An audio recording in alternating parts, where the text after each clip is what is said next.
This story unfolds off the coast of Florida, where a quiet Thanksgiving celebration turned into a nightmare the family will never forget. Four relatives set out on a 25-foot catamaran, cheekily named Money Well Wasted, to celebrate a 70th birthday. What none of them knew was that their trip would end with 21 agonizing hours trapped in the open ocean, clinging to a capsized boat, fighting to keep each other alive in the dark. Among them was a 90-year-old uncle, a man far too fragile for the violent conditions they were about to face. When the boat suddenly flipped without warning, the group had no time to react. In an instant, the vessel rolled upside down, tossing everyone into the cold water. With no way to right the craft and no land in sight, all they could do was cling to the overturned hull and hope someone would find them before exhaustion, hunger, or hypothermia took over. One of the survivors later described how he wrapped his arms around the older man, holding him up, refusing to let him slip beneath the water no matter how numb or exhausted he became. How were you able to keep him safe during all this?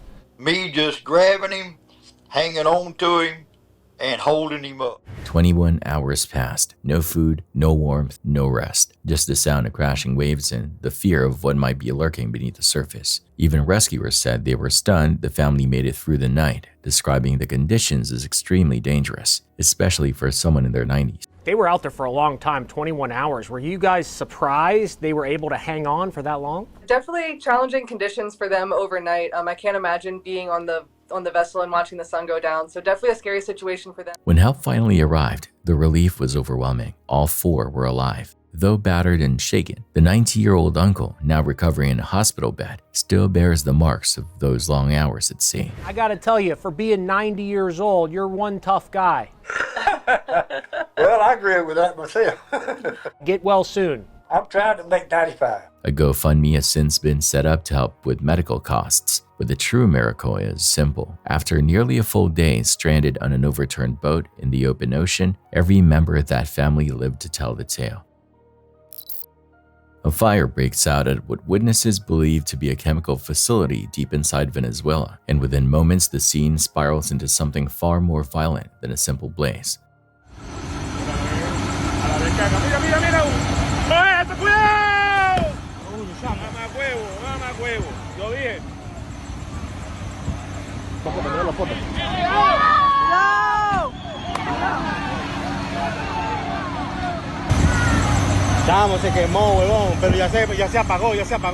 Flames surge upward with an aggressive intensity, feeding on whatever volatile materials are hidden inside the structure. Firefighters rush in, fully suited, thinking they're dealing with a routine industrial fire. Dangerous, yes, but manageable. What none of them expect is that split-second twist that feels almost unreal. Out of the inferno, a metal barrel rockets forward like it's been launched from a cannon, whistling through the smoke and blasting straight toward the firefighters. It doesn't wobble, it doesn't tumble, it shoots forward with terrifying precision, forcing the crew to brace for impact. Their equipment absorbs the blow, but the force alone is strong enough to send a jolt through the entire team. A few inches in another direction, and that barrel would have struck flesh instead of fire-resistant gear. Chemical facilities are notorious for chain reaction blasts, but usually it's the fire that expands outward, not a single rogue barrel flying like a missile toward the only people trying to contain the chaos.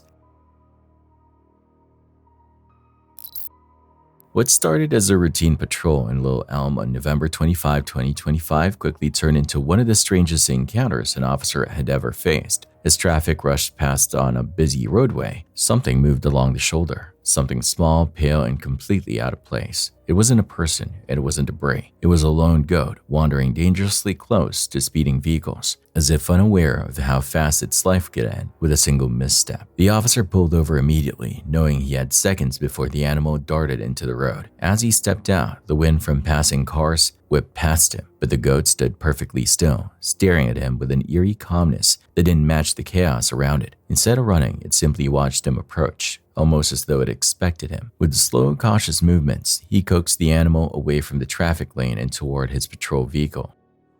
Dude, hey. Hey, goat. Goat. Hey. Where do you live? Little goat guy. Hey, look at this. Look how cool this car is. Get in the car. Yeah, that's good. That's a good goat. Come here. Goat. Hey. Goat, come here. No. No, come here. Come here. Hey. Come here.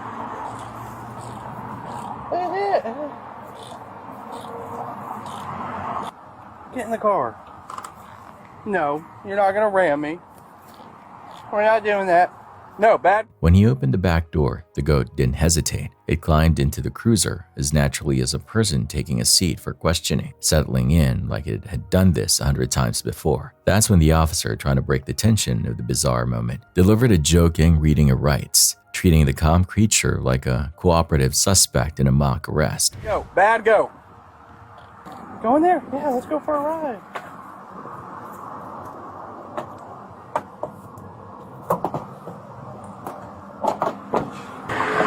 You're one bad mamma jamma. You have the right to remain silent and not make any statements at all. And any statements you make may be used against you at trial. Any statements you make may be used as evidence against you in court. You have the right to have a lawyer present to advise you prior to and during questioning. If you are unable to employ a lawyer, you have the right to have a lawyer appointed to advise you prior and during any questioning. And you have a right to terminate the interview at any time. Do you understand these rights that I have read to you? With these rights in mind, do you still wish to talk to me? You know what, Dylan? Do you want to talk or no? Give me a bad. Once the animal was secured and safe from traffic, the officer contacted its owner, who arrived shortly after to reclaim it. No one was harmed, and the incident ended harmlessly. On an otherwise peaceful evening in the Indian Ocean, the yacht Lynn Rival rocked gently on calm black water, a tiny moving speck off the coast of the Seychelles. For Paul and Rachel Chandler, this wasn't a vacation. It was a dream they'd built their lives around. They had left behind the predictable comfort of England for something wilder, a slow, deliberate journey across the Indian Ocean, just the two of them against the horizon, but far from land, far from shipping lanes and safety nets. Someone else had taken an interest in them. Long before they ever saw another vessel, they had already been marked. Days earlier, pirates off the Somali coast had noticed a small yacht cutting a lonely path through open water, easy to isolate, easy to corner. While Paul and Rachel watched the sunset and listened to the soft slap of waves against the hull, a second boat was closing in, watching, waiting, closing the distance inch by inch. Before they could process what they were seeing, armed men were already clambering over the rails of the Lynn Rival. They moved with the precision of people who had done this many times before. There were no negotiations, no time to ask questions. The Chandlers were overwhelmed, forced to comply as their own yacht was turned around and pushed deeper into open water, away from the Seychelles, away from any chance of stumbling onto help. Radio silenced, lights controlled, no distress call, no flare, nothing. Within hours, the yacht and its owners had simply vanished. To anyone watching the map back home, their journey had just stopped. No explanation, no trace. For days, Paul and Rachel were prisoners inside the boat that had once been their safe haven. The pirates used the Lynn Rival as a transport, pushing it toward the coast of Somalia, a place the couple only knew as a distant headline. Eventually, the yacht was abandoned and they were shoved into a small skiff, taken ashore like contraband. There were no cells, no bars, nothing that looked like a traditional prison. Instead, the land itself became their cage. A dry, remote area inland, the kind of forgotten village outsiders never visit, surrounded by men with guns, thin trees, and emptiness stretching in every direction. From that moment on, their world shrank to dust, heat, and the faces of men whose language they didn't understand. They slept wherever their captors decided to throw them that night, sometimes under a tree, sometimes inside a makeshift shelter that barely kept out the wind. They were fed just enough to survive, not because anyone cared if they lived, but because living hostages meant ransom money. Dead ones meant nothing. I don't know what else I can say. Just please, please help us. Please. This is our 27th day in captivity. So far, we have been provided with adequate food and water and facilities, and so we are unharmed and in reasonable physical health. Mentally, we are under great stress and threatened. Our kidnappers are losing patience. They are concerned that there has been no response at all to their demands for money. We ask the government and the people of Britain and our families to do whatever you can to at least open negotiations with these people about money so that perhaps our lives can be brought back. We have been threatened that there is a terrorist gang at large in the country looking for us. we are also concerned that these people will lose patience and will not feed us, and I have no doubt that they will not hesitate to kill us, perhaps within a week or so of now, if there is no response. So please, somebody get in touch. Otherwise, we just sleepwalk to a tragic ending. And we are told that we will not be fed and given water. So we are very concerned about the future. Our captors are very impatient now that nobody has been in touch to enter into negotiations. So we ask the government and the people of Britain and our family to do whatever they can to enter into negotiations with these people to buy back our lives. As Paul has said, we are told that there is a terrorist cell or a fanatic cell searching for us, and we are also feeling very much under threat now that these people themselves won't hesitate to take our lives. The threat was always there, hanging in the air without anyone needing to say it. If nobody paid, if negotiations stalled, they were disposable. Days blurred into weeks, then months. Sunlight, heat, flies, and the constant awareness that any one of the men with rifles standing nearby could decide to end their lives out of anger, boredom, or just to make a point.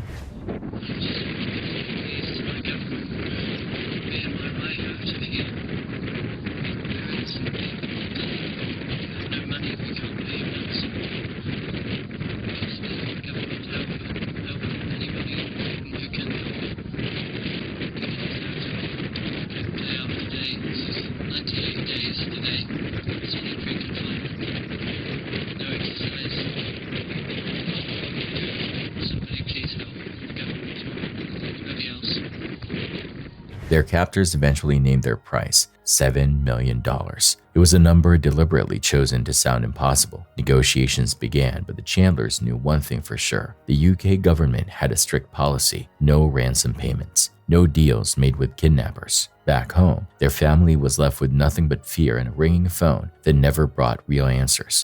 As months dragged on, their bodies began to fail. Rachel lost so much weight that when she caught glimpses of herself, she saw a stranger, gaunt, hollow-eyed, almost unrecognizable. Paul started to experience something harder to explain. At night, when the air finally cooled and the desert went dark, he began hearing things, faint cries, echoes in the distance, the murmurs of other hostages maybe, or maybe just the mind trying to make sense of endless fear. Sometimes the wind carried sounds that didn't belong there, whispers that disappeared the second he tried to focus on them. The reality shrank down to a patch of ground, the buzz of flies around open wounds, the shifting moods of men with guns, and the constant awareness that there was no one to call, no siren that would ever wail for them. There were days where the pirates would friend them casually, joking about killing them, and other days where they were ignored completely, as if they were already dead. Paul later admitted he truly believed there would be a day when one of them, drunk or impatient, would simply decide to end it, not because of any strategy, but because they could. Then after more than a year of this slow, grinding nightmare, something shifted. Unknown negotiators, people operating in the shadows, possibly intermediaries hired privately, began chipping away at the pirates' demands. The price dropped from millions to hundreds of thousands. Little by little, the number crept down until it landed on something cold and transactional, about $440,000, split in 2 payments. No government press conference, no official deal, just stacks of cash and a quiet agreement that it was finally enough. One morning, Paul and Rachel were told to get up and load it onto a truck. No explanation, no reassurance, just a rough command and the familiar barrel of a gun nudging them forward. They were driven into the hills, far from the village they had come to hate and fear. The entire trip, they had no idea where they were being taken to be executed or traded. After 388 days in captivity, over a full year erased from their lives, their fate was still in the hands of men who never even called them by name. Then, just as suddenly as it all had started, it was over. The truck stopped. They were handed off to a Somali official surrounded by armed escorts. But this time, the guns weren't pointed at them. They were thin, sunburnt, and emotionally shattered, but they were alive.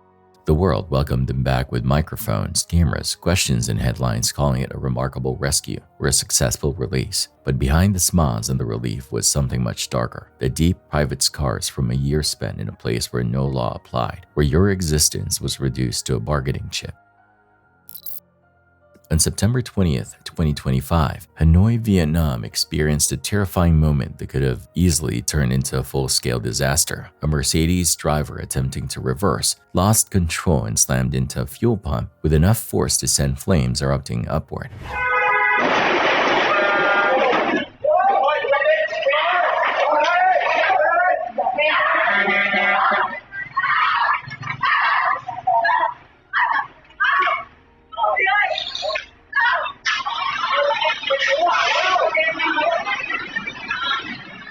A staff member became trapped beside the burning pump, surrounded by heat and smoke. Acting quickly, another worker grabbed a fire extinguisher and managed to smother the flames before the fire spread to the fuel tanks, something that would have turned the entire station into an inferno. The trapped employee suffered burns to his face and hair, but considering how close he was to a potential explosion, he was incredibly lucky. 2 motorcycle owners took damage as well, though only minor. Reports later stated the Mercedes driver accepted full responsibility, agreeing to cover all damages and medical expenses. It's a miracle everyone survived with injuries this minor. This clip is one of those videos that genuinely leaves you speechless, and I don't say that lightly. It was recorded in Bogoso, Ghana in January of 2022, and the part that really stings is how completely avoidable it was.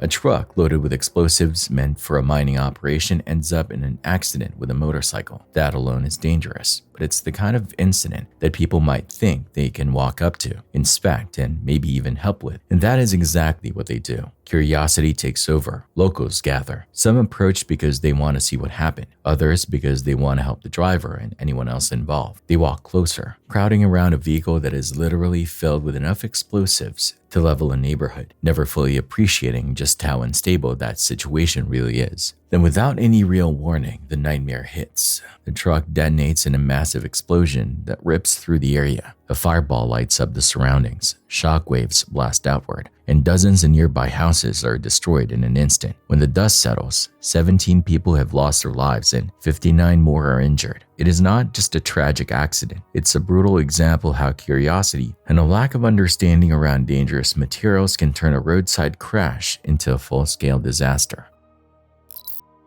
It began like so many tragedies do, casually, almost playfully, with 2 friends convinced that bad things only happen to other people. It was supposed to be nothing more than a late-night joyride, a reckless drive through the dark countryside. Music up, adrenaline high, and the illusion that they were untouchable. 20-year-old KLK Ford and 21-year-old Michael Owen were far from their hometown of Rhyl Rhondda, staying in Crowborough, England, miles away from the familiar streets of Wales. That distance gave the night a different kind of energy. No parents, no neighbors, just long empty roads threading through the Sussex countryside. At some point, they climbed into the car and hit record on Michael's phone, a decision that would make sure every second what followed was preserved, right up until the end.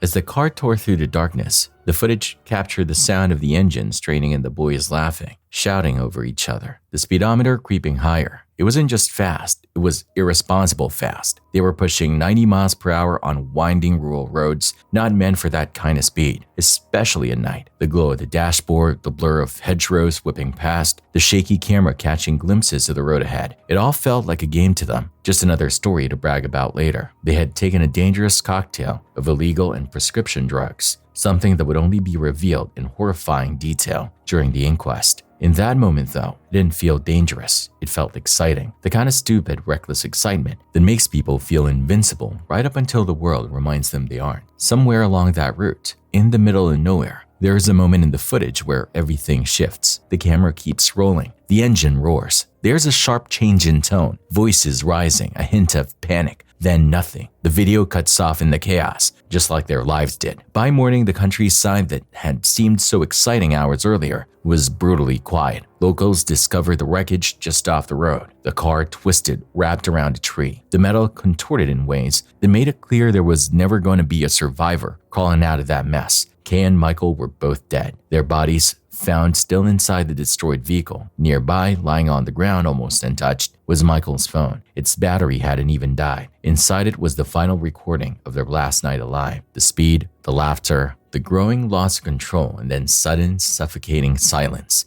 What's left now are grieving families, a crushed car, and a video that keeps playing the same fatal decision over and over. No rewind button that can change the outcome. No alternate ending. Just two voices echoing out of a phone, laughing, shouting, alive, and then gone.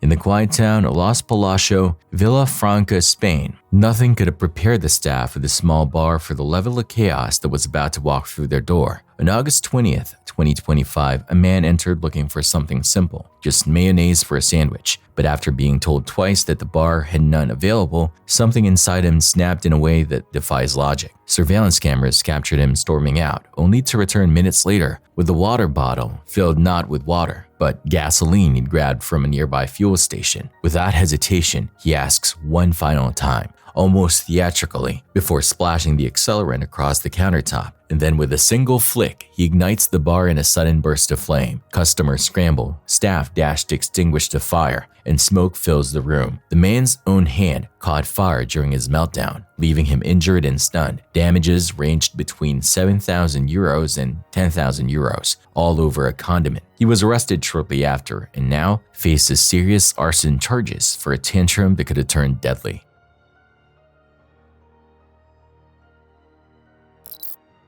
Now we head to Moscow, but this is not your typical motorcycle dash cam. The footage you're about to see comes from a helmet-mounted camera, but the rider is not on a bike at all. He is riding a motorized unicycle. That alone sounds risky, but the real horror comes from how fast he decides to push it. He reaches speeds of around 90 kilometers per hour, about 50 miles per hour, and he is doing this on public roads surrounded by cars and barriers, balanced on a single narrow wheel.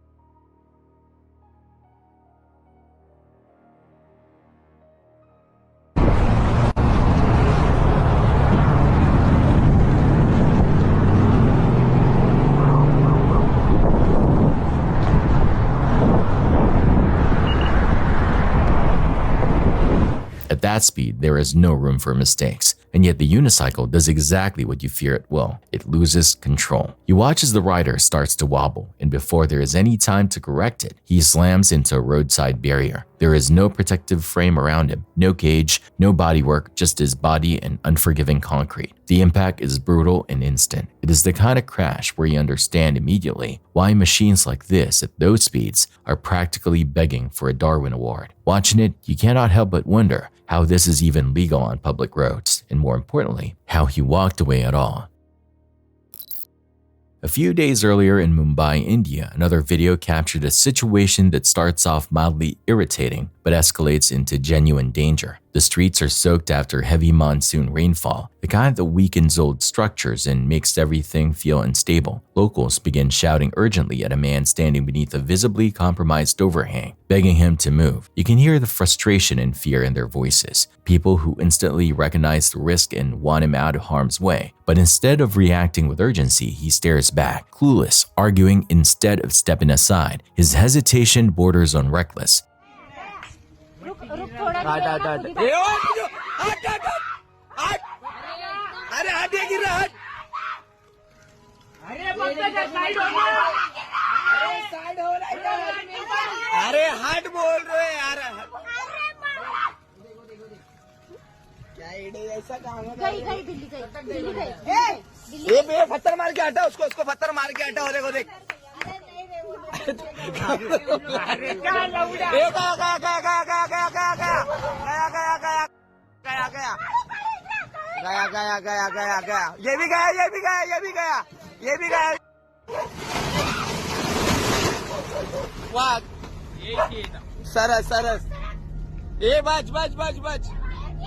Moments later, the structure finally gives way, collapsing exactly where he had been standing mere seconds earlier. The fact that he survives isn't just luck, it's a perfect example of how thin the margin is between annoyance and disaster. Despite the collective panic around him, no one is hurt, but the scene exposes how denial can turn an avoidable danger into a headline. On September 24, 2025, Bangkok residents woke to a scene that looked ripped straight from an apocalyptic movie. A massive crater had opened in the middle of a busy road, swallowing earth, asphalt, and anything too close to the edge. Local officials later confirmed the ground slid directly into the underground metro construction tunnels below, creating a sinkhole roughly 100 by 100 feet wide and nearly 164 feet deep.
Before the collapse, nearby residents reported hearing frightening cracks echoing through the neighborhood around 6 a.m. But by the time anyone realized what was happening, the road had already begun folding in on itself. A hospital only a few feet away rushed to evacuate every patient and suspended all services immediately. In the footage, you can even see people standing dangerously close to the edge, peering down into the darkness, completely unaware that one wrong shift of soil could have sent them tumbling.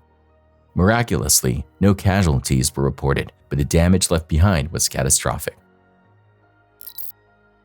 The next clip looks like a standard rear-facing camera recording from the back of a car, most likely in Russia or a neighboring country. At first glance, it is the kind of footage that usually shows nothing but taillights and slow-moving traffic. But buried in that ordinary view is a situation that will make every driver tense up.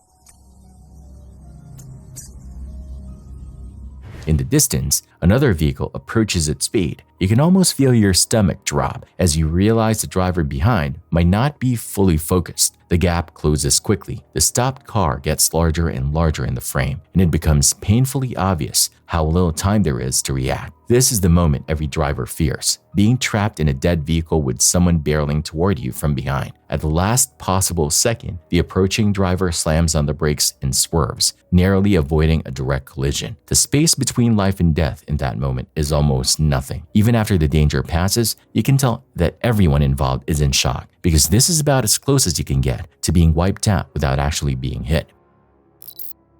Recorded in Guanajuato, Mexico on March 13, 2023, a dashcam captures a moment that starts as ordinary city traffic and instantly becomes a heart-stopping near tragedy. A woman in red steps off the curb and crosses the street without so much as glancing in either direction. It's the kind of split-second decision that can end a life. Ay, cabrón.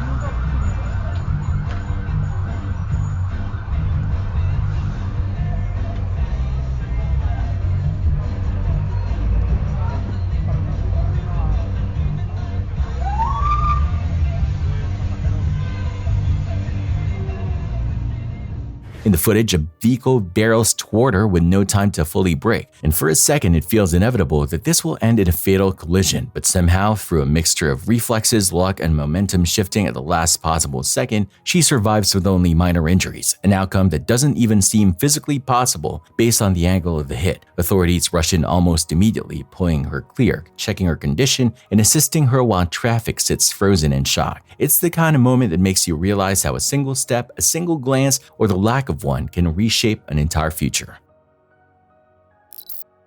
Bonus clip centers on a woman that some people online have labeled an NPC, a non-player character, implying that she is just drifting through life on autopilot.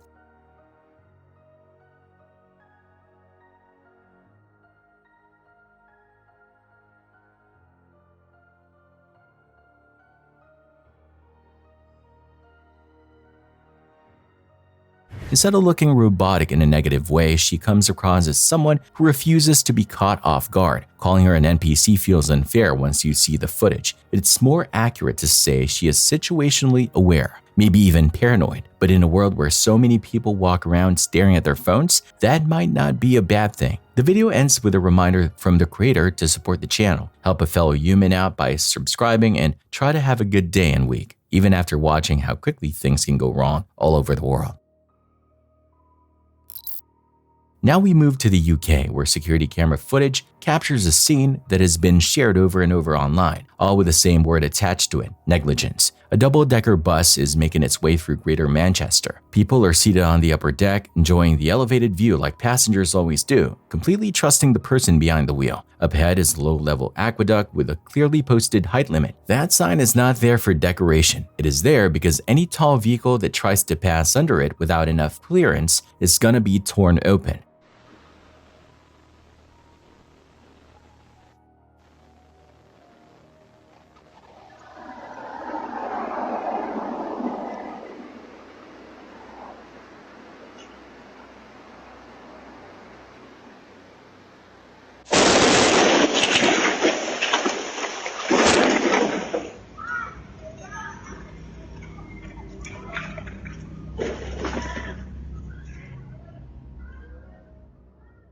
The driver either ignores the warning, misreads it, or simply fails to notice it in time. The bus keeps going, does not slow enough, and plows into the structure. The result is horrifying. The roof of the upper deck is ripped back and partially removed, exposing the seats and the people sitting there. This is not a gentle scrape. It is a violent impact that instantly puts every passenger on top level in danger. Several of them are injured when they are suddenly exposed to the outside and thrown around. Watching the roof peel away like a can lid is a stark reminder that one moment of inattention from a professional driver can turn a routine trip into a traumatizing, life-changing event for everyone on board.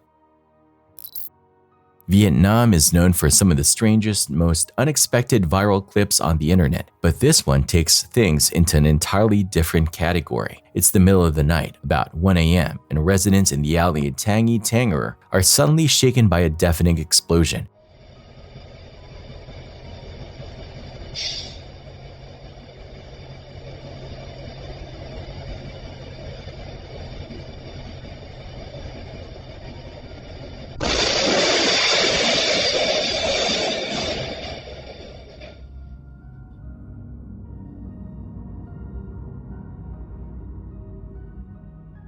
A boiler inside a nearby glass pressing factory detonates without warning, sending a shockwave that slams into nearby homes like a sledgehammer. Walls collapse inwards. Debris sprays across the alley. Dust clouds swallow the view, and standing right at the edge of the blast zone is a man who should, by all logic, have been crushed or burned. But somehow, impossibly, he emerges unharmed, stumbling out of the haze alive. The surrounding houses, however, are not as fortunate. Multiple homes suffer severe structural damage, and the entire alleyway is transformed from a quiet residential corner into a debris-littered disaster zone. It's a brutal reminder that industrial accidents don't just affect workers. They can rip through an entire neighborhood without warning.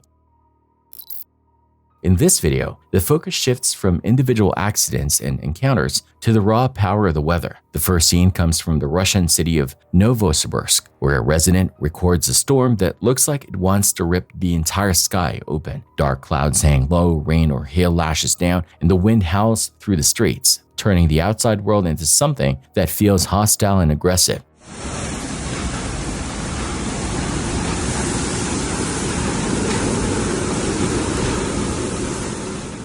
From there, the clip jumps to Tokyo, and this is where things really start to feel surreal. Seeing the streets of Tokyo flooded is strange on its own. This is a city known for its impressive drainage systems and urban planning, a place that is supposed to be more resilient to heavy rain than most. Yet here, the water has taken over. Streets look more like rivers, vehicles move slowly through deep water, and people struggle to navigate their own city. It looks wrong, as if someone took a familiar location and twisted it into something new and unsettling.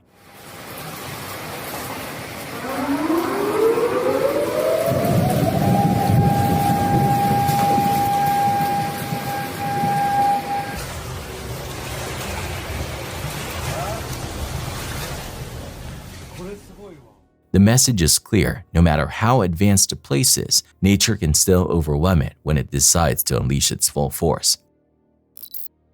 The next sequence begins in Vietnam, captured by the dashcam of a car on a day where the wind is far stronger than you would ever want it to be if you were out on a scooter. One rider in particular is about to find out the hard way how unforgiving extreme weather can be. Em vào nhờ trong này. Cho em vào nhờ trong này.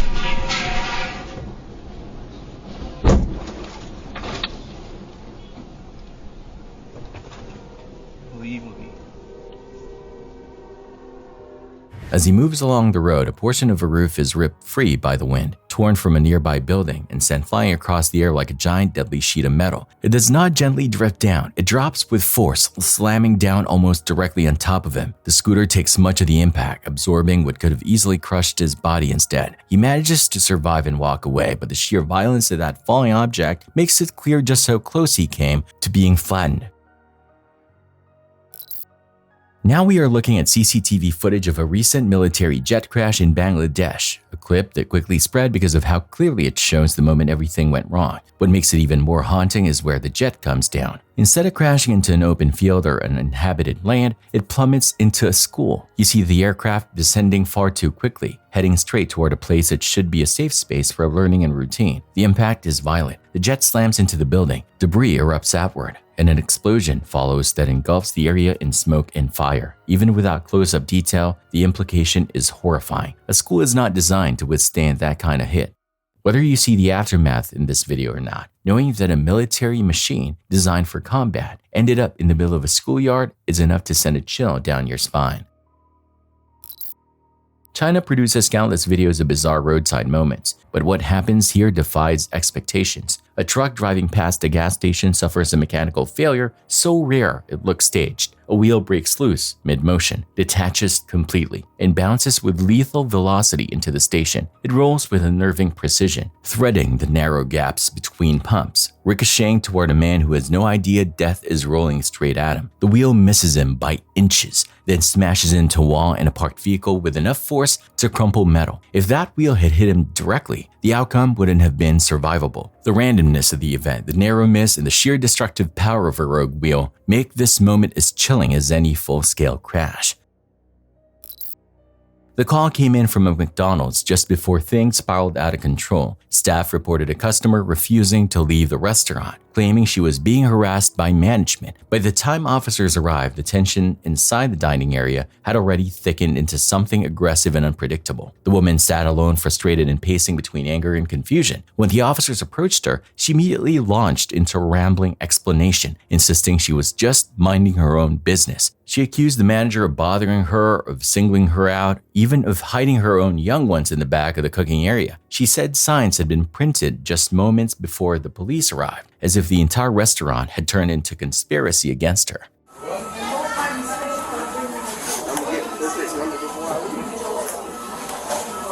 I could politely tell that manager to come back over here since she got... You can go outside. Okay. You're being difficult. Sunday. Yeah, you are. Yeah, you are. Because I'm sitting here minding my business and I'm being harassed. Harassed by who? The manager that came over here that also had her kids sitting here. There's even a sign says 30 minutes. She just printed that out. That's it? She just printed that out and put it up here before y'all pulled up here.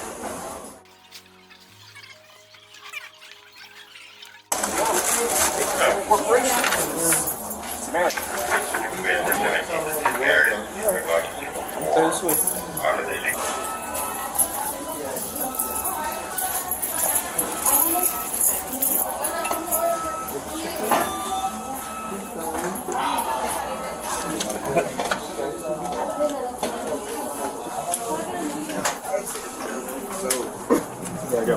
No, you got to set the property. I don't want you there. Period. Like, you can't leave the property. I haven't been trespassed.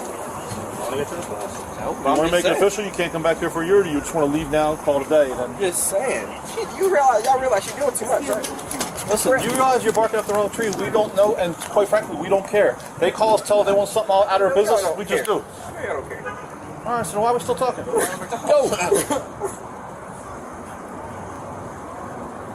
What? If you don't leave the property, I'm going to have to take you in handcuffs and leave you the property. I'm out of fucking McDonald's. Like, what you mean? Property. Like, you got to leave the parking lot of McDonald's. When officers reminded her she had to leave the property, not just the lobby, but the entire parking lot, she exploded again. Each sentence she spoke twisted into another argument. Each step she took was followed by a sudden stop and another wave of hostility. But when she finally walked toward the edge of the parking lot, she made a fatal mistake. She turned back. She wanted to ask one more question, just one, she said, but the officers had already given too many warnings. They had told her repeatedly she had to keep walking and continue off the property. Instead, she spun around, shouting into her phone, calling someone to come pick her up, refusing to listen. The officers moved in, telling her she was now getting arrested. She panicked instantly, screaming for no reason, thrashing as they tried to detain her.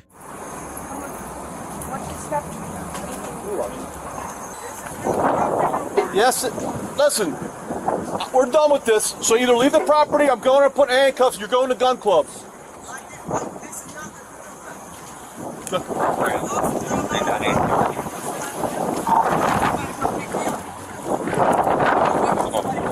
I'm coming to pick you up right now. What? I already told you, you're supposed to leave. Y'all said off the property. Look. Yeah, and where did I say the property was? Wait. Just wait. No. Y'all said off the property. Look, I'm on. Turn around. I was asking y'all the. Babe, come get me. Babe. What the fuck, dude? What the fuck? What the fuck? Put your hand. Now you're getting additional charges. Listen. You listen. I was off the fucking property. Now you're off the property. Now stand I up. was at the same fucking spot. How are y'all gonna arrest me? I'm at the same spot. Because you're told to leave the property, I'm off and the you don't want to property. leave. Look. Yeah. Damn. Let's go now. Now we're going to jail. My phone. We'll grab it. How are y'all arresting me and saying I'm off the property? I was in the same fucking spot. I'm asking y'all a question. What the fuck is the cops here for me for? Damn. Because you don't listen, you don't leave. Now you're leaving. I was off the fucking property. Now you're going to be off. How are y'all? I was off the... Bro, look. I was off These all come off? Bro, how are y'all trying to... Face me again, you're going to go back on the ground. I'm on the ground for what? I was off the fucking Face me again, you're going to go on the ground. I was off the property. What the hell? Y'all arrested me saying get off the property, and I'm trying to... No, you want to play games and you picked the wrong... How did I pick the wrong games? And y'all say get off the property. I was off the property. I turned around and asked y'all a question. No. And y'all come into her trying to... We told you to leave, and you want to be a wise guy and not leave the property. Bro, what the... Can y'all go get my phone before it gets stolen? But when she was fully restrained, the truth of the situation became clear. Despite the struggle, despite her refusal to leave, despite her threats, accusations, and resistance, none of it held up. Prosecutors reviewed the evidence, examined the body cam recordings, and found her version of events impossible to support in court. There wasn't enough proof to move forward on any charge. The trespassing case collapsed. The resisting charge fell apart. The officer's warnings, her frantic behavior, the arrest itself, all of it ended in a legal dead end. The state attorney dropped everything. And just like that, the woman who had turned a simple restaurant dispute into a chaotic confrontation walked free, leaving behind a bizarre trail of confusion, hostility, and unanswered questions. The officers released her, the case closed, the file sealed. But the footage remains, an uneasy reminder of how fast an ordinary day can twist itself into something dark, volatile, and strangely unsettling.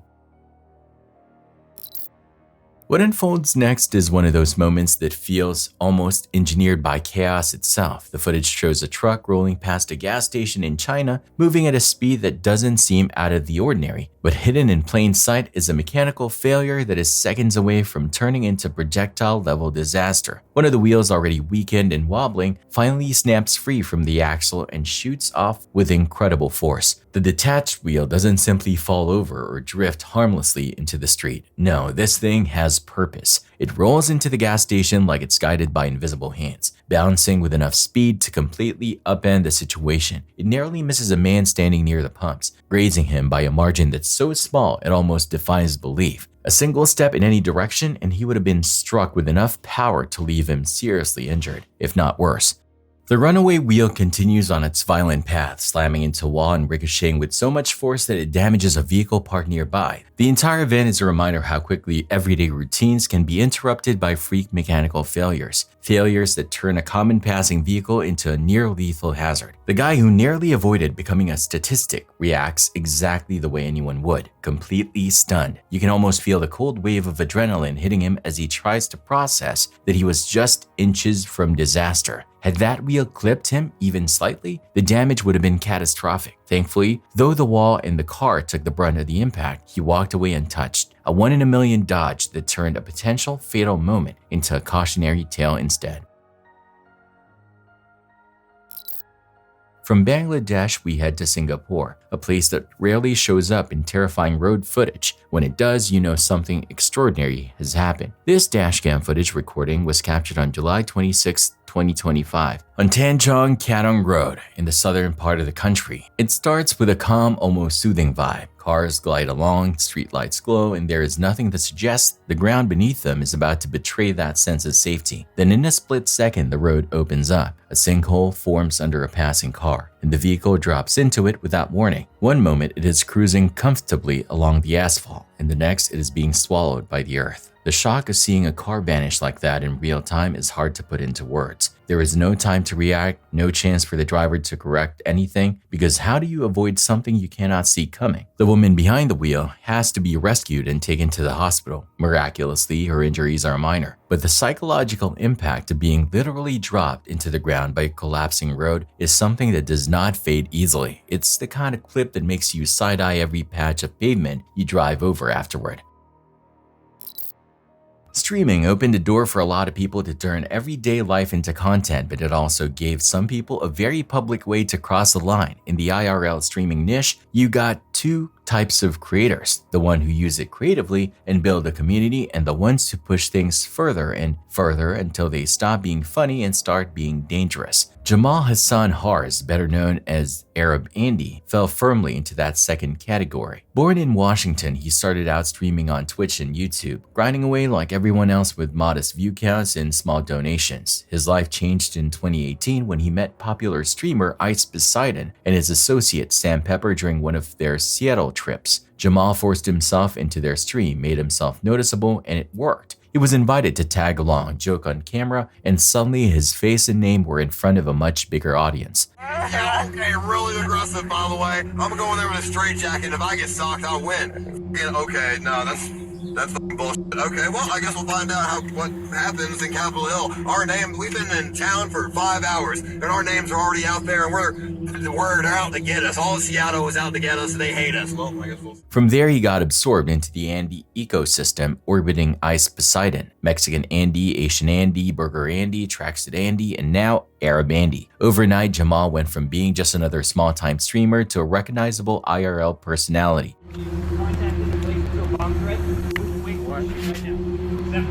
What did I do? On the ground. I didn't do nothing, bro. Lay on the ground. I was TTS, I was donating. On the ground now. Lay flat on your stomach. Thank you. That's good. Put your phone down if you're concerned about it. He leaned into donation-driven TTS, text-to-speech streams, where viewers paid to have messages or sounds blasted out of a speaker strapped to his chest while he walked through public places. The more outrageous the sound, the more attention he got. It didn't matter if it was gunshots, offensive chants, or straight-up harassment. If it made people jump, panic, or get angry, it stayed. He ran through a public park blasting gunfire sounds while crashing across benches and chairs.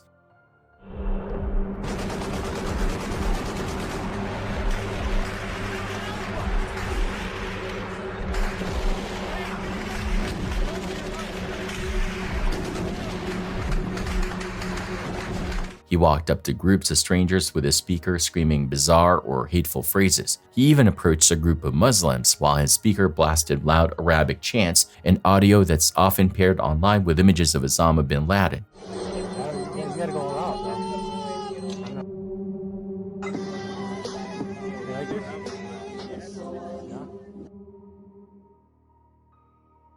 Later, he wandered over to people casually playing volleyball and just started insulting them for content, not caring who he upset as long as the stream stayed entertaining. Do you look like a damn cracker, dude? Like, they hit me 3 times, so I didn't finish. They picked up my legs and they flipped me over. They almost broke my... When a police officer finally approached him after multiple complaints, Jamal didn't shut things down. He left the stream running, letting the TTS continue firing off provocative lines while the cop tried to talk to him. Complaints about you. Man, bro, I just walked down the first block. I barely got to see the parade. I'm just enjoying my time. Okay, well, people are saying that you're walking around playing. I don't know if they're saying that you're saying it or if it's your phone that's saying it, but it's saying a lot of, stuff. Someone like,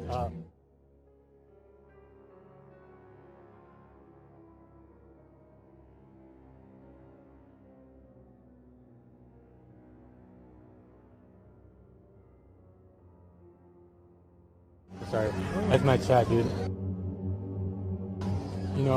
Sometimes he paid a price in the moment, like when one of those volleyball confrontations ended with him getting beaten up on camera. But none of that stopped him. If anything, it encouraged him and his viewers to keep escalating. His entire brand became built on disturbing the peace, and the people egging him on wanted to see just how far he'd go.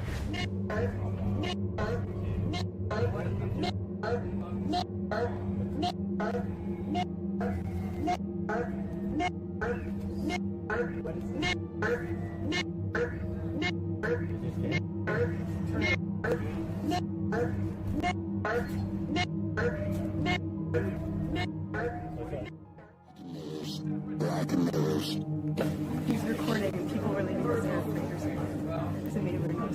stop recording me. Stop recording me. Okay, my bad. My class are, so you can record my class? That's okay? But you have to ask my permission? My bad, sir. I prefer if it was live. Yeah, my bad. I'm alive. I just was on live and I just saw your class, so. So you're not in this class? I am. I just registered today. You registered for this class today? Yeah. You can't register for a class in the middle of class. And they didn't tell me that at the office, dude. Who are you and why are you here? Dude, I wonder. On May 31st, 2018. That day, Jamal walked into a classroom at the University of Washington with a speaker and TTS active. Students were seated, a lecture was underway, and he lingered in the doorway with a large backpack, his phone in hand, and an electronic strapped across his chest. According to one student later posting on Reddit, he seemed nervous, awkward, and unsettling even before the audio played. When a faculty member asked if he was in the right place, he smiled and said, "I think so." Then the TTS triggered a fake threat, one designed to sound terrifyingly real in that setting. Panic exploded instantly. People bolted from their seats, dove for the floor, scrambled to the exits, and the entire campus was thrown into chaos. Is this where you're supposed to be? I think so. C4 has been successfully activated. Bomb detonation countdown successfully started.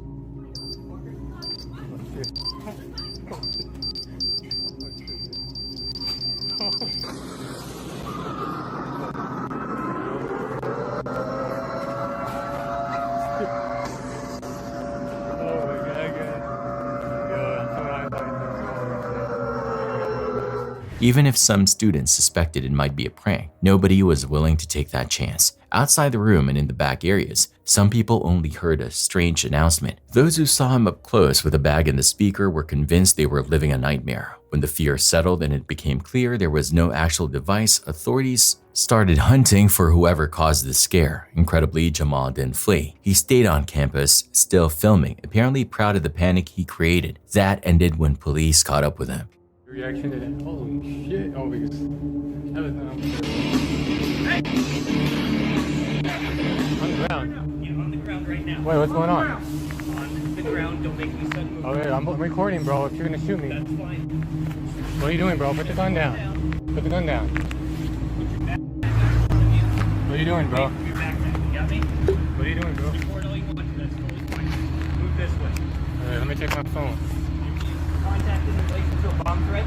Move away from What? the shit right now. He tried to argue that he wasn't the one who triggered the TTS message, blaming his viewers for choosing the audio, but the context spoke for itself. He had walked into that classroom knowing full well what kind of jokes his fan base liked to send and what his entire brand had become. Investigators, students, and the public saw it differently, not as a harmless prank, but as a deliberate act meant to simulate a deadly threat in a world where those threats are very real. He was arrested, charged, and eventually jailed. When he was released early, strict conditions were placed on him, including a requirement that he stop creating content while on probation. In the end, the streaming career he'd built, brick by brick, stunt by stunt, collapsed in a matter of weeks, leaving behind a legacy not a comedy, but a fear. What begins as a quiet night in Russia takes a violent turn when one impatient driver makes a series of decisions that nearly get everyone around him killed. In the original footage, the car behind him is recording everything, and the moment you see the driver drift toward the opposite lane, you instantly understand he's about to gamble with dozens of lives.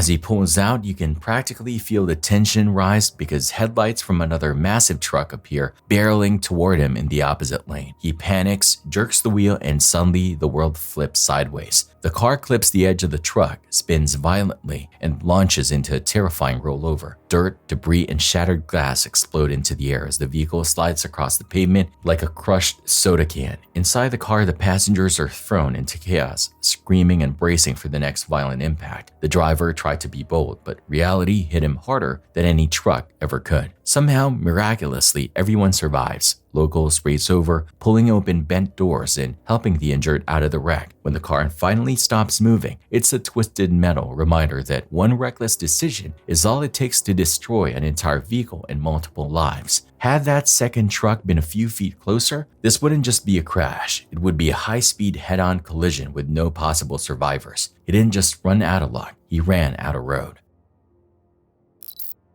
The next video is the kind of scene where rage and fear collide on wet asphalt. A biker is riding in the rain, which is already risky but manageable if you're cautious and aware. He is moving along when a taxi driver pulls a move that could have ended everything for him. The taxi cuts him off harshly, forcing him to react instantly to avoid sliding out and slamming into the side of the vehicle or the pavement.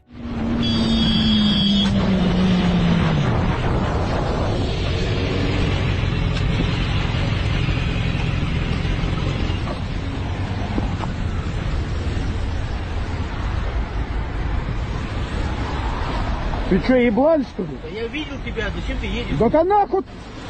Нахуй, блядь! You can feel the spike of adrenaline just from watching the footage. The biker manages to keep control, but just barely. After that, anger takes over. In his mind, this driver did not just inconvenience him, he nearly killed him. Later in the footage, which has been cut for brevity, the biker walks up to the taxi driver and straight up smacks him. It is not the reaction most people would recommend, but in that moment, with rain still falling and his heart pounding from the near miss, he is done with words. You are left with a scene that is both understandable and disturbing. On one hand, you get why he is furious. On the other, watching someone cross that line into physical retaliation is its own kind of horror, because you know how quickly that kind of confrontation can escalate into something much worse. Welcome to southern India, where sharing space with wild elephants is not some rare exotic encounter, but a real risk locals have to live with. In this clip, a van and a crowd of people find themselves on the wrong side of that reality. Then the mood changes. The elephants suddenly charge, and one of them slams into the van with frightening force.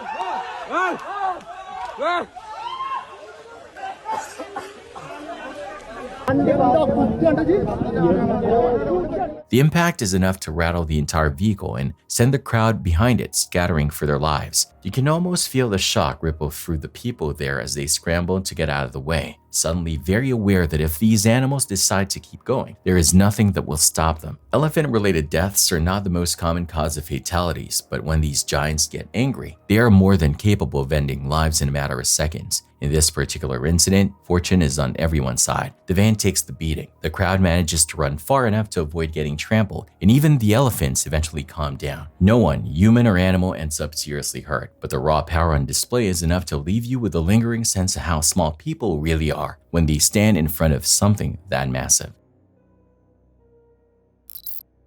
Derek Medina grew up in Florida wanting to be everything at once. While other youngsters focused on a single sport or hobby and slowly got better at it, Derek bounced from one thing to another: pool, golf, basketball, even amateur boxing. In the ring, he actually found some success, racking up a 25-0 record against low-level opponents and convincing himself he was destined for greatness.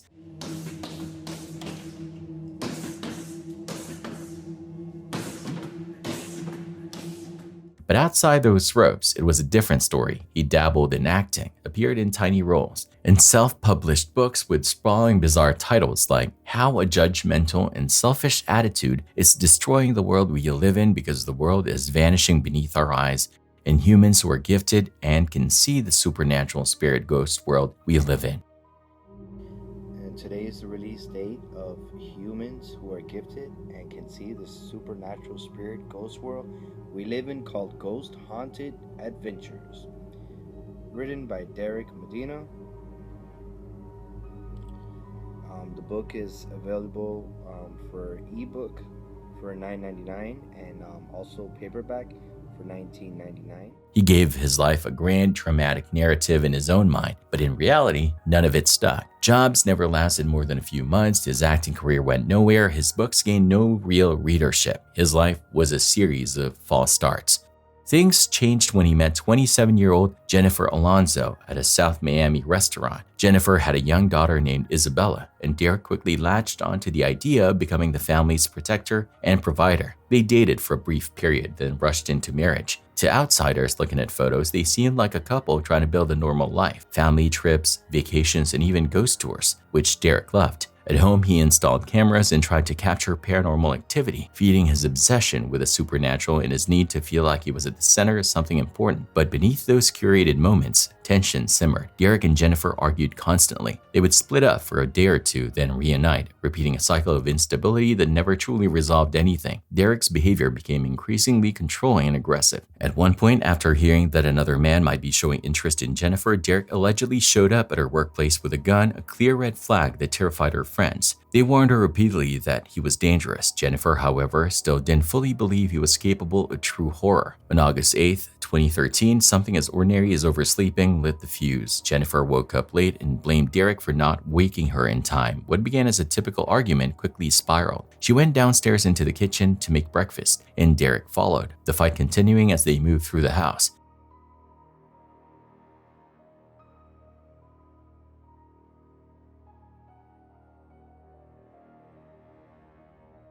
At some point during the confrontation, Jennifer struck Derek in the chest. Instead of walking away or calling for help, he went upstairs, retrieved a handgun, and returned to the kitchen.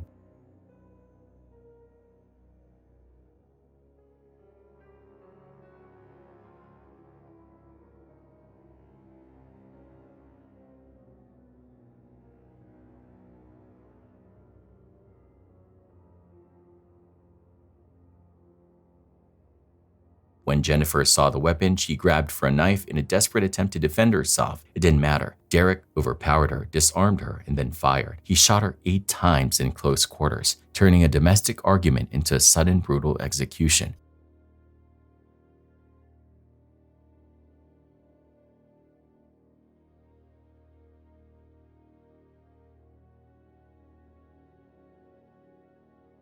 What he did after is what truly chilled investigators and the public. Derek calmly put the gun back in his closet, then walked to his stepdaughter's room and told her to stay there, away from the scene.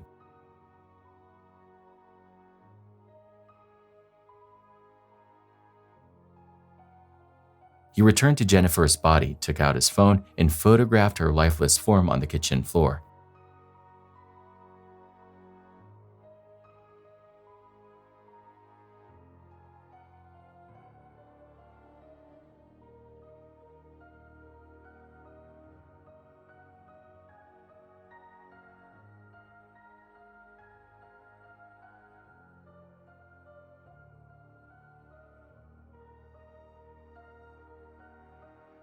Then he left the house, not to call an ambulance, but to log into Facebook. He uploaded the photo and wrote a disturbing post, announcing he had killed his wife, claiming she had abused him and that he couldn't take it anymore, telling his friends and followers they'd see him on the news. He framed it as if he were some tragic hero forced into a corner, even as Jennifer's daughter remained alone in the home with her mother's body. Hours later, Derek finally turned himself in at a police station, arriving with his father and surrendering.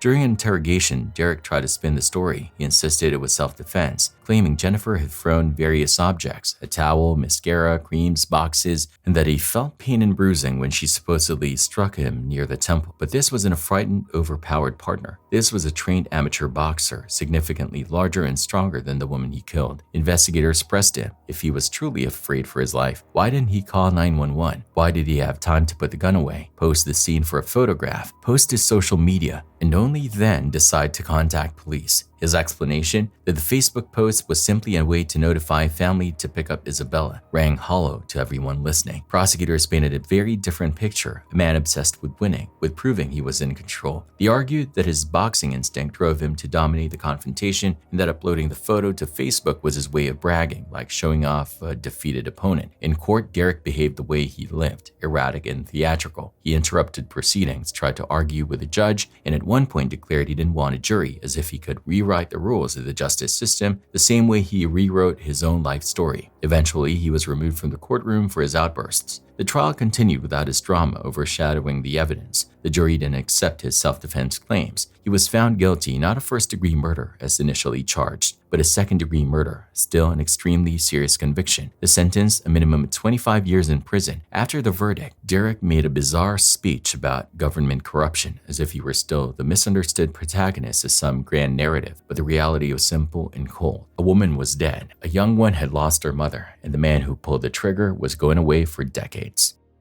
This world. Not only that, Unfriended the movie by Universal Pictures came out with a movie before my trial, which was unfair, okay, which was biased, and pretty much the point that I'm trying to make is I did not get a fair trial, and I will be taking action. I will be suing, and I want Barack Obama, the President of the United States of America, to focus on corruption. Corruption is a big problem that we have in the United States of America and all over the world. Nothing further. And oh, God knows the truth. The clip for this video takes us back to China, most likely to a construction site in Chongqing. The CCTV camera is pointed toward an area where two workers in a forklift are going about their day. At a glance, it looks like any ordinary work site. Machines moving, people standing nearby, material stacked in the background. But then you notice the way the forklift is being driven, and the tension starts to creep in. According to Chinese sources, the person behind the controls of that forklift is new and has no real experience with a machine. Despite that, they are the ones steering a heavy piece of equipment around another worker who is on foot and well within the danger zone. As the footage continues, the forklift lurches and moves dangerously close to the other man, cutting it so fine that you can almost imagine the horrible alternate reality where he does not get out of the way in time. One wrong move, one moment of hesitation, and he would have been crushed. The entire scene feels like watching a slow-motion disaster that barely fails to happen. It is a chilling reminder that heavy machinery and inexperience do not mix, and that sometimes the only thing standing between almost and too late is pure dumb luck. The clip is from China, featuring a very unusual go-kart design. This is not a regular kart where one person sits in the driver's seat and controls everything. Instead, this machine requires two people to steer at the same time. Both occupants share control of the direction, which means they need to be perfectly in sync with their movements. In theory, it sounds like a fun challenge, and maybe even a clever way to test how well two people can work together. In practice, it proves to be a lot more chaotic.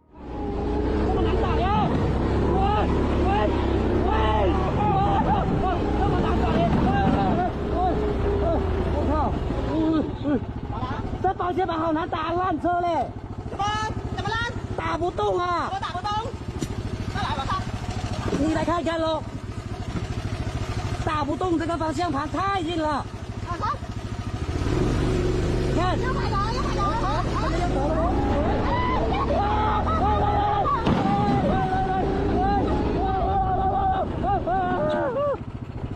哇！这个仔，到下水不杀。到这里了，哎，怎么跑了？喂！救我！救我！救我！救我！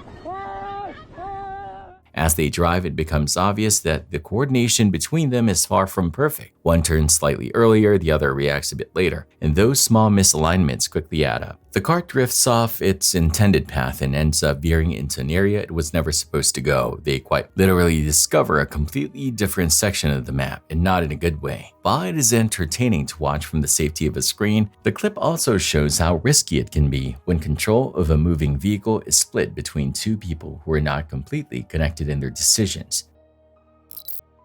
We have all heard that animals can sense danger before we do. This clip from China is a smaller but very real example of that. A woman is at home going about her day with a couple of cats nearby doing what cats always do, sniffing, pawing, and messing with things that probably should not be touched. In this case, they are fixated on a wall fixture, something attached up above that has caught their interest for reasons only they understand. They keep batting at it, staring at it, and their strange behavior draws the woman's attention.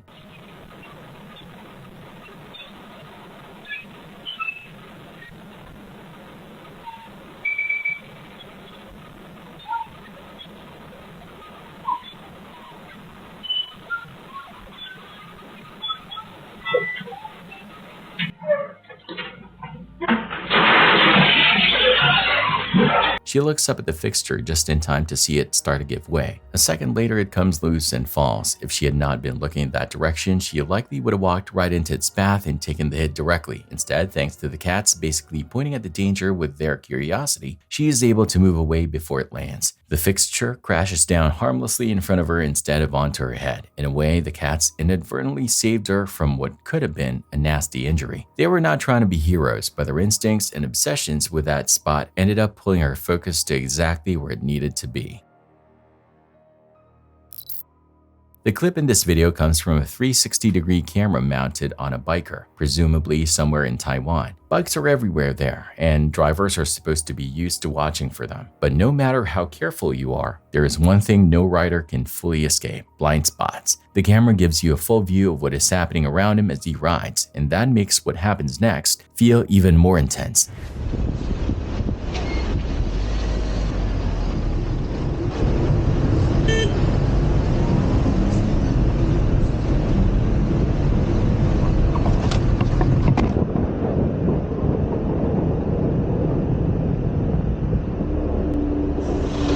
As he moves along, a truck starts to shift position. From the rider's point of view, it probably looks like routine lane movement at first, but the 360-degree view makes it obvious that the biker is drifting into place where the truck driver simply cannot see him. In a heartbeat, he is in the danger zone. The truck comes over, the space closes, and he is nearly crushed. The collision throws him off balance and he hits the ground hard. This is the kind of crash that can turn a living person into a statistic in seconds. But his helmet and protective gear do exactly what they were meant to do. The impact still rattles him, and you can tell he is shaken up, but he survives. Without that gear, this would be a completely different kind of video. Police respond to a routine-looking traffic stop, but nothing about this encounter stays routine for long. A deputy spots a driver swerving, drifting across the lane, and most obvious of all, lifting a tiny liquor bottle and taking a shot while still behind the wheel. He pulls her over immediately. As he approaches, he sees her try to light a cigarette, a casual gesture that only makes the situation feel even more reckless. When he confronts her, he tells her exactly what he saw: the bottle, the tilt of her head, the liquid going down. She denies everything instantly, acting confused, overwhelmed, even offended, and asks if he has a warrant. He tells her plainly she's being stopped because of the tinted license plate cover and the open container he just watched her drink from. But she keeps cutting him off, denying the obvious. Do you have warrant? I'm stopping you because you have unlawful tag cover. What tag cover? The tag cover over your plate that's tinted. No. Obstructs the visibility of your plate. Tinted. Plus, you can't be in possession of a open container while operating the vehicle? No open container. I saw you drink it. I have. It was a small shot-sized bottle. You put it in your mouth, tilt your head back. I saw the liquid go into your mouth, like a orangish or a yellowish liquor. Okay. And I can smell the alcohol. Listen, this is what you're gonna do. I don't think you're going to tell me what to do. I need your driver's license, registration, and insurance. As he tries to move the stop forward, the woman refuses to hand over her paperwork and insists on calling her husband first. The officer repeatedly orders her to step out of the vehicle and she repeatedly refuses until she suddenly accuses him of battery for touching her arms as he tries to guide her out. That's when things explode. She's pulled from the vehicle screaming as she claims he slapped her. Have you had to drink today? Not enough. Not enough. Come on out after you grab the documents. Please don't. What do you mean? For one, No. Grab your driver's license, your registration and insurance, and step on out of the vehicle. I'm calling my husband now before I get out the car. No, I need you to grab your registration and insurance. No, sir. No, sir. I'm calling my husband. Step out. I'm calling my husband. Step out. No, you have my license. Now you're under arrest for battery. You're touching me. What the? What the? On your back. What the? Get your foot off my back. You had to put your foot on my back? After you slap me, yeah. I didn't slap you. It's on camera. You're under arrest for battery on a law enforcement officer resisting. Step up. How do I step? And by the way, this is the liquor bottle I saw you drink. Good. Put your butt up. No, let me go. No. You ain't got to do me like this. Step up. I'm trying to get you off the ground. I can't step up. Put your legs in front of you. I can't step up. You don't know mine. Put your legs in front of you. Step up. Listen. Walk over to the car. No. Stop. What the did I do wrong? Resisted me. Get my no. Because that's an open container. No. While you're What did I do? Operating your vehicle Listen, with a. I'm on the way home. I don't care. Listen. Okay. That was nothing. Well, so 115 for battery Move. and resisting. Get me my I need to call my husband. You ain't calling nobody. Get my wallet off the floor. Not right now. So. Looks, you were one of the ones. I have a lawyer. Good. Jason Hicks. Okay. Call him. I don't need to. Get off of me. Man, this is bullshit. You're under arrest for battery on a law enforcement officer resisting. Because I touch you, you touch me. Because you slapped me, yes. I didn't slap you. On camera. Right now, you need to calm down and relax. Get off my arm. You choking me? No, I'm pushing you against the car. You don't have to hold your hand on me. I have costo-contrite. Considering you're resisting, costo-contrite. No, I want you off of me. I don't care. You're not you going don't anywhere. Care? Stay right there. She keeps demanding her glasses, her wallet, her phone, her husband, anything except to cooperate. It was one shot. It might have been. And if that was it, that's it. If you would have cooperated and done what I told but you ain't got to do that. You ain't got to do this. Listen. Not right now. No, I can't see. Now you're violating my civil rights. No, I'm not. I can't see. Those are my eyeglasses. Okay, well, I'm not going to lean over in front of you. Those are my eyeglasses. You're stopping me from seeing. Sir, I want my eyeglasses. Yes, you do. I want do this. Yeah, just gonna have to do use force. Ripped her out of the car. She slapped my wrist after I told her to get out. She started resisting. About swerved into me. Saw her drink this. Yeah, I'm fine. Like I said, you're under arrest. I'm gonna tell you your constitutional rights. Can I have my eyeglasses? My wallet is on the. I need you to listen to what I say. What did I do? If I tell you Yes.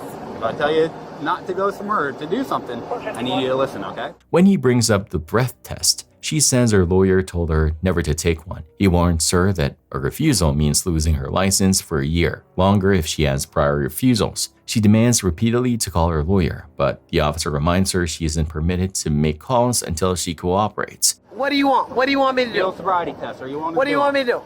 I want to check your eyes and do some physical Okay, tests. check my eyes. Are you willing to do that? Come on.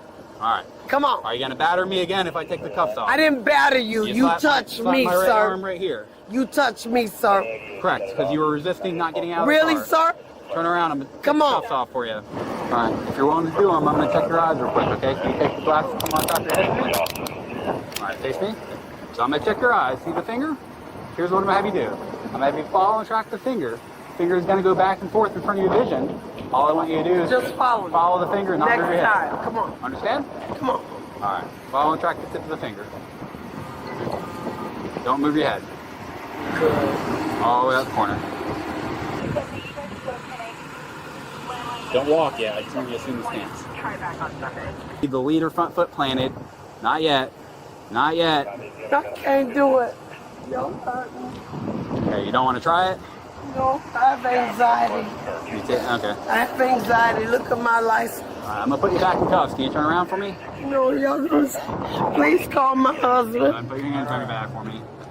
If you cooperate, I'll let you make some phone calls. Okay, wait a minute. I'll cooperate. Well, then stop tensing No, your arm. I'll cooperate. In the end, the situation turns into exactly what the officer tried to prevent, a full arrest with multiple charges. The woman was hit with 2 felony counts, including battery on a law enforcement officer (DUI), second offense, and refusal to submit to a lawful test. Resisting with violence was eventually dropped, but the rest stuck. She was convicted and sentenced to 2 years of state probation for the felony battery charge. In the Russian region of Saratov Oblast, a peaceful summer day turned tragic when a 30-year-old driver lost control of his vehicle and veered onto a sidewalk.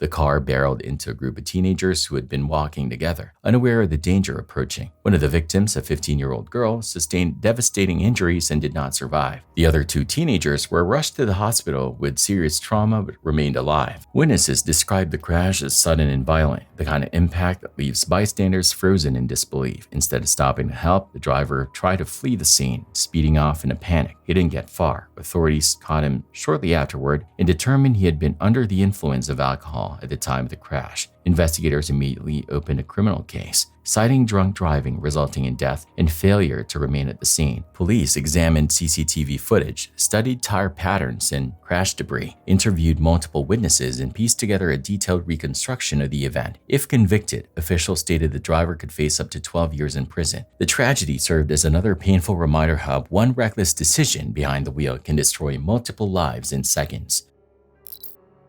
On Sunday, February 11, 2024, Lakewood Church in Houston, Texas, one of the biggest megachurches in the United States, was holding a regular worship service. Thousands of people arrive there each week expecting music, preaching, and a sense of safety inside its massive walls. That afternoon, surveillance cameras captured a woman walking toward the church, holding the hand of her 7-year-old son. She wore a long trench coat, the kind that hides everything underneath, and beneath it was an AR-15 style rifle. A distracted security guard glanced at his phone at the worst possible moment, missing crucial red flags as she passed through the entrance and blended into the flow of people. She moved through the crowd by the doors, walked deeper into the building, and reached the lobby. Then she pulled out the weapon and opened fire. One of her rounds struck a 47-year-old man in the leg. Panic detonated instantly. People screamed and froze. Others dropped to the ground, and some ran without knowing where the danger was coming from. The sound of gunfire in a place designed for worship and comfort shattered any illusion of safety. Off-duty law enforcement officers who were present that day reacted almost immediately. They moved toward the gunfire, yelling for people to get down and calling for backup over their radios. As they closed in, the woman began yelling that she had a bomb, forcing the officers to hesitate and keep some distance. She pointed her weapon in their direction, and a chaotic exchange of fire erupted right inside the church. In that crossfire, a bullet struck her own 7-year-old son in the head, turning a horrific scene into something more unthinkable.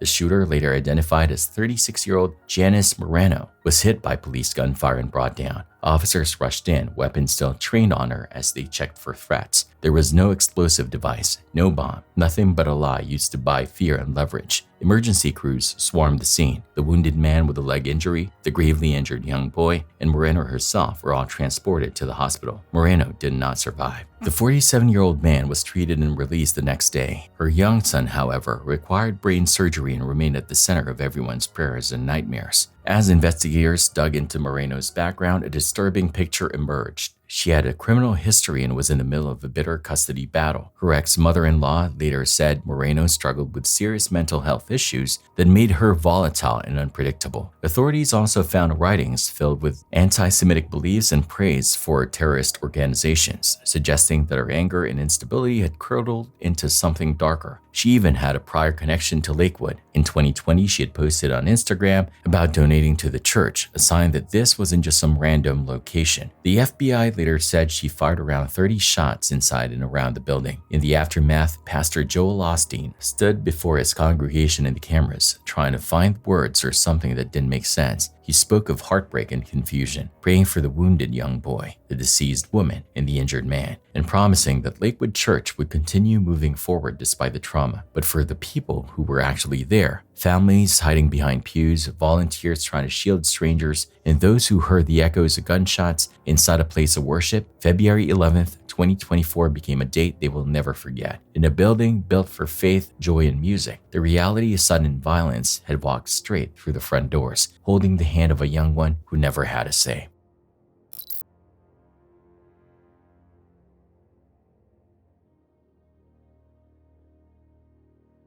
At a repair shop in Chengdu, China, a mechanic experienced a near-death moment caught entirely on camera. He had been inflating the tire of a large trailer, something he had likely done hundreds of times, when the unthinkable happened. The wheel hub, which he later said he hadn't realized was badly warped, buckled under the growing pressure. As he pumped air into the tire, the internal stress built to a critical point. Without warning, the tire exploded with immense force. The blast sent debris flying outward like shrapnel. A piece of the rim shot past the mechanic's head with lethal speed, missing him by only a few inches. The raw shock on his face said everything. He had no time to react, no second to brace. Instinct alone made him jump backward just in time. Had he been even slightly closer, the explosion could have easily ended his life. Afterward, he stood there trembling, staring at the ruined tire, fully aware that luck had just spared him from a catastrophic injury. The footage later circulated online as a stark reminder of how dangerous tire inflation can be when equipment is damaged or improperly inspected.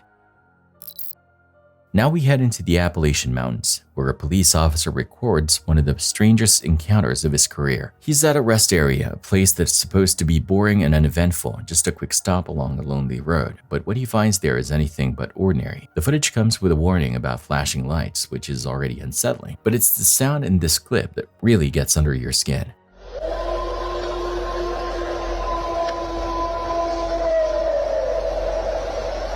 What the absolute is it?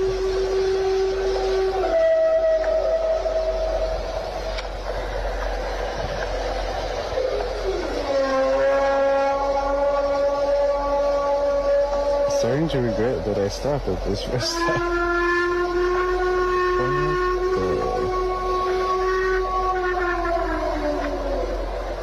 And they say Bigfoot isn't real?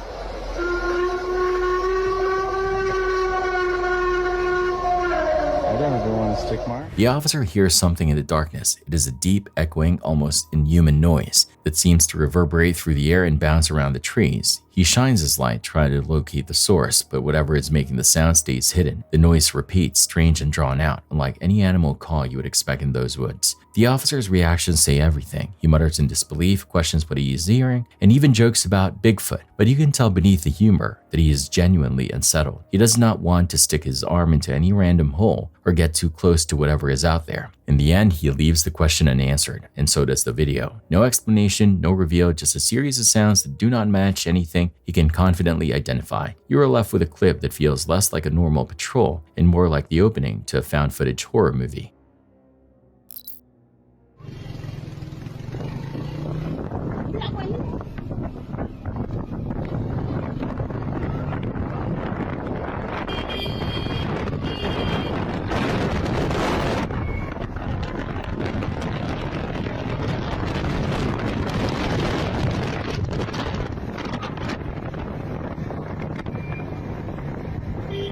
June 3rd, 2018 started like any other morning in the shadow of Volcán de Fuego, the volcano of fire in Guatemala. The sky was clear, the air still. Villages scattered around its slopes carried on with their routines. Locals swept porches, children played in dusty streets, and farmers worked fields that had been in their families for generations. Fuego wasn't just a looming presence on the horizon, it was part of daily life. Rising more than 3,700 meters into the sky, sitting between the departments of Chimaltenango, Escuintla, and Zacatepeques, it was one of Central America's most active volcanoes, but that activity had always come in small doses. Frequent puffs of ash, minor explosions every 15 to 20 minutes that had become background noise. People filmed it, pointed tourists toward it, and went to bed each night knowing it might rumble but believing it would stop there. Familiar, predictable.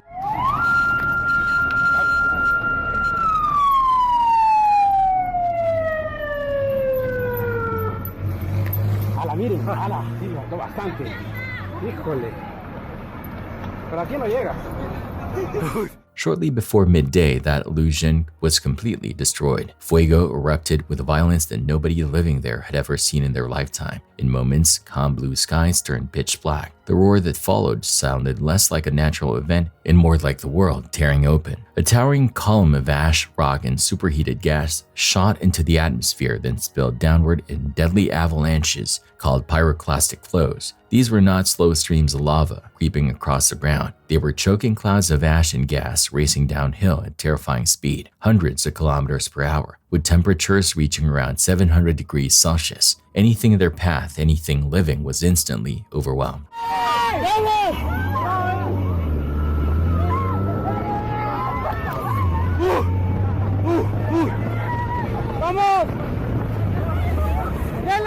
On the slopes and in the valleys below, people didn't fully understand what they were seeing until it was too late. One man, standing in what he thought was a safe spot, pointed his phone at the volcano, filming as the ash cloud began to roll toward the villages. In the video, someone laughs nervously. Another voice says something along the lines of "it won't reach us." That disbelief, that fatal assumption, lasted only seconds. The pyroclastic flow didn't slow down. It didn't stop at some invisible line. It surged forward, swallowing homes, roads, and people in a dense, suffocating wave. Everyone in that recording, the ones joking and watching from a distance, were believed to have died shortly afterward, completely overtaken by something they'd mistaken for a spectacle. Chaos erupted in nearby towns. Some people tried to escape in cars, only to find roads already covered in ash and debris, engines failing as heat and dust choked them out. Others fled on motorcycles or on foot, running blind through a world that had gone dark at noon. In a matter of minutes, villages that had existed for decades were buried. Authorities initially reported 33 deaths, but that number quickly became meaningless. As rescuers clawed through heaps of ash and twisted debris, the true scale of the disaster began to emerge. Nearly 200 confirmed dead, thousands more estimated to have perished, and hundreds listed as missing. Crops covering more than 21,000 acres were destroyed. Bridges warped, roads vanished, and even the main international airport was shut down under a blanket of ash that turned the landscape into something almost lunar. In the aftermath, grief turned into anger and questions. Guatemala's National Institute of Seismology, Volcanology, Meteorology, and Hydrology had issued multiple alerts starting early that morning as Fuego's activity increased. 6 separate warnings in one day. But warnings only matter if they're heard, understood, and acted on. Many of the communities closest to the volcano didn't receive them at all. Some had no reliable access to mobile networks, internet, or even radio. Others heard the warnings but chose not to evacuate, having lived through so many small eruptions before that it was hard to believe this time would be any different.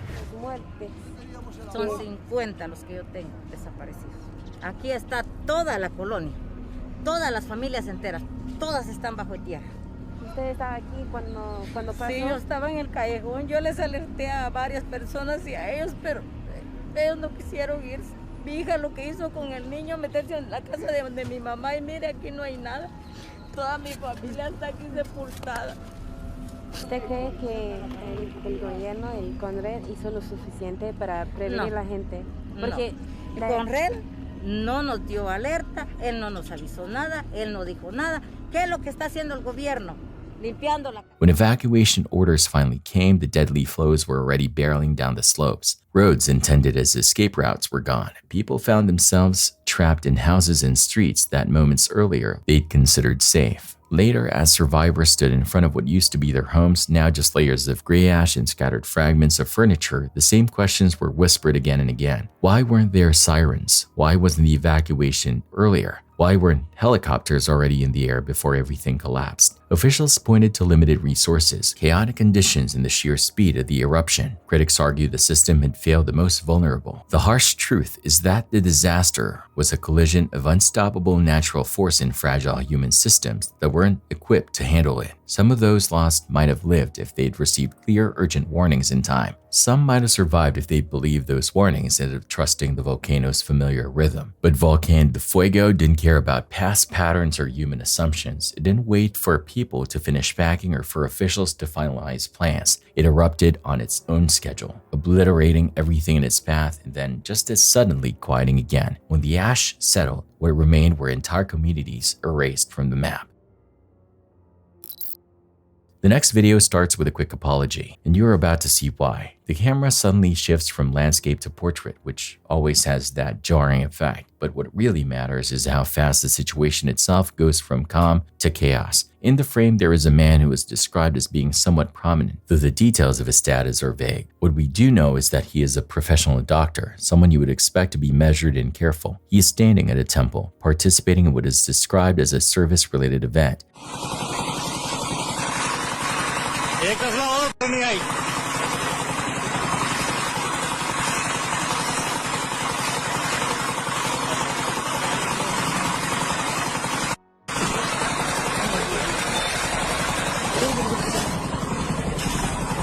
He leans just a little too far or missteps at the worst possible moment, and suddenly he loses balance. Right in front of everyone, he tumbles down into the pit. For a moment, nobody reacts. There is this strange, awkward pause where it feels like the world freezes, and everyone is collectively processing how this supposedly respectable figure just vanished down the hole. Then reality catches up, and the people around him rush in to help, pulling him back up to safety. He survives with more embarrassment than injury. But the clip has that unsettling "this is not how it was supposed to go" energy that makes you feel like you are watching karma play out in real time.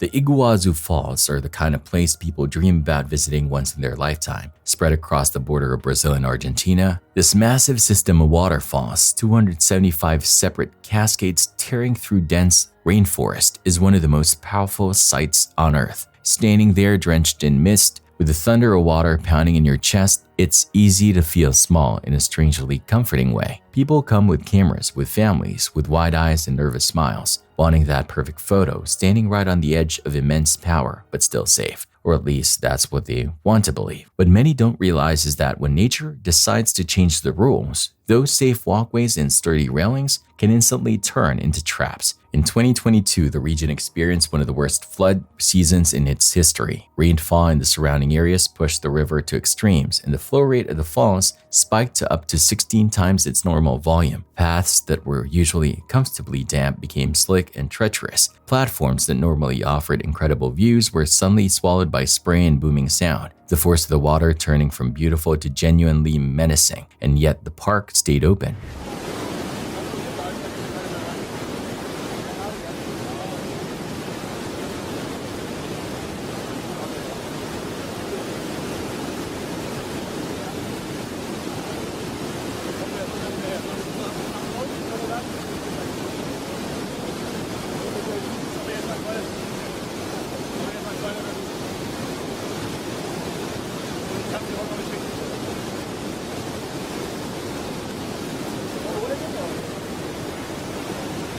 Tourists still shuffled onto bridges, leaned over railings, raised their phones, and smiled for the camera. The water roared inches away, but as long as the barriers held, it all felt like a thrilling backdrop rather than a real threat. Among those visiting was 58-year-old Canadian tourist San Sarek from Montreal. Like so many others, he wanted that one photo that would capture the scale of what he was seeing. The video from the Devil's Throat area is overwhelming even in normal days. During heavy flow, it looks almost unreal. Witnesses say San climbed over the safety railing at the Devil's Throat walkway to position himself just right, holding his camera up, framing the falls behind him. Maybe he leaned just a little too far back. Maybe the platform was more slippery than he realized. Maybe a sudden gust of wind or a shift in his footing threw off his balance. Whatever it was, it happened in a heartbeat. 1 second he was standing there focusing his shot, the next he was falling. He plunged into a torrent of water that didn't care who he was or why he was there. People nearby saw him resurface only once, dragged toward the churning drop. arms flailing, mouth open in a desperate attempt to breathe. There was no real chance to throw a rope, no easy way to reach him. The current at Iguazu isn't something a person can fight. Within seconds, he disappeared beneath the surface. Despite intense search efforts, he wasn't found immediately. Days later, his body was recovered downstream on the Brazilian side, a tragic solitary figure pulled from the river that had swallowed him in front of horrified strangers. But that wasn't the only horror Iguazu had in store. Not far away on the same system of waterways, tourists were still boarding boats that take visitors as close as possible to the falls, promising an up-close, once-in-a-lifetime view. Even with water levels high and currents unpredictable, the trips continued. Dozens of people crowded onto the boats, laughing, recording videos, turning their backs to the cliffs to pose for photos as towering rock walls surrounded them. Then, somewhere above them, the rock shifted. Without warning, a massive slab of cliff face tore free and began to fall. The entire collapse was caught on camera. In the footage, the boats looked tiny, floating toys compared to the sheer sides of the rock coming down.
There is no real time to react, no dramatic countdown. The rock slams into the water with catastrophic force, directly onto at least one of the vessels and shoving another into chaos. Screams vanish under the sound of impact and crashing stone. Some people are crushed instantly. Others are flung into the water, trapped beneath debris or dragged downward by the violent turbulence. 6 people were confirmed dead. More than 30 others were injured. Emergency teams raced in, pulling survivors from the water, hauling the wounded onto nearby boats and barges. In the immediate aftermath, as many as 20 people were reported missing. There was no siren, no warning system predicting the exact moment the cliff would give way. It happened in what had seemed like a calm, scenic corner of the lake, a place people went for fun, not danger. That's the brutal truth about places like Iguazu. They can be breathtaking and deadly at the same time. The same energy that makes them beautiful is the same energy that can kill without hesitation. Within a short period, one man vanished over the edge of the falls trying to capture the perfect photo, and a group of unsuspecting tourists were crushed or thrown into the water by a collapsing cliff. 2 separate tragedies linked by the same setting and the same illusion, that as long as there are railings, boats, and ticket booths, nature is under control. But at Iguazu, the water never really belongs to anyone. One moment, it's a backdrop. The next, it's a grave.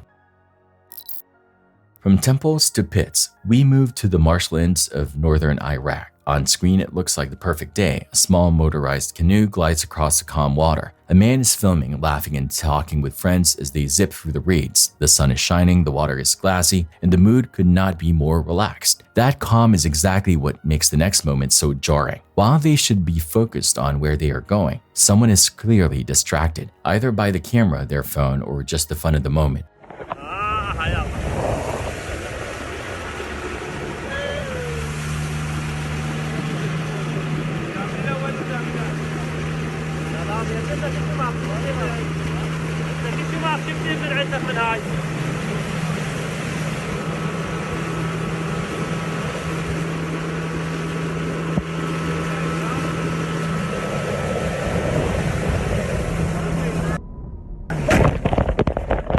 Despite all the open space around them, they somehow manage to crash into another canoe. The impact shatters the piece in an instant. Boats collide, people are thrown off balance, and you can almost feel a shock and panic cut through the laughter. The canoes take the hit and are visibly damaged, and the dreamlike mood evaporates as quickly as it arrived. Local Iraqi sources report that everyone involved walked away physically fine, but the clip still feels like a slow-motion reminder that distraction does not just ruin car rides, it can destroy peaceful afternoons on the water too. On the morning of February 23, 2018, 12-year-old Linda Rogers woke up before everyone else in her Dallas home. It was a day of a cheerleading competition she'd been obsessing over for weeks. Cheer was her passion. She practiced relentlessly, rehearsed routines in her bedroom, and talked nonstop about the upcoming event. This wasn't just another performance to her. It felt like the start of something big. That morning, before the sun was fully up, she decided to get ready early. She picked up her phone and began recording herself, capturing her excitement in the small, quiet moments before the big day. That video would become the last footage of her alive. Good morning, guys. It is 6:02 a.m. Friday, February 22nd. So I'm gonna start with hair. Turn on my lamp because I don't want to turn on all of the lights. So yeah. So I went ahead and connected my straightener, and I still have to connect the curling iron. And I already got halfway started doing the braid, and all what's left to do is 2 days earlier, just a couple of miles away, another resident in the neighborhood had noticed something was wrong. When he stepped outside, he saw strange, wet-looking patches and bubbling areas in the soil and around openings on his and his neighbor's properties. As he got closer, a strong smell hit him, gas. To test his fear, he did something risky. He held the lighter up to the strange substance, and it ignited. That confirmed it. Natural gas was leaking into the ground and the air. Alarmed, he called Atmos Energy, the company responsible for supplying gas to the area. The response he got was shockingly casual. They told him they'd be out in about 5 days to make repairs. 5 days with gas actively bubbling out near homes, worried that something catastrophic had happened long before that. He recorded a video of the problem and posted it on Facebook to get attention. That finally worked. Within a couple of hours, Atmos crews were in the neighborhood, checking lines, marking spots, and beginning repairs. But that man's yard wasn't the only place where gas was escaping. Complaints were coming in from multiple locations in the same area. Gas smells, unusual wet spots, strange behavior from appliances. It didn't take a pipeline expert to realize that something bigger might be going on. Multiple leaks clustered in one neighborhood is not a normal occurrence. In a deposition later, Atmos Operations Supervisor Michael Rose was asked directly if he found it unusual to jump from leak to leak in the same area in a single evening. His answer, no. They'd had that happen before. The Director of Operations, Kyle Slaughter, echoed that sentiment, insisting the situation was under control and that there was nothing abnormal about it. They admitted they didn't shut off the main gas distribution system for a broader investigation, but pipeline safety expert Don Deaver, hired by the victims' families, called that attitude terrifying. From his point of view, multiple leaks across a tight radius meant a major failure, not an everyday issue. And when gas is involved, wait and see can be fatal. On February 22nd, the warning signs turned into reality. 2 separate gas-related explosions hit homes on Durango Drive in northwest Dallas, on the same street just a few blocks apart. In one house, a person standing at the stove was suddenly caught in a burst of fire. Emergency calls flooded in, and Atmos crews and first responders moved frantically to the affected locations. Even then, the gas mains were not fully shut down, and families living just a few houses away were not told to evacuate or warned about the potential danger beneath their feet. Atmos kept patching leaks and trying to contain the situation locally, behaving as if each incident was isolated instead of symptoms of a network-wide problem. The next morning, Linda was still getting ready, recording in her room, doing what any excited young competitor would do. Outside, the sky was still dim. Inside, her family was starting to stir. Then, without warning, a massive explosion ripped through the Rogers home. The force was so powerful that it blew apart walls, tore through rooms, and hurled debris into the street. Neighbors woke to the sound of the blast and the sight of flames and rubble. 911 calls poured in as people ran outside to see what had happened. For many of them, the lingering gas smell suddenly made horrible sense. House that exploded in the 3500 block of Espanola. See, something's wrong with the gas lines here. That's the 3rd house. By the time first responders and Atmos officials arrived, the damage was irreversible. Linda had been killed in the explosion. Her bright future, her competition, all of it gone in an instant. The other 4 members of her family survived but suffered varying degrees of injuries, both physical and emotional. Only after this 3rd explosion did Atmos finally shut off the gas supply to the area and order a full evacuation of the neighborhood. They relocated families to temporary lodgings and promised a comprehensive safety plan before service would be restored. Steps that could have, and many argue should have, been taken days earlier. Instead, Warnings were downplayed, leaks were treated as routine, and a disaster that was waiting to happen finally did, taking the life of a 12-year-old who had simply gotten up early to chase her dream. On November 23, 2025, just after 12:26 p.m., Las Vegas Metro Police responded to a frantic call about a carjacking unfolding inside an apartment complex on Indian River Drive. The victim reported that the suspect, 38-year-old Wade David Griffith, was armed with a knife and had threatened to kill him if he didn't hand over the vehicle. With the suspect still on foot and unpredictable, officers rushed in, preparing for a deadly confrontation. Feet away right now from us, walking towards the entrance. He's still flashing the knife, man. He's got it in his left hand. He's wearing a backpack. Flashing the air? Bro. Huh? Flashing the air? He's flashing it, bro. He's flashing knife. He's gonna hurt somebody, man. So walking toward the entrance of the complex? He's walking towards the entrance of the complex, man. There's cars all over the place. When they reached the entrance of the complex, they spotted Griffith almost immediately. He refused to back down, ignored commands, and the situation escalated into a violent struggle right there near the roadway. Two officers fought to get him under control as Griffith made a sharp, swiping motion with his hand, something that looked exactly like an armed strike. Believing he had pulled a knife, one officer fired his weapon to stop the assault. Ground right now. Get down. Get on the ground. Yes, you did. Get on the ground now.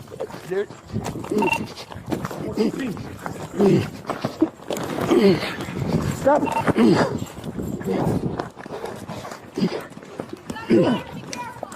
you got a knife.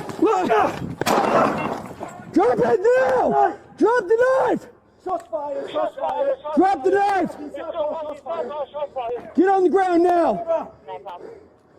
Griffith fell, and officers quickly moved in to secure him. Medical personnel rushed him to the hospital, where he survived and remained in stable condition. But the investigation uncovered an unsettling twist. While officers found a large fixed blade knife and an empty second sheath in Griffith's backpack, the object he used during the struggle wasn't a knife at all. It was a vape pen clenched tightly in his fist, mimicking the shape and movement of a blade. In the chaos of a close-quarters fight, that misinterpretation nearly cost lives. Griffith was arrested and now faces multiple felony charges: 2 counts of robbery with a deadly weapon, 2 counts of battery on officers with a deadly weapon, and 2 counts of resisting a public officer with a deadly weapon. Even if the object in his hand wasn't the knife he carried, the threats he made and the weapon he possessed turned the fight into a near-fatal confrontation, perfectly showing how quickly violence can erupt when danger, panic, and split-second decisions collide.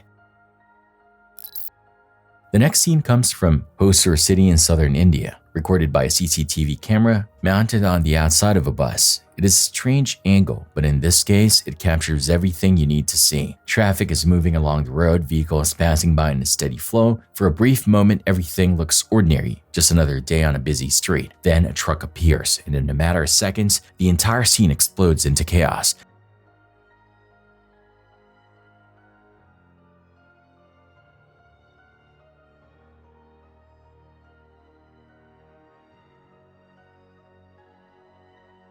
The truck collides with a motorcycle, sending it and its rider into danger. It does not stop there. It keeps rolling, slamming into a smaller car and smashing through a large portion of the median strip. Concrete and debris spray across the roadway. People watching from the bus in nearby areas are convinced they are about to be next. Even without audio, you can imagine the gasps and shouts that it must have erupted as the truck tore through everything in its path. Miraculously, the devastation stops just short of becoming fatal. The truck finally comes to a halt before plowing into any more vehicles or pedestrians. Despite the violence of the crash, reports say there were no casualties. It is one of those rare times where the level of destruction does not match the body count, and you're left staring at the screen, half expecting a worse outcome than what actually happened.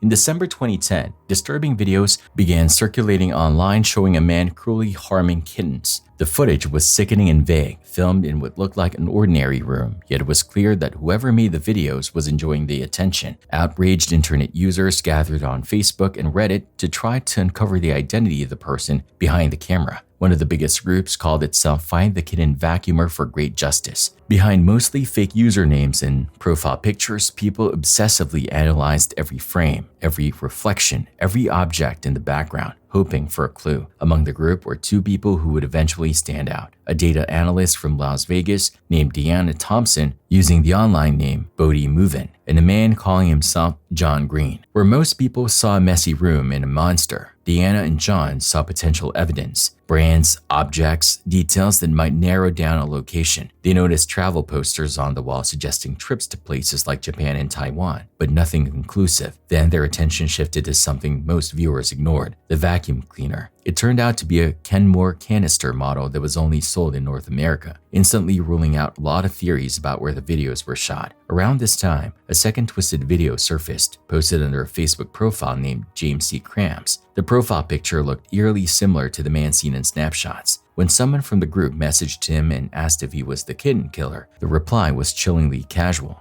"Yes, I kill kittens, LOL, and there's nothing you can do about it." That was all the group needed.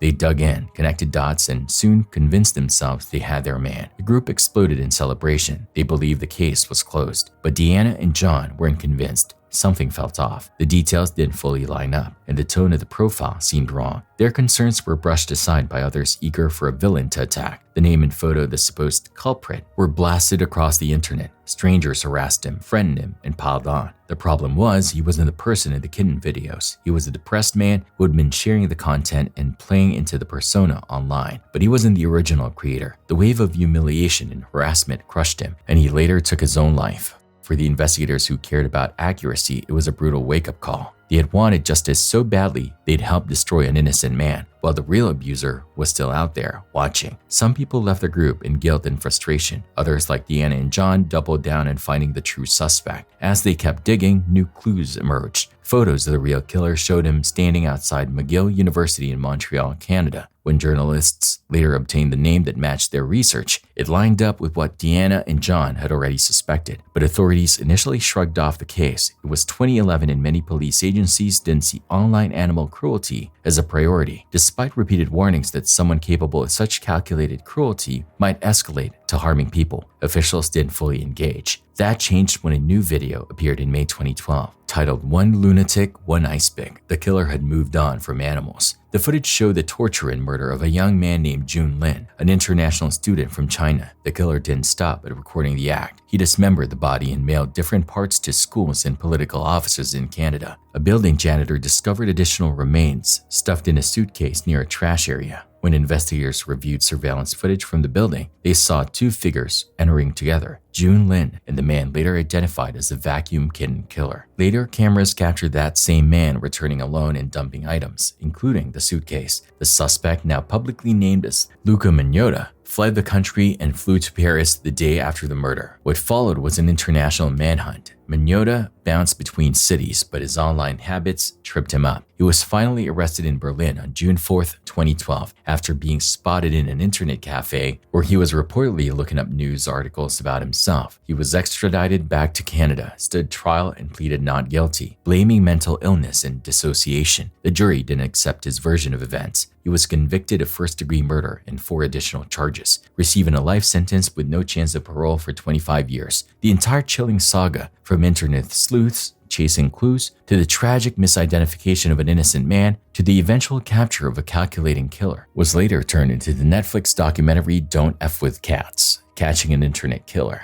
What began as a hunt for someone hunting animals became proof of the warning those online investigators had been shouting all along. Sometimes the person who starts with small acts of cruelty is already planning something much worse. Next, we go to La Plata, Argentina. The very first frame already tells you that something serious is happening. A supply store warehouse is burning. Flames are visible, smoke is billowing upward, and the glow of the fire makes everything around it feel tense and unstable. Firefighters and authorities are on scene trying to keep the situation under control, but you can see the structure visibly suffering under the heat. As the minutes pass, the fire continues to eat away the building's integrity. Beams weaken, supports give in, and the entire warehouse starts to look like it is being held up by nothing more than stubbornness and gravity. Then, little by little, it begins to collapse. The roof buckles and falls, walls cave inward, and parts of the building building come crashing down. It does not happen instantly, and that delay is the only reason this is not a mass casualty event. The slower collapse gives the responders just enough time to evacuate people from the surrounding area and push onlookers back to a safer distance. There is still no clear explanation for how the fire started, but what we do know is important. No injuries or fatalities were reported. In a clip where the visuals scream disaster, the fact that everyone walked away becomes the most unbelievable part of the entire story.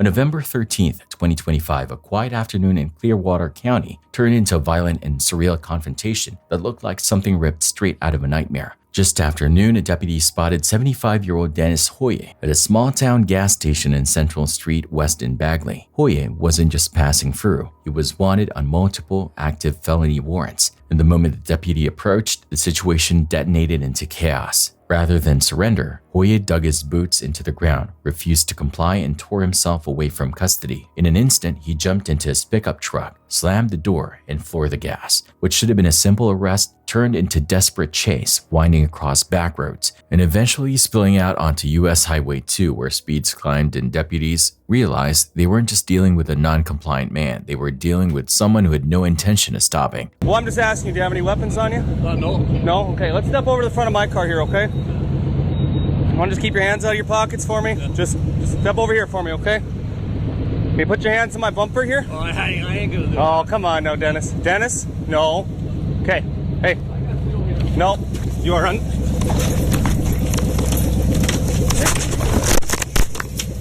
Fighting one, fighting one. Dennis, show me your fucking hands!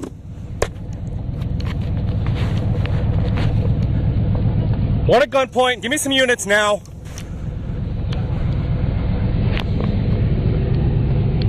Show me your hands, Dennis. 12 clear. Give me some units. Fighting one. Dennis, show me your hands. Dennis, stop. Show me your hands. Do not get in that car.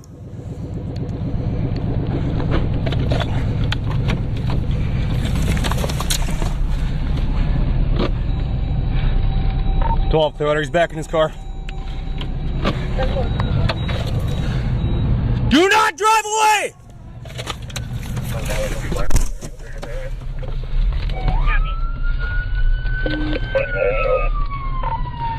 Clearwater, he's taking off. I don't know if he's armed. He went for the vehicle when we were fighting with him at the gas station.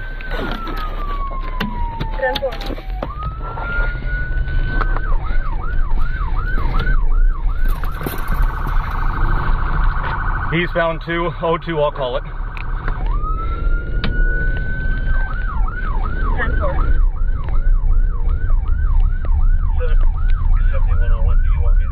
Hoye eventually veered north onto McDougal Avenue Northwest, where a Bagley officer made the call that would halt the pursuit, a perfectly executed pin maneuver.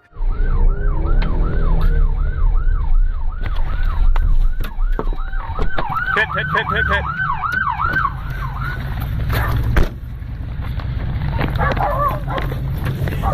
But Hoye wasn't done. As Deputy Hallman shattered the passenger side window to break his resistance, Hoye reached for something that made even seasoned officers freeze, a flare gun. In a split second, he raised it toward the deputy's position on the driver's side and fired, sending a burning projectile ripping toward them. One deputy felt the scorching heat graze the side of his head, narrowly avoiding a serious or even fatal injury.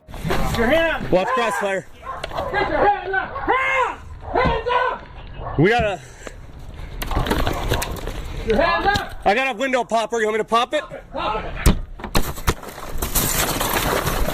Gun! Stop! Get away! Shots fired. Back up! Gun! Stop! Get away! Shots fired. Back up! Start me medical. Shots fired. Yeah, you gotta go to court. Back up.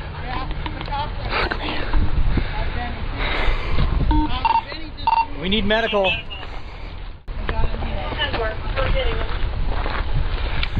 Fuck me.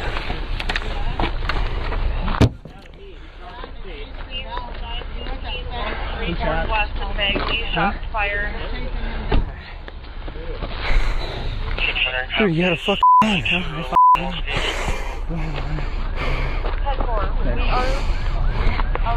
We are also pack 1. I'm fine. You had the... No. You bleeding on my head or anything? Yeah, a little bit. Okay, I need to back up. Okay, I got you.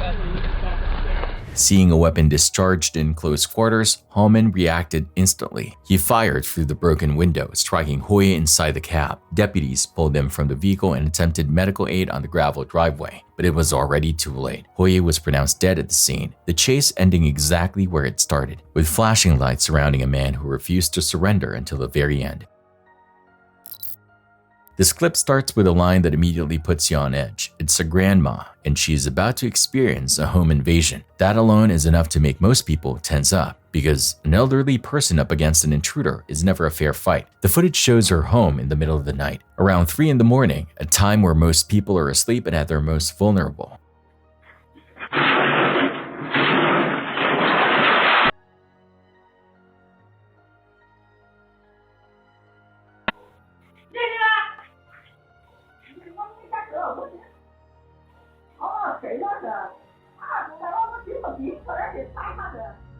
But the invader isn't human, it's an elephant. In the darkness, the massive animal approaches her property and in a surge of anger or agitation, smashes into her metal gate. The sound of the impact must have been terrifying. The gate crumples and part of the surrounding brick wall comes down with it. For anyone half asleep inside that house, it would feel like the entire world was suddenly trying to break in. Villagers rush in with flashlights, shining and making noise in an attempt to scare the elephant away, and eventually it backs off. For a moment, it feels like the danger is past, but instead of disappearing, it comes back later with 5 more elephants, turning this into a full-blown siege. At that point, the villagers have no choice but to seek emergency shelter somewhere else, leaving their homes and hoping the animals do not decide to push their way further in. It's a surreal mixture of wildlife, fear, and displacement that turns one grandma's quiet night into something straight out of a nightmare. This next incident from Kazan, Russia, looks like slapstick at first, but it's nothing short of terrifying. A man enters an elevator carrying a vacuum cleaner. The power cord is still plugged into an outlet just outside the doors. As the doors close and the elevator begins to descend, the still connected cord yanks tight. The man barely realizes what's happening before the vacuum is ripped upward with such force that it slams against the ceiling, nearly pulling him along with it. For a few seconds, chaos reigns. The man flails as the vacuum dangles like a pendulum suspended by the taut cable. Fortunately, the cord snaps before he's dragged further. Maintenance teams later determined the elevator's movement generated enough tension to lift the appliance entirely off the ground, turning it into a swinging hazard. Though the clip went viral for its absurdity, experts pointed out the real danger. A few seconds longer and the man could have been strangled or crushed. He escaped shaken but unharmed, a lucky outcome for an accident born of pure carelessness. In an apartment building on Eva Street, Russia, a calm evening nearly turned into tragedy when a woman returned home from walking her dog. As she entered the elevator, her pet suddenly bolted back toward the stairwell, perhaps startled by a noise or movement she didn't notice. In a split second, the elevator doors began to close, clamping the dog's leash inside. The woman didn't realize it until the cabin started to ascend, dragging the terrified animal upward. The leash pulled taut, leaving the small creature hanging in midair, struggling desperately against the impossible force. For a full harrowing minute, the dog kicked and clawed against the steel door, trying to climb. The woman, horrified, screamed and fought to release it, but the door wouldn't budge. Just before the worst could happen, someone nearby managed to remove the leash, saving the animal from strangulation. The footage spread rapidly online, a chilling reminder of how quickly an everyday moment can shift from normal to nightmare. The dog survived unharmed, though the owner was left trembling, shaken by how close she came to losing her beloved companion.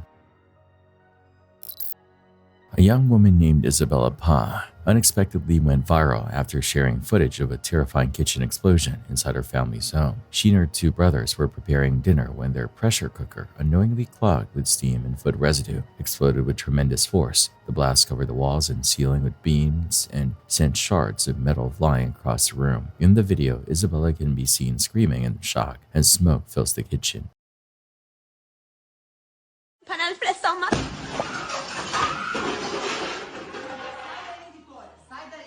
Sai daí, merda!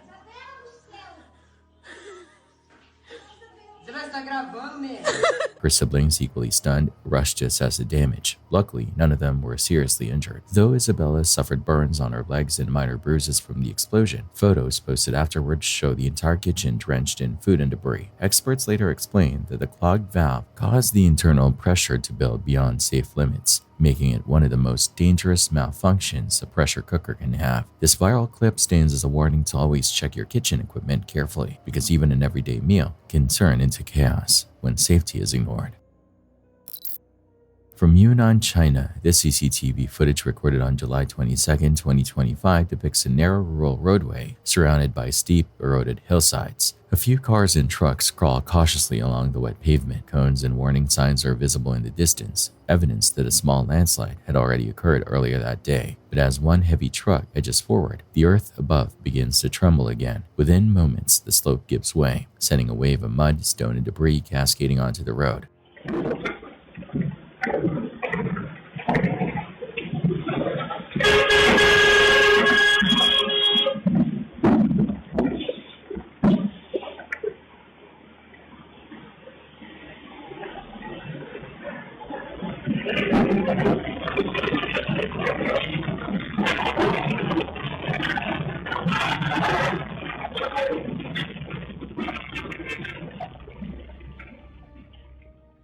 The driver reacts instantly, flooring the accelerator to clear the danger zone as massive boulders crash down behind him. Dust clouds obscure the frame, and the sound of grinding rock echoes through the valley. Amazingly, he makes it through unscathed. Officials later praised the quick-thinking road worker who had placed the cones hours earlier, saying that early warning almost certainly saved lives. The hillside collapsed completely minutes later, burying the stretch of road under several tons of debris. It's a brutal reminder that nature's second strike often hits harder than the first.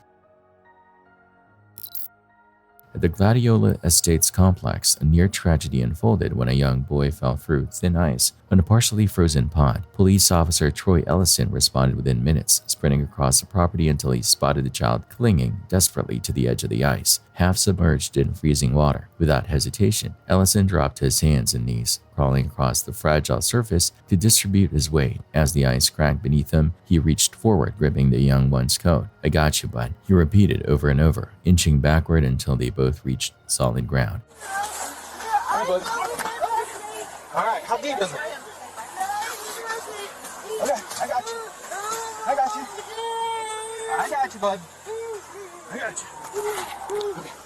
Okay. I got you. I got you.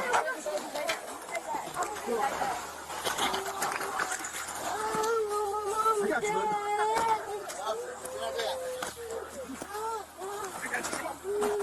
Come on.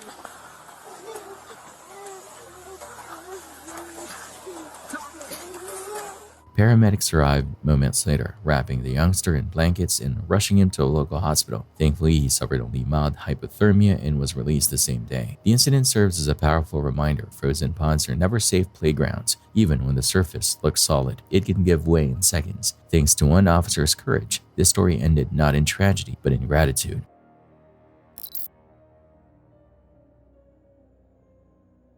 Filmed on October 12, 2025 in Rio de Janeiro, Brazil, this tense footage shows the split-second instincts of a driver saving his own life. 3 armed men ambushed an armored Porsche, blocking it in and raising their weapons to fire. But the driver reacted faster than anyone expected, slamming the door shut and flooring the accelerator before they could act. Eyewitnesses said the attackers fired several shots but failed to penetrate the car's reinforced glass. In the chaos, 2 pedestrians nearby dove for cover and escaped injury. The driver sped away, weaving through traffic until he reached a secure area.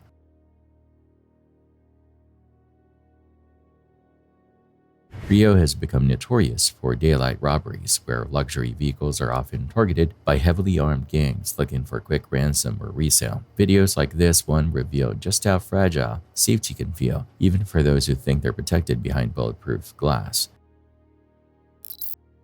Gas station mishap at a busy gas station. A routine refueling turned catastrophic in seconds. A man filling up his white sedan absent-mindedly opened his door to adjust something inside, completely unaware that a massive car carrier was driving past. In an instant, the trailer's edge clipped the open door, ripping it clean off its hinges with a thunderous crunch.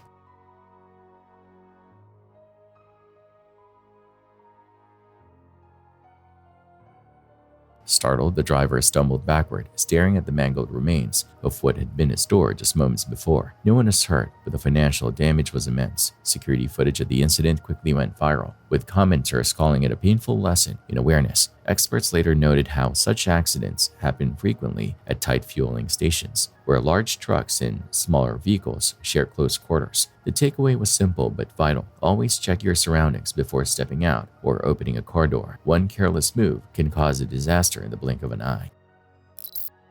On a remote trail in Brazil, a motorcyclist explores dense jungle terrain on a modest dirt bike, its small engine echoing faintly through the canopy. The clip feels tranquil until the sound of heavy breathing fills the air, followed by something far stranger. A low guttural growl unlike any known animal call. The man cuts his engine and listens. The noise grows louder, circling him. He looks around, but nothing moves.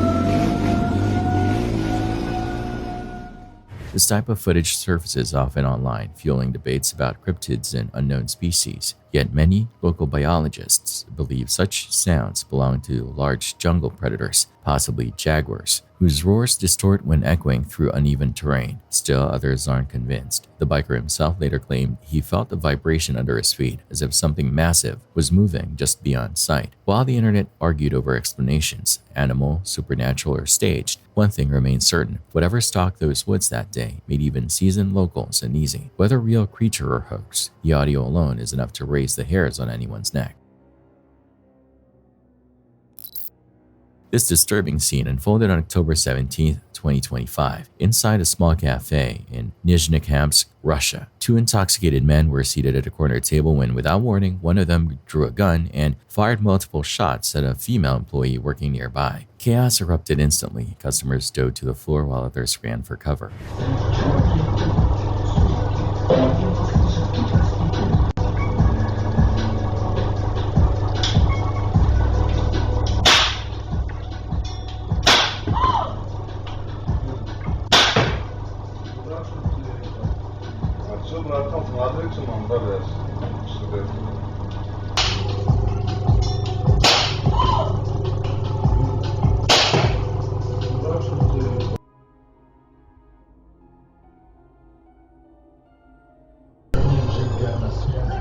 Fortunately, the weapon turned out to be an air pistol, but even then, it caused painful injuries and trauma to the victim. Both men were arrested moments later, their staggering and slurred speech captured on video as officers detained them. Police reports suggest the motive was purely senseless. No argument, no provocation, just reckless aggression fueled by alcohol. The young woman was treated for wounds and released, but the mental scars of being attacked at her own workplace are harder to heal. Incidents like this reflect a troubling pattern across Russia's nightlife scene, where violence fueled by intoxication continues to rise despite stricter regulations. A dramatic scene unfolded in Asia when a motorcyclist attempted to cross a road, completely overtaken by floodwaters. Despite urgent warnings from nearby residents, the water surged rapidly, transforming the street into a rushing current. As the rider pressed forward, his motorbike lost traction and was swept sideways. Within seconds, he was thrown off, tumbling into the brown, churning water. Onlookers screamed for him to turn back, but the current was already carrying him downstream. In a desperate struggle, the man clawed his way toward a patch of shallow ground, pulling himself to safety while his bike vanished beneath the flood. The motorcycle was never recovered. The footage, both terrifying and mesmerizing, serves as a cautionary lesson. Never underestimate the force of moving water. Even a few inches of depth can lift and carry away vehicles, and a moment of overconfidence can easily turn into a life-threatening mistake. Brazilian journalist Lenilo Zhao became part of the story he was reporting when this footage was filmed. He was covering the disappearance of a 13-year-old girl named Reza near a local river. To demonstrate how someone might have vanished, Lenilo waded waist-deep into the murky water while explaining to viewers how strong the current could be. Moments later, his tone changes, pauses, glances down, and says he felt something soft brush against his leg. Olha a diferença aqui já onde eu estou agora, ó. Então, pessoal, e ainda tem a correnteza. Aqui já, olha, ó, um passinho para frente, A água já está praticamente me cobrindo. Então o risco aqui é muito grande, é muito grande. Ainda mais para jovens, não sei se elas sabiam nadar. Olha, andei pouquinho aqui, ó. A água já está acima do meu peito, para você ver a situação. Se eu andar um pouquinho aqui, deixa eu ver aqui. Ó, vou andar mais. Ó a fundura aqui, ó. Ui!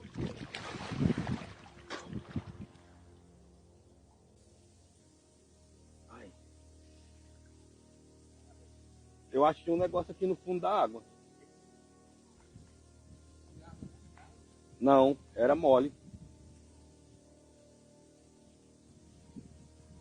Será que não é ela, não? Acho que foi pra aí. Tem certeza? Sabe nadar, menino? Hã? Olha bem aqui. Vem ali, ó. Eu vou lá. Não vou não, eu tenho medo. Parecia um braço. Onde é que eu tava? Era bem aqui assim. Parecia um braço.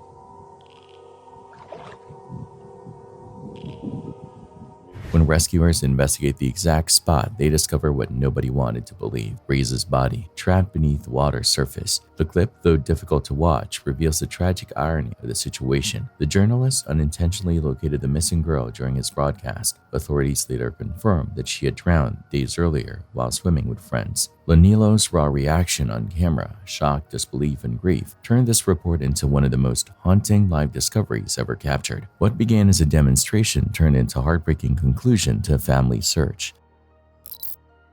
On the morning of January 13, 2024, residents of Dak Lak Province, Vietnam, witnessed nature's raw and unpredictable power. A centuries-old banyan tree that had stood for generations along Phan Chu Trinh Street suddenly split apart. One of its massive trunks gave way and came crashing down across the road. Traffic was light at the time, as many motorists had stopped at a nearby red light, a detail that prevented an even greater disaster, but tragedy struck nonetheless. When a woman on a motorbike was caught directly beneath the falling wood, bystanders rushed to pull her from the wreckage, calling for help as shattered branches covered the street. Another motorist in the opposite lane swerved to avoid the collapse, losing balance and skidding across the pavement. Within minutes, police and emergency crews arrived, cutting through the heavy branches to rescue those trapped and clear the debris. Several vehicles were destroyed and nearby homes suffered structural damage. The incident left the community shaken, reminding everyone that even the most familiar landmarks can turn deadly without warning. In a moment both frightening and oddly surreal, surveillance footage from a beauty salon captured an unexpected crash that stunned viewers worldwide. Two female employees were chatting quietly near the reception desk when, without warning, a woman on a motorbike came crashing straight through the glass door. The vehicle slammed into the desk, scattering supplies, smashing furniture and throwing the driver to the floor. The stunned employees instinctively jumped back, then rushed forward to help her. Miraculously, no one was seriously injured. The woman who had driven through the storefront suffered only minor bruises, though she appeared dazed and embarrassed. Witnesses later speculated that the crash may have been caused by a sudden throttle mistake, a momentary confusion between the brake and accelerator that sent the motorbike surging forward. The viral clip sparked laughter and disbelief online, but it also highlighted the importance of caution in confined spaces, where even a second's lapse in control can end in chaos. In Dehradun, India, campers gather at Rajaji National Park, setting up tents near the tree line, playing music, and lighting lanterns late into the night. But what begins as an evening of fun soon provokes an unexpected visitor.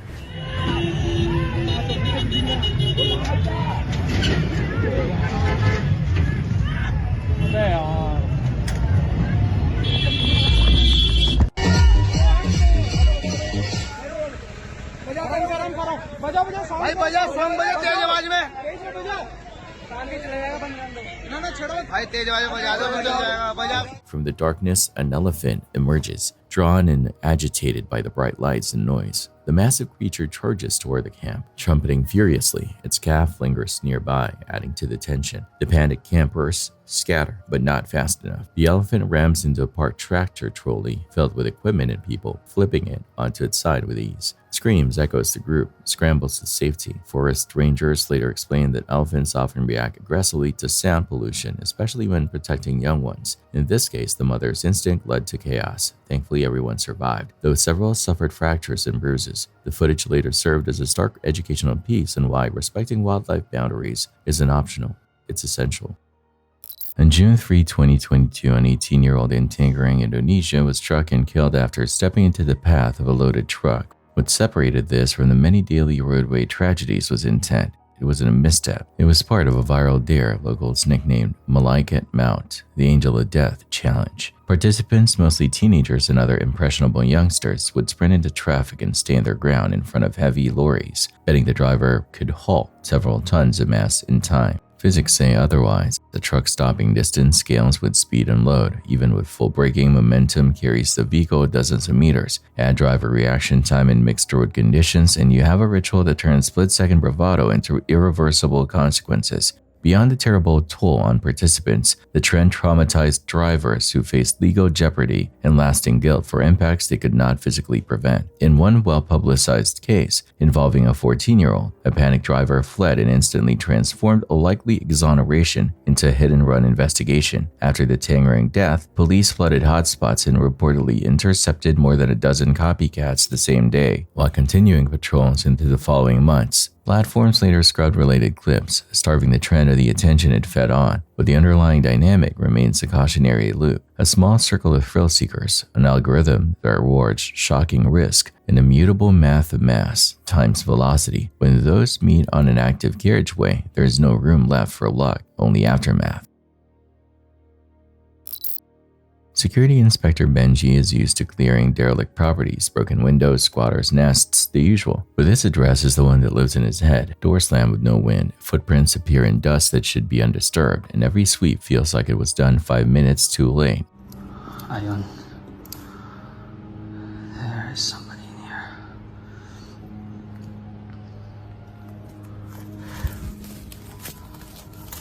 I know you're in there, man. Hello?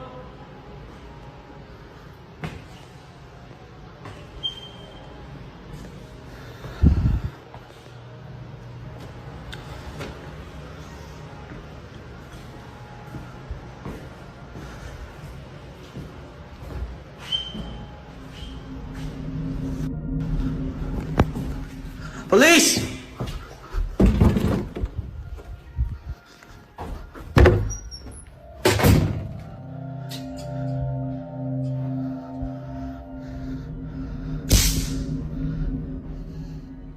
I know you're in there, man.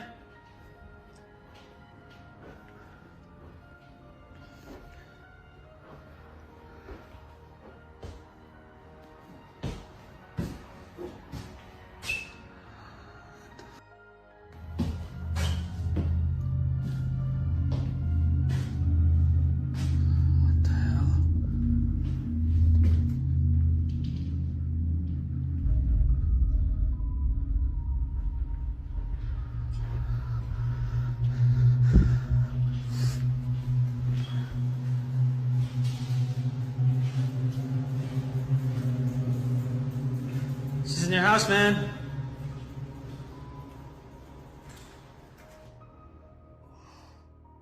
A door swings on its own. No hinge groan, just a decisive open that makes him brace for a person. He assumes draft until a trespasser slips out of a space he had just cleared, a room that looked empty. He backs out and returns after dark to rerun the path, filming everything.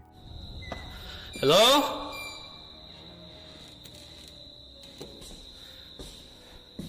Hello?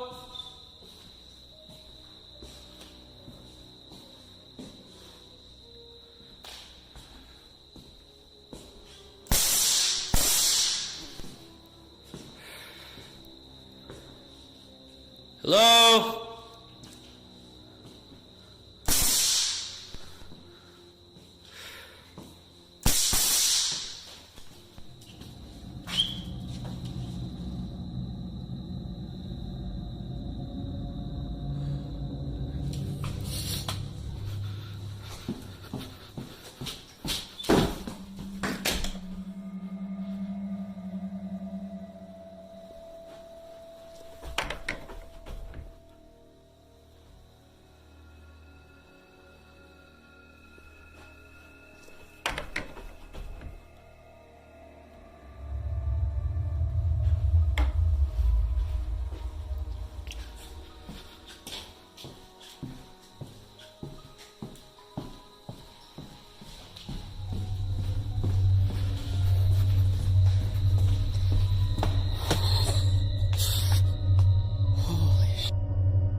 On replay, slowed and zoomed, you can see it, a figure standing back in that same doorway, still as furniture, the outline almost invisible at normal speed. When he checks again moments later, the threshold is vacant. He leaves fast, adrenaline loud in his ears.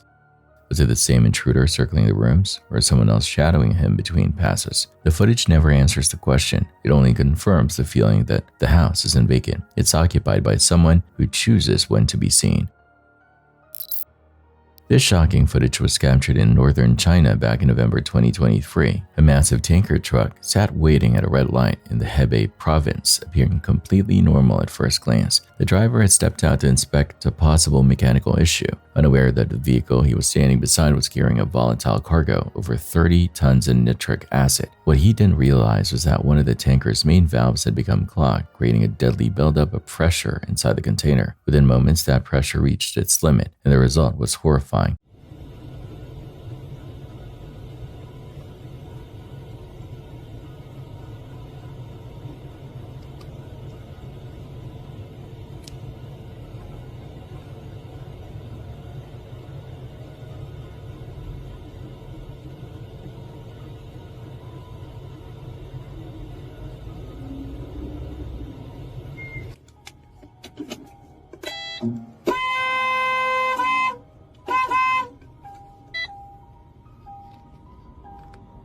The truck suddenly bursts open, releasing a violent torrent of nitric acid that erupts like a geyser into the air. The bright yellow cloud that follows spreads quickly, eating into the pavement and filling the air with toxic fumes. The driver, who had been standing dangerously close, disappears from view amid the cloud. For a few seconds, it looks as if the acid consumed him entirely. Many believed at first that he couldn't have survived such an explosion. By some miracle, no lives were lost. Multiple media outlets later confirmed that everyone in the vicinity escaped alive. If it weren't for official reports, you'd assumed you'd watched a man melt away before your eyes. But fate gave him a second chance that day, a rare moment where death missed by inches. Everyone knows that lighting a cigarette at a gas station is a recipe for disaster. It's the reason nearly every station on the planet is plastered with no smoking signs. But on May 22, 2023, in Gaziantep, Turkey, one driver decided those warnings didn't apply to him, and he paid a painful price for his mistake.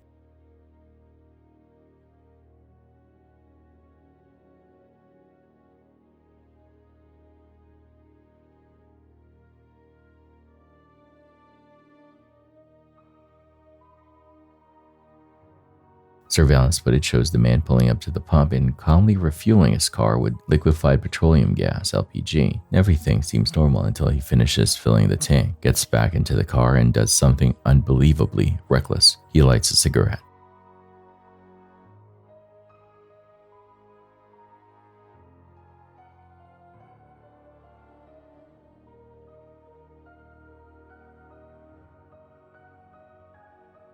Within seconds, the entire vehicle erupts in a violent explosion. Flames burst from the fuel port, racing under the car and up through the door. The shockwave blows debris into the air as the man stumbles out, engulfed in fire. Workers nearby immediately grab extinguishers and sprint toward the blaze. Thanks to their quick action, the inferno is smothered before it can spread to nearby pumps, a move that likely saved dozens of lives.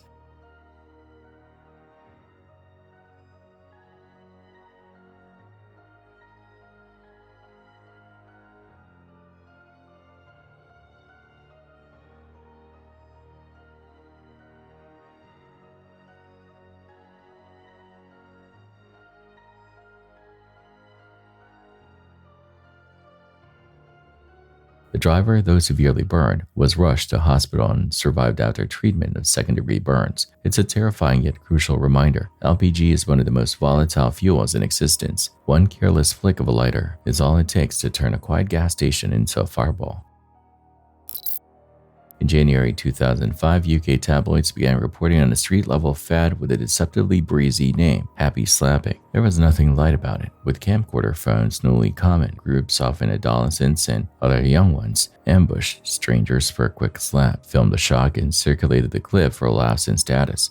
Copycat logic escalated the cruelty. Once a simple humiliation spread widely, the next cohort had to go harder to stand out. Slaps turned to beatings, pranks slid into felonies, The distinction from TV stunt shows of the era, think Jackass, Dirty Sanchez, was consent. Those were staged. This was assault. The moral injury of being randomly targeted in public was compounded by the permanent publication of the moment, a digital scar that never quite fades. The ugliest turn came on August 31, 2009, in South London when Akron Hick, 67, was attacked outside a mosque and later died from head trauma. CCTV led police to 2 teens who pled to manslaughter and served multi-year sentences. France went further, criminalizing not just the assault, but the filming and distribution of such violence, with penalties up to 5 years. Eventually, the phenomenon receded under sharper policing, school interventions, platform takedowns, and public disgust, but its template persists online. Court a violation, chase virality, offload the human cost onto someone who didn't consent to be content. The most sobering lesson is that a camera doesn't make cruelty less real, it just makes it portable and repeatable.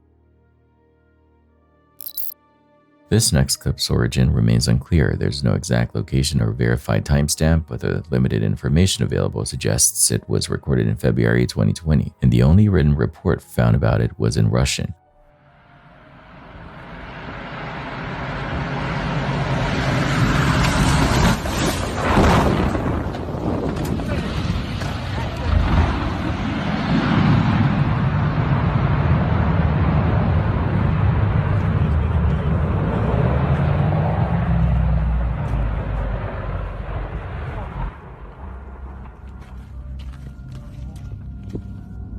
An old Douglas DC-4 aircraft approaches for landing. The crowd gathered nearby seems calm, unaware of how close they are to witnessing disaster. The plane descends lower and lower, skimming just feet above their heads. The air displacement alone would have been enough to knock someone off their feet. As it hits the runway, the landing gear collapses and the plane's underbelly scrapes violently along the ground, sending sparks flying. The people watching from the sidelines gasp, frozen in disbelief. Had they been standing just a few meters farther down, the plane might have plowed straight into them. There is no follow-up report detailing who the pilot was, what the cargo contained, or even what caused the malfunction. Just this eerie footage of a moment that could have ended in catastrophe. A routine landing turned into a terrifying close call. 34-year-old Michael, a rail welder in northern Italy, spent August 31, 2023 doing what he did most days, aligning steel, balancing track, and filming short clips for a modest TikTok audience that liked seeing sparks and workmanship up close. That afternoon, he photographed something he'd never seen before, a vivid red cruciform glow, right on the crown of a rail he'd just balanced, as if heat and light had etched a perfect cross into the metal. His caption was a confession and a plea. "First time this ever happened. God must be saying something. I've been calling him every day. It's been rough." Friends knew he was devout and under strain. The image felt like an omen, whether you believed in signs or not. He posted and went back to work, but that cross would not leave the mind easily. 24 hours later, the unthinkable happened. An investigation's underway after 5 railway workers were killed by a speeding train in northern Italy. They were working on replacing parts of the track at the Brandizzo station near Turin when the locomotive slammed in. Shortly after midnight on September 1, at Brandizzo station near Turin, a train barreled down the line at close to 160 kilometers per hour, 100 miles per hour, while a maintenance crew tended the track. The onrushing locomotive was reportedly unsignaled to the men on site until too late. In seconds, 5 of the 7 workers were killed, their bodies hurled across the right-of-way. The dead included Kevin Lagana, Giuseppe Caridio, Giuseppe Lombardo, Giuseppe Aversa, and Michael Cerruti, the same man who'd posted the burning cross. Investigators have framed it as a catastrophic coordination or a scheduling failure, an avoidable miscommunication in a system that has no margin for error. To those who saw Michael's post, the timing reads like a warning stamped in fire. To others, a cruel coincidence. Either way, his final upload wasn't just another work shot. It became the bookend to a life. Faith, fatigue, and a photo that now looks like it was whispering, "Be careful," into a future no one could stop. The ocean is a way of lulling you into a false sense of peace. One moment it's calm, serene, and mesmerizing. The next, it reminds you that it's one of nature's most unforgiving forces. This was proven in a terrifying incident on December 20th, 2019, at Donny Dune Beach in Santa Cruz, California, where a peaceful stroll turned into a life-or-death struggle within seconds.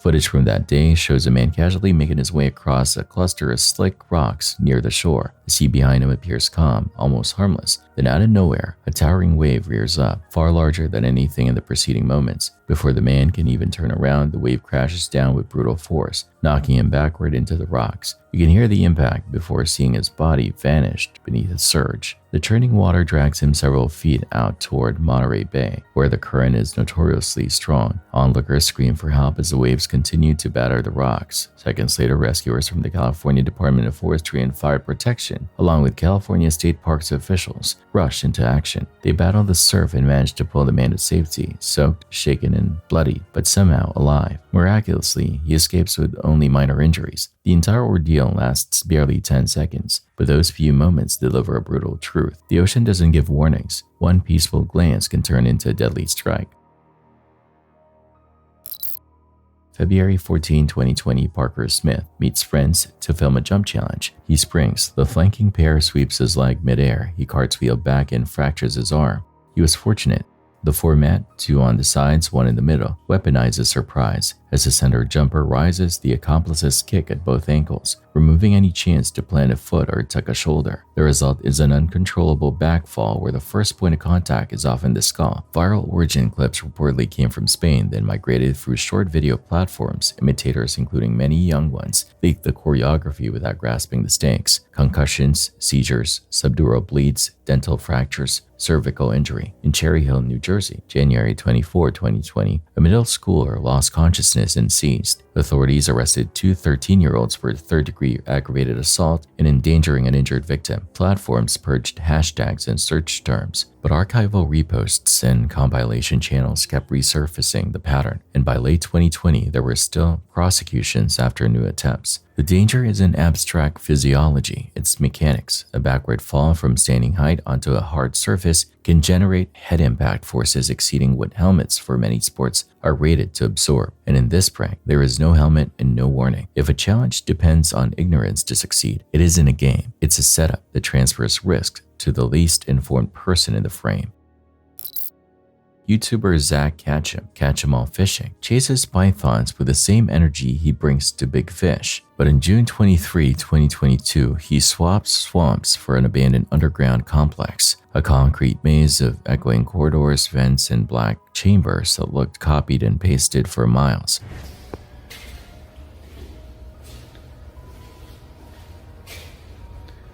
Uh-oh.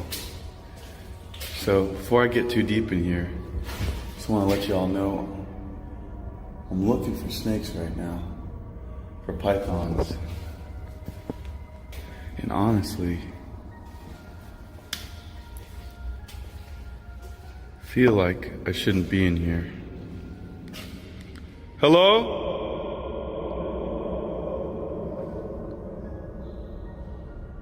Hello?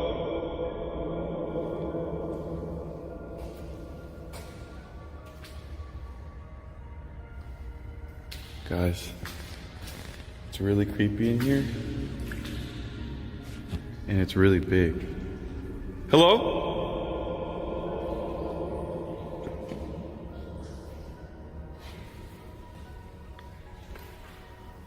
God, there's so much going on. Hello?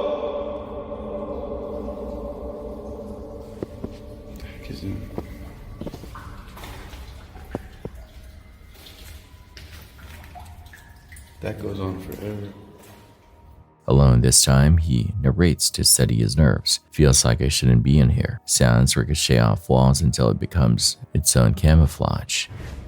This place is just never ending. It's like everything looks the same. All the walls are like the same color and stuff.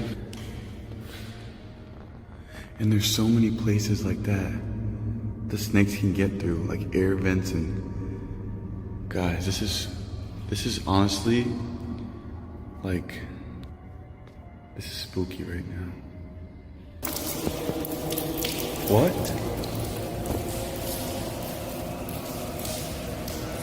What? Hello? Oh my God. Oh hell no. Come on.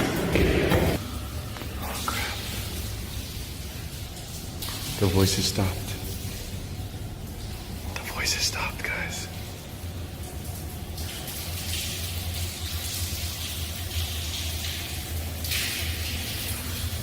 What the? It could.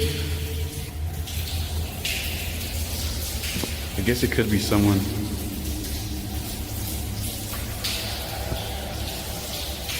Dude.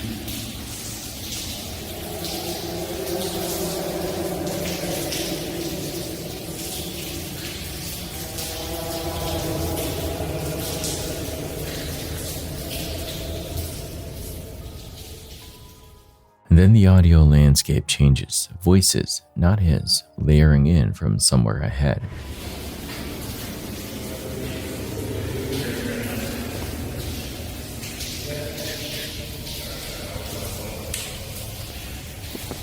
Wish me luck, guys. I gotta shut off my light. I don't know what's going on.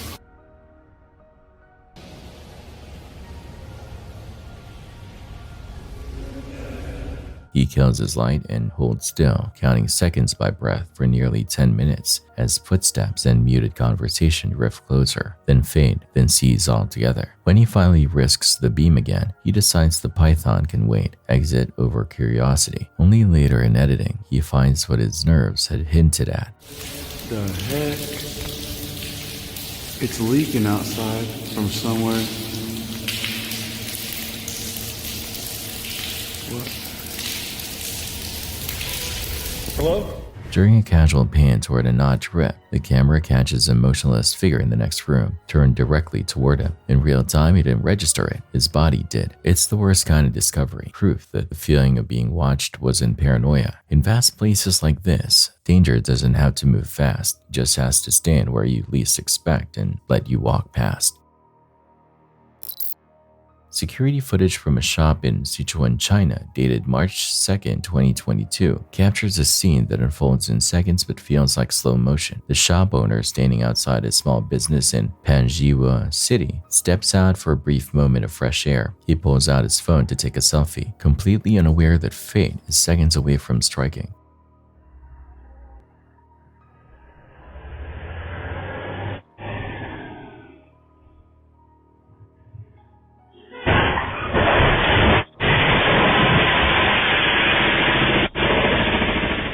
As he turns toward the camera, a violent crash echoes in the background. A truck collides with a taxi at a nearby intersection, losing control and barreling straight toward him. The impact sends debris flying as the truck jumps the curb, heading directly for the man's storefront. The shop owner looked up just in time, throwing himself backward as the massive vehicle smashes through his business, missing him by mere inches. Inside the wreckage, both the truck driver and his passenger were pinned in the crushed cabin, trapped for nearly half an hour before emergency crews managed to cut them free. Against all odds, they survived. The store, however, was nearly destroyed, all because of a single moment of distraction, one innocent selfie that nearly became his last photograph.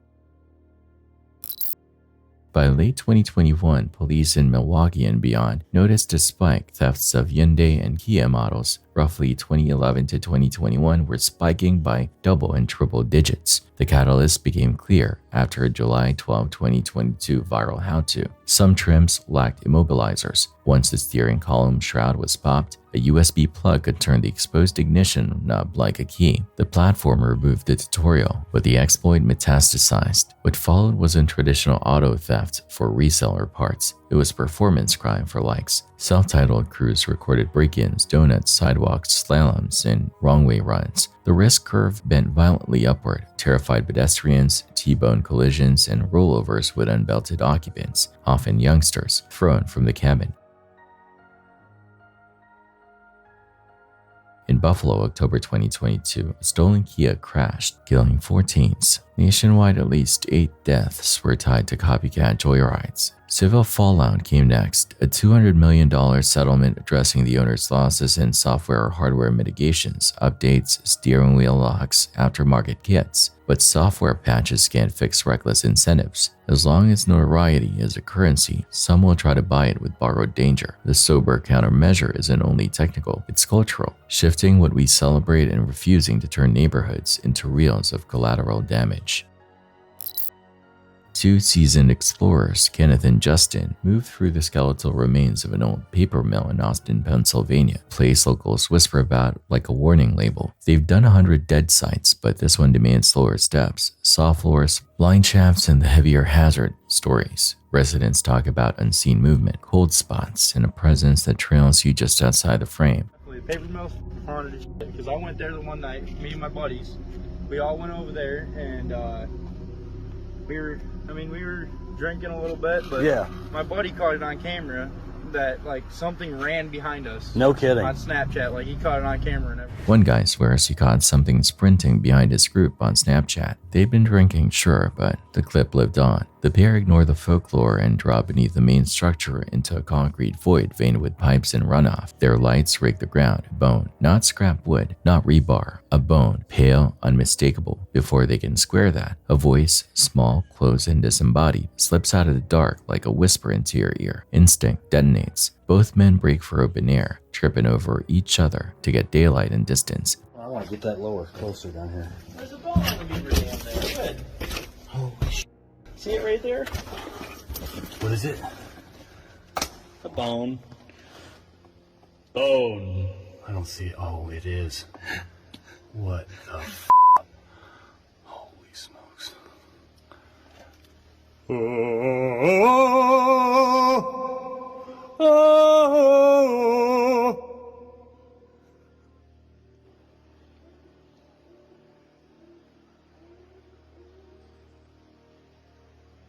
What was that?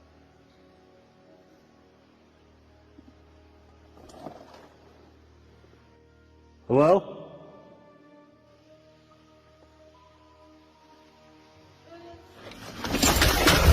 Yep, get the f out of there! Whoa! Yep, no more of that. Did you hear that? Oh yeah. What was that? I have no idea. If it truly belonged to a youngster, what on earth were they hearing below an abandoned mill? And if it wasn't, what mimics a youngster that well? They finish the sweep on autopilot, nerves frayed, and leaves with more questions than footage. One certainty, neither is eager to test whether that voice answers twice. In May of 2019, a massive tropical cyclone tore through eastern India and residents of Bhubaneswar captured what it left behind. The storm known as Cyclone Fani was one of the strongest ever recorded in the region, the wind speeds reaching 175 miles per hour, equivalent to a Category 5 hurricane.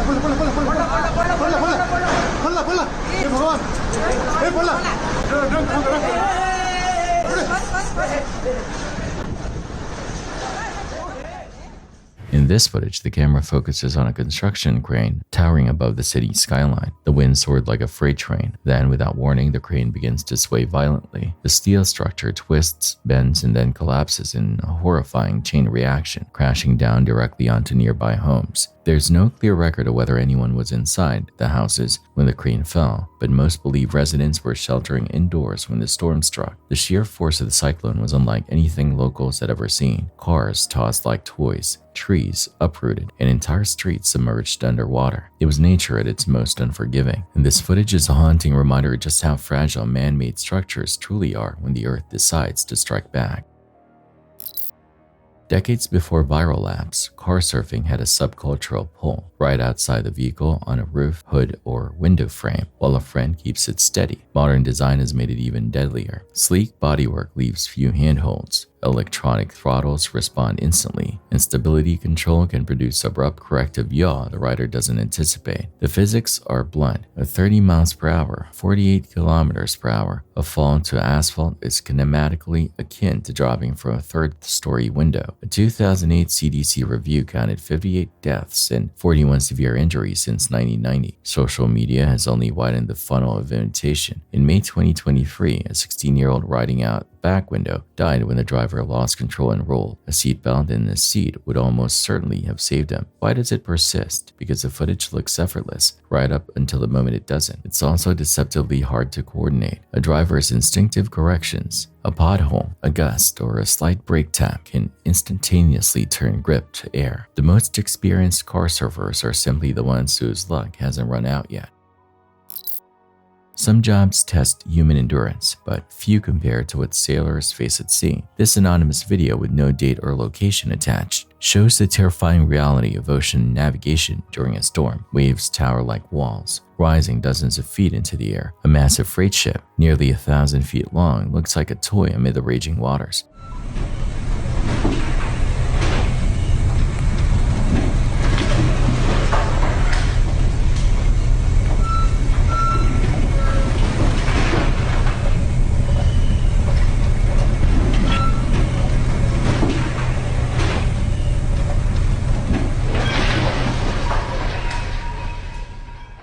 Each time it climbs a wave, the vessel tilts upward, balancing on the edge of the abyss. Then it plummets downward, slamming into the next swell with bone-shaking force. The sound of the hull cracking under the stress echoes through the footage. To those with thalassophobia, the fear of deep, endless oceans, this video is pure nightmare fuel. But even for those without it, it's hard not to feel small watching something so powerful and uncontrollable.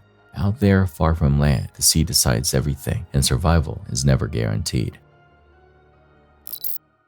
Russian urban explorers Alex and friends pick their way through a rotting hotel, upper floors chewed by weather and time. The basement is different, drier, intact, livable. That's the tell they miss until it's nearly too late. Footsteps, not their own, clip through the dark. Stop, start again. Ребята, шаги сейчас. Прям в ту сторону шаги. Если кто-то шутит, то мне не смешно. А кто шутит? Ты, Винус. Я просто не понимаю, кому... Алло, ребят, тут кто-то есть?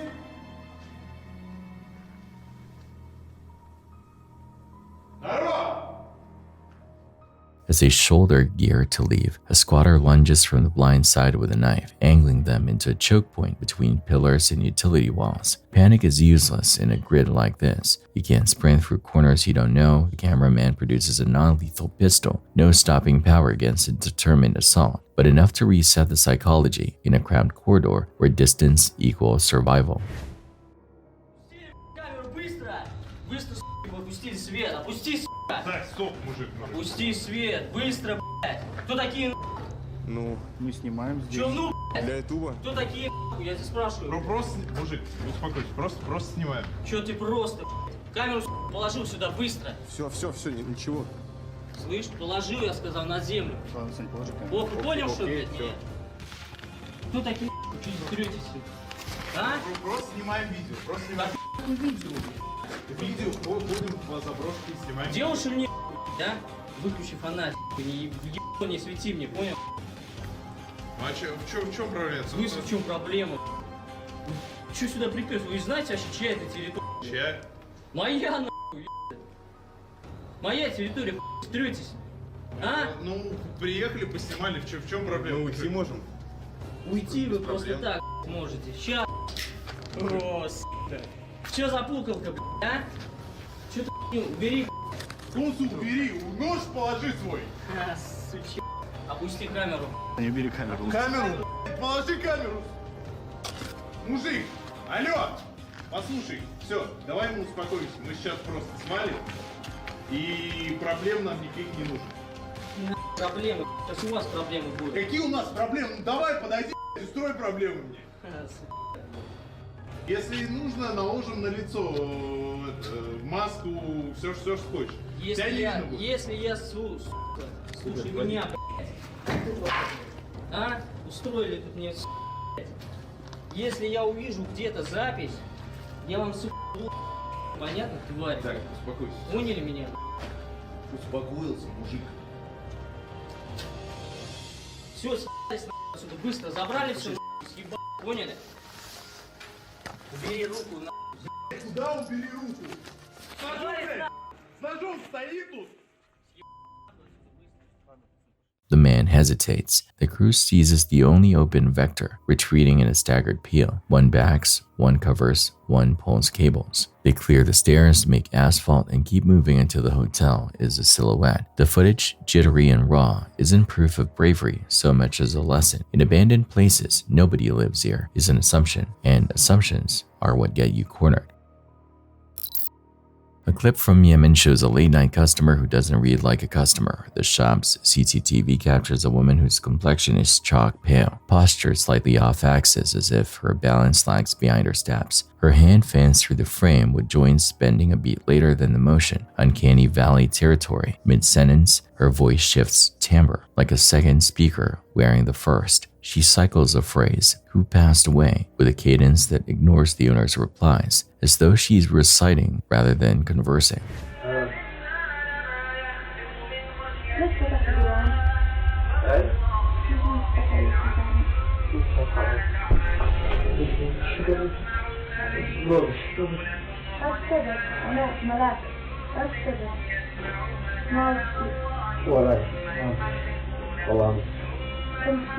خلاص ولا حاجة.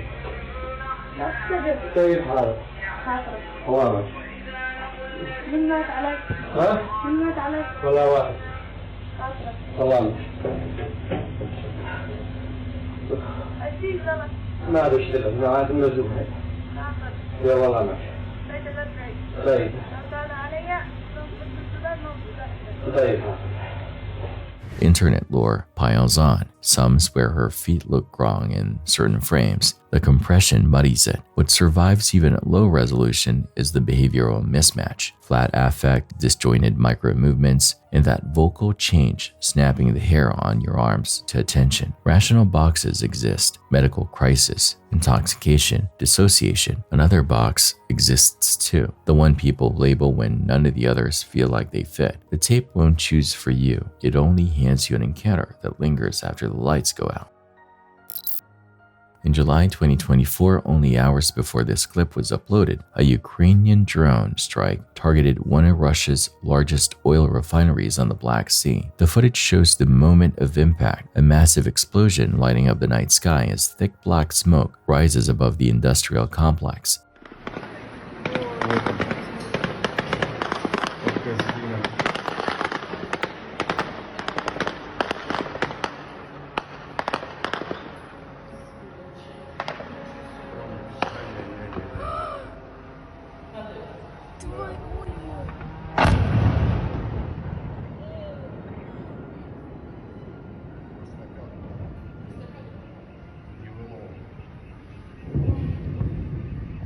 Reports later confirmed that over 75 drones were launched toward the facility, though most were intercepted before reaching their target. This one, however, slipped through. The fire that followed burned for hours, visible for miles. The rise of drone warfare has changed modern combat forever. Some of the most disturbing footage circulating online now shows drones hovering silently over soldiers before detonating, moments of terror that rarely make it to public compilations. This video, though far less graphic, still captures the chilling reality of how precise and relentless unmanned warfare has become.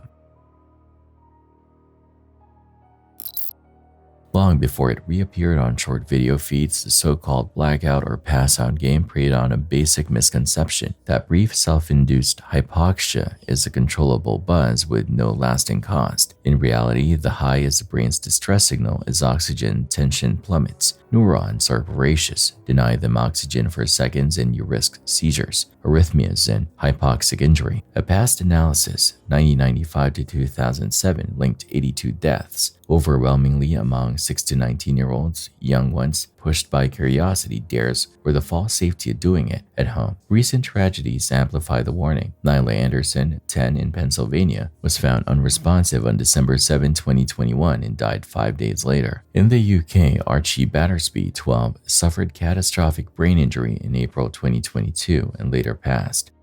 Platforms have tried to choke off hashtags and search paths. But the challenge persists through re-uploads in coded language. The most chilling aspect is the illusion of control. Once consciousness slips, gravity and chance take over. There's no way to tap out, and no guarantee someone nearby will even realize it's not a prank. If you're a parent or caregiver, speak plainly about oxygen deprivation. If you're a mentor or teacher, demystify it in health class. And if you're a creator, don't platform content that glamorizes suffocation. The brain does not forgive experiments made for views. Explorers me and Chris slipped through an open side window of a long-neglected gay farmhouse. Leaf-littered floors, cobweb veils, dead wildlife, shotgun shells on a nightstand, and curiously, a single newer bulb wired into a bedroom. Photos on walls show a family with at least 4 children once called this place home. Then the scene tilts. In an upstairs room, under a thin runner carpet, a sleeping voice answers their noise. Open that wardrobe. I'll just leave him for you. Oh my god! Fucking hell! You're alive! You are? Fucking hell, man. You live in here, you can't live in here. Yeah? No! We can't. We thought it was abandoned. We thought it was abandoned. You can't live in here. Holy shit. Are you okay? They've woken Jane, elderly and soft-spoken. Startled apologies turn into conversation on camera. She says there's nowhere else, no relatives, and that local farm workers bring food and water. She chooses to remain. The pair listen, offer help, and promise to return. After posting, they dig. An informant claims Jane cohabited with a farmer and that her husband checked on her. Records suggest a property once in her name, 1986 to 2015, now derelict as well. The farm itself doesn't surface in the land registry. Adult social services reply that they're aware of her but can't disclose more. Window that's open downstairs. Window open? Yeah, it's Yeah. an open window. What we do, We do take videos on- pictures of like old farmhouses because we're really interested in it. Oh. We thought it was abandoned because of this. No. You live in here. Oh no. You live in here. Is there no way you can go and look at it? Do you not think? 2 competing narratives remain: self-chosen isolation with a support net, or a fragile life held together by habit and the kindness of whoever passes. The only certainty is grim. For the next explorer squeezing that same window, the house may answer back. A YouTube presence named Dan Silly turns public sidewalks into a hunting ground and uploads the footage. His first long video, 3.5 hours, titled "I Will Grab Women Soon," documents him roaming Los Angeles, filming strangers without consent, raiding bodies, zooming on private areas, and narrating entitlement as if it were philosophy. There's a woman up here that's like 30-something, 32 or more. Her trying to speed up so I can get an image. Her hips were narrow, not wide, you know, I mean, that's the catch, right? Sitting by herself, I could have said, hey, she just looked Asian, an over chubby Asian, you know. The on-camera talk is vile enough, but the description underneath is worse. Promises to grab, plaints about consent, rules for a hypothetical partner. No caffeine, no dairy, no wheat, no social media, must want pregnancy. And a finale boasting he'll soon post explicit proof of conquest. The place is too safe with police. In other countries, it's way less safe. In order to get a bodyguard, a man, you know, that will protect you, you need to be a good woman. You need to act well. But in here the women don't need to act well, so therefore, they're disgusting. Looking around, looking for what I want. I'm shopping for what I want. I'm shopping for food. I'm shopping for sex, okay? This is not bad. Subsequent uploads escalate. He approaches women with the camera already rolling. "I saw you, I want to kiss you," then argues that consent is a myth when they object and tries to keep filming after clear refusals. Why are you ignoring me? Why exactly are you being, like, tired of being sexualized? Like, isn't it good to, like, be valued? I can't run or something? Hi, how's it going? How are you? Okay. Why not? Because we don't give you consent. You don't have to. I mean, I don't need consent. Right? That's a myth. Oh, is it? Yeah. Many targets appear very young. Commenters repeatedly warn that some look like minors. The context is not abstract. Public records identified Daniel Patrick Silly as a registered sex offender, arrested in 2017 for sexually harassing a minor. After a quiet period, he reemerges under new channels, pushing titles like 15-year-old white girl served me food. I saw 14-year-olds fooling around it. How to marry a 14-year-old girl. It is predatory fixation disguised as content, the camera serving both as a weapon and confession. Could mental illness be involved? Possibly, and acknowledging that doesn't dilute the danger or the ongoing targeting of women and potentially underage girls. You feel like freaking like destroying these women when I accost them. My reptilian brain literally feels like attacking these women. Just strangling them and stuff, honestly. And making them submit to me. I feel like these women, seriously. Feeding him engagement only validates the delusion. The larger alarm bell is structural. How easily material with stalking, boundary violations, and sexualized attention toward apparent minors can slip past filters and persist in recommendation systems. There's no clever twist here, just a public continuous risk profile that treats other people's safety as backdrop. Captured in Telluride, Colorado in 2021, this dashcam footage documents a horrifying accident on the Black Bear Pass, one of the most dangerous mountain roads in the United States. The 22-year-old driver of a Jeep Wrangler had stopped momentarily, shutting off the engine and setting the emergency brake, but moments later, the vehicle began to move, slowly at first, then faster. As gravity took hold, the driver lunged to regain control, but the Jeep slipped over the edge of a narrow path.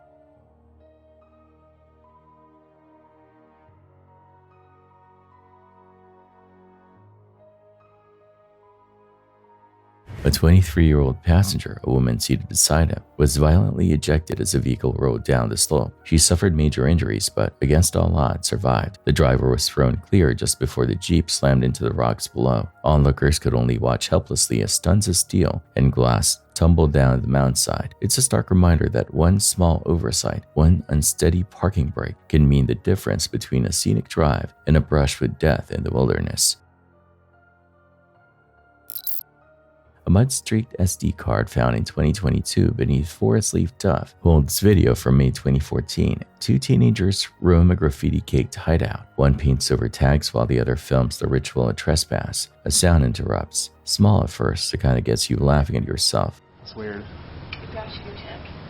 Yeah.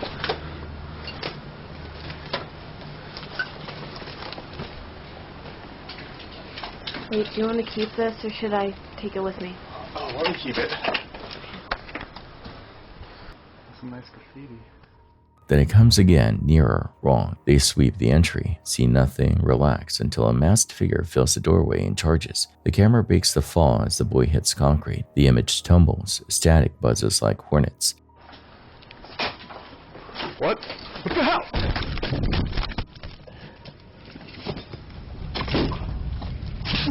When the feed reorients, he is running, dropping the device in the scramble through trees. Minutes later, voices collide. The pair reunite and vanish between trunks. Why the attack? Why the mask? The footage doesn't explain, it documents. In a sterile OR used for teaching, Surgeon Tiffany films a straight-laced tutorial on sutures. Zero ghost content, zero theatrics when her focus fractures. Catgut. The difference is, I'm so sorry, my brain. Okay, here we go, back. Okay. So here we have two different kinds of sutures, polypropylene monofilament and chromic catgut. The difference between these two is that this one is dissolvable and it's animal derived. And the sutures last anywhere from 60 to 90 days.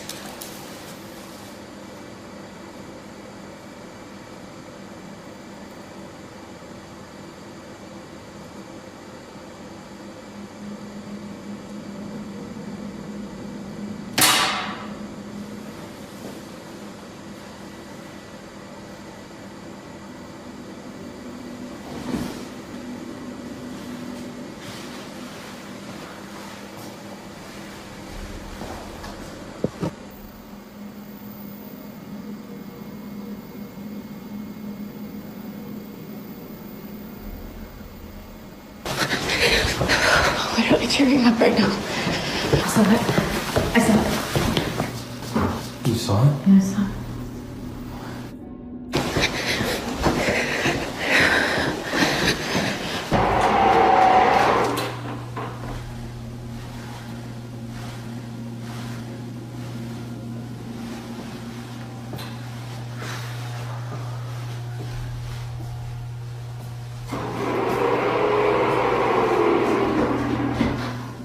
Can you please just show yourself?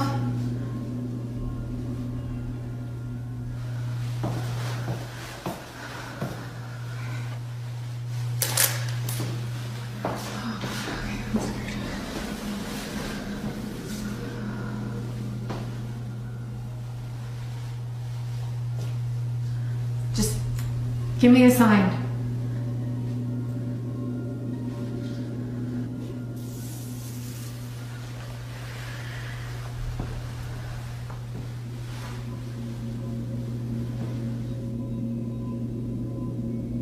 Do whatever you want.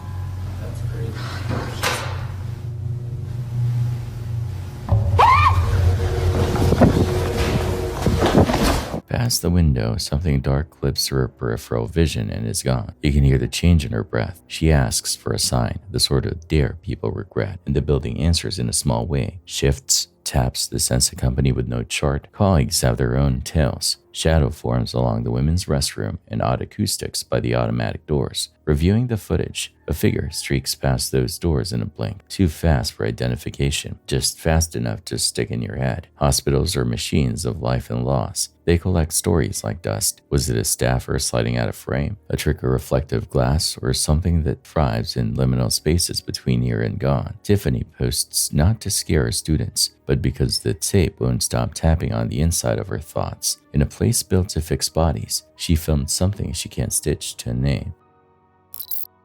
The combination of water and oil might not sound dangerous at first, but when heat enters the equation, it can become one of the most violent chemical reactions you'll ever witness. Many people underestimate this risk, thinking a splash of water can calm down an oil fire, when in reality, it can instantly turn a small kitchen blaze into a roaring inferno. This particular video, filmed on February 7th, 2023 in Brazil, captures the horrifying moment someone learned that lesson the hard way. A pan of oil had overheated on the stove, the surface already shimmering with that faint, dangerous glint that signals combustion is seconds away. Then, as the flames began to rise, someone panicked and threw water onto the burning pan. What follows is almost instantaneous, a deafening explosion of flame, erupting several feet high, engulfing the entire kitchen in a burst of fire and smoke.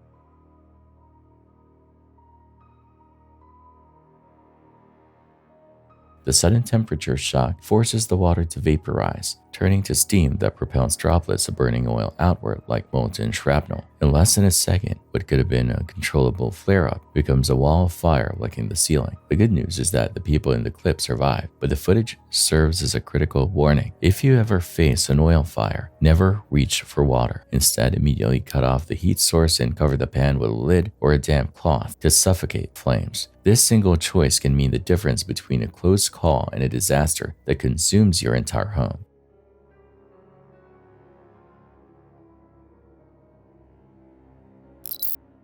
If there's one clip that defines pure chaos, this might be it. It's hard to even process what unfolds here. Two men caught outside in the middle of an unforgiving storm, laughing, shouting, and treating it like an adventure. But within seconds, they realize just how wrong they are. ¡Por favor! ¡Por favor, avión, hermano, mira! ¡Ah!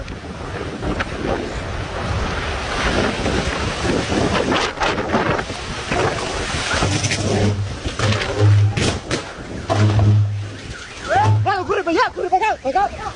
¡Para acá, para acá! ¡Corre para acá, para acá! ¡Mira el árbol, mira el árbol! ¡No!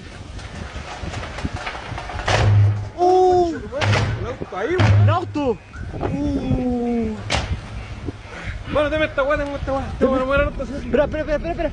The storm's power grows more violent. Trees begin snapping, bending like twigs under the force of the wind. Sparks burst from electrical lines as branches crash down onto power poles. The air glows with flashes of blue and orange as electricity surges through the wreckage. You can hear one of the men panic, yelling as the noise of crackling and crashing fills the air. The cameraman, somehow managing to keep filming, captures it all. Lightning bolts splitting the sky, power lines whipping like snakes, and debris flying through the storm. It's both mesmerizing and terrifying. By the end, both men are heard breathing heavily, laughing nervously through their shock. Somehow they make it out alive, but judging by how close those power lines came to falling, it's a miracle they weren't struck down where they stood.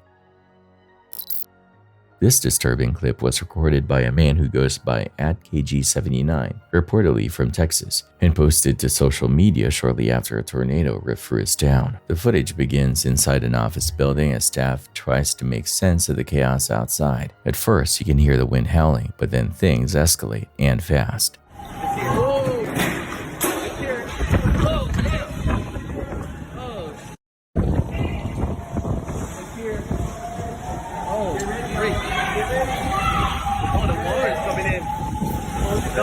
Don't get out of there.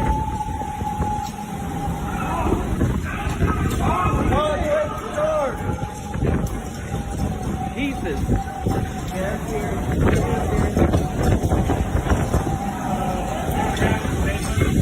Oh yeah, we should probably go downstairs. Get up. Hey. Downstairs. Downstairs.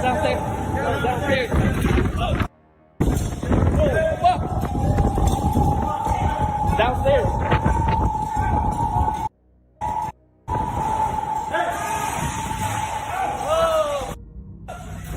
Holy moly! The glass doors begin to bend inward under the immense pressure. Loose papers and debris are sucked toward the entrance as the tornado draws closer. Someone in the background yells to get downstairs as objects begin slamming against the walls. Then the impossible happens. The heavy metal doors suddenly swing in reverse, twisting like rubber. A rug from the lobby lifts off the ground and flies across the room, knocking people to the floor. The sound of roaring wind is deafening, mixed with the creaking of bending steel. When the clip was shared online, commenters were baffled by how casually everyone reacted at first. Some even pointed out that no one seemed to have a survival instinct until the moment the windows started imploding.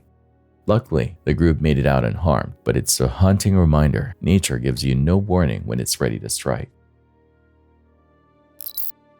Taylor Scrown built a TikTok lane around motorcycles, gear talk, memes, and the thrill of speed from a woman rider who broke stereotype by simply riding well and often. Over time, the clips leaned harder into risk. Lane splitting at pace, tight weaves, moves the platform, started tagging with safety disclaimers about severe injury or death.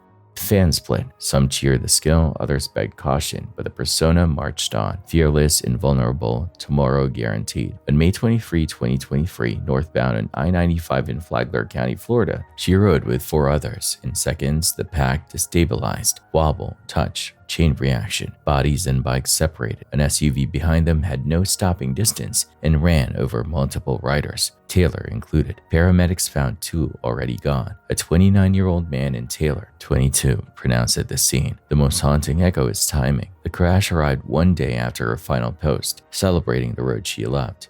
Her arc now anchors a familiar debate where confidence ends and recklessness begins, how attention economies reward escalation, and how a single bad second can erase all your previous good ones. She wasn't faking the joy. The asphalt wasn't faking the consequences. The road always wins the argument you start at speed.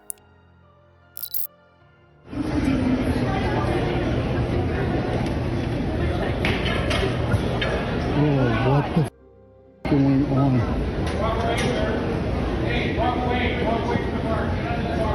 Inside a Canadian airport bar, a lone reveler decides the countertop is a stage and clothing is optional. He clambers up, strips down, and starts working the room like it's closing night at a chaotic cabaret. Hips swaying, arms windmilling, zero regard for the shocked travelers, clutching carry-ons. Whether it's alcohol, something stronger, or a cocktail of both fueling him, the man is fully committed to the bit. He mugs for the cameras, hypes the room, and treats the bar top like a catwalk. Staff tried to corral the energy without escalating it, and the patrons nearest the splash zone do the cautious half laugh you hear when fun can tip to danger.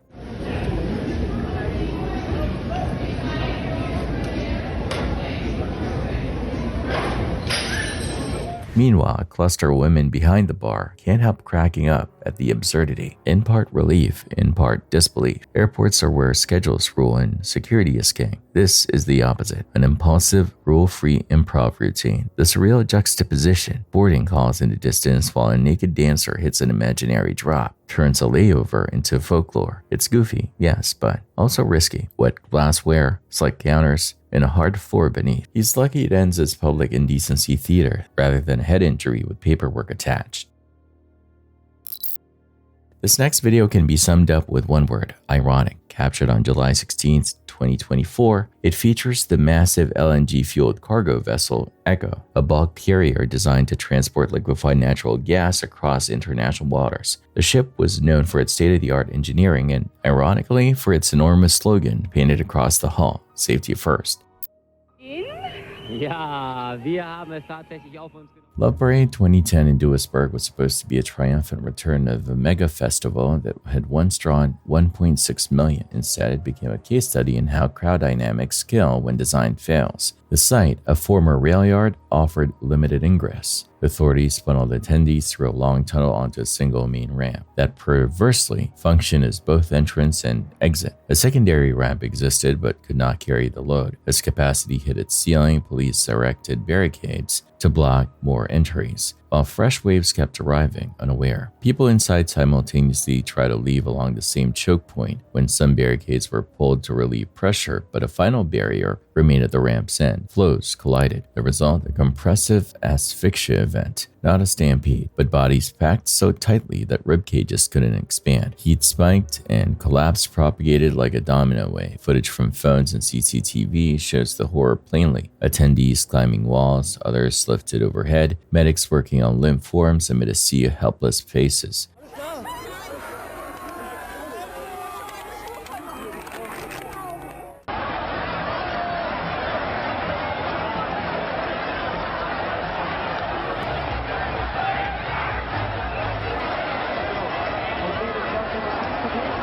"21 died, 652 were injured. Afterward came the blame carousel. Venue too small, flow planning miscalculated, barricade logic contradictory. The mayor faced fury and was later impeached. Organizers and police traded statements. No criminal conviction stuck. The festival never returned.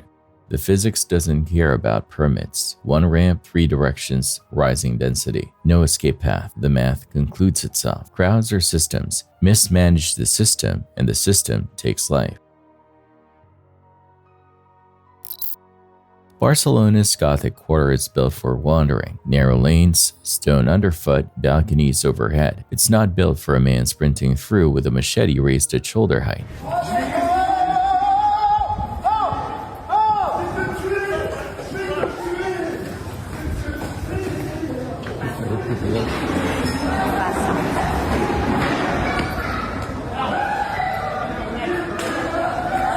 The clip opens on confusion, tourists flattening to walls, locals yanking friends back as the blade-flashing runner cuts through like a bad dream. He isn't swinging wildly so much as owning space with steel, which is enough to send shockwaves of fear down every side street. One passerby suffers a head puncture, classified later as minor, but minor doesn't capture the dread of seeing someone jabbed in a district known for street musicians and late-night tapas. The camera jitters as the filmer keeps distance, capturing the clatter of pursuit and shouted warnings in overlapping languages. Police responses tightens the net. Sirens ricochet off stone, officers flood choke points, and the man's random tyranny ends with a hard takedown. After the arrest, the lane exhales. Bystanders reappear, phones up, the adrenaline come down, turning to incredulous laughter and post-mortem storytelling. The machete, once a silhouette of menace, is now inert in an evidence bag. It was a normal day at the train tracks before the shocking incident occurred.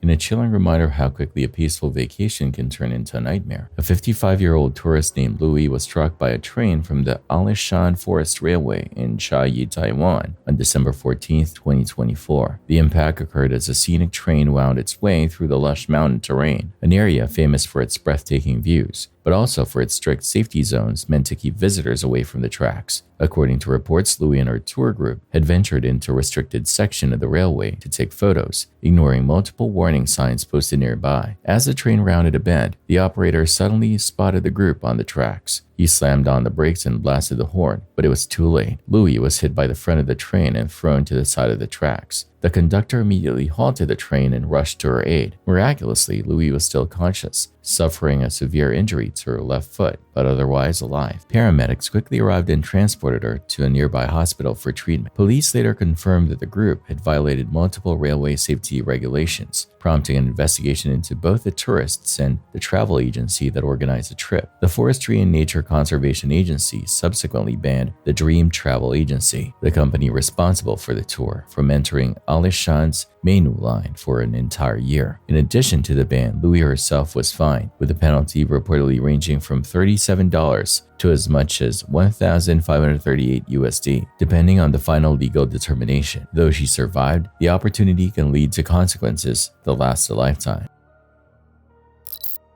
France, June 2022. Blue skies, warm light, and the gentle hum of rotors lifting off from Perigueux-Perrassord airfield. And then everything goes violently wrong.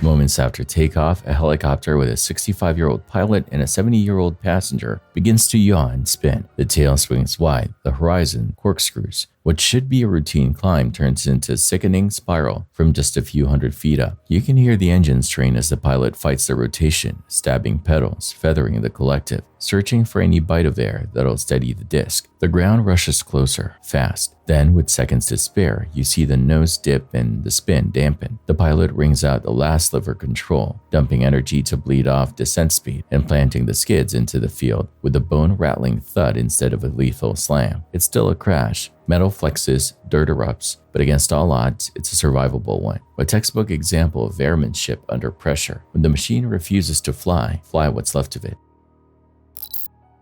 The Stapleton Channel opens like a scrapbook. 2008 family outings, a toddler named Ainsley, big brother MYUU, parents Matt and Kelly, and a daughter Isabel, Izzy. It reads wholesome because it was on camera. In 2010, a final early clip, mom and autistic daughter finally dance together, reveals Izzy's autism and a milestone moment. Then silence. 3 years missing from the feed. When uploads resume in 2013, the tone is shattered. A 28-second video titled Typical Day appears to show an assault in progress, and Kelly's description bluntly details hair-pulling and hits from Izzy during agitation.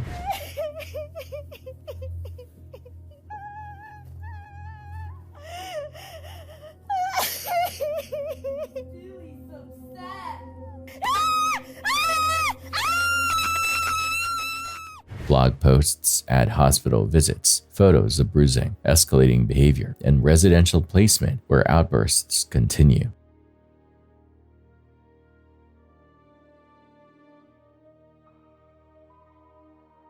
Money drains, options narrow, and fear roots in the house. A news piece captures Kelly predicting she's gonna kill me.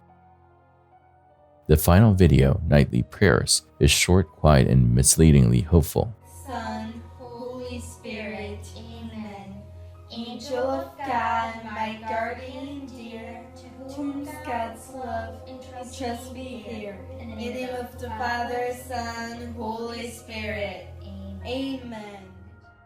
7 months later, September 3, 2013, Kelly invites Izzy camping. They drive to rural Benzie County. After s'mores and a calm evening, Kelly places 2 charcoal stoves in the van, lights them, seals the doors and windows, and texts a goodbye. It's a planned murder-suicide by carbon monoxide. Responders reach them in time, both alive but poisoned. Izzy slips into a coma, then survives with limited lasting injury. Kelly is arrested, later imprisoned. The aftermath is almost as disturbing as the act. Common threads fill with sympathy for the mother, and dehumanization of Izzy calls to put that animal up. Specialists later note the family's chosen therapy track can increase agitation. In other avenues, different medications, structured group care, crisis respite remain. None excuse violence. None erase caregiver burnout either. What the channel preserves is a slow tonal collapse, from singing in day trips to fear, isolation, and an unforgivable decision. It's a reminder that curated warmth can hide untenable pressure, and that a vulnerable young one needed better systems, not a sealed van.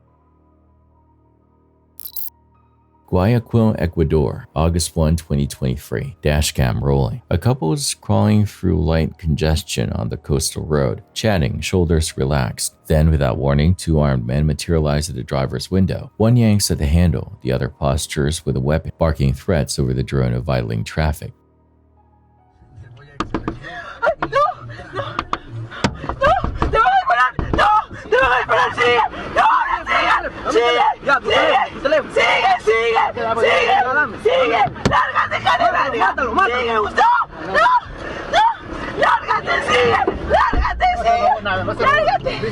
No, nada, no les di nada, mi amor, nada. Bien, me puta, ¿por qué no se bien?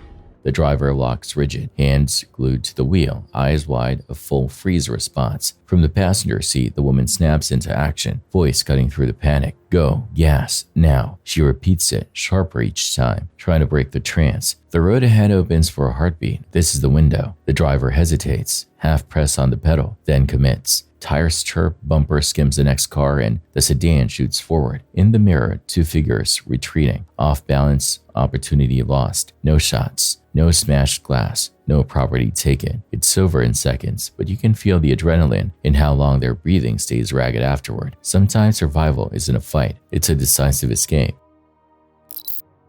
A grandfather is mid-repair on a roof edge when gravity files an urgent request. A ladder skates out, clatters to the ground, and the old man snaps both hands to the fascia like he is catching a pull-up bar in a gym he didn't mean to visit. Now he's dangling, core tight, arms trembling, while 2 small young ones scramble below to fix the problem.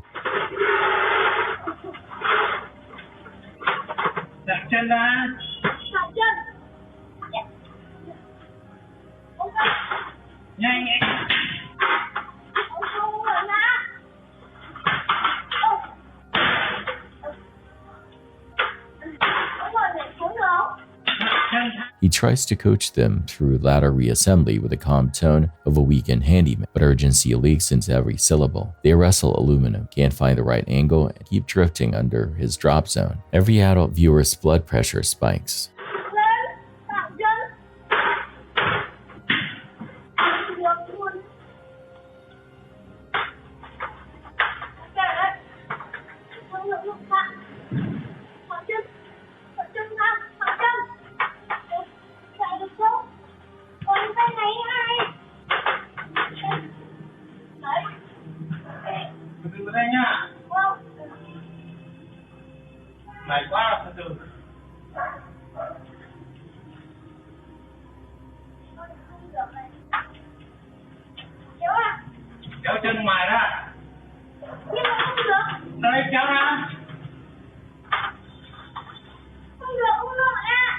Time flame stretches. The man's forearms are volcanic. They finally jam together a wobbling step contraption that might qualify as ladder-like, then promptly drop it, missing his feet by inches. With no elegant option left, Grandpa goes full ninja, swinging a knee to the wall, towing a tiny ledge and corkscrewing down like a parkour clip performed in slow motion.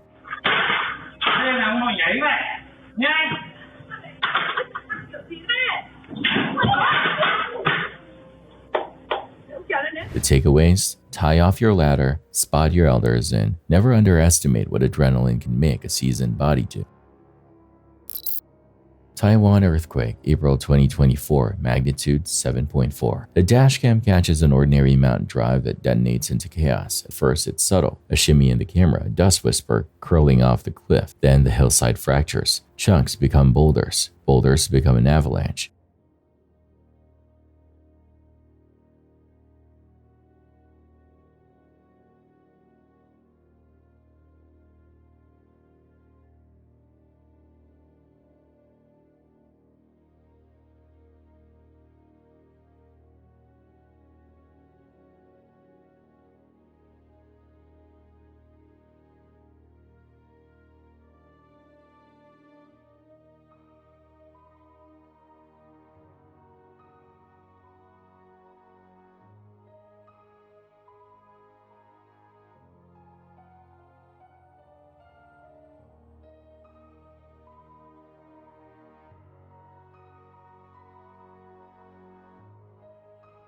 A massive slab shears loose and scythes across the lanes, missing the lead vehicle by meters. Another rock spears down and clips a car, shoving it sideways as the driver instinctively cranks the wheel and dives for the shoulder. The dash car's driver threads a slalom through a rain of stone, engine howling, gravel ricocheting off the undercarriage. When the rumble finally subsides, the roadway looks like a quarry exploded in place. Shattered asphalt, powdered earth, a jigsaw of stranded vehicles. And yet, by official tallies from this specific corridor, injuries are minor. That's a knife edge of quick country. 1 lane over, 1 second later, and this is a very different video.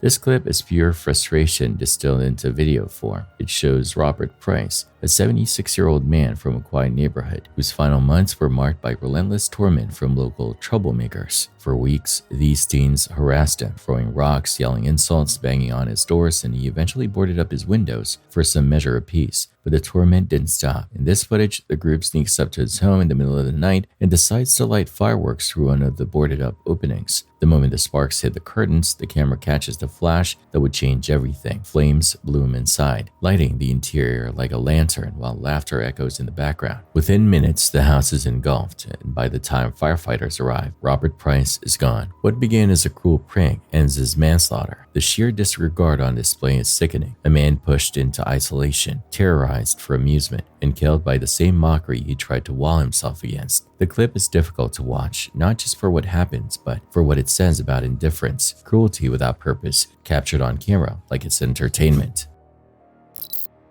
Another storefront becomes a drive-through the architect didn't design.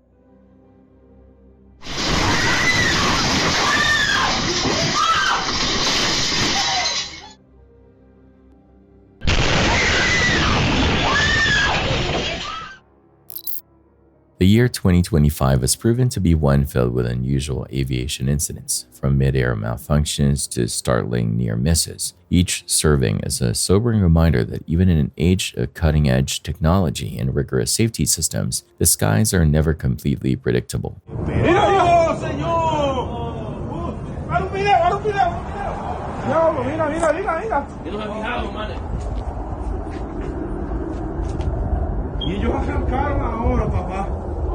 ¿Van de regreso? ¿Yo arranco de aquí va? Sí. ¿Van de regreso? Van dando la vuelta. ¿Van de regreso, sí? ¿Para aterrizar al aeropuerto aquí? No, pero si siguió que allá se jodió. Pero se dan cuenta ellos, pues.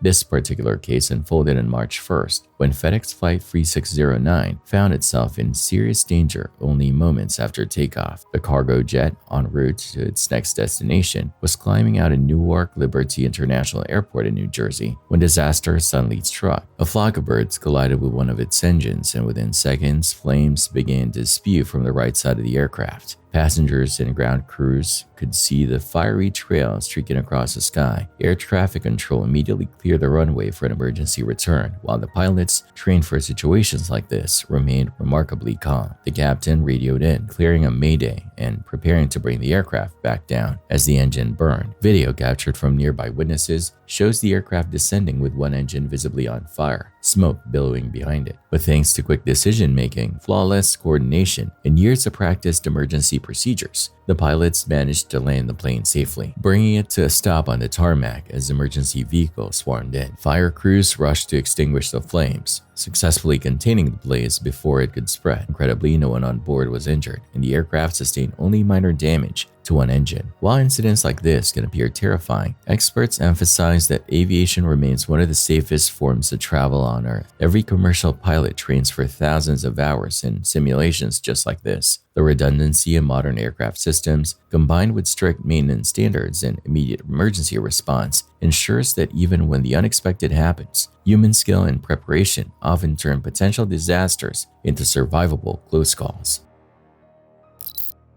Robert Morocco, December 26, 2024. One rideshare driver, a cluster of taxi drivers, in a turf war that explodes in broad daylight. Phones are out filming as multiple taxis box in a single Uber.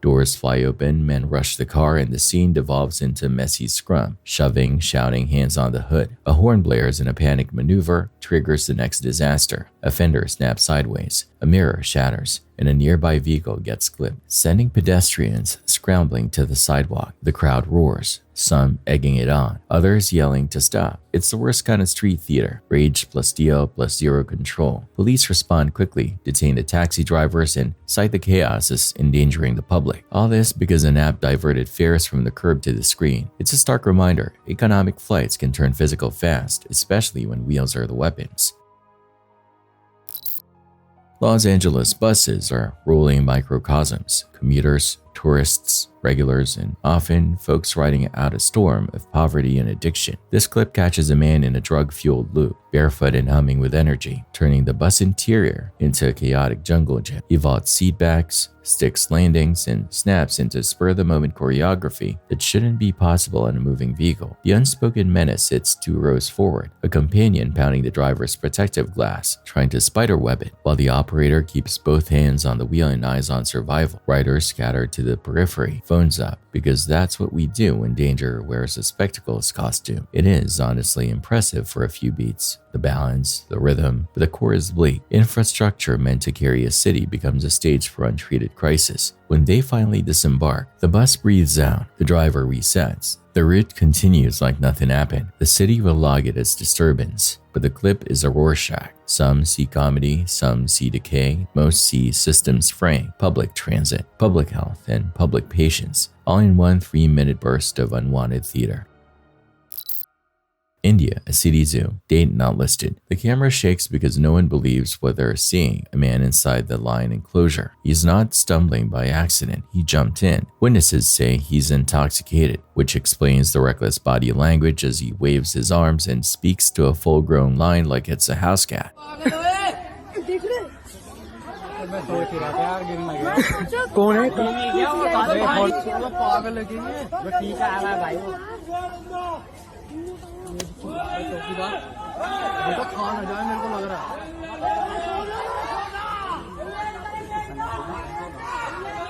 ओए सो जाओ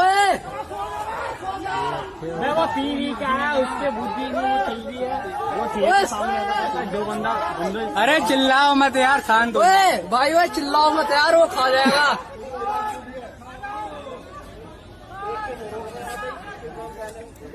सो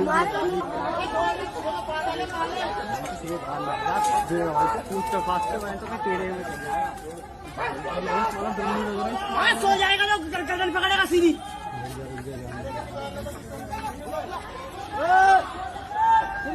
चौकीदार आए कि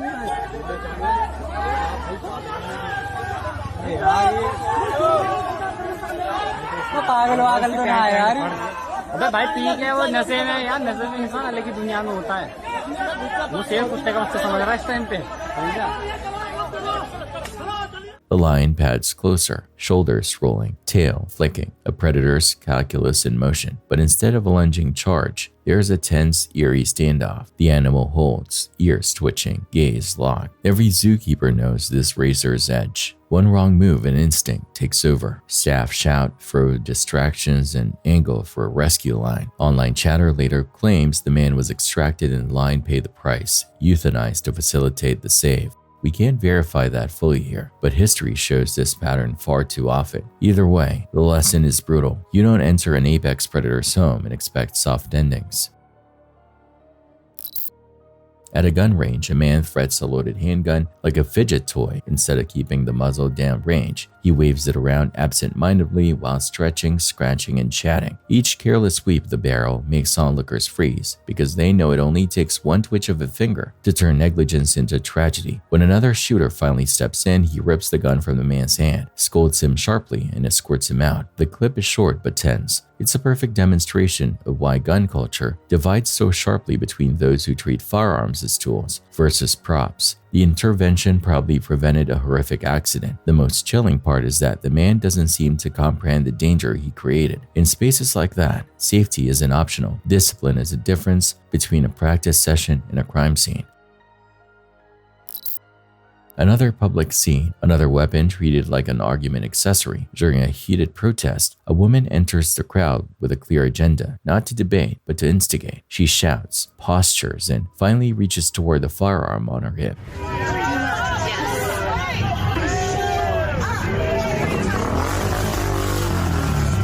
Her gesture is small but unmistakable, the telltale lift of a shirt, the hand hovering near a grip, and immediately security responds. In seconds, trained guards swarmed her, disarm her, and separate her from the crowd. The rapid coordination saves lives.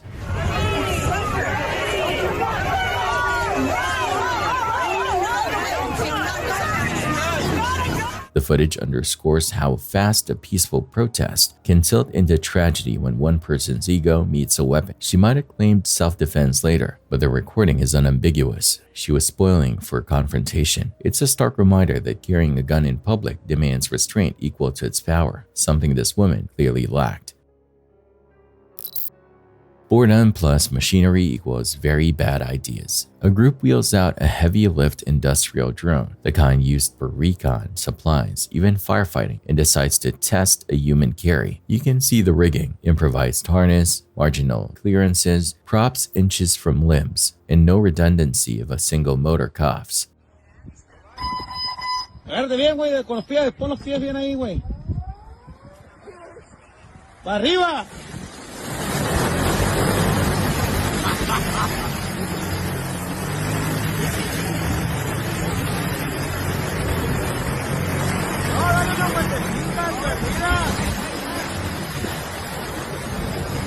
They throttle up, the frame chatters, the rider's feet leave the ground. For a moment, it looks like triumph. Then physics starts taking numbers. The drone yaws under asymmetric load. Prop wash kicks debris. The rig wants to pendulum. One gust, one ESC hiccup, one strap failure, and you're feeding a meat grinder spinning at thousands of RPM. They set back down, whooping like they cheated fate. The truth? They just borrowed time. If you've ever worked around UAS, you know these platforms aren't toys, and humans aren't payloads. Do not copy this. The margin for error isn't thin, it's non-existent.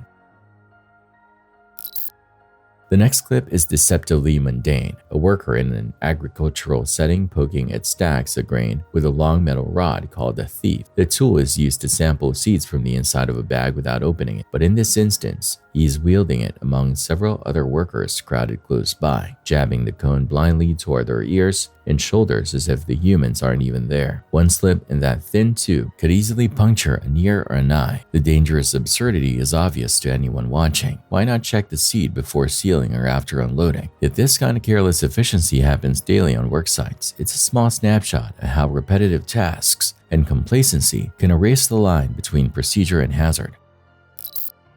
Police were called to a quiet neighborhood after a woman reported that her next-door neighbor had exposed himself to her while she was unloading groceries. According to witnesses, the man had been seen standing between the two houses with his pants completely down, openly touching himself in view of the neighbors. One witness explained that the man had a history of violent outbursts and had previously been jailed after assaulting his own parents, yet had recently returned home. When officers arrived, they spoke with neighbors who confirmed what had been seen. The victim described the man lowering his pants fully to his feet and engaging in explicit behavior, only stopping when he noticed her looking. She immediately retreated into her house and called for help. I'm the neighbor's over in here. He was just locked up for beating up his mother. He pulled his pants all the way down or just to the knees? All the way down. He has his so all the way down to his feet first. Okay. And he like masturbated and stuff, and then he put his pants down. He's like, hey, hey. When he said, hey, hey, I look. I was like, I kind of looked like that, and he was like, what happened after that? Did you just turn away and came inside? He came inside and called me. Understandable. That's probably my partner. Officers then contacted the man's parents, who were inside the home, and asked if he would come outside to speak with them. When he finally emerged, he appeared disoriented, confused, and emotionally unstable. The officers tried to calmly ask him about the incident, but he responded with evasive answers, speaking in circles, denying anything happened, and acting paranoid about why police were there at all.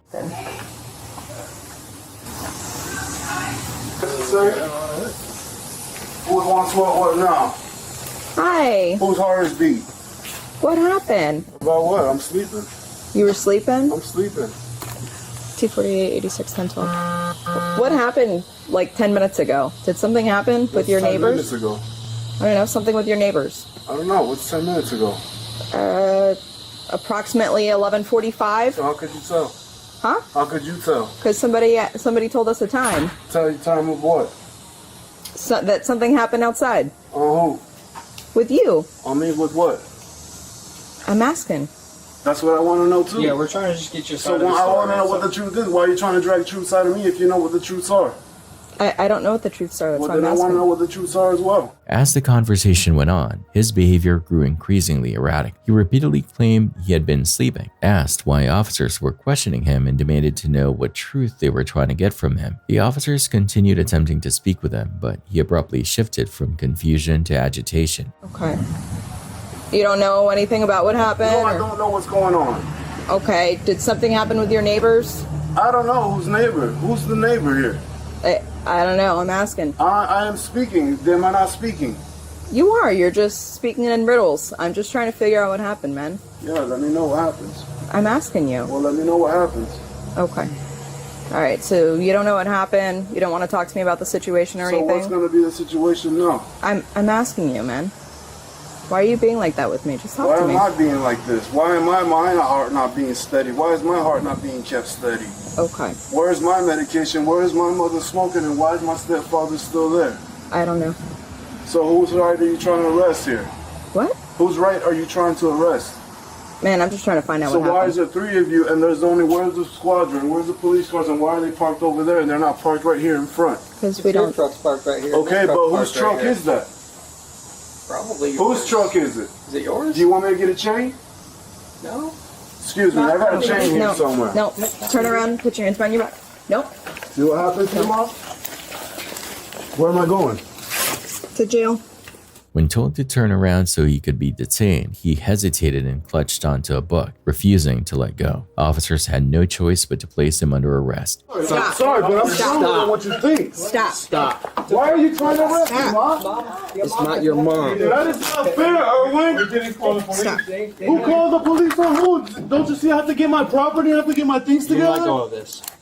You can let go of this. Your parents have No. nothing to do with this, okay? This is a good Let book. go of this. No. Let go. No. Let go. Let go. Let go. Let's see what you got. It's a bat. It's like a book or something. I didn't do nothing but tell you to stop trying to do these things to me. Okay. Let's just walk. Yeah. I don't want to go to jail, man. I told you I can't be in jail. They already told you what. Look, I'm sorry. I'm sorry. But look, I don't have nothing on me. Okay. Just wait, ma'am. Wait, Mom. Mom, you know the right to release me, Mom. Why would you do this to me? Let's go. Sir, you need to walk with us, okay? Better not be taking me to jail. You better be taking me to circle of jail, because I don't have to go in the jail cell. Look, the last time I went to jail, they tried to take my life. Despite his pleas, officers explained that once at the jail, mental health professionals could evaluate him and determine whether he should be transferred to a psychiatric facility. He continued to resist getting into the vehicle, but was ultimately secured. I can just. For what? What's the charge? What's the charge? On who? On who? And whose life is this? You did transport, I want you to follow anyway. Yeah. I'm going to go on the other side. I'm not allowed to start putting no jail points. Lean up against my car. Sir, I swear to God, I tell you the truth. It was the truth, but look what the truth is.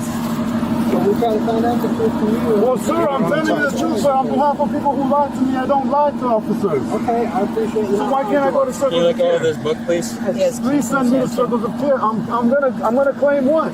My wallet. I need all my stuff. No, I cannot enter your premises until I see my belongings. You're gonna get charged with resisting.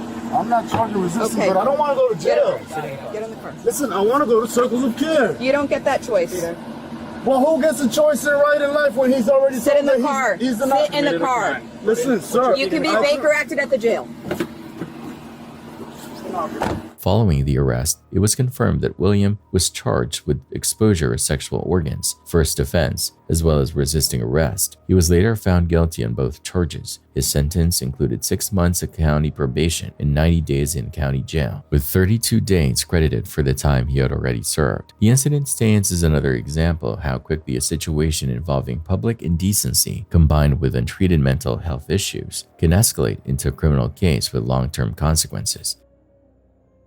Games, but that doesn't mean that we didn't have time for Bible stories, science experiments, snacks, and learning important Bible verses that the kids could take with them.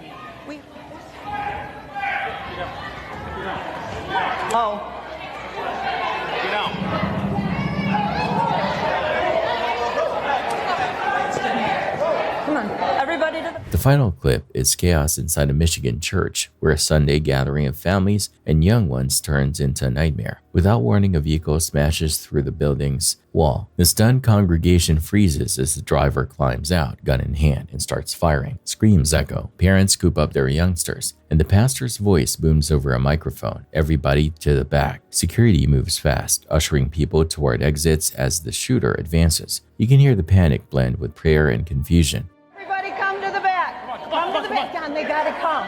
They gotta come. Come on. Come on. Come on. Come on. Come on. Go. Out, I don't think is a good idea. Come on, here. Moments later, the sharp cracks of return fire ring out. The guard on duty has engaged the attacker. The man is struck and subdued, ending the assault. Miraculously, no parishioners were killed. Authorities later admit they still don't know the motive. It's an unfiltered reminder of how fragile public safety can be, even in the most sacred spaces, how quickly worship can turn into survival. Propane may seem harmless when contained, but this footage proves otherwise. It begins with a faint hiss in the corner of a small store. A woman notices and wisely retreats, but curiosity becomes her downfall. Moments later, believing the danger is past, she steps back toward the rear room. In the blink of an eye, the space detonates. The screen fills with a flash so bright it whites out the camera, followed by a shockwave that rattles the lens. Flames roar through the ceiling tiles. The woman barely escapes alive. Gas leaks are deceptive, silent, odor masked by other smells, often invisible until oxygen and spark meet. Both people in the footage walk away shaken but breathing, which borders on miraculous. The takeaway is brutally simple. Once gas is leaking, distance, not bravery, is a smart move. An esthetician from Paradise Valley, Jacqueline 80s, met a man on the luxury dating app Luxy. One dinner, light conversation, and then a polite "this isn't a match" from him. For most people, that's where the story ends. For 80s, it was a prologue to an obsession. She began appearing at his home uninvited, tracking his movements, and flooding his phone with a torrent of messages. More than 65,000 in total, swinging between syrupy declarations and grotesque violent imagery. She wrote of bathing in his blood, wearing his flesh, and carving parts of him into keepsakes. Phrases she framed as proof of devotion, but which read like threats. The crescendo came when police found her calmly taking a bath in his house, as though she lived there. During interviews, her logic fractured. She called herself his wife after one day. She claimed she'd never harm him, then insisted she would do anything if he abandoned her. In one surreal exchange, she riffed off E equals MC squared, proclaiming L equals 3.3. That's the equation of eternal love, as if physics could notarize fixation. So the rest of the equation is L equals 3.3.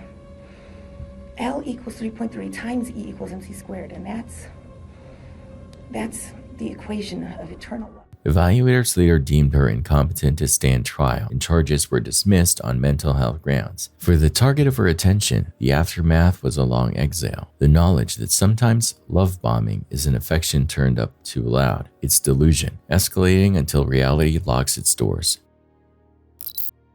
This bizarre clip surfaced online on August 7th, originating from Tulsa, Oklahoma, and it all started with a dog chewing on the wrong thing. Home security footage shows a quiet living room where two dogs and a cat wander around. One of the dogs spots something small on the counter, a lithium-ion power bank, the kind used to charge phones. Curious, it grabs the device and begins to gnaw on it. Seconds later, there's a loud pop, and a burst of fire erupts across the floor. The cat bolts upstairs in a flash, disappearing from sight, while the other dog circles the smoke, barking frantically as flames spread. Within moments, the room fills with thick black smoke. You can see glowing embers scatter as curtains catch fire. Fire officials later confirmed that the blaze started after the dog punctured the internal battery, causing a violent thermal reaction. The video was released by the Tulsa Fire Department as a warning to keep portable batteries away from pets and heat sources. By some miracle, all three animals, the two dogs and the cat, escaped unharmed. The home, however, suffered severe damage. It's a chilling example how something as harmless as curiosity can ignite chaos, quite literally. In 2012, Sarah Alexandra Baddeley Kirby, 30, set sail on the Carnival Destiny for a birthday escape with her fiancé. Hours of casino play and bar pours, discounted drinks she later claimed to keep her wagering, left her heavily intoxicated. Back at their cabin, she stepped onto the balcony for air, leaned, lost balance, and fell 7 decks. On the way down, she struck a life raft, crushing impact before the water even claimed her. Witnesses raised the alarm, but the ship kept steaming for roughly 90 minutes before slowing. By recovery, Sarah had spent over 2 hours in cold black water, hypothermic, with fractured ribs, orbital breaks, and lung trauma. Onboard care, she alleged, amounted to painkillers, no medevac, no decisive trauma response. She survived, but with injuries and a story that became a federal lawsuit against the cruise line and medical staff for negligence. The lesson is brutal. At sea, minutes matter, and institutional inertia can be as dangerous as the drop. Party culture sells the fantasy that the ocean is a backdrop. It isn't. It's a force, and it doesn't care who's celebrating. Few clips capture instant karma like this one. A group of young troublemakers huddle near a fenced junkyard. taunting a pit bull whose territory they clearly underestimate. The dog lunges forward, snarling, teeth flashing behind chain links and razor wire. Instead of backing off, they push closer until the animal breaks free of its restraint. Panic replaces laughter as the youngsters bolt in every direction, shrieking while the dog charges. Judging by its intensity and the layout, this wasn't some random stray. It was a guard dog doing its job. The moment embodies the line between teasing and trespassing. These weren't harmless pranks. They were deliberate provocations met with instinctive defense. Watching it, you can't help but think they earned the scare, and perhaps learn the hard way that every cage holds consequences. On October 2, 2006, Frances Elaine Campione turned her camera on, voice steady but vibrating with accusation. She spoke of a failed marriage, divine protection, and systematic betrayal. Cast officials, courts, and in-laws who she said refused to shield her and her daughters.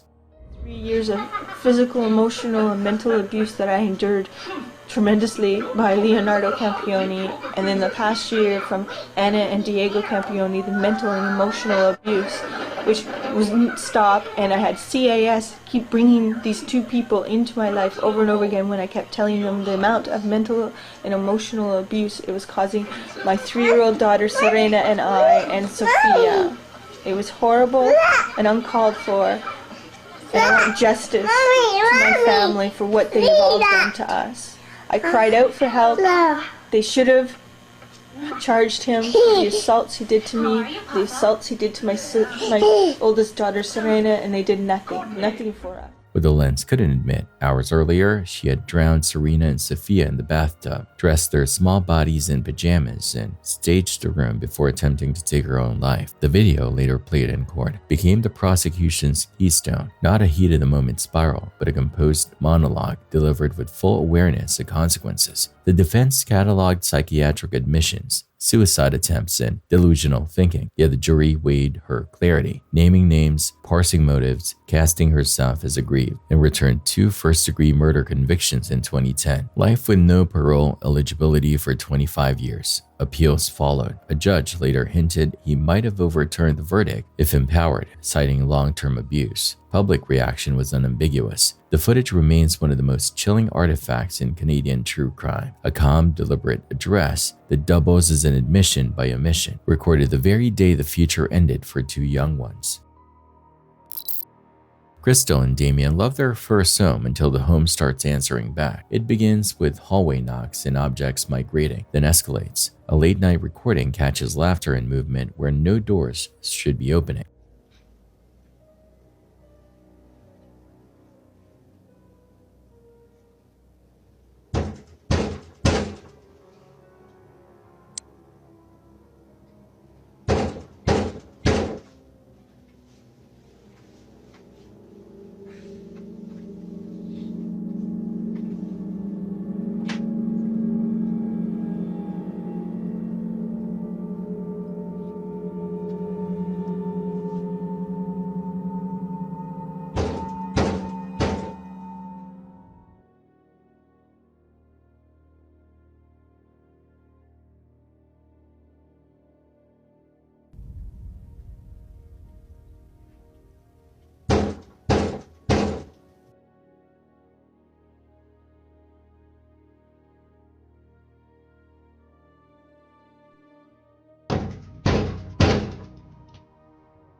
During a kitchen argument, a plate slides, explainable. Then a second plate launches from a cabinet and targets Damien, less explainable. Keep hanging out with your friends if that's how it's going to make you feel at the end of the day.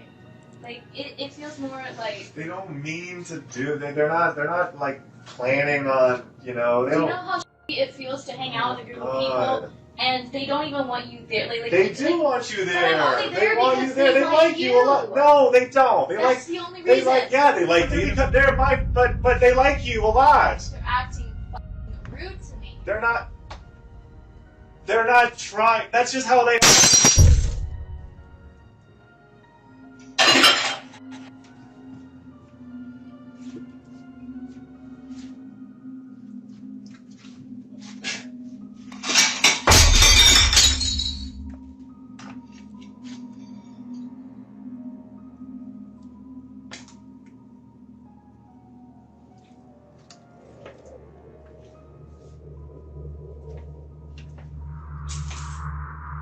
Hey.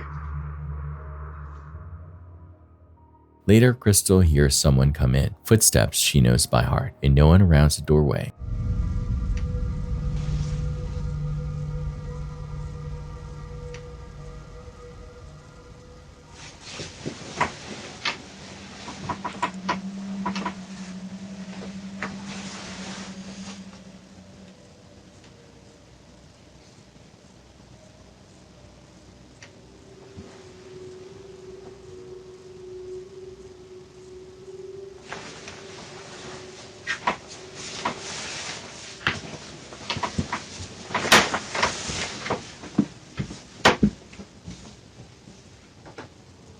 The couple bails to an Airbnb, sleep deprived and spooked, then return with the worst plan you can Google, a seance.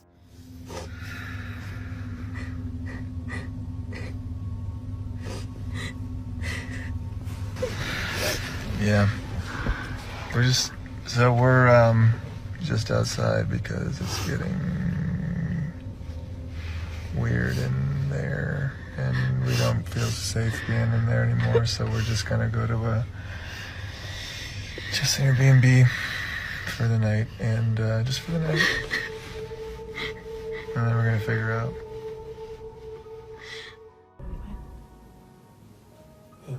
Yeah, it's fine. Okay. Yeah.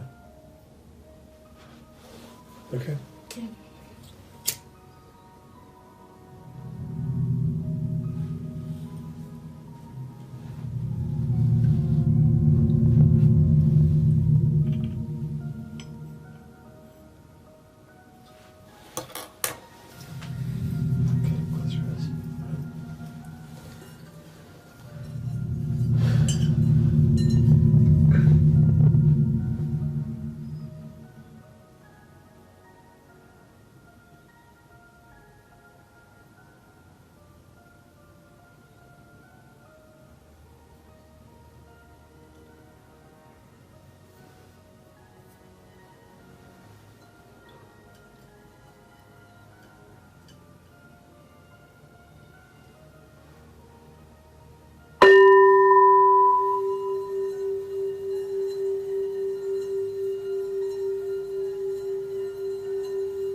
At first, only pressure in the air, the kind that rides your shoulders. Then the shower door in the adjoining bath hammers like something caged once out. They bolt again to the car, night swallowing the porch behind them. Whatever the ledger, poltergeist, stray infrasound rattling cabinetry, or stress scripting meaning onto randomness, the lived result is identical. They no longer feel safe in the rooms they own until there's a fix they can believe in. They're tenants of a place they're paying for but won't sleep in. 25 seconds on a train, Lee Pomeroy. On January 4, 2019, Lee Pomeroy, 51, boarded a train at London Road, Guildford, with his 14-year-old son. A minor aisle dispute with Darren Pencil, 36, flared, cooled, and then reignited when Lee followed into the next carriage to continue the exchange.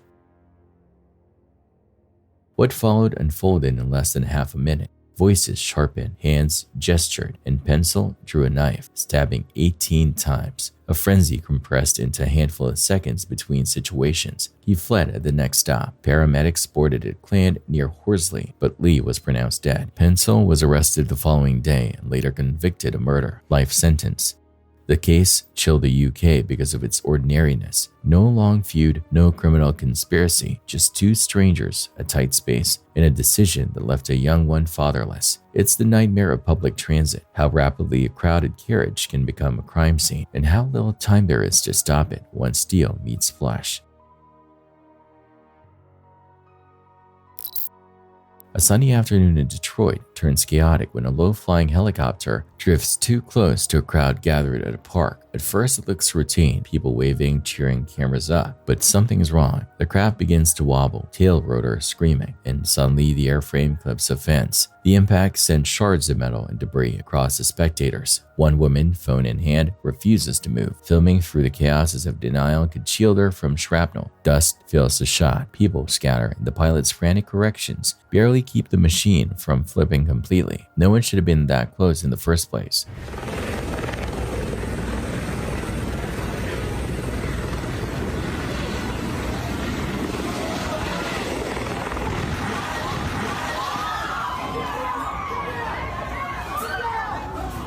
What should have been a cool flyover becomes a lesson in physics, proximity, and poor boundaries, a case study in how fast spectacle turns to disaster when humans forget respect for distance.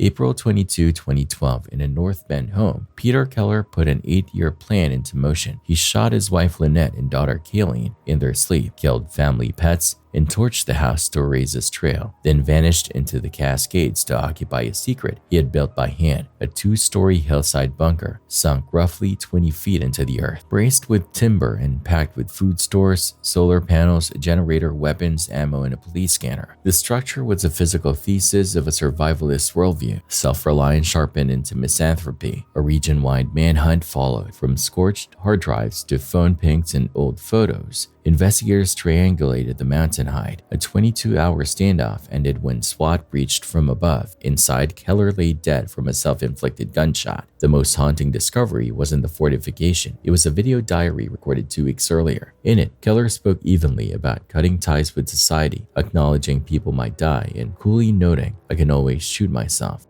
The bunker, once imagined as a monument to survival, revealed itself as a crypt, proof that his meticulous planning wasn't about preserving life so much as controlling the manner of leaving it.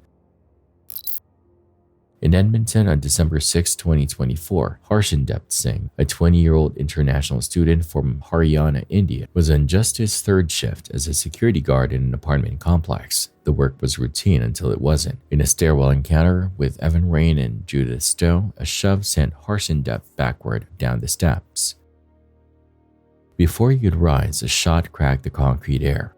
Residents dialed 911. Responders found him unresponsive at the landing and rushed him to the hospital, where he was pronounced dead. Police quickly arrested Rain and Stowe, charging both with first-degree murder. For classmates in the Punjabi diaspora, the loss cut deeply. A young man who had crossed an ocean for credentials and a foothold, reduced to a headline in a memorial photo. The case became a stark reminder that the most ordinary liminal spaces, stairwells, corridors, thresholds, can become killing grounds in seconds, and that those who keep watching them often carry the heaviest risk for the thinnest pay.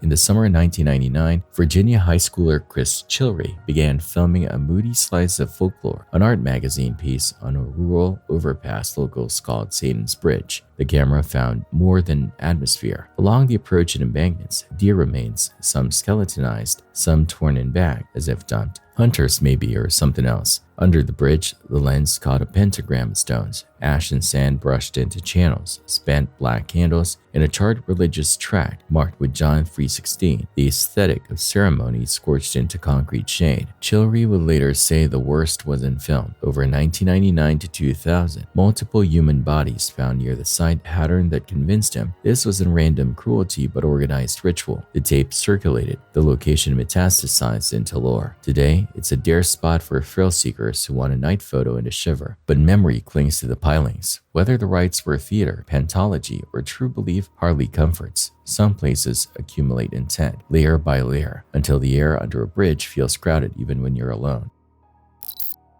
It was just after 6 a.m. on September 3, 2025 when Santa Clara police received a frantic 911 call from a home on Eisenhower Drive. The caller's voice was trembling. His roommate, 30-year-old Mohammed Nizamuddin, was stabbing another man inside the house. As dispatchers gathered information, the sounds in the background were chilling. The victim could be heard pleading for help, his voice breaking as the attack continued. The caller shouted that the knife had snapped in half during the struggle, but before officers could arrive, Nizamuddin had already grabbed a second knife. What's that emergency? Hi. One of my housemates is attacking another of them. Yeah, I'm sorry. You said your husband's attacking someone? Housemate. Okay. What's the address? No, this is not good. You guys have a drink with me? Do you think that's good? Please help me. That's good. Please help me. Hello? Please help me. Please help me. Sir? Please help me. What are you talking about? Okay, where are they still struggling in the hallway? No, he's gotten up. What are you doing? Where's Okay. Where's Nizam? He's got another knife. He's got a knife now? He's got another knife. Jesus Christ. When the first officer reached the home, he could hear chaos from inside. He forced the front door open. What he saw was horrifying. In the hallway, Nizamuddin was straddling the victim, knife in hand, surrounded by 3 terrified roommates. The officer shouted commands, but when Nizamuddin's arm came down in a stabbing motion toward the victim, the officer fired 4 shots, striking him with each one.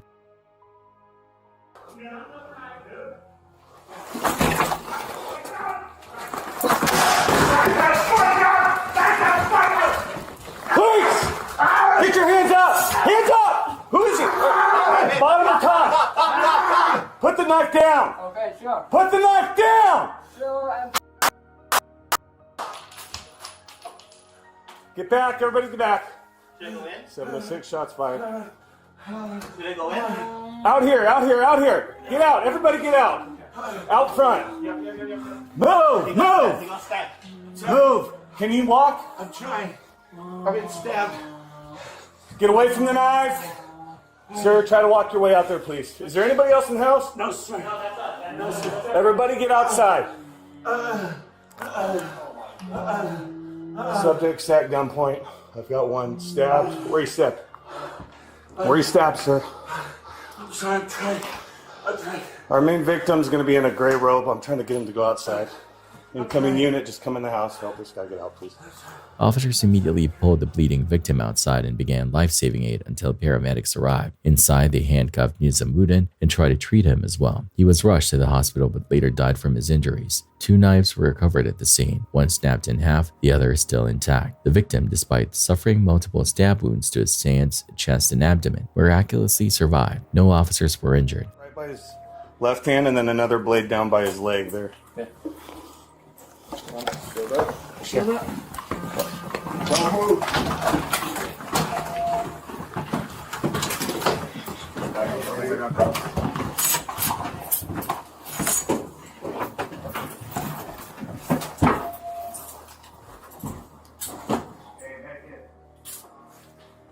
A morning that began in quiet suburban calm ended in screams, chaos, and tragedy. A moment of violence that left a home and a neighborhood forever changed. YouTuber Timothy Birmingham is known for plain-spoken food reviews and gentle domestic vlogs, air-fried pork chops, simple pleasures, a home that felt lived in. Hey everybody, how you doing? It's Cooking with Timothy. Tonight gonna be having air-fried pork chops. In January 2017, he filmed a routine day, a quiet bedroom, Penny seemingly asleep, the clock showing noon, him softly noting that she usually would have been up by then, maybe at her computer. He padded through the house, narrating in that unhurried cadence fans recognized. Only later did the gravity surface. Penny had passed away during the night. Viewers who caught the upload before it was set private describe an uncanny split screen of tone and truth. The ordinary patter of a spouse going about chores, while finality lay just out of frame. In time, Timothy shares tributes and memories. The channel's atmosphere shifted, not into sensational grief, but a quieter register, videos that understood how absence changes the way a room sounds. It is one of the internet's eeriest artifacts precisely because there is no horror framing. Only a human being living 1 minute before his life is different forever. Some pain transcends language, and this clip captures it perfectly. A man takes an unexpected hit straight to the groin, the kind that makes every viewer wince in sympathetic agony. There is no build-up, no context, just instant regret captured in real time. He doubles over, legs together, face contorted, while his surroundings erupt in laughter. 葡萄被咬了，怎么办呢？现在。 For a few seconds, humanity unites. Every man watching knows that pulse and nausea that wipes the brain clean. It's slapstick in its purest, cruelest form. Funny only because we've all been there. Grateful it's not us. 扯都扯不掉，妈了个逼！ This dashcam recording comes from January 5th, 2024 during what began as a simple routine traffic stop carried out by Officer Jose Tahura Mendoza. There was no hostility, no tension, just a standard roadside conversation. In fact, Mendoza was moments away from letting the driver, 18-year-old Mason Cree, leave with nothing more than a written warning for a minor plate issue. The encounter was calm enough that you can hear Mendoza reassuring the young driver that he wasn't looking to cause any trouble.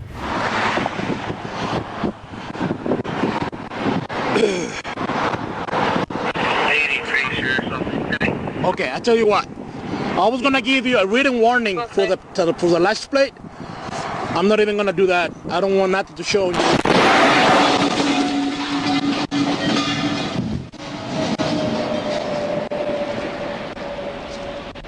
And then, without a single second of warning, a white pickup truck barrels straight into the scene. The sound is violent, loud enough to cut the air before the brain can process it. The impact launches Officer Mendoza off his feet, throwing his body across the roadway like debris. The patrol car crumples instantly. The camera shakes, dust fills the view, and the world becomes a blur of chaos. Miraculously, every single person survived, but survival is not the same as recovery. The physical trauma, the shock, the instant rewriting of a normal day into something life-defining. Those things don't fade easily. Officer Mendoza was doing everything right. The driver was compliant, and still disaster struck in the most sudden way possible. A reminder that sometimes the most dangerous part of the job isn't conflict. It's the collision you never see coming. It began as a night of joy, a long-awaited celebration of love in Iraq's largest Christian town, Karakosh. Families traveled from across Nineveh province, dressed elegantly and ready to dance beneath the glittering chandeliers of the Al-Haytham wedding hall. The air was filled with laughter, music, and the kind of hope that only follows years of hardship. After surviving war, persecution, and displacement, Karakosh finally felt alive again. But in a matter of minutes, that joy would transform into unimaginable horror. As the bride and groom took the floor for their first dance, indoor fireworks burst overhead, filling the hall with shimmering light. Sparks scattered like stars across the ceiling, a perfect moment that turned catastrophic when one stray spark touched a flammable surface. What began as a display of celebration became a spark of destruction. In seconds, the ceiling caught fire. The decorations that once made the venue enchanting, plastic flowers, golden fabric, and foam ceiling panels, became fuel for the blaze. The fire spread with terrifying speed. Black smoke rolled downward as guests screamed and rushed for the exits, only to find them blocked or too narrow to escape through all at once. Inside, the air thickened with toxic fumes, turning the hall into a suffocating inferno. Power lines melted, cutting electricity and plunging the chaos into darkness. The music stopped, replaced by cries for help and the deafening roar of fire. Outside, survivors could only watch in disbelief as the building they had danced in moments ago collapsed in flames. When it was over, 94 people were dead and more than 100 severely injured. Entire families, parents, children, relatives, wiped out in what was supposed to be a night of new beginnings. The once vibrant hall was reduced to blackened walls and molten chandeliers, haunting reminders of how greed and neglect can turn celebration into tragedy.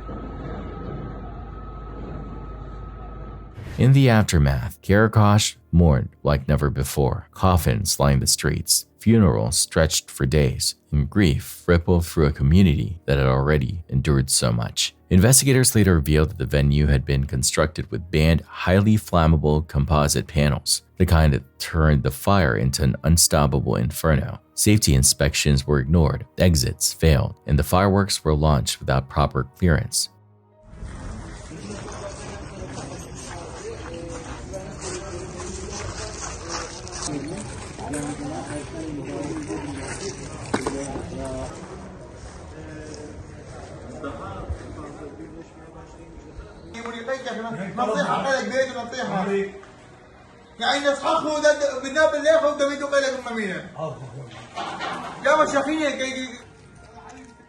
Iraq declared 3 days of national mourning, and several venue staff, the owner, and the fireworks operators were arrested. But for survivors, no justice could erase the loss. In a town that once survived the terror of ISIS, this tragedy struck even deeper, not from violence or war, but from human negligence. The fire at Al Haytham Wedding Hall stands as a devastating reminder that danger doesn't always arrive with bombs or guns. Sometimes it's born from the smallest human errors, the ones we never think could happen until they do.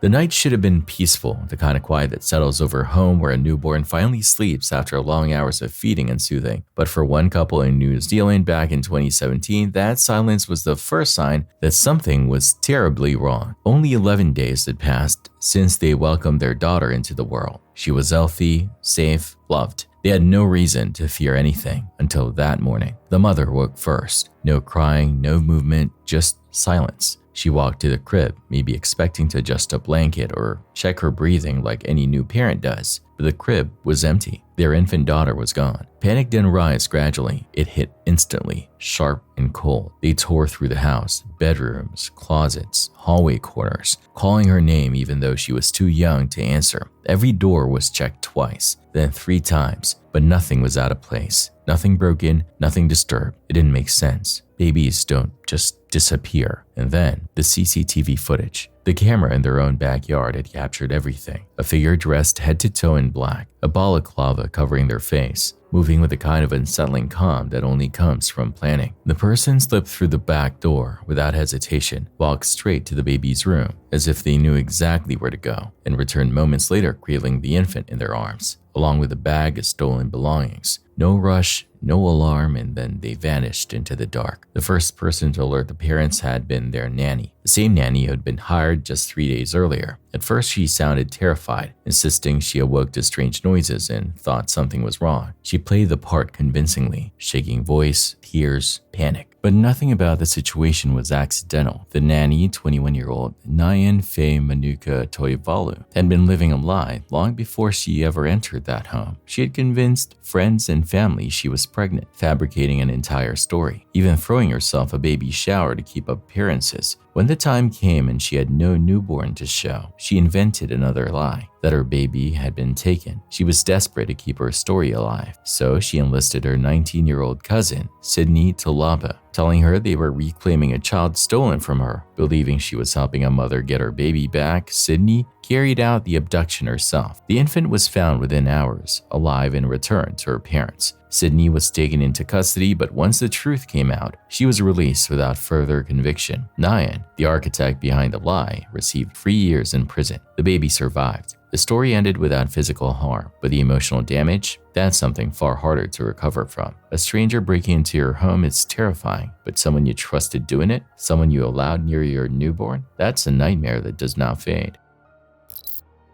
This next scene takes place at Cars and Copters on the coast, a California event where helicopters and exotic supercars gather so enthusiasts can get up close to machines most people only see online. The atmosphere is always energetic, engines revving, cameras flashing, crowds packed shoulder to shoulder, marveling at rare machines worth more than houses. But when aircraft and crowds mix, precision is everything. And here, something critical goes wrong.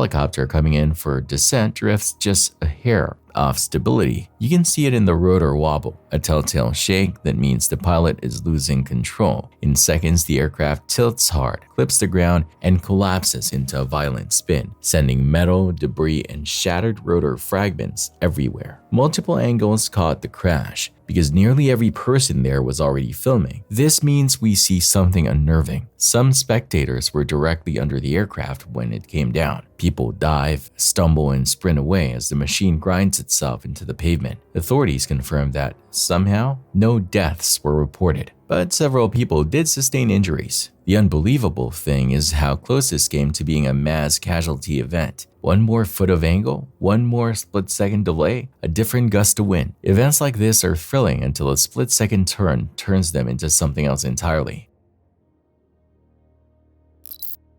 The short clip comes from India and shows several people standing on a road that cuts directly through forest land. What happens next shows how unpredictable nature is, especially when humans come into the territory of an apex predator.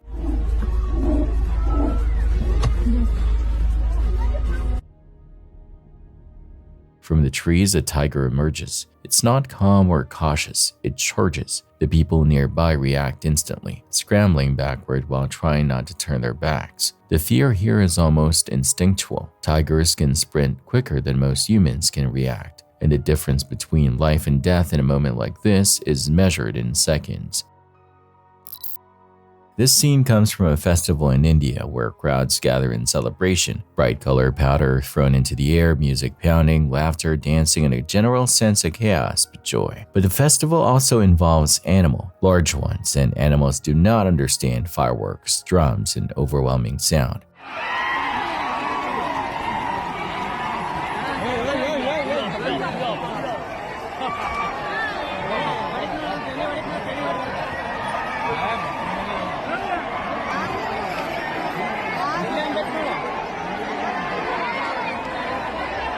Two massive animals begin pushing forward, not out of aggression, but pure panic. Their senses are overloaded. The handlers desperately try to steer them away from the crowd, pulling reins, shouting commands, but panic does not listen. The animals move straight through whatever is in front of them because escape is their only instinct now. A man in the crowd gets caught in the path. He tries to move out of the way but is clipped and knocked into the ground hard. He's lucky, very lucky, as the animals could have crushed him entirely without even noticing. When an animal is frightened, it becomes a force of nature, not malicious, just unstoppable. And nature has no concern for where humans happen to be standing.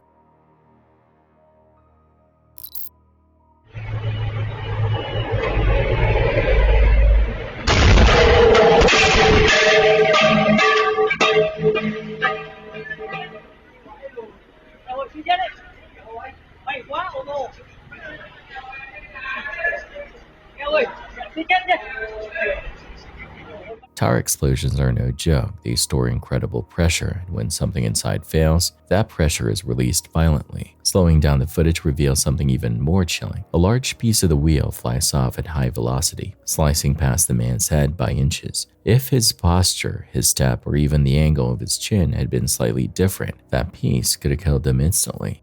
This is the kind of accident that becomes a story people share for years, not because of what happened, but because of what almost happened. A near miss measured in fractions of a second and inches of space. In Primorsky Krai, Russia, not far from the Chinese border, a group of people find two tigers resting casually in the middle of the road. Not zoo tigers, not rehabilitated tigers, Siberian tigers, the largest tigers on Earth. True apex predators that rule their territory without question. Да ну нафиг. Я даже кушал.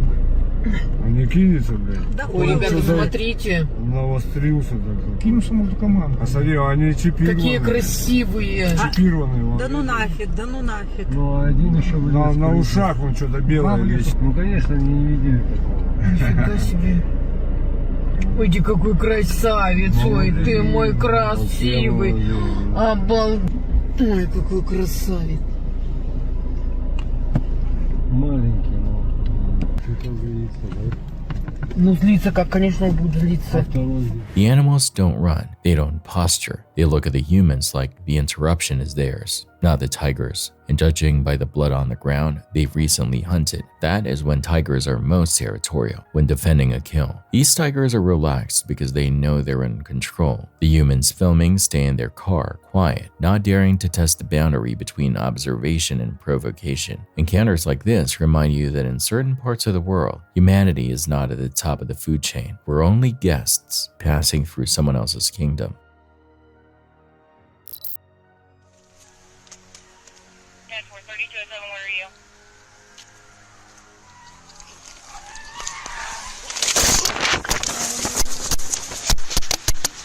This next clip was recorded in Boone County, Kentucky, from a responding officer's body cam. Two individuals were being confronted and ultimately taken into custody. The situation escalated quickly into violence, which is why both suspects were later charged with attempted murder.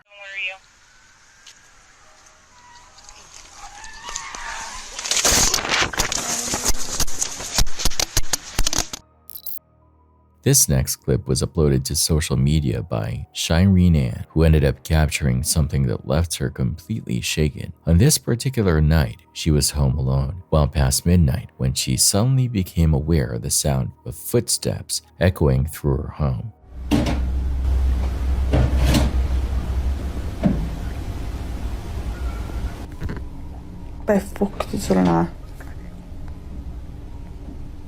At first, she tried to rationalize it, telling herself it must have been a neighbor or perhaps noise from outside. But as the minutes passed, the footsteps didn't fade. They grew louder, heavier, and began moving across floorboards with a slow, deliberate pace of someone actually walking inside the house.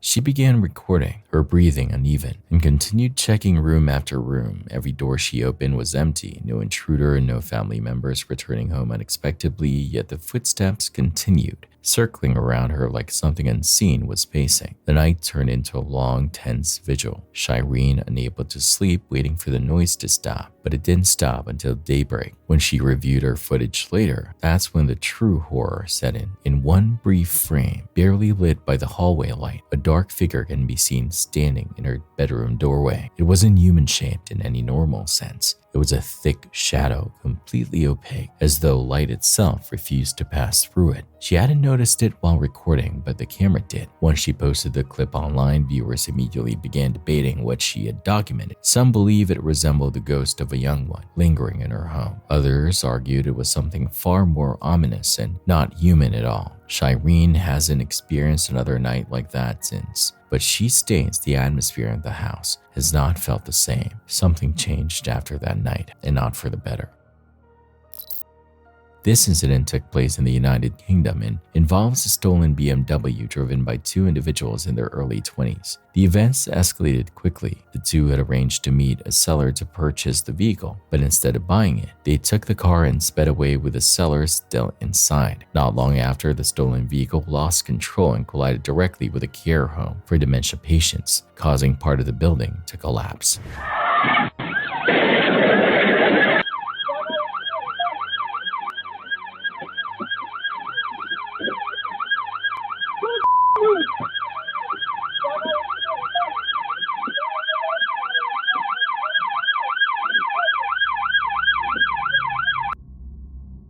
Inside the home were elderly residents, many of whom depended entirely on caregivers for daily support. Two women, one in her 80s and another in her 90s, sadly lost their lives in the collapse. Others were injured, and emergency workers spent hours rescuing those trapped under debris. The individuals responsible were arrested and now face severe charges, including causing death by dangerous driving. Cases like this highlight the long-lasting consequences of reckless decisions. A single, impulsive choice by two young adults took the lives of people who had no connection to them, no warning, and no way to protect themselves.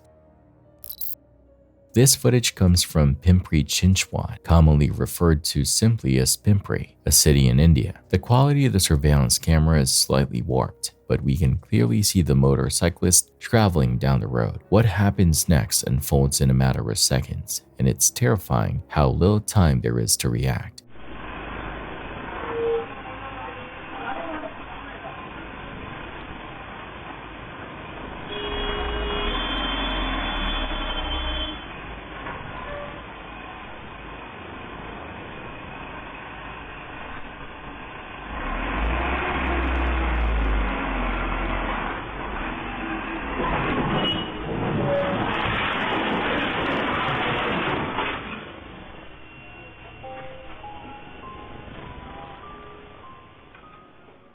A large transport truck carrying sand slowly edges forward, one of its wheels slipping into a culvert, a hollow passage beneath the road used for drainage. The imbalance causes the entire vehicle to tip. The timing is brutal. The motorcyclist reaches the exact point of collapse at the exact worst second. He is forced to run for his life, and he does. Even moving as fast as he can, he's still caught by the collapsing debris, causing severe injuries to one of his legs, and yet he survives. This is one of those situations where 1 second is the difference between life and death. If he had braked, if he had slowed to adjust his footing, if he had even hesitated in confusion, this would have been fatal. Sometimes survival is nothing more than the body moving before the mind has time to understand. This next footage comes from TikTok user SHOUTOUT86, who was assigned by a realtor to clean a property where tenants rarely lasted more than a few weeks. The explanation for the constant turnover was always vague. They just decide not to stay. But no one ever clarified what drove them out. Late at night, after the most recent tenants moved out abruptly, she returned to clean the home alone. Immediately, the atmosphere felt heavy, the kind of thick silence that presses into your ears. Esta casa se ha limpiado muchísimas veces porque la gente no dura rentando. Rompe el contrato por una u otra cosa y tuvimos que venirla a limpiar el día de hoy porque ya mañana se van a mover. Se las quiero enseñar. Lo raro es que dice el realtor que no dura la gente. Esta casa se ha limpiado muchísimas veces porque rompe el contrato a la gente. Ay, no mames. Ya es noche. Estoy sola. Chingados, está ahí.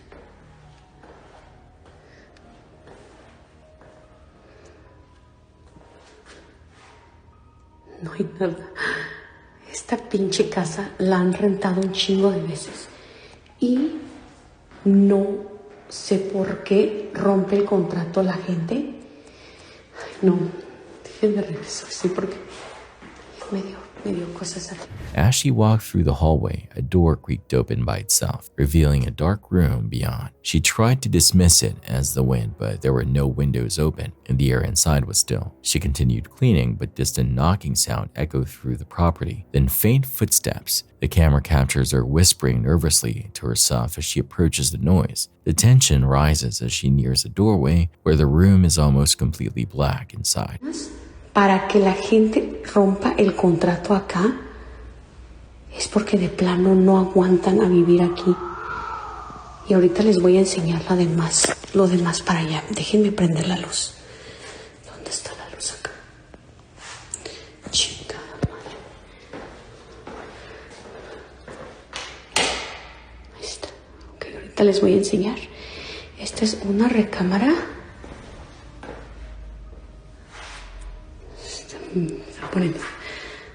Se está poniendo ahorita tenso.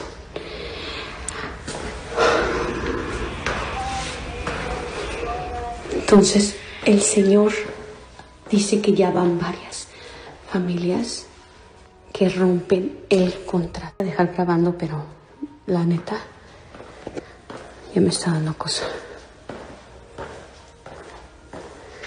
Se escucha el ruido para acá. No sé qué sea. Escucha mucho ruido. Yo creo que me voy a tener que ir. Then her camera catches what appears to be a shadow figure standing in the corner. The shape is unmistakable, tall, motionless, darker than the surrounding darkness. Quiero apagar las luces ya porque se está poniendo ya. Ay, no. Creo que voy a regresar mañana mejor. Yo me voy a la chica. Esa pinche luz de acá la tengo que... When she hesitates, the shadow shifts and another door slams open down the hall. That was all she needed. She ran out of the house without looking back. After that night, she understood exactly why every tenant before her had left without warning. The house isn't just uncomfortable, it feels occupied. On the afternoon of October 20th, 2020, the town of Huntingdon in Cambridgeshire was quiet, just another ordinary day. At around 2:20 p.m., 77-year-old Celia Ward, a retired midwife, set out for a peaceful bicycle ride. It was a routine she had done countless times. She was experienced, confident, and familiar with the shared-use path that ran beside the ring road. It was a place where pedestrians and cyclists moved side by side every single day without incident. At the same moment, 46-year-old Oriel Gray was walking in the opposite direction along the same pathway. She lived with cerebral palsy, which affected her coordination and movement, but she was simply heading to pick up a prescription, an errand she had likely done hundreds of times. The two women had never met. They had no history, no conflict, just two strangers crossing paths by chance. As they approached one another, the distance between them narrowed, and what should have been a simple, unremarkable passing moment instead became life-altering. Oriel suddenly shouted, "Get off the pavement," and gestured sharply with her left arm. The outburst startled Celia as she cycled forward. Her handlebars wobbled. The balance she held only a second earlier was gone. In an instant, her bike veered off the path and straight into the road. At that same moment, a passing vehicle traveled down the ring road at approximately 30 miles per hour. The impact was immediate and devastating. Witnesses called emergency services, but by the time help arrived, Celia had already lost her life. Meanwhile, Oriel did not stop. She continued walking, not checking on Celia, not acknowledging what had happened. She simply carried on to her appointment. Later, when questioned, she insisted she never meant to harm anyone, that her words were spoken out of frustration, not malice. Prosecutors, however, saw the situation differently. Oriel was charged with unlawful manslaughter, and in March 2023, she was sentenced to 3 years in prison. The ruling drew massive public attention across the UK. Some argued that accountability was necessary. Her actions directly triggered the fall. Others argued she had no intention to kill, and the sentence was too harsh. Then in 2024, everything changed. Her defense appealed, arguing that shouting and gesturing did not legally constitute an assault, and therefore the conviction could not stand. The court agreed. The conviction was overturned, and Oriel was released. No retrial was scheduled. For Celia's family, the emotional reality didn't change. A beloved mother, grandmother, and wife had her life cut short in a split-second moment of surprise and imbalance. What makes this story difficult is not just the tragedy itself, but how silently and quickly everything happened. No rage, no build-up, no warning, just a single sentence, a startled reaction, and a life gone. A reminder that not all danger looks dramatic. Sometimes it's just one gesture at the wrong time. About 6 years ago, a man named Josh Nemo Ferno and several friends were staying at a hotel just outside Detroit. One night, another friend arrived to meet them and snapped a quick photo of the hotel entrance to let the group know he was outside. The photo seemed normal at first, just a hotel exterior lit by night lamps. But when they looked more closely, something horrifying revealed itself. Standing near the entrance was a tall, shadowy figure. The silhouette was shaped like a person with a broad upper body, shorter bent legs, and what appeared to be a hat-like shape on its head. But the figure had no visible features, no highlights or clothing texture, as if the shape itself was carved out of complete darkness, absorbing every bit of surrounding light. Witnesses confirmed that no one was physically standing there when the picture was taken. Later, they learned the hotel had a dark history, overdoses, violent incidents, and at least one documented murder. Many believe the figure may be the lingering presence of someone whose life ended there. Even now, people familiar with the hotel say they avoid the front entrance, especially at night.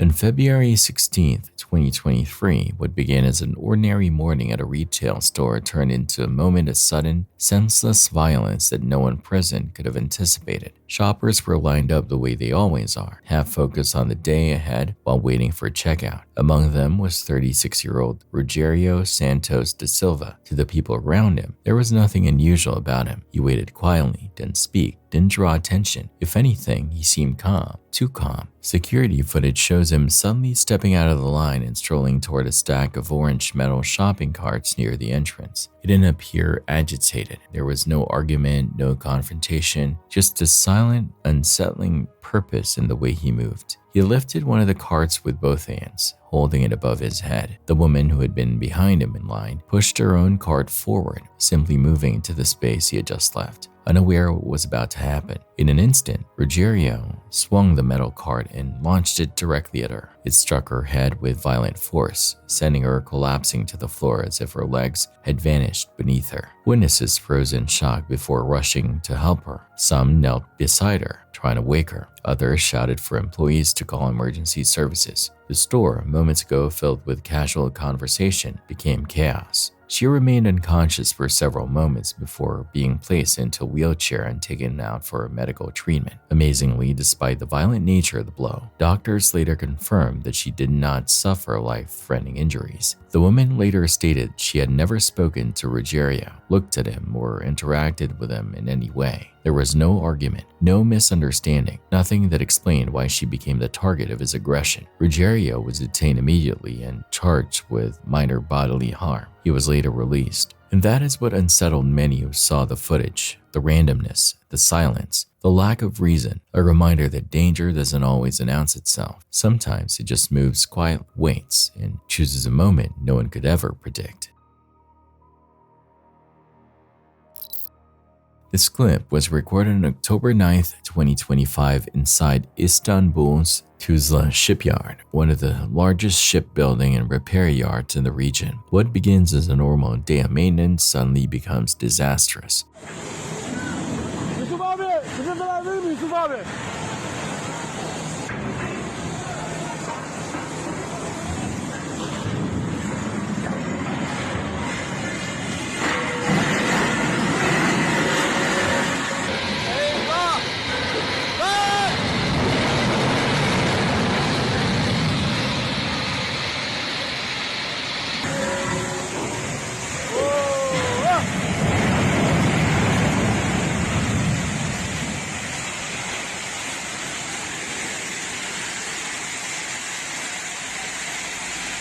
Workers are positioned along the edge of a large vessel when the ship suddenly begins to list to the port side, meaning its weight shifts violently in one direction. When a ship this size moves, even slightly, there is no gradual warning. The tilt is instant, massive, and unstoppable. The workers break into a frantic sprint. Some leap onto scaffolding, some jump into the water, others barely catch a railing to avoid being pulled under. The noise is deafening, the groan of steel, the creak of stressed beams, the shouts of workers scrambling to survive. Tragically, not everyone makes it. 2 Ukrainian crew members lose their lives. One is crushed beneath the ship's ramp door, a massive steel structure that can weigh thousands of pounds, sometimes even hundreds of tons depending on design. The terrifying part is how fast it happens. There is no explosion, no fire, no structural collapse, just a shift in balance. A reminder that some of the most dangerous moments in heavy industry begin without warning and end before anyone has time to react. For viewers who follow conflict footage, drone clips have become more common over the past few years. However, most of the time, these scenes are never shown due to their graphic nature. This clip is different because it features a drone detection system known as the Bulat FPV detector.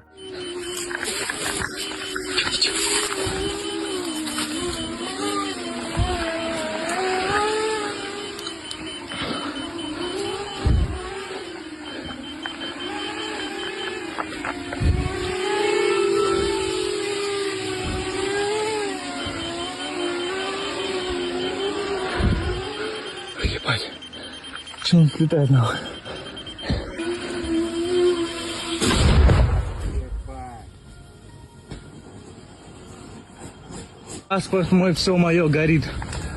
The device is designed to recognize a signal emitted by FPV drones, the type frequently used to carry out rapid targeted strikes. When the alarm activates, soldiers know they have only seconds to react. In the clip, you can hear the alert tone shift rapidly, signaling the presence of a drone nearby. While the pilot's intent isn't clear, the alarm alone is enough to prompt immediate movement. The most striking detail is how calm in practice the soldiers appear while reacting. It shows how normalized these threats have become. Technology like this may not stop every drone, but in situations where seconds determine survival, early detection can be the deciding factor between life and death.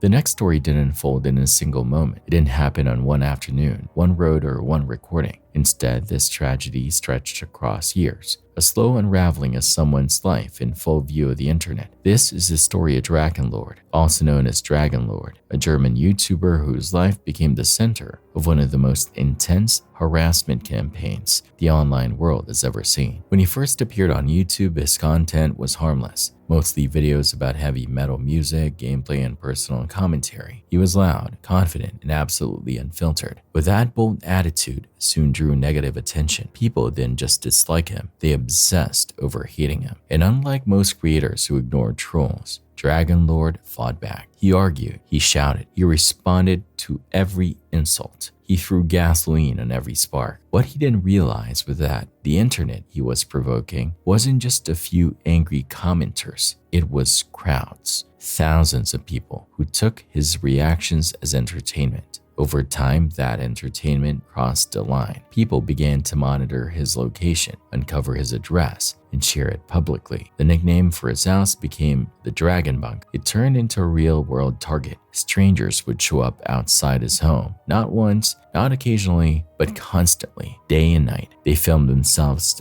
taunting him, throwing objects at his house, vandalizing his property, and recording every reaction for the world to see. To them, it was a game. They called it the hunting of the dragon, but for him, it was a siege. There were days where crowds gathered in front of his home chanting insults. Police were called repeatedly. He felt trapped, surrounded, pushed into paranoia, and under that pressure, his behavior deteriorated. He lashed out physically. He broke down on livestream. His online content shifted from confident rants to exhaustion, fear, and anger. After years of escalating conflict, it all came to a breaking point. Dragonlord was eventually arrested for physical altercations with people who had approached or harassed him near his home. He was sentenced to about 2 years in prison, lost his home, lost access to steady support, and ultimately became homeless, moving from place to place and living out of temporary shelters in cars. The harassment didn't end. It simply followed him to the physical world, wherever he went. Even after his release, attempts to restart his life were constantly interrupted. People still recognized him. Some still harassed him. Some still filmed him. This was no longer a YouTube feud. This was a man whose identity had become a target. And while it's fair to say that Dragonlord contributed to the conflict by responding aggressively and refusing to walk away, the scale of the hate he received went far beyond criticism or consequence. It became a public sport, something celebrated, something encouraged, something normalized. A real human being became entertainment. Today, he tries to keep a lower profile. His voice is quieter. His presence online is scattered. The exhaustion is still visible. The story remains one of the most disturbing examples of how the internet can transform a single person into a lifelong spectacle. Not because of what he created, not because of what he did, but simply because people decided he was someone they wanted to destroy.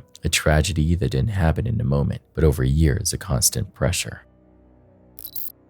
Here we shift to Pieri, Brazil. At first glance, the frame looks calm, almost picturesque, but the air is thick, dry, and tinted orange. And when you notice the haze in the background, the danger becomes obvious. A wildfire is burning close.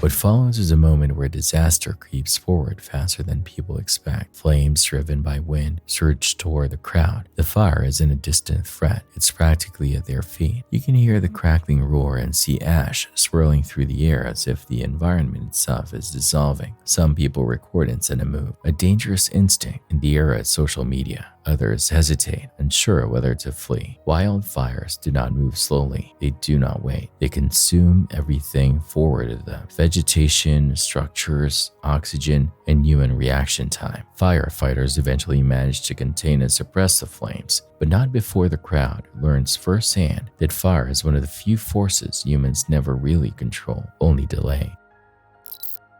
This next video was recorded in Turkey and shows two women driving with music playing loudly in the car. They're singing, laughing, and enjoying themselves, something many people have done without thinking twice. However, what follows is a reminder how distraction while driving can escalate in an instant.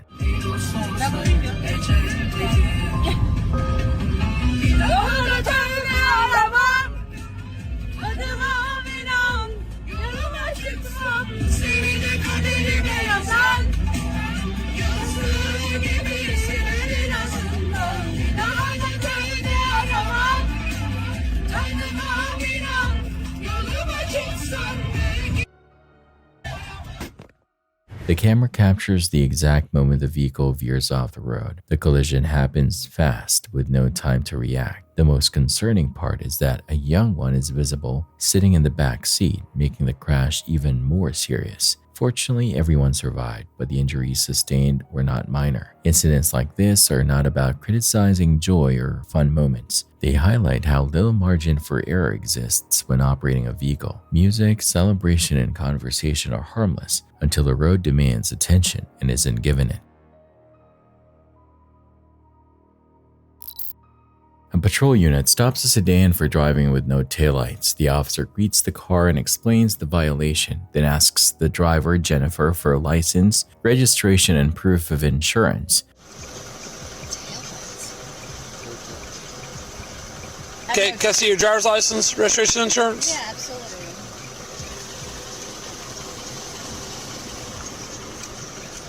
Do you have ID on you, ma'am?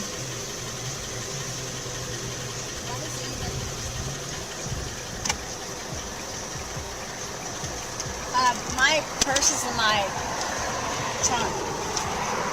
Okay. With my ID, my license. Okay, what's your name? Jennifer. You're the owner of the car? I am. Okay. What about the proof of insurance for the car? It's on my phone. It's on your phone? Yeah. Can you pull it up? Yeah, absolutely. Can you roll down the back window for me too, please?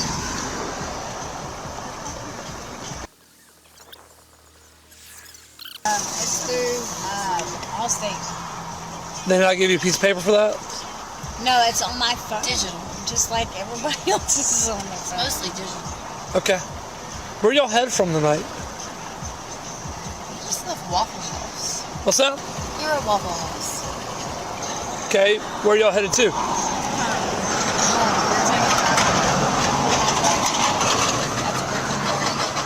Okay. Do y'all have IDs on y'all, the passengers? Can I ask why I'm even being ID'd? I'm just asking. I mean, it's fine, but also I know that is actually you need to have. Thanks, sir. You need to have some kind of. You need to call your superior in because this is. No, ma'am. I'm just asking. You don't have to provide it. I mean, no, it is because I'm a passenger. Okay. And you don't have to provide it. I'm just asking. But I'm being honest with you, but that also is. I've never. Hang tight. Right back with y'all. Okay. 38 years old. While the officer runs everyone, he notes the car smells like alcohol. The driver's eyes appear glassy and her movements and speech are slow. A second officer arrives. Dispatch advises the rear passenger has an active county warrant. This looks better, yeah, I'd say so. No, she's like, her movements have been slow. Mm-hmm. Yeah. So her speech, I can smell alcohol coming out of the car. Yeah, her glassy eyes and everything. Yeah. So, I want to deal with the warrant first. Dude's got a warrant. That's a warrant. Dude in the back seat. Oh, okay. All right. So, I'm waiting for dispatch to confirm it. We'll deal with him, then I'll go to the driver for that part. Good. County. You can toss your cigarette to the side, okay? Actually, I know better. No, ma'am, I'm not talking to you. Sir, get a step out of the car for me.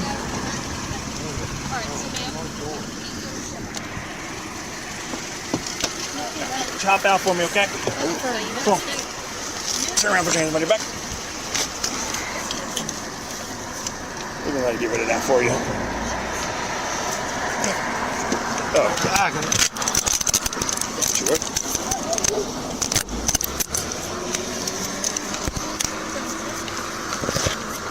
Ain't gonna be comfortable, but... Officers remove him from the car and detain him without incident. With that handled, they return to Jennifer. She's told to step out so they can continue the stop and discuss signs of impairment. She refuses, arguing she hasn't done anything wrong and doesn't want to exit her own vehicle. After several clear, repeated commands, she still won't comply. I need you to step out of the vehicle. Ma'am, you're either going to step out of the car or we are going to physically take you. Okay, well then you can physically take me. Because I'm not doing anything wrong today. Congrats. Now you're gonna go to jail just for resisting. I'm not resisting. I'm not resisting. Please stop. Stand up.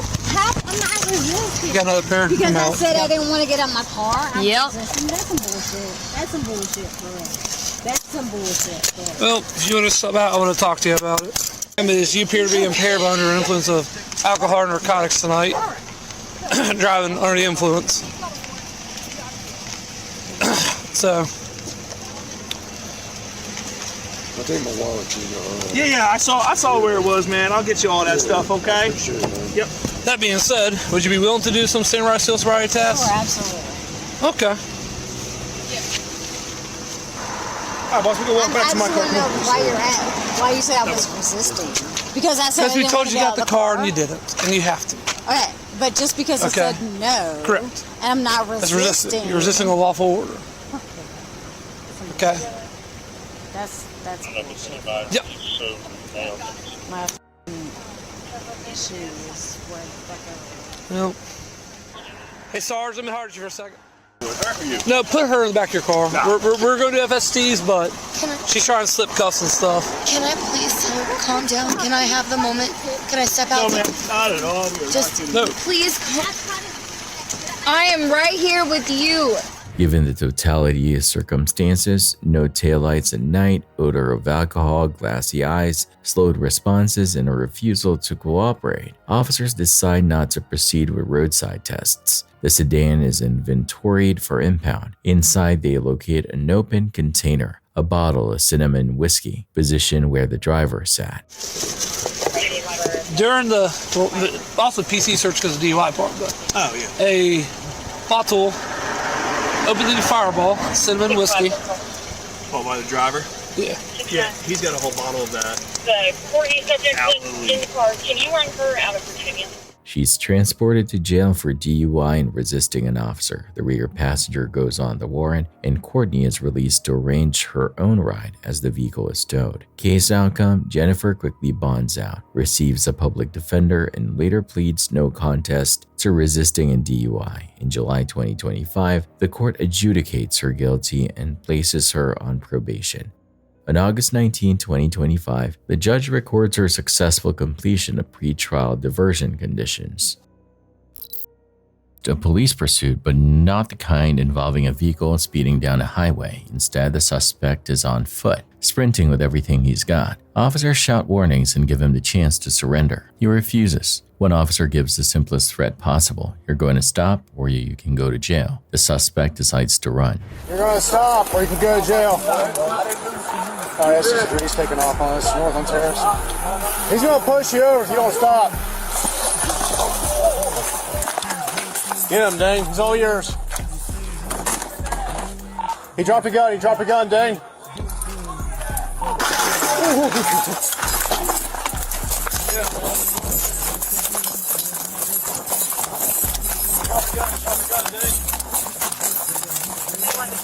Come back! You're under arrest!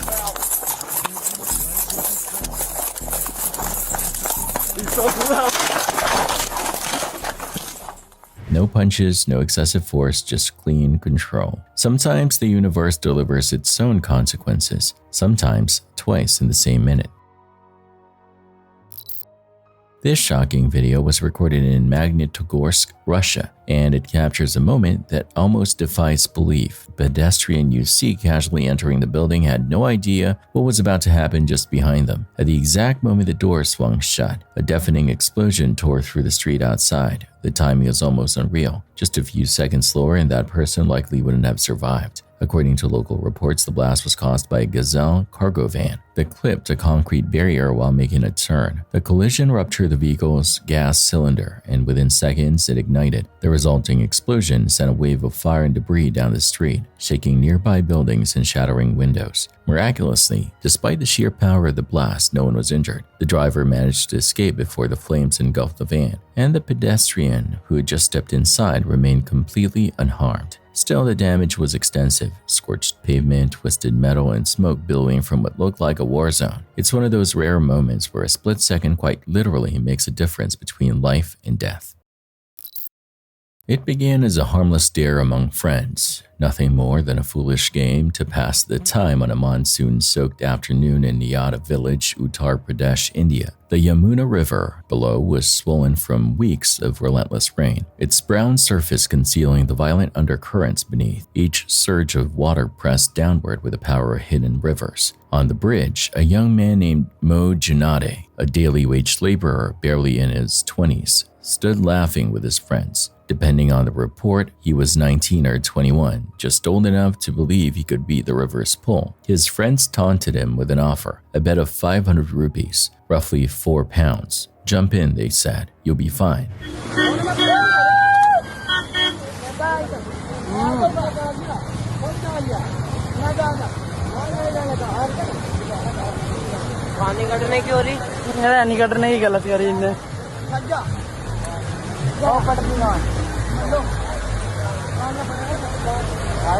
मुझे लग रहा है पुल जा रहा हूँ ओए हार गया चेक कर ले ओए हार गई बाय बाय मुझे पता ना पानी बहुत तेज है हार गया अब तो हार गया 500 रुपये दे दे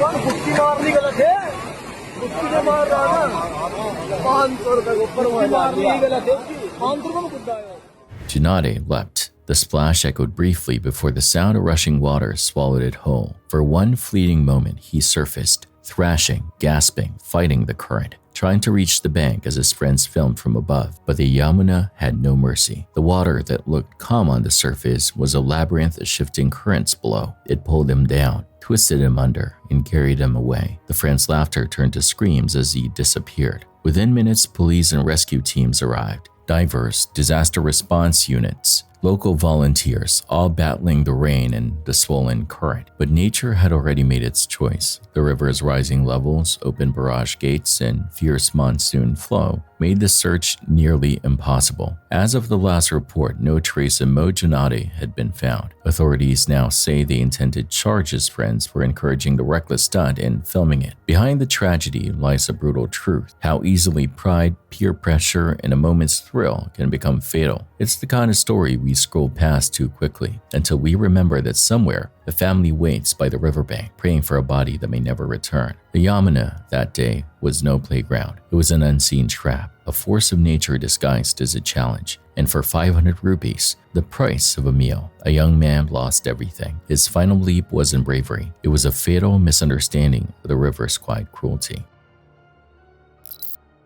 This clip was recorded on November 11th, 2025 in Marang, Sichuan Province, China, and it shows the shocking moment when a massive section of the Hongqi Bridge gave way, just months after it first opened to traffic. What makes this incident so striking is how sudden the failure was, despite the structure being nearly brand new. One moment the bridge stood intact, the next, tons of concrete and steel crumbled into the valley below.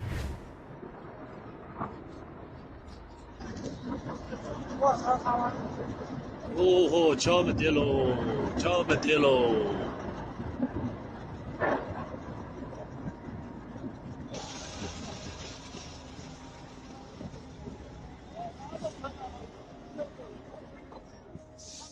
According to local authorities, cracks had been discovered on the bridge's surface and along its slope the day before the collapse. Engineers immediately flagged the issue, ordering the bridge to be closed and issuing safety alerts to nearby residents. That swift decision is likely what prevented this from becoming a devastating tragedy. When the bridge finally gave way the following day, no vehicles or pedestrians were on it, sparing countless lives. Investigators believe geological instability in the surrounding terrain may have been a key factor, though a full structural analysis is still underway. What remains is a haunting reminder of how even modern infrastructure can fail when the ground beneath it shifts, and how close this collapse came to being a national disaster. This footage recorded in Abuja, Nigeria on October 24, 2025. A group of people were dancing in a public park, likely filming a social media video. Everything about the moment feels light, casual, and harmless. They're laughing, moving with the music, completely unaware that their environment is seconds away from becoming chaotic.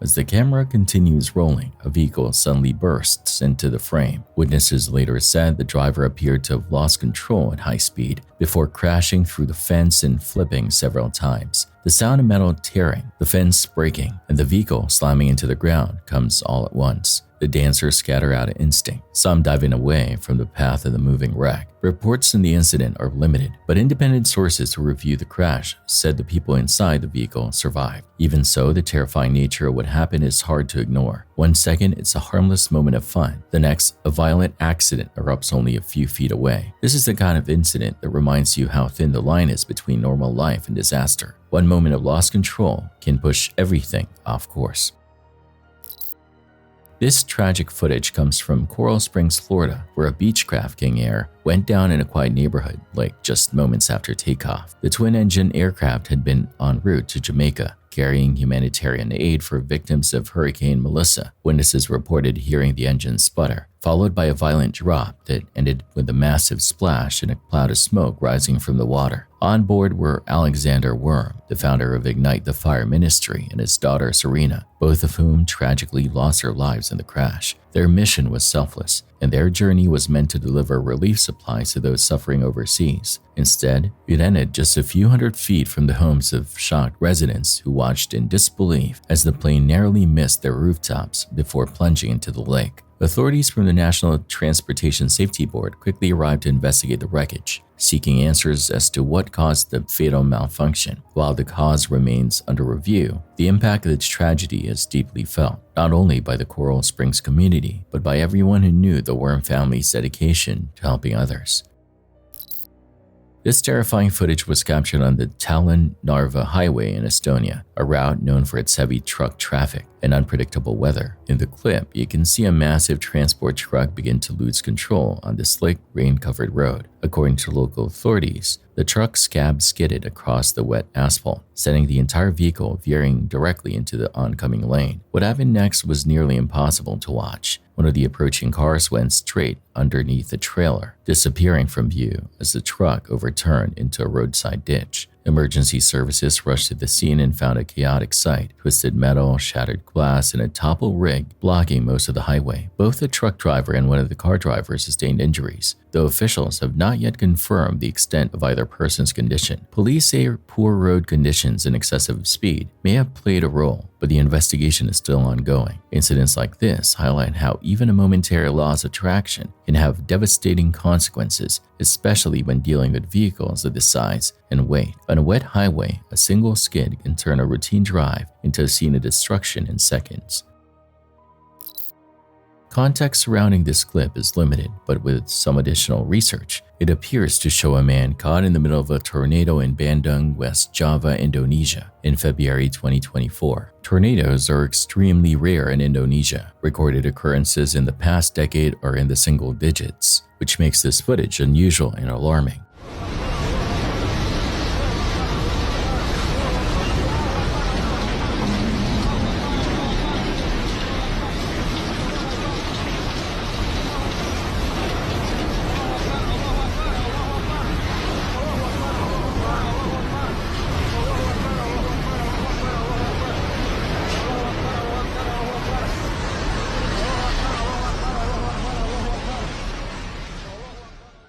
wind intensifies rapidly, debris lifts from the ground, trees sway with violent force, and the environment transforms within seconds. The person recording tries to maintain balance while surveying what's happening around them. The danger isn't only the wind itself, but the loose objects that become airborne, turning into projectiles. The rarity of tornadoes in this region means many residents have no experience or guidelines on how to respond when one forms. The unpredictability makes the situation even more dangerous. The next clip comes from the Genoa P paranormal investigation team in Thailand. The group traveled to a remote property surrounded by dense jungle, a place that locals warn others never to enter after dark. The old shack on the property had long been rumored to be a hotspot for restless spirits, and locals insisted it was dangerous to disturb whatever was inside.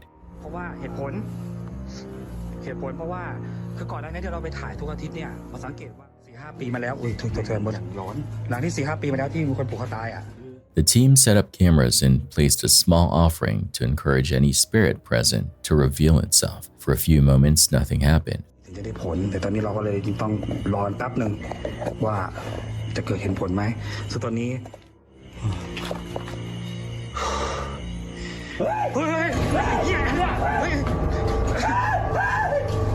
อะไรเมื่อกี้เห็นไหม Then one investigator noticed movement along the wall. When reviewed in slow motion afterward, the footage shows a dark humanoid figure crawling up the wall, moving in a way no normal person physically could. It then vanishes through the roof, followed by metallic scraping noises above, as if something heavy skittered across the structure.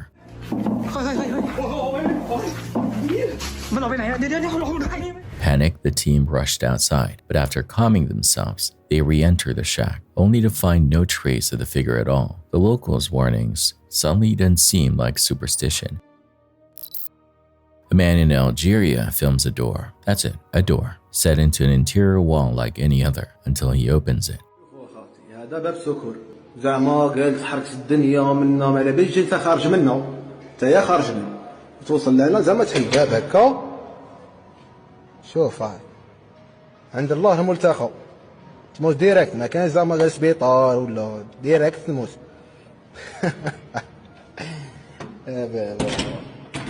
اوريكم باب سكر. Instead of a hallway, there's nothing. Air, a shaft of echoing space, and a view down 4 or 5 stories to hard ground. No railing, no landing, just a rectangle cut into domesticity that steps straight into gravity. The camera peers over the lip and your stomach drops with it. You can hear his voice go tight, half laugh, half disbelief, as he gestures at the architectural prank. It's funny in the way that near misses are funny. Imagine this at 3 a.m., sleep blurred, muscle memory taking you through a door you've used 100 times, except you haven't. Design can be art. It can also be ambush. This is the urban explorer's nightmare. Structure masquerading as safety. The clip lingers on the hinge and handle. Ordinary hardware framing an extraordinary hazard. And suddenly, every door you've ever opened feels like a promise you never thought to question. This footage was recorded in Costa Barras, located in Rio de Janeiro, Brazil. Rival criminal groups begin exchanging gunfire openly in the street, with no warning and no regard for bystanders. The camera captures people running for cover as bullets strike nearby surfaces. Cars attempt to reverse or abandon the roadway entirely, while others simply drop to the ground in fear. The conflict is abrupt and disorienting, showing how quickly public spaces can shift into danger zones without any forewarning. Como é que tá as coisas aqui? Caralho, olha isso, olha isso, William. Caralho, muito tiro, William, muito tiro. Olha só como é que tá, William. Caralho, William, olha isso, meu mano, olha isso. Events like this are unfortunately not isolated. Rio has experienced long-standing issues with organized criminal factions controlling certain neighborhoods. In this clip, the violence appears to be the result of one group attempting to gain ground against another. The chaos also places ordinary people in immediate danger, individuals who were simply walking, driving, or going about daily routines when the shooting began. shared by Jessica Cadeney, who lives at home with her husband and 2 young ones. From the start, she felt something was wrong with the house. Floors heated for no reason. Shadows moved where no one should have been. And her toddler began speaking to an unseen friend named Jessica, described not as a person but as a shadow. During one recording while Jessica and her daughter danced, a dark figure slipped past the bedroom doorway behind them. No one else was in the home at the time.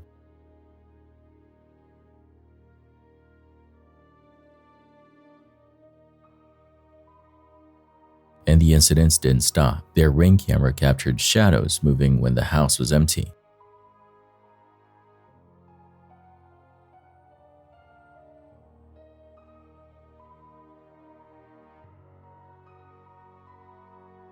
The front door opened by itself, even after being locked.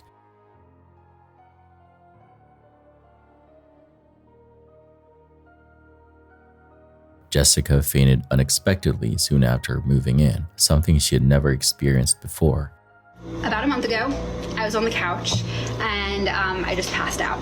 Never in my life have I ever done anything like that before, and thank God my husband was. Every attempt to leave the home has been blocked by illness, delays, and complications, almost like something in the house doesn't want the family to leave. My toddler, my baby, and my husband are all super sick. So now we can't get the house blessed and we can't move out. The haunting here isn't loud, violent, or dramatic. It's persistent, slow, and suffocating, the kind that does not let go.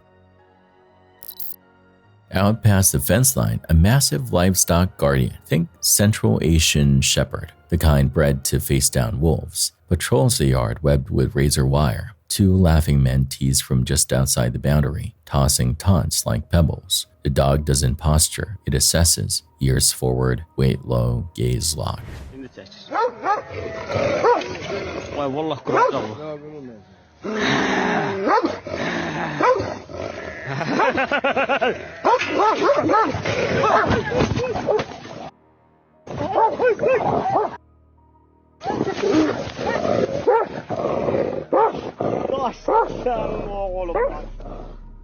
In one elastic surge, it covers a distance, slamming the fence so hard the metal hums. The laughter flips to shrieks, the phone camera jolts, and the bravado evaporates into scramble of limbs and apologies yelled over shoulders. It's the purest cause effect lesson imaginable. Mock a working guardian, meet the job it was bred to do. There's no ambiguity here. No maybe it's friendly. No we were just playing. You can see the calculus in real time. Perimeter violated, deterrence deployed, threat removed. The men aren't injured, but the fear is real, cleansing. For viewers, the clip scratches 2 itches at once. The satisfaction of instant consequences and the reminder that not all animals are pets. Some are professionals. Respect is the cheapest currency you can pay, and it costs a lot less than stitches. This disturbing footage was captured in Georgetown, Penang, Malaysia, a city known for its busy streets and unpredictable traffic patterns. According to local police, the incident began when an SUV swerved sharply to avoid a motorcycle that suddenly veered into its lane. The driver, reacting on pure instinct, jerked the wheel, but that split-second decision sent the vehicle spiraling out of control. Losing traction on the wet asphalt, the SUV skidded sideways and slammed directly into oncoming traffic. In the chaos that followed, collided head-on with a passing minivan before striking 2 motorcyclists. Both riders were thrown from their bikes and suffered minor injuries, but witnesses say it was a miracle no one was killed. The violent crash left twisted metal scattered across the road, shattered glass glinting in the rain, and stunned bystanders rushing to help. Both drivers managed to crawl out of their vehicles, shaken but alive, a small mercy considering how sudden and severe the impact had been. It's a grim reminder how quickly an ordinary drive can turn catastrophic when just one person makes a split-second mistake. Just hours after the previous incident, another major event unfolded, also in Rio de Janeiro, this time involving law enforcement. Police conducted what had become the largest raid in the area's history, targeting criminal organizations across multiple city blocks. The operation resulted in 64 fatalities, most believed to be members of organized crime groups, though the exact breakdown has been debated.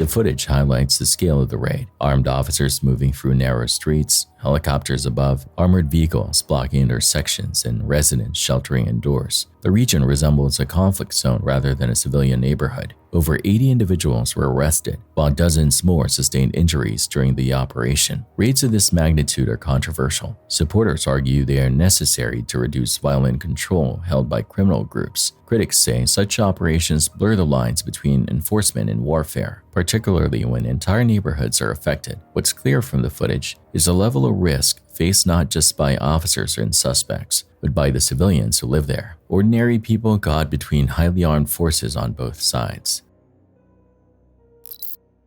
Kandy, Sri Lanka. Sheets of rain, a stone wall, and a man with 2 friends and a 14-year-old deaf dog who sticks close because the street is treacherous. They step away from the wall just a couple of paces to keep the old boy from wandering into traffic. It feels fussy in the moment. Then the hillside, let's go.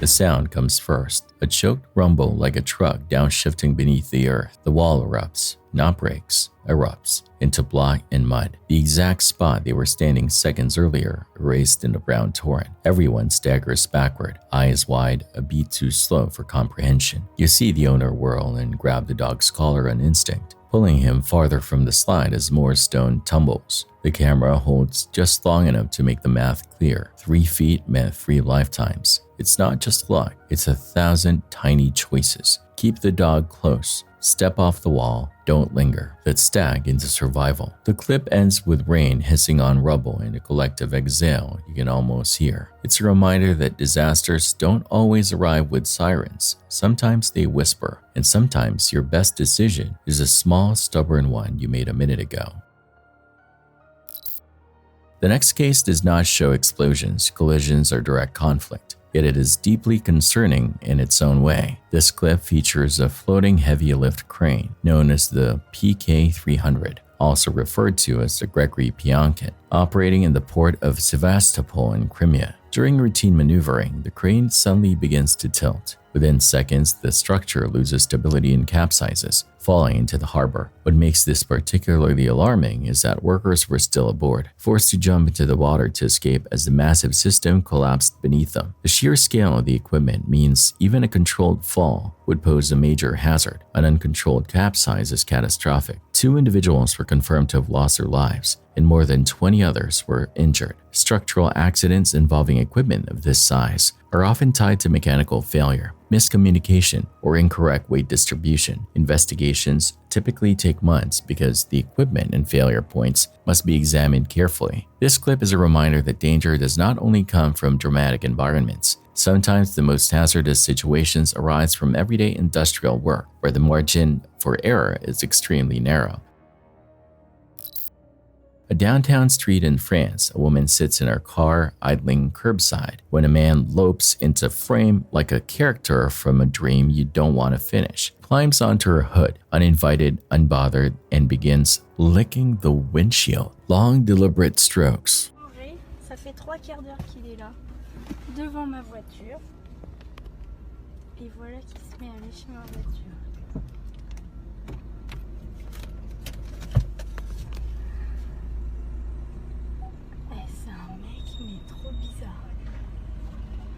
Allez, dégage! Allez, dégage! Dégage! Allez, dégage! Allez, dégage! Mais dégage de ma voiture! Dégage, je te dis! Dégage!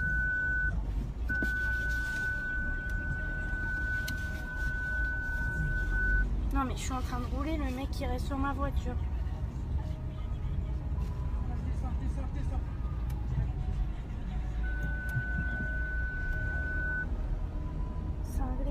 He locks eyes with her, smiling. Like this is a private joke they're both in on. It isn't. The vibe swings from bizarre to predatory in seconds. Her space is invaded, her exit blocked by the very person making her want to leave. Pedestrians stare and then drift away. No one wants to be part of this. You can hear her breathing speed up over the idling engine. This isn't harmless eccentricity, it's boundary erasure with the body on your hood. Eventually he slips off and wanders away, but the damage is done. The video lingers on the smears he's left, physical proof of an encounter that could have turned much darker if she'd cracked the door or rolled the window. There's a reason this rattles viewers. It's a nightmare flavor of danger, unpredictable, intimate, and public all at once. We talk a lot about fight or flight. This is what freeze looks like, captured in 1080p. Returning to Indonesia, another severe weather incident was recorded approximately 2 weeks after the previously mentioned tornado. In this clip, rotating wind patterns from what appears to be either a waterspout or a weak tornado touching down near the Neglig Stadium.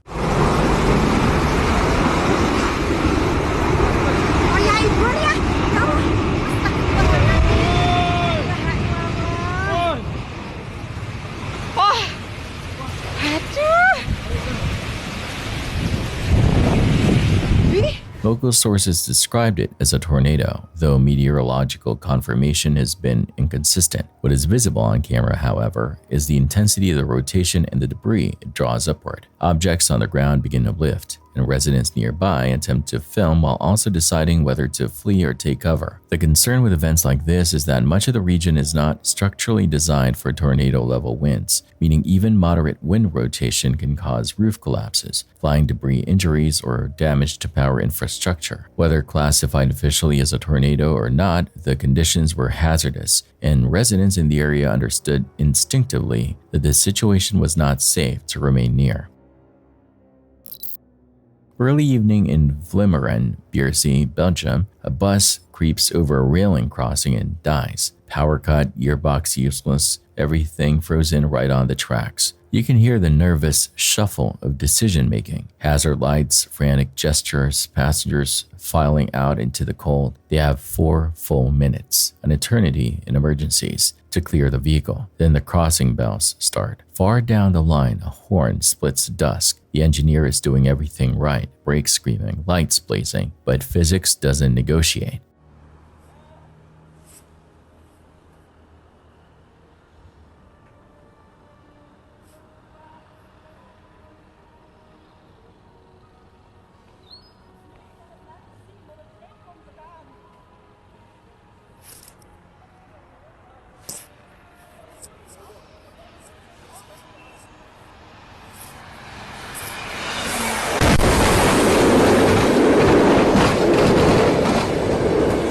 When impact comes, it's not a hit so much as a cleaving. The train plows through the midsection like it's cardboard, hurting the rear half side and derailing itself with a shower of sparks and steel. What makes the clip so chilling isn't gore. There is none. It's the contrast. A quiet suburban crossing turning into a scrapyard in a single strike. You can see the exact geometry of disaster. Mass times speed times no good options. The miracle is in the timing. Had the stall happened moments later, that bus would have been full of people when it was split like firewood. The footage ends with a low howl of brakes and the eerie silence that always follows a crash, the kind that makes you feel how thin the line is between close call and headline.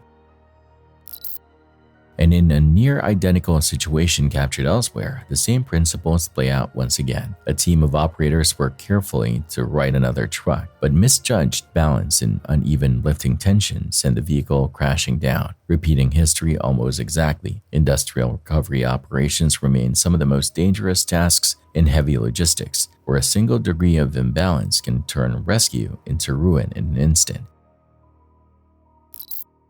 This footage comes from Ningnan County, Sichuan Province, China, where a terrifying incident unfolded on November 10, 2025. Inside a tunnel still under construction, workers were carrying out routine excavation work when disaster struck without warning. A deafening roar echoed through the passage as pressurized water suddenly burst through the rock, sending a wall of muddy water rushing straight toward the crew. Surveillance cameras captured the chilling moment in full. Workers dropping their tools and sprinting for their lives as the flood surged forward, filling the tunnel within seconds. Despite the panic and chaos, every single worker made it out alive. an outcome that's nothing short of miraculous given the sheer force and speed of the flooding. Authorities later confirmed that no injuries or casualties were reported, though the tunnel itself sustained heavy damage. Investigators believe that undetected groundwater pressure or a breach in an underground aquifer may have caused the sudden flood. For those who watched it unfold firsthand, it was a stark reminder just how unpredictable and dangerous large-scale excavation work can be. One wrong break in the earth, and nature takes over in an instant. Here we see a massive truck that previously overturned being lifted upright by two enormous cranes. As the vehicle's frame reaches the vertical, its tires finally touch the road again, but the sudden shift in the momentum releases a burst of stored energy. The trailer, still loosely connected, snaps away from the cab and careens down a nearby hill, flipping violently as it goes. The recovery operation instantly turns into another emergency. Heavy recovery work requires perfect synchronization, and this clip shows what happens when timing, tension, and tonnage collide in the worst possible way. What you're seeing is the opening seconds of one of the most devastating natural events ever recorded on camera, the March 11, 2011 Tohoku earthquake off Japan's Pacific coast. The room doesn't just shake, it heaves like the building has turned into a small boat on a black ocean. Ceiling fixtures whip side to side, cabinet doors slam, alarms chirp, and then are drowned by a deep grinding roar that sounds like the planet itself is tearing.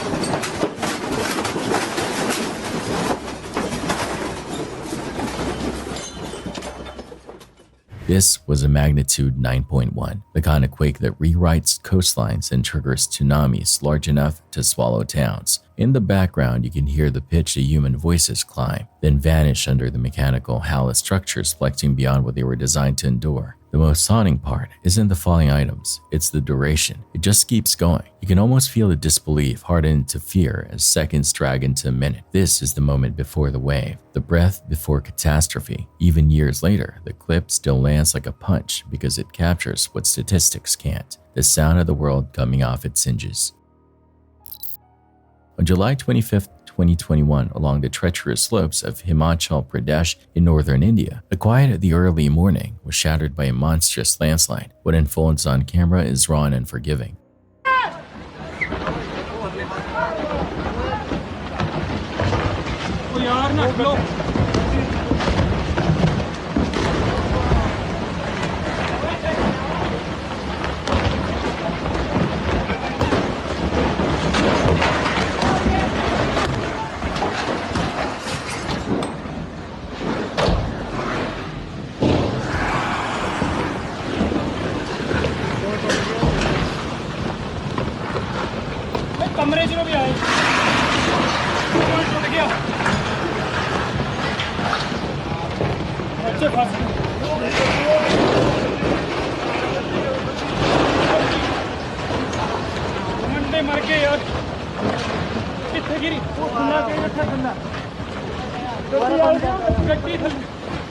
A massive wall of earth, rock, and debris ejects from the mountainside in one swift, unstoppable movement. It obliterates an iron bridge and scours a 656-foot stretch of highway. Tourists scrambling to reach the framed Chitkul destination found themselves on a path of destruction. Boulders the size of vehicles rained down, crushing the road, and tragically 9 young adults lost their lives. 3 more were wounded. Local authorities had previously issued warnings and closed off select routes deemed high risk. Warnings ignored by some, and now the consequences are final. Heavy rainfall in the preceding days had saturated the hillside, turning it into a slipping ruin. The unfolding footage offers no slow motion from nature's wrath. It's live, relentless, and merciless. It doesn't ask whether you believe it. It simply proves that when the mountain moves, nothing and no one can stand in its wake. When safety becomes sounded but unheeded, the result is not a warning, it's a tragedy.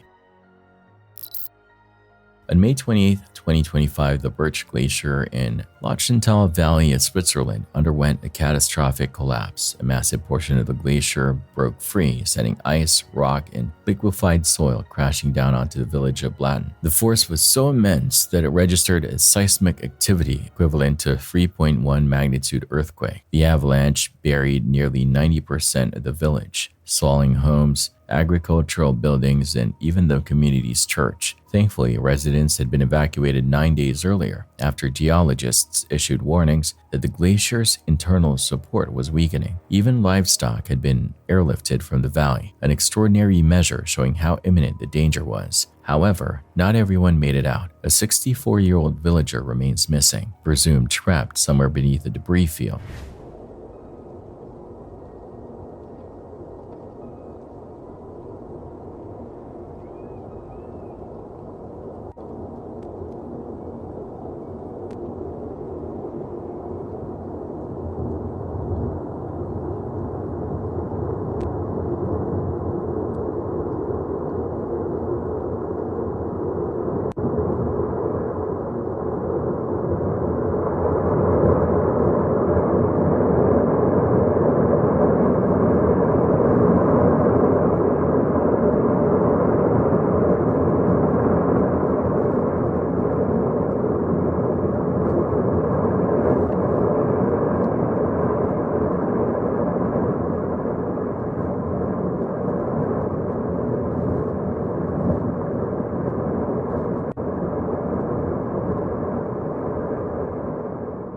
Search and rescue teams deployed thermal imaging drones, trained dogs, and ground-penetrating scanners, but ongoing slides and structural instability forced them to halt operations. Experts believe climate change played a direct role. Warming temperatures have thawed the permafrost layer, which typically acts as the natural glue holding high-altitude rock and ice together. With that bond weakening, entire mountainsides become prone to sudden collapse. The mayor of Blatten expressed, "We may have lost our village, but we have not lost our spirit." For many alpine communities, this disaster is not just a tragedy, it's a warning of what is accelerating across the world's melting highlands.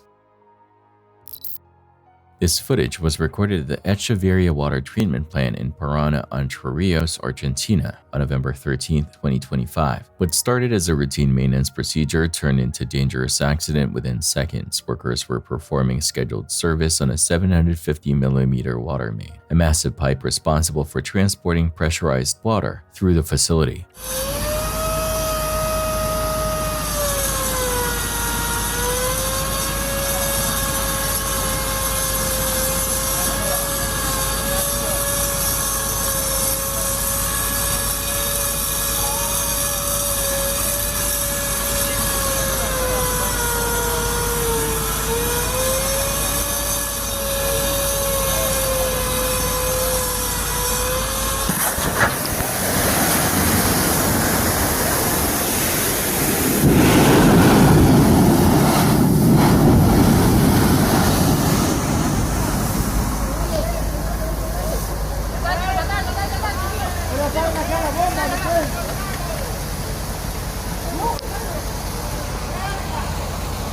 According to officials, the maintenance team believed the line had been fully depressurized before beginning their work. Unfortunately, it still held a far higher internal pressure than expected. Without warning, the pipe burst violently, sending a torrent of high-pressure water and debris across the work zone. The sheer force of the blast threw equipment aside and caught several workers off guard. 2 members of the crew were injured by the impact, but thankfully their wounds were not life-threatening. Emergency responders arrived quickly, and both were treated at a local hospital. The incident has since prompted an internal safety review to determine why the pressure readings were inaccurate and whether procedural safeguards were overlooked. Authorities say early findings point to a valve malfunction or an incomplete pressure release, underscoring just how dangerous even a routine maintenance job can become when dealing with industrial water systems under pressure.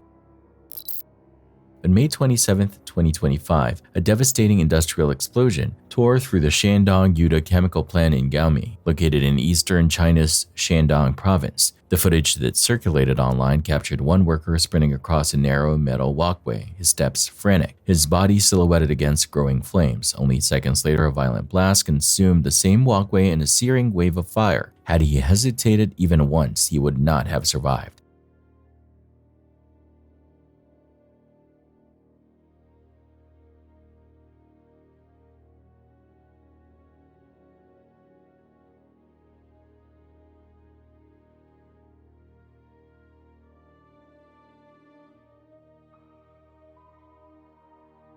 The explosion produced a towering column of thick black and orange smoke that could be seen for miles. Windows shattered in buildings up to 2 miles about 3 kilometers away, and residents located over 4 miles 6+ kilometers reported feeling the shockwave rattle inside their homes. The blast claimed 5 lives, with 6 more still unaccounted for and 19 others injured. More than 230 firefighters and 55 emergency vehicles were deployed in a desperate race against spreading flames and unstable structures. The plant, which spans 116 acres, 47 hectares, and employs over 500 workers, manufactures pesticides and pharmaceutical-grade chemicals. Just the previous year, the facility underwent extensive safety corrections after being cited for violations. Over 800 hazards were reportedly resolved, earning it official commendation at the time. Yet despite those efforts, the exact cause of the blast remains under investigation. Environmental teams took air and soil samples, but no test results have been released to the public. Nearby residents were instructed to wear masks, avoid outdoor exposure, and monitor for symptoms of chemical irritation. Once again, the incident places a spotlight on industrial safety standards, the enforcement behind them, and the human cost when prevention fails.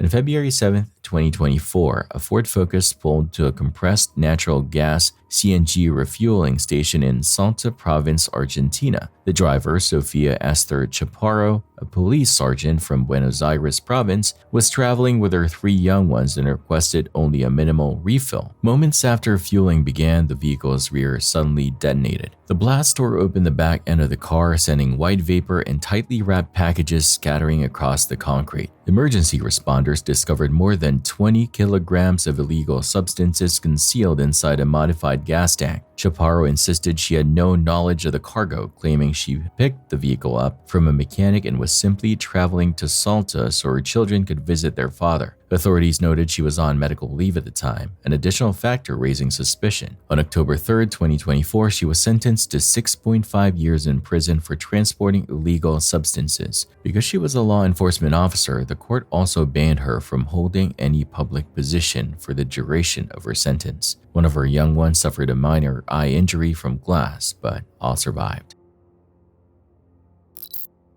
This wasn't a dramatic museum heist pulled straight from a Hollywood script, and it certainly wasn't on the scale of the infamous theft at the Louvre. However, authorities in California are treating this case with significant urgency due to the cultural and historical value of what was taken. Around 3:30 a.m. on October 15th, surveillance cameras captured multiple suspects breaking into a secured storage facility associated with the Oakland Museum of California. The facility is not the museum itself, but a location used to house and preserve valuable items that are not currently on exhibit. According to investigators, the group managed to steal over 1,000 items. Among the stolen property were Native American cultural artifacts, which include ceremonial pieces, tools, and items considered historically and spiritually significant. Also taken were various electronics, including laptops and museum equipment, used for research and archival purposes. The Oakland Police Department, working alongside the FBI, released surveillance footage showing the suspects as they moved through the storage area. In addition to the video, authorities have distributed images of several specific artifacts in hopes that the public may recognize them or notice them being offered for sale. Many of these pieces hold irreplaceable cultural value, which makes their recovery critical. Investigators believe the suspects may attempt to sell the artifacts through private collectors, online marketplaces, or informal trading networks. Because these items are distinct and traceable, law enforcement hopes someone will report sightings before the stolen pieces disappear permanently into private hands. It stands at 2825 Saratoga Trail in the peaceful suburban town of Frederick, Colorado. A two-story home built in 2013 with pale siding, a tidy lawn, and a driveway that could belong to any ordinary American family. From the outside, it looks like the definition of normalcy, but behind those walls lies one of the darkest tragedies in modern American history. In August 2018, this home became the epicenter of a case that horrified the world. Inside, Chris Watts murdered his pregnant wife, Shannon, and their two daughters, Bella and Celeste. For days afterward, he stood before television cameras, pleading for their safe return, an act of deception that soon unraveled into a full confession. What had once been a bright, loving family home was exposed as a place of betrayal and unimaginable loss. Since that night, no one has lived there. The house remains empty, blinds drawn, windows dark, its rooms untouched. Neighbors say it feels frozen in time, as though even the air refuses to move through it. On paper, the property has changed hands, but spiritually, it still belongs to the story that unfolded inside. To those who remember, it's not just a house, it's a scar that never healed. That haunting stillness is what brought Franco TV here in 2020. Franco, a filmmaker and urban explorer known for venturing into abandoned and haunted places around the world. From forgotten hospitals to derelict graveyards, came not for spectacle but for respect. He wanted to quietly honor the victims, leaving a teddy bear on the porch as a symbol of remembrance for the two little ones who once played there. "This is a little teddy bear I want to leave," he said softly to the camera. "A little teddy bear here I wanted to leave for my condolences." But as night fell over Saratoga Trail, something unexpected happened. You guys want the tam cam too? Alright, I'm gonna have to dig for it because it's in there somewhere. Oh, this is actually gonna be pretty cool. I did not think about the night vision. Yeah, it is really gorgeous.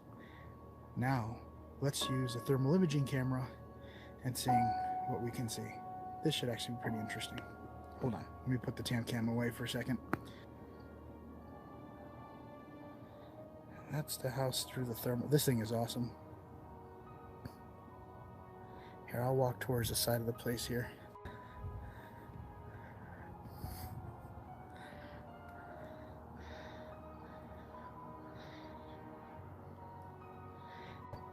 Yeah, I could zoom in on that night vision.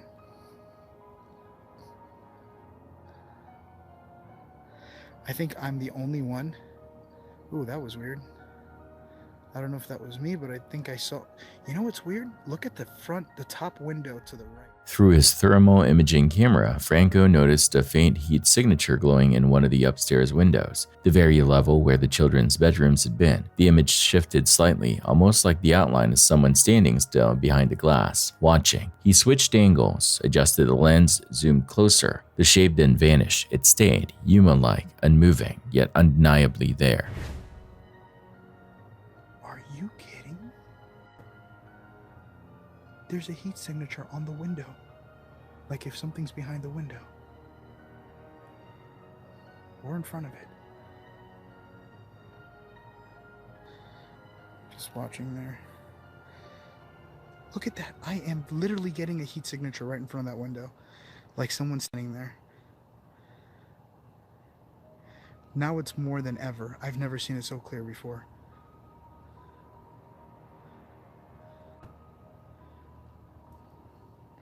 I'm gonna... Look at that. There is a legit... What is up with that?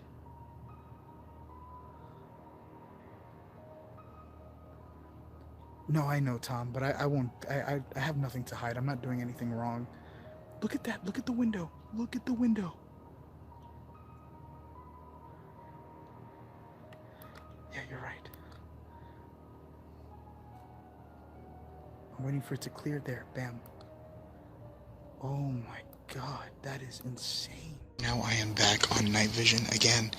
You don't see anything on the top window. In fact, you could see something there, but I don't know if that's just a glare of whatever's there.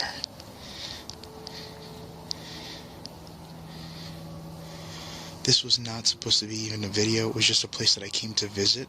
However, what I saw on the thermal I thought would be interesting to show you guys. I came here to drop off a bear. And I actually put the bear over here because it's like a little memorial here.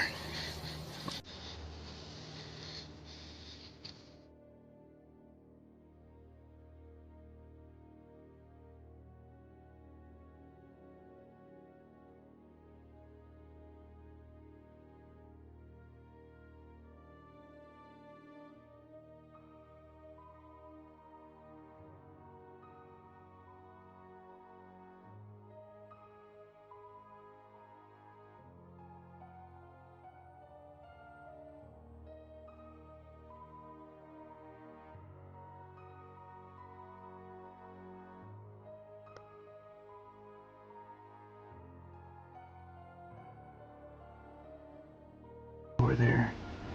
As you can see, that looks like the warmest window, and there it is. It looks... I'm going to keep as still as I can.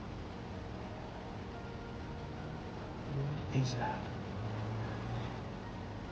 Does that look like someone with their head in their hand holding against the window? Look, and now it's changing. There it goes.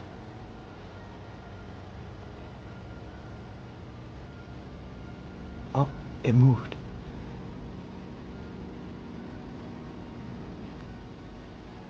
Oh, it moved.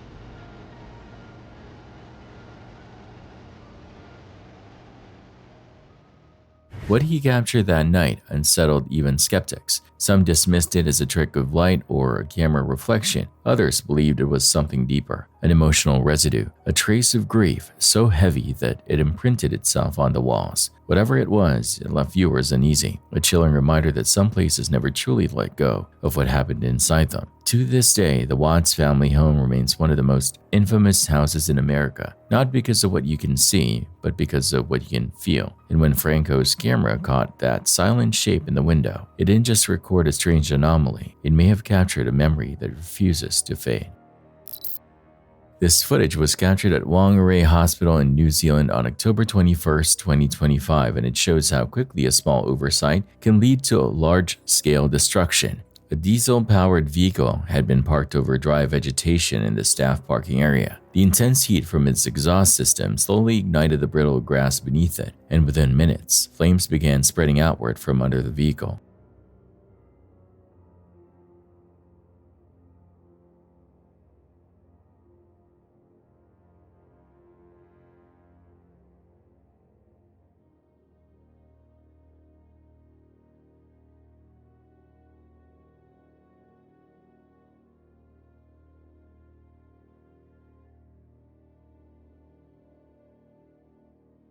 When the driver realized what had happened, they fled the scene, but by then, the fire was already consuming nearby cars, fueled by the dry conditions and tightly packed rows of parked vehicles. The blaze spread rapidly through the lot, producing thick black smoke visible across the city. By the time firefighters arrived, 28 vehicles had sustained damage, with at least 15 completely destroyed. Miraculously, no one was injured, though the parking lot area was left charred and unrecognizable. In the days that followed, health officials cleared the surrounding vegetation to ensure an incident like this never happens again. Investigators later confirmed that the ignition source was indeed the superheated exhaust components of the diesel vehicle, an all too common but often overlooked fire hazard, especially during dry weather.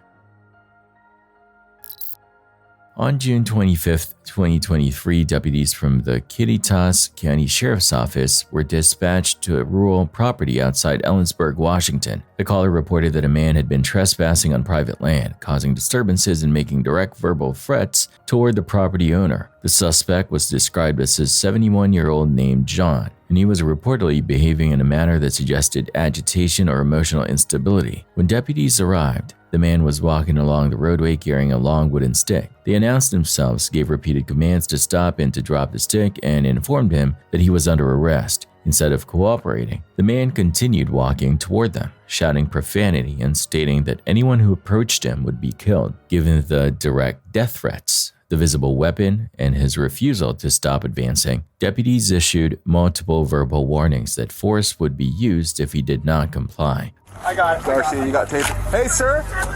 Hey, force is going to be used against you. You do not stop. Comply or force is going to be used against you. You need to stop. Leave me alone. Hey, you understand?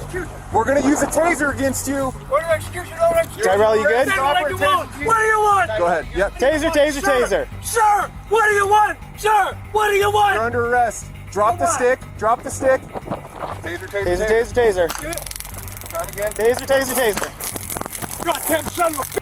You leave me alone! A laser was deployed, but the first several attempts failed to gain compliance. The man continued to threaten both the homeowner and the responding officers, claiming that he was a federal agent and that they had no authority to detain him. You're dead! Taser, taser, taser. Okay. 43, I'm going to give you additional units. I'm crippled, can't you see that? You're going to die for what you did, you know that. Stop, you're not free to leave. Who are you? Federal Agent Wallace. You hurt me, goddamn, why'd you do that? Stop, you are under arrest. For what? Hey, you see all the blood coming off his hands? Hold on, let me glove up. Goddamn, what'd you do that for? Hey, let's back up a little bit until I get gloves on. You dead. You got, anybody else got a taser? Nope, no other cartridges. Hold on. Sir, you're under arrest. You're not free to leave. There's PC for harassment. Harassment? Yep. Yeah. Who got arrested? Sir? Sir! You're under arrest. You need to stop. Drop the stick. I'm crippled, man. I understand, but you're not free to leave. Who's going to charge me? You're being charged. Order of execution. Federal Agent Wallace. You want to see my badge? You're not. You don't have the goddamn authority to talk to me. You goddamn son of a bitch. 4334. What's that? Who's the boss? Who is the boss here? Who's the boss? He's the boss right there. Okay. You're under arrest. Drop the stick. We're going to use a taser on you again. We're going to use a taser on you again. You hit me again. You'll be on the fire line this morning, you dumb son of a bitch. Is there anything that we can do to get you to comply with us? Well, anything that we can do at all? whatever. Come on, let's go then. All right, drop the stick for me, please. Sir, Sir, I'm crippled. I understand. I'll help you. Once you drop the stick, I'll help you. Okay. You got blood all over me. I understand. We're going to help you. They attempted to de-escalate verbally, offering medical evaluation and assistance if he would simply drop the stick. However, when he continued advancing and repeated that he would kill anyone who touched him, deputies deployed the taser again. This time, the probe made proper connection, and the man was taken to the ground. The stick removed and handcuffs applied. You know that, don't you? I said it, Cloud in there. What, sir? What can I do to get you to listen to me? Just go away. You're not free to leave. Sir, drop the stick. I'll get a medic to come check on you. I'll make sure that the bleeding stops. We're gonna help you out, but you're not free to leave. I'm sure I do you in. You son of a bitch. You son of a bitch. You son You're of a under bitch. arrest. You come on me and hit me like that. Look at that. I I'm understand. 75 years old and crippled. What the f*** is wrong with you? Order of execution. Federal Agent Wallace. Order of execution. You need to set the stick down. Order of execution. Federal Agent Wallace. You're under arrest again. You've been under arrest. You're gonna get tased again. You need to drop the stick. Yeah. Keep doing. Watch the water. Watch the water. Oh, goddamn! You broke it in the fucking rib. Onto his belly. Right here. I got cuffs. All right. Coffee. Now, how you gonna get me into my back leg? Okay. 43 can come, one detained, and you can have aid respond to the scene. How you gonna get me in there? Other than the cuts that we've seen, do you have any other injuries on you? I'm broken up all over. I said federal agent. I earned my authority. I'm all broken up. All right, sir, here's what we're going to do. I'm going to have you roll towards me. Don't try to hurt any of us, okay? How in the fuck am I going to hurt anybody? Goddamn looking skinny old man. You son of a bitch. You're my own kid. I can tell by your fat eyes. Okay. I'm going to fuck you up, son of a bitch. Guns or anything? Knives? No, anything? I asked for one the other day. I asked for my fucking license the other day. What's your name, sir? William Wallace. You're not William Wallace. William Wallace, John William Wallace McCartney, United States government. You are William Wallace? Yeah. Okay. We're going to have to make sure you don't have any weapons on you, okay? You're going to die. I understand that you're saying that, but I'd rather you didn't try to do that. Well, I ain't going to. I just told me you are. You're fucking out of your goddamn mind what you're doing. There's a badge right in there. Take a look at it. A badge? Made a fucking terrible mistake. There it says, right there, it's my badge. Carbon copy. Federal Agent Wallace. That's an eBay purchase order. Yeah, Federal Agent Wallace, that's my badge. Because the suspect continued claiming to be a federal officer, deputies had to verify whether there was any legitimacy to his statements. Later, while inventorying his belongings, they discovered a printed badge, identification cards, and multiple laminated documents that resembled official credentials, but none were authentic. These items appeared to have been personally printed or purchased, confirming that the federal agent claims had no legal basis. Meanwhile, deputies interviewed the property owners, who initially called 911. They stated that the suspect had been sitting near their gate before they confronted him about being on private property. At that point, he allegedly threatened multiple times that he would kill them before morning. Those statements, combined with his behavior toward officers, established probable cause for felony harassment. To Taco Bell to get some dinner, and we saw this guy walking down a game farm when we went down to town, and she says, "Oh, it's a baker," and I said, "Well, maybe he's out picking up cans." Anyway, so we drive by, that's the end of it. So we go to Taco Bell, we get the stuff, we're coming home, get up here to the gate across the street. This guy's sitting there leaning up against the gate. He just playing with all the crap he's got. He looked like a mental vagrant type guy, and he had a thing over his back like he'd carry your arrows in for the Indians, like a quiver. And he had a plastic bag, don't know what was in it, and a walking stick, and he's sitting there like an Indian. And I said, "Sir, you're on private property. You're gonna have to get off." Boy, he just went nuts. What was he saying? Well, he used every cuss word. He says, "You're a dead man." Every other word was F this, he son called of me a the you're not going to live to see morning. I'm Colonel so-and-so from the militia, blah, blah, blah. He was talking so fast, and I'm in shock, what this guy is saying. And he just kept saying, "You're a dead man. You're not going to live till morning. I'm going to kill you." He must have told us that 3 or 4 times. So then he got up, and he started coming across the street. EMS evaluated the man on scene, checking for head injury and chest pain. After medical clearance, he was transported to the hospital and then booked into jail. He was charged with felony harassment and resisting arrest based on the threats and his refusal to follow lawful commands while armed. The case highlights the challenges deputies face when dealing with unpredictable individuals, especially those experiencing possible mental health distress. The goal remained consistent from the beginning: resolve the situation with minimal harm. Despite repeated non-compliance, verbal threats, and advancing behavior, the incident concluded without serious injury to the suspect, the homeowners, or the responding deputies. On March 12, 2024, a food delivery worker known only as Kai arrived at an unfinished residential building in Wuzhou, Guangxi Province to drop off an order. Wearing his winter jacket and delivery helmet, he walked down a dim, poorly lit hallway with no signage, warning, tape, barriers, or guardrails in place. An open elevator shaft appeared visually identical to the surrounding floor. Security footage captured the moment one step he was walking normally, and the next he vanished downward, falling from the 3rd floor to the 2nd. He survived but sustained serious spinal injuries requiring surgery and long-term rehabilitation.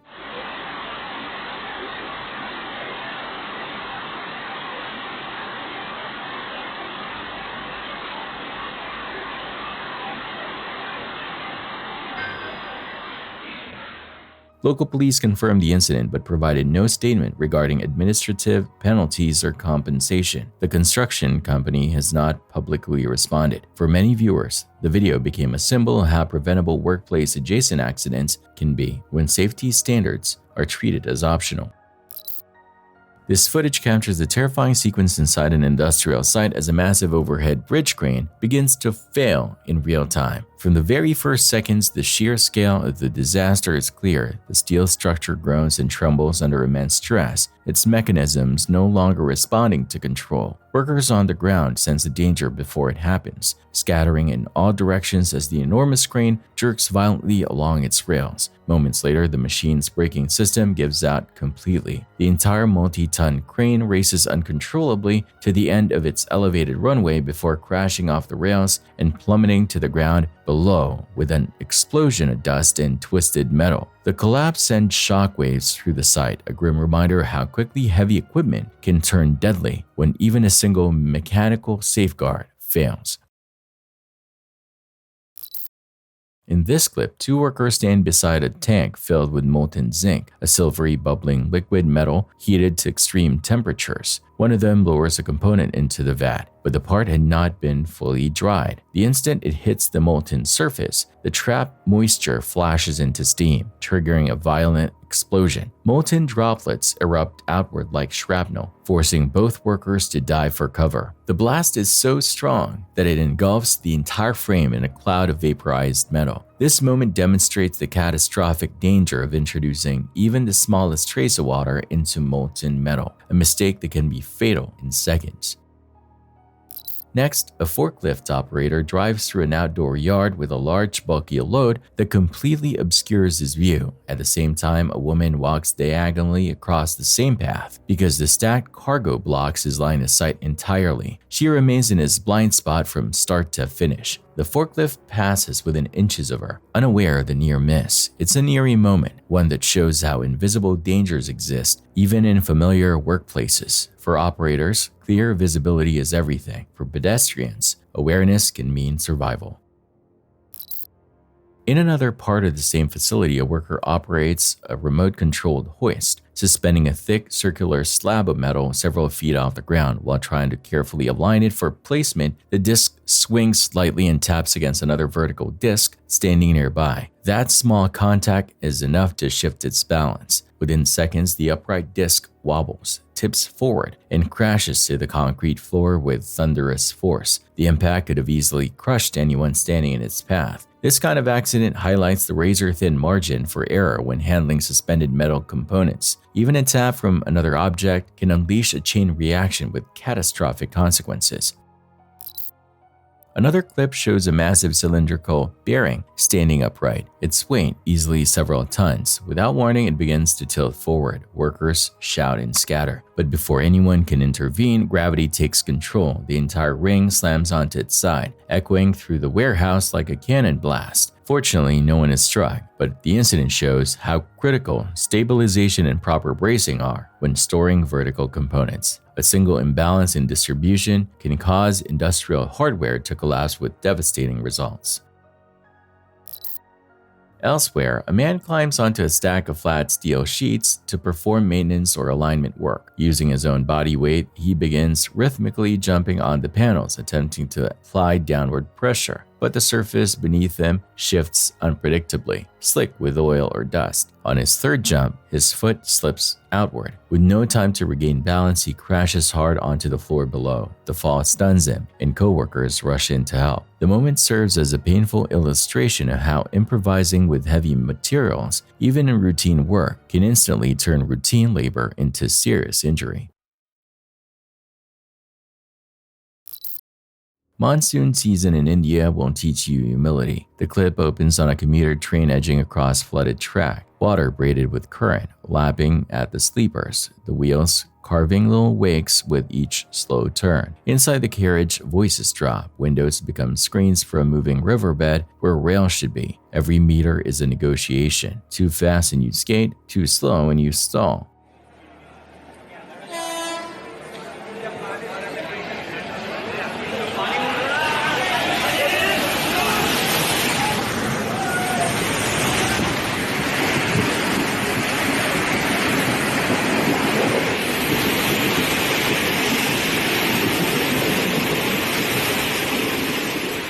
A decade ago, a similar scene ended in derailment, the kind that rips steel like paper. That memory hangs over every ripple. What makes the footage unnerving isn't spectacle but tension. The train is doing exactly what it shouldn't have to, being a boat. You watch the bogies dip, the couplers strain, the driver feather the throttle like a surgeon. It's a portrait of infrastructure at the mercy of climate. Systems built for one century meeting the weather of another. When they finally clear the low stretch, the carriage exhales as one. No cheers, just that soft, shaky laughter people make when they've shared a risk too big to name.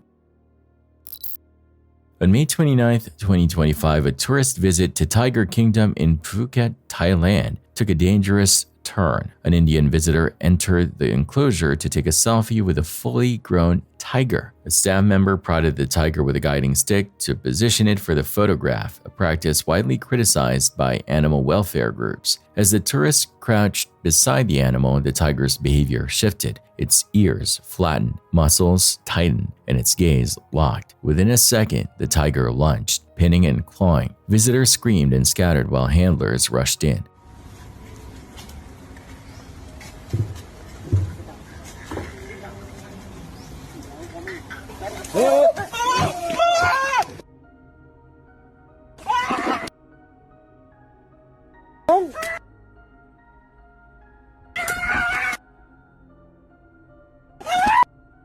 The man sustained minor but bloody injuries, treated on site. The incident reignited debate over Tiger Kingdom's model of allowing direct physical interaction between people and apex predators. Critics argue the animals are often kept under unnatural conditions, sometimes sedated, and placed under stress that increases the likelihood of sudden aggression. This was a reminder that a wild animal does not become safe simply because it's familiar. On November 3, 2025, deputies in Indian River County received an alert from a license plate reader system. The alert flagged a white Ford F-350 reported stolen out of Osceola County 2 weeks earlier. On October 19th, the truck was spotted traveling westbound near Louisiana Avenue on County Road 512, hauling a full load of cut lumber. Investigators began tracking the vehicle through surveillance footage and records pulled through the county's real-time crime center. The driver was soon identified as 37-year-old Keith Rogers after he purchased lumber at the Sebastian Home Depot while still using the stolen truck. Deputies located the vehicle parked in the driveway of a home at 443 Melrose Lane. Rogers could be seen unloading the lumber, but the moment he noticed law enforcement, he ran inside and refused to come out. Deputies attempted to speak with him, but Rogers barricaded himself inside, ignoring every command to surrender. Due to his long criminal history and because he had previously told others that he would get into shootout before going back to jail, the decision was made to deploy SWAT personnel and crisis negotiators. Based on movement and heat signatures inside the residence, it was believed Rogers was hiding in the attic, attempting to wait out the standoff. Hours passed, negotiators continued attempts to reach him. Eventually, the ceiling above the living room gave way. Rogers fell straight through, landing directly into the arms of waiting SWAT members, who immediately took him into custody.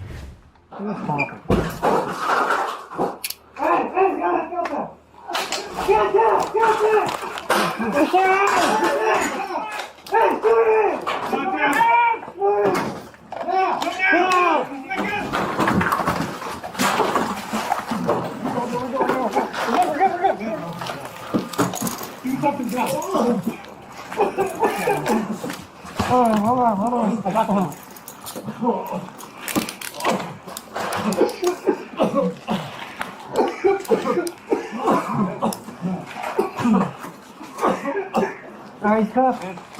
Drag him out! Drag him out! Stand up! Stand up! Stand up! Come on, stand up!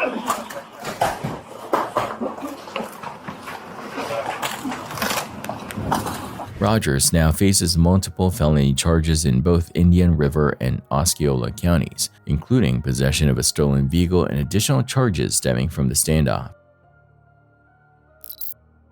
On May 26, 2025, Ilicora Pinheiro, a 56-year-old restaurant owner from Cuiabá, Brazil, recorded what many now refer to as his final message. In the video, his voice was strained and his expression hollow. He spoke of betrayal, naming his wife, his children, and a close friend, claiming they had conspired against him. He referenced a restraining order filed by his wife, which appeared to weigh heavily on him. His tone was not vengeful. Instead, it carried the exhausted resignation of someone who had decided the situation was already beyond repair. Fazendo esse vídeo aqui de despedida, tá? Eu sou o Eli, do Frango na Brasa, casado com Érica Gisele por 25 anos, pai da Gabriela e do Gabriel, e eu fui traído pelos três. Eu entrei na bebida, eu errei com bebida, mas eles fizeram uma coisa hoje muito feia, falando que eu ameacei eles, e não ameacei.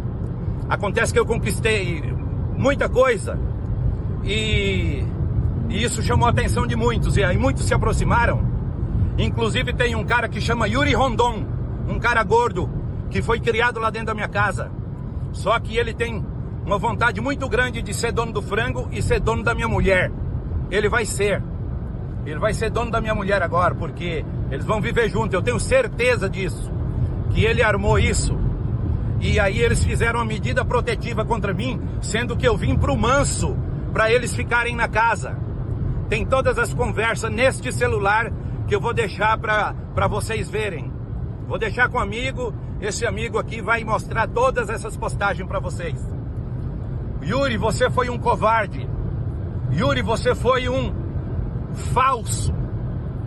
Érica, você me enganou 25 anos. Aquele dia lá em Florianópolis, que eu te peguei falando com um homem lá que você não deixou ver, aquela vez eu já deveria ter desconfiado e largado de você, tá? Mas você vai viajar sexta-feira, hoje é meu enterro, pode me enterrar hoje, tá? Pode me enterrar hoje mesmo. E eu amo, esse vídeo eu quero que roda o mundo, tá? Eu vou deixar pra pessoa postar aqui no meu Facebook. E eu quero que a minha filha, Franciele, que mora em Campo Grande, venha pra cá para fazer a divisa dos bens. Os bens que eles estão querendo tanto, minha filha também tem direito. Franciele, eu tô te chamando. Vem pra Cuiabá hoje. Hoje, fia. Tá? Me perdoa por ter sido ausente. Você tem seus problemas. Talvez não soubemos lidar com isso. Mas vem pegar o que é seu, tá, Franciele? Vem pegar o que é seu. E daqui a uns minutos eu já não existo mais. E o culpado disso se chama Yuri, que arquitetou tudo. O Yuri arquitetou tudo. Eu tô assim, bem abalado porque mentiram. Eu recebi uma intimação hoje pra ficar à distância, sendo que eu vim pra Pumanço e deixei minha família em Cuiabá. E eles fizeram uma mentira, falando que medida protetiva. Eu não acredito na justiça, por isso que eu estou indo embora. Por causa de canalhas igual Yuri Rondon, que arquitetou toda a minha morte, tá? Eu não tenho coragem de matar ninguém. Nunca ameacei meus filhos, minha filha, sempre quis o bom e do melhor para eles. Mas eles foram eles traíram a minha confiança. E vão pagar pelo meu sangue. O culpado da minha morte se chama Eric Gabriel, Gabriela Tosta, Érica Gisele e Yuri Rondon. Vocês me mataram, tá bom? Minutes after posting the recording to social media, Pinheiro drove his Jeep Compass along Estrada de Mansão, a highway known locally for its high-speed turns and narrow shoulders. As he crossed the Ponte Sobre o Rio Cuxipo Sujo, his vehicle struck a concrete barrier. The SUV flipped, rolled, and landed overturned. Emergency responders confirmed his death at the scene. While the video strongly suggested intent, authorities have not officially labeled the incident as a suicide. Investigators are still reviewing phone records, witness statements, and the vehicle's onboard data to determine whether the crash was deliberate, accidental, or the result of impaired judgment over emotional distress. Regardless of the cause, the timing makes the video feel almost like a final chapter written moments before the ending, a personal tragedy playing out in public view. The final clip provides a brief moment of visual contrast. A scooter is shown moving on its own, rolling in a way that appears deliberate, as though controlled by an unseen force. The individuals nearby react with confusion, unable to determine whether the scooter's movement is caused by mechanical malfunction, sloped ground, or something else entirely.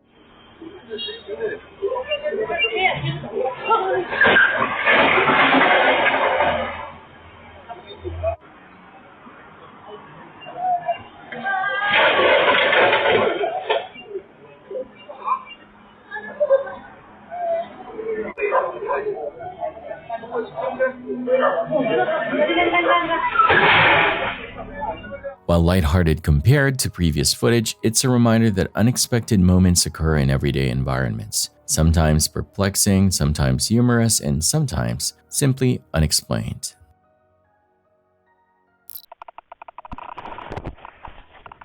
I'm on my voice. It's now Sunday morning and the snow has not let up. It's about 6.5 feet deep, I think.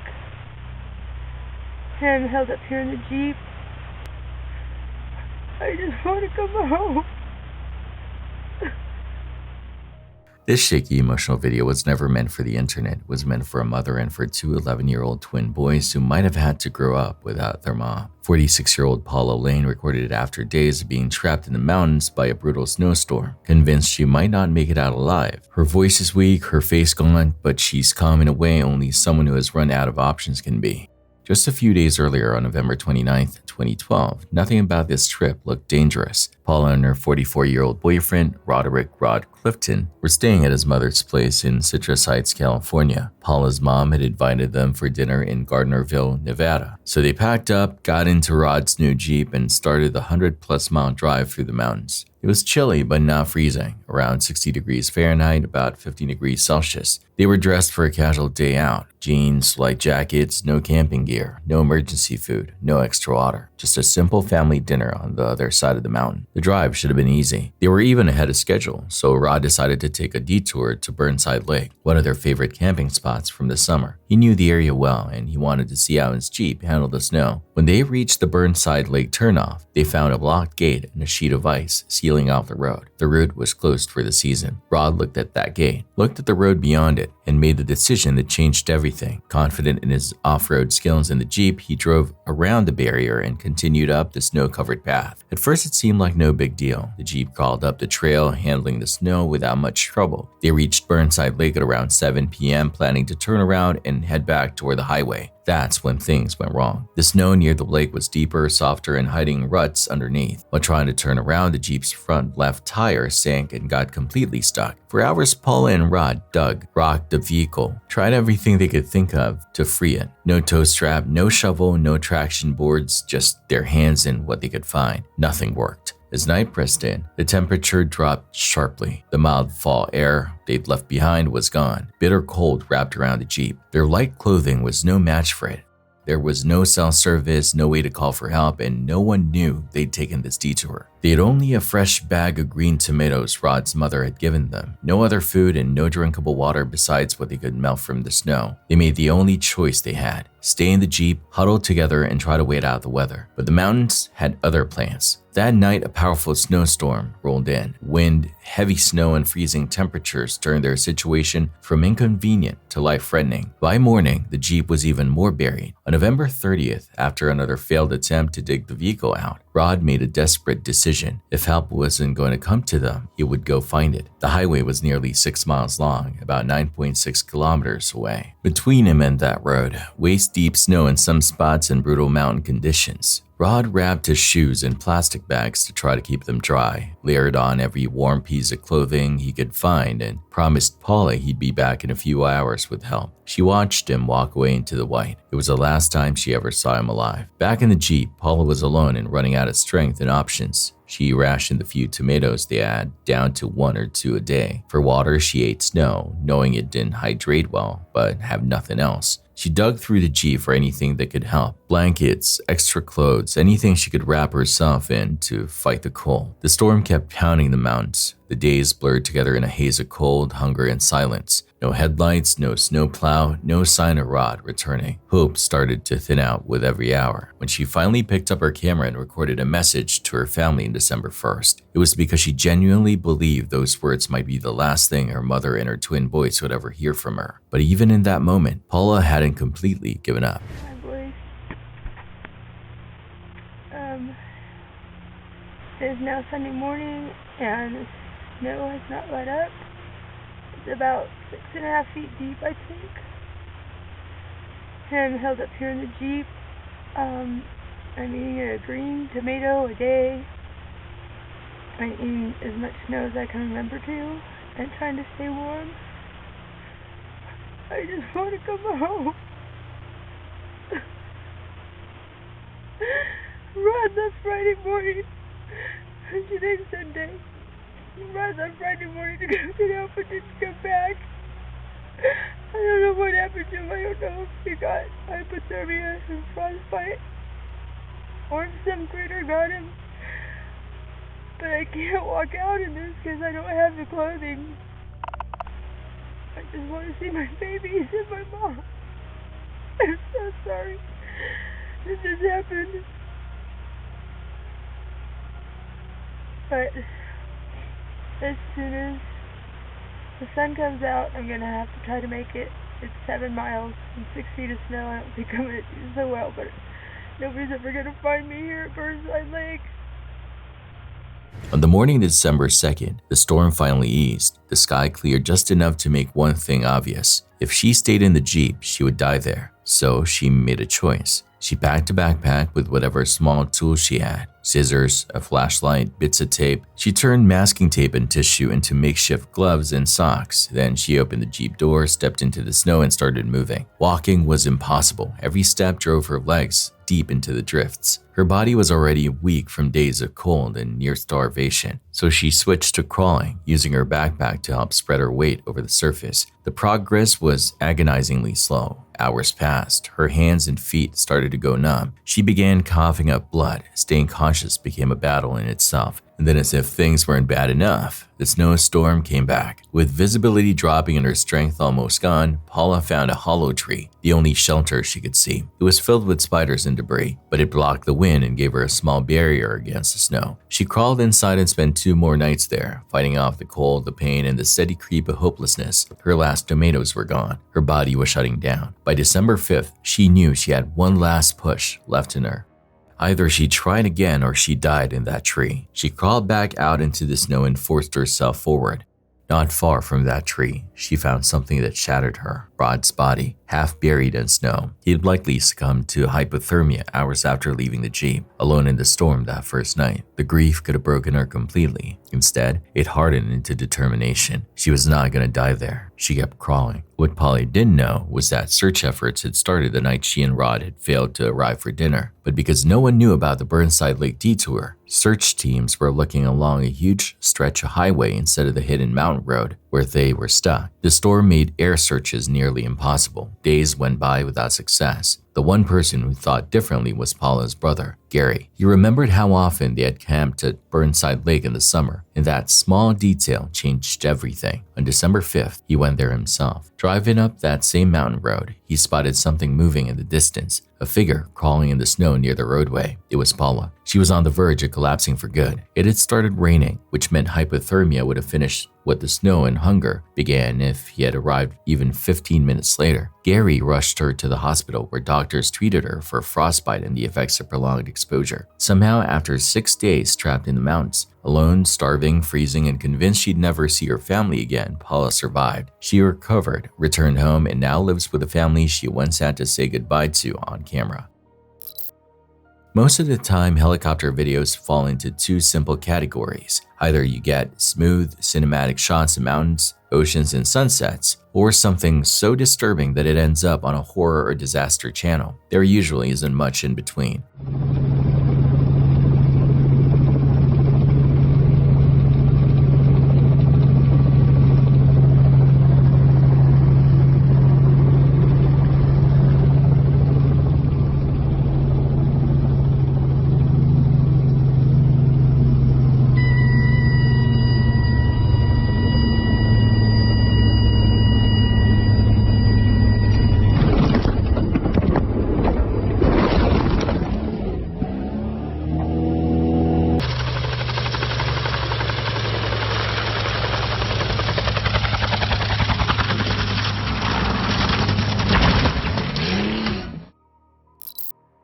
On the early morning of May 29, 2019, just after sunrise at 7:15 a.m., a woman in Preston County made a tense call to 911. She said there was a truck sitting in a strange position, smoke pouring out of it, and no sign of anyone around. And 911, what's the address of the emergency? I'm actually driving. I just passed a car on Shower Bath Road that's 2 over.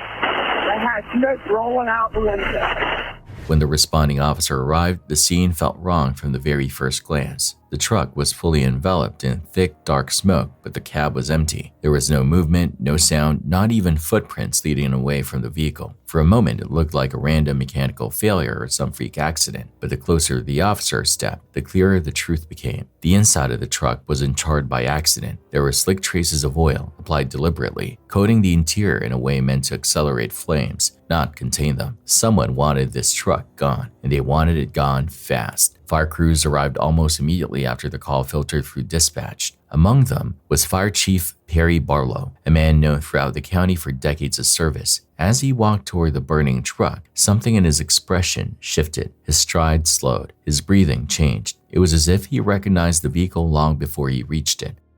I saw the pickup. It kind of reminded me, of my uncle's truck.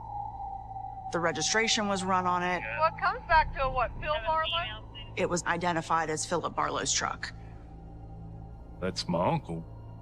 I'm thinking, well, why is my uncle's truck here on Shower Bath Road? Why isn't he here? What's going on? Bucky was predictable, calm, and as steady as a man could be. If his truck was here, burning in an isolated spot with no explanation, something catastrophic had happened. I've been trying to set it on fire. The investigation of this fire, it was pretty cut and dry. When you see motor oil, still residual motor oil laying on the rear seat, it was deliberately attempted to be set on fire. Motor oil is a combustible, but it's not a very fast burning. It never got a good start. Detectives pressed Perry for anything he could remember, and he explained that Bucky followed the same routine every night without fail. He worked long hours, often leaving between 12:15 and 12:45 a.m., always on schedule. When Perry contacted Bucky's workplace to see if he had shown up, the answer struck him like a punch. Bucky never arrived. His shift had gone unattended and no one had heard from him. A missing man, a destroyed truck, and a silence that felt deliberate. Everything pointed to foul play. Investigators combed the truck for hours, digging through the remains for even the smallest clue. When nothing turned up, they drove to Bucky's house just 15 minutes away. The doors were locked tight. There was no damage, no footprints, no signs that anyone had forced their way in or out. It looked as though Bucky had simply ceased to exist. With no immediate heads, detectives began reaching out to the people closest to him. One name kept surfacing: his longtime girlfriend, Mary Butler. I got a phone call on May 29th that Bucky did show up for work and that they found his truck. I had 50 million things running through my head at that time. Where could he be? What should I do? I knew there was something wrong. Mary arrived the following day after rushing from Indiana. She spoke with detectives immediately, shaken and afraid. She explained that she had talked to Bucky the night before he vanished. Everything seemed normal at the time. When she called again later that night and he didn't answer, she assumed he was working. I just wish we could find him alive. I know, I do too. This is crazy. I don't want to be without him. It was at my mom's when Bucky called me when he was getting ready for work. I told him that I would call him back.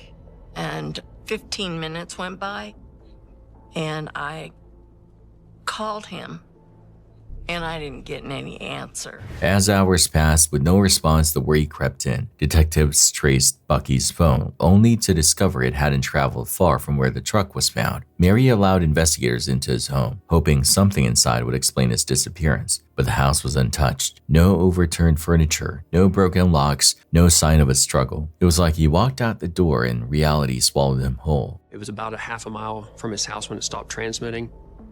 The direction it traveled was the direction he would have went to go to work.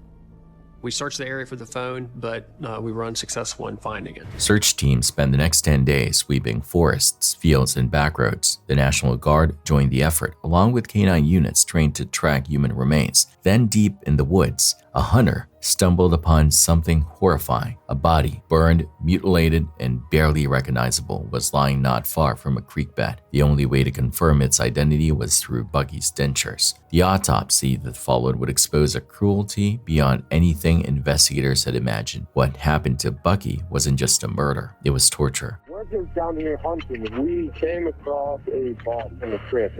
The creek is called Fortney's Mill. From Tunnelton, it's about a 20-minute drive to get there. Throat area. The jugular was cut, artery was cut, the esophagus was severed, trachea was severed. Mr. Barlow was, for all intents and purposes, completely decapitated. He was just as brutally injured as you can imagine. But the horror had only begun. Detectives soon realized they weren't just hunting a killer. They were unraveling a conspiracy, living right where no one thought would look, among Bucky's own neighbors. You know, you don't want to believe that it actually happened. Nobody should die that way. I was hysterical because I didn't want it to be true. I lost my best friend. I'm not one to show emotional, but it tore me up inside bad. When Mary mentioned an argument between Bucky and his neighbor Craig, detectives followed the thread. Craig denied having anything to do with his disappearance, but his alibi quickly broke apart. Witnesses contradicted him, timelines shifted, and stories changed. Everything around Craig felt muddy, but nothing directly tied him to the murder. Craig was living in the back trailer behind Bucky. There always was bickering and fighting back and forth all the time. He would cut through the yard, and Bucky didn't like it. So that would cause arguments. So on Sunday, Bucky decided he wanted to cut the grass. And Craig had left some stuff on the grass.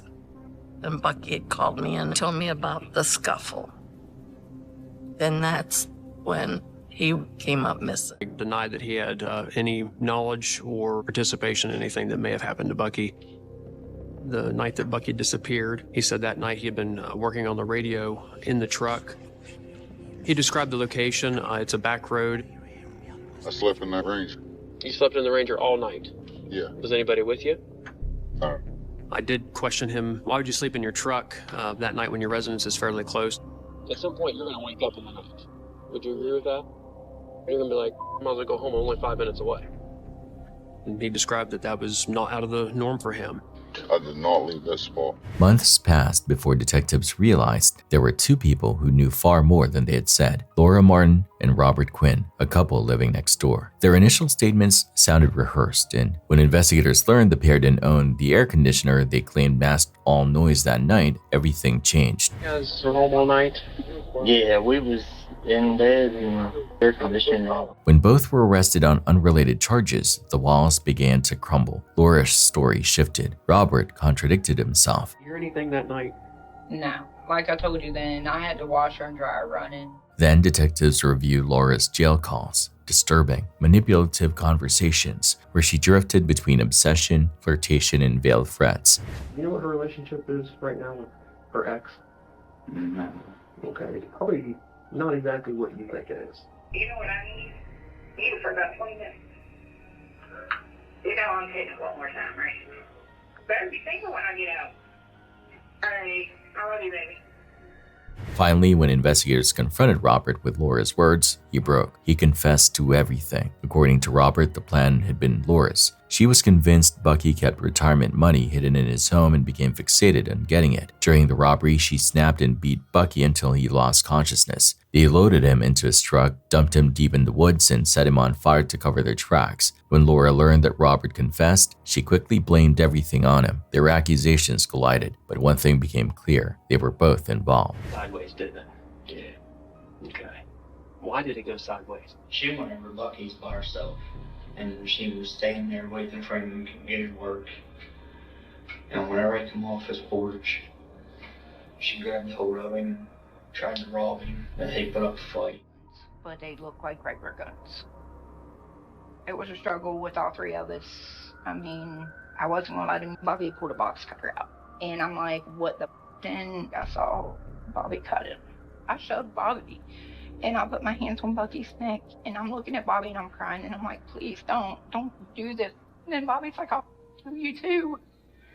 And like, there was a look in his eyes I ain't ever seen in my life, and it scared me. It really did. Then came the detail that put the final nail in the case. Multiple inmates reported that Laura bragged about the murder in graphic detail. She described the blood, the violence, even how she and Robert ate the sandwich from Bucky's lunchbox afterward. Their hands still stained from what they had done. It wasn't just murder, it was sadistic. Laura Martin and Robert Quinn were sentenced to life in prison, and the story still hangs over Preston County like a shadow. Evil didn't come from the woods that night, it came from the house next door. It was September 3rd, 2015, high in the Dolomites of Washington state. The morning sun dragged a pale line across the sky, scraping light over jagged rock and leaving the valley below in cold shadow. The centerpiece of that landscape was Dagger's Edge, a 3,500-foot vertical slab of stone that didn't just rise out of the mountains, it tore out of them, straight up like a knife driven into the earth. On a narrow ledge facing that wall, filmmaker Rico Alvarez knelt over his camera gear. He checked every latch on the tripod, pushed the legs into the bedrock and steadied the frame like he'd done hundreds of times before. For 3 straight years, he'd been the silent third member of the team, capturing Eric and Jenna Linwood's wingsuit flights from angles that made viewers feel like they were right there, falling alongside them. Their channel wasn't mainstream famous, it was something else, almost underground. A cult favorite for people who chased risk from behind a screen. Eric was a showman, always pushing lines closer, lower, faster. Jenna was the counterweight, calm, technical, the one who knew every cliff profile and wind pattern by heart. Together, they turned free fall into choreography. But that morning, the air felt wrong. Jenna had noticed it at breakfast. The wind wasn't steady. It came in soft pulses, nudging the trees in one direction, then pausing, then shoving them back. Nothing dramatic, nothing that screamed call it off, but enough to make her uneasy. She mentioned it. Eric listened, nodded, and still walked right back to his plan. This descent was his idea, a razor-thin flyby that would thread him down the limestone face and split him into a narrow ravine at the base. Up on the ledge, they suited up. Rico watched them perform the same ritual he'd seen countless of times. Helmets buckle, wings zippers seal, quick tugs on each other's gear. One last look, one last nod, no dramatics, just practice trust. Eric stepped to the edge first. Rico tightened his grip on the camera. Then Eric jumped. The wingsuit snapped open, catching the air and inflating around his body. Within seconds, he was no longer a falling person, but a gliding shape, skimming down the cliffside. Through the lens, Rico watched him carve a line only a few dozen feet from the rock, tracing every contour like he'd memorized the stone itself. The first seconds looked perfect, smooth, surgical, controlled. Then Rico saw something in the distance. Far below, the tree line shuddered, not forward with the valley wind, but backward, as if something invisible had exhaled in the opposite direction, a subtle backward sway. The kind of detail only someone who'd stared at mountains for years would catch. The gust hit Eric mid-flight. His right arm snapped upward, the wing on that side collapsing for a split second. At that speed, a split second is enough to ruin everything. His body rolled left. He tried to correct, flaring his shoulders, shifting weight, searching for clean air. For one heartbeat, the trajectory looked like it might stabilize. It didn't. He pitched forward at a brutal angle. In the viewfinder, Rico saw a rock suddenly fill the frame. Then came the sound. One heavy, flat crack that bounced off the canyon walls. Eric's chest smashed into the face of the cliff. His body ricocheted once, twice, and then vanished into the forest below. Rico barely had time to process what he'd just seen, because Jenna was already in the air. She had jumped seconds after him, trusting the plan. From the ground, her line looked steady at first. She held more distance from the wall, flying a slightly safer track, but the wind that had shattered Eric's flight path hadn't gone anywhere. It just shifted a few degrees. As she descended, the terrain rose to meet her. Jagged outcroppings, pine trees, broken rock, everything rushed up fast. Jenna tried to bank right, searching for lift, trying to climb just enough to clear the next ridge of trees. But the air was dirty and turbulent, chopped up by the gusts slamming against a cliff. Her legs missed the first tree line by inches. The second line didn't miss her. A branch clipped her leg and spun her sideways like a rag doll. Her body slammed into another trunk, then pinballed through the canopy, wingsuit shredding against splintered branches before she disappeared into the foliage. Rico dropped the camera. He ran, down loose scree, through brush, slipping, sliding, grabbing at roots and rocks to keep from tumbling himself. It took almost 40 minutes just to reach the spot where Jenna had fallen. Her wingsuit was torn open along her back. She was crumpled on the forest floor, blood soaking into the dirt. She was still breathing, but barely. Rico called 911, voice shaking as he gave coordinates and tried to keep her talking. Her breaths went shallow, then ragged, then stopped. By the time rescue teams arrived and airlifted her away, she was gone. Eric's body took 2 more days to find. A helicopter crew finally spotted the shattered remains of his helmet, jammed between 2 ledges far below the flight line. The impact had killed him instantly. Within a week, the Linwood's channel went dark. Every video vanished, no farewell post, no announcement. Rico returned the hard drives to their family, then quietly walked away from the wingsuit world entirely. In the footage from that day, there is nothing dramatic about the moment it all turned. No lightning strike, no massive storm, just a small, almost invisible shift in the wind. One gust, one tiny change in the air, enough to erase 2 lives and end everything they'd built in 3 seconds flat. On the morning of October 15th, 2016, the day started like a dream for 2 friends, not a nightmare. 41-year-old Kevin Diepenbrock and his friend and co-worker Philip Phil Palick headed out for a scenic ride through one of the most legendary stretches of road in the United States, a twisting 11-mile section of Route 129 known as the Dragon, right on the Tennessee-North Carolina border. If you ride motorcycles, you know the name. Over 300 curves, endless bends, carved into the mountains, surrounded by trees that warp the road in a tunnel of green. It's breathtaking and unforgiving. One mistake can send you off the pavement and straight into the trees or down a steep drop. Kevin wasn't a rookie. He had decades of riding experience. He respected the road, but he also trusted his skills. The plan was simple, a beautiful ride with a close friend. Just two bikes carving through the dragon's turns. But the dragon has no mercy for small mistakes.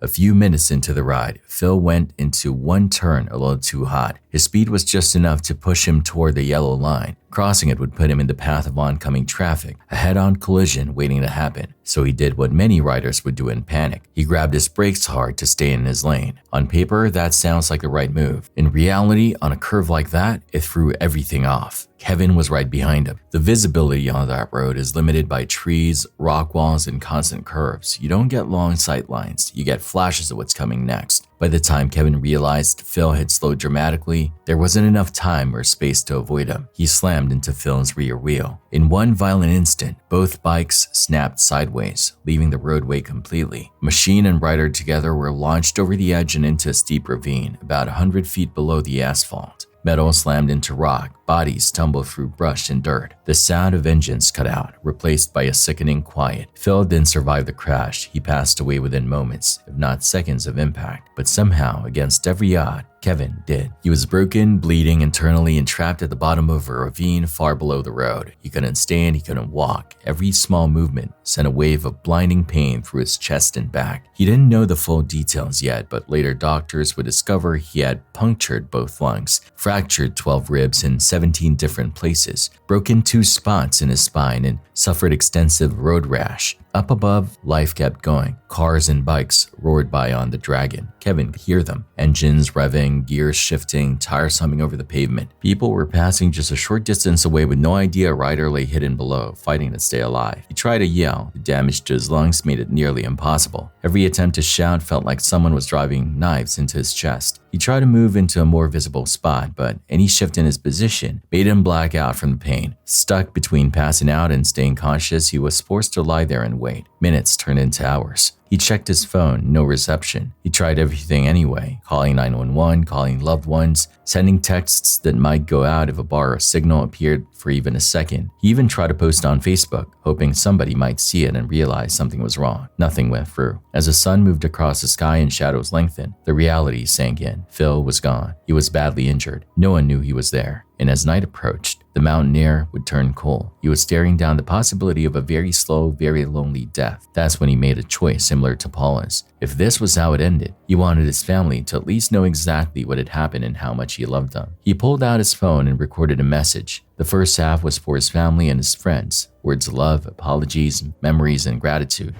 Hey everybody. That's all I can really say. About 10:30 this morning. Been laying here ever since. Just want to say I love you guys. Sorry it's being stupid, but you know that's what I do. Mom, Dad, love you. Courtney, love you. Kurt and Marnie, Karen, Matt, love you guys. Take care. The second half was for his dogs, who meant the world to him. As he spoke, you can hear his breath growing more strained. His sentences started to drift. That's not emotion alone, that's his injuries, slowly affecting his ability to think and speak clearly. Take care of the puppies for me too. Give Kimber and Ruger lots of love for me. And Rocco, Notch, and Kimber. Rocco, Notch, and Tango. I miss you guys. Most people would have given up after that. Kevin didn't. Even after filming what he believed might be his final goodbye, he kept fighting. Every time he heard a bike or a car slow down a little up on the road, he gathered whatever strength he had left and tried to yell again. 7 o'clock.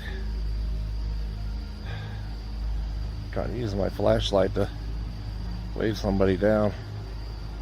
Darkness eventually swallowed the ravine. Temperature dropped. Dehydration set in. His body was losing fluid. His mind was slipping in and out of focus. Still, he refused to lie quietly and wait for the end. He knew that if the weather turned bad, if rain came or the night got much colder, he might not survive. He knew animals could move through the area. He knew his injuries were life-threatening. But as long as he could draw a breath, he kept pushing. I'm at 10% body, 10% battery. It's 11 o'clock.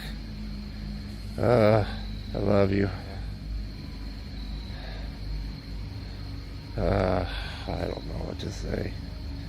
Nearly 30 hours passed. 30 hours of pain, thirst, fear, and the constant sound of engines above him, just out of reach. 30 hours of wondering if anyone would ever look over that guardrail. 30 hours of trying not to slip into unconsciousness. Then finally, a break. The next morning, a young couple on a motorcycle pulled over near that section of the Dragon to take in the view. They cut their engine. The road suddenly went quiet. For the first time in more than a day, there was a silence above Kevin. He seized the opportunity. With everything he had left, he started shouting. He didn't know if they could hear him. He just knew this might be his only chance. Somehow his voice reached them. They heard something that didn't sound like the wind or wildlife. Curious and concerned, they looked down into the ravine and saw him. They called for help right away. Rescue teams arrived, and given the steep drop, a helicopter was needed to airlift him out. At the hospital, doctors discovered the full extent of the damage. Both lungs punctured, 17 separate breaks across 12 ribs, multiple spinal fractures, and severe abrasions. Yet Kevin was still alive. After surgery, treatment, and a long recovery, he was released from the hospital in about 3 weeks. He had survived a crash that should have killed him, a fall that should have ended everything, and a night and a half alone in a ravine where no one was even looking for him, all because he refused to stop trying to be heard.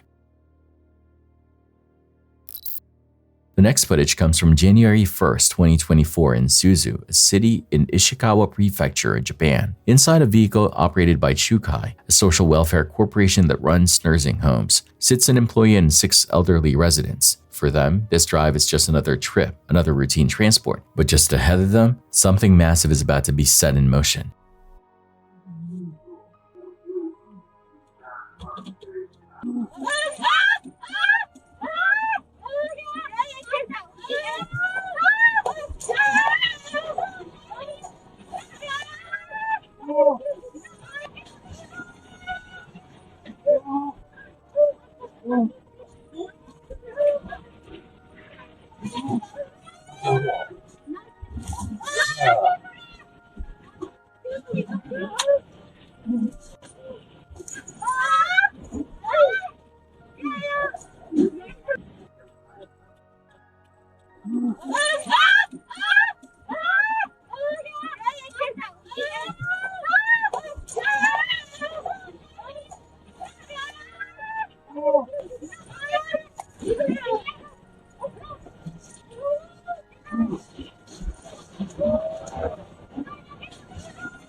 This is the moment the Noto Peninsula earthquake strikes. The dashcam captures what most people only see in news recaps: houses shaking and collapsing, roads breaking apart, the ground itself shifting under tires. The video doesn't just stop at the initial impact, it also shows the resulting tsunami, water surging in after the quake, turning streets into rivers and swallowing everything in its way. Despite how terrifying it is, Japanese news sources later report that the driver manages to safely evacuate every elderly passenger from the vehicle. That means 6 vulnerable residents, 1 employee, all of them get out before things become even worse. There is one more person in the story though, a man riding a bicycle behind the vehicle. The available reports do not provide updates about what happened to him. His fate is left unknown, which somehow makes the footage even more haunting.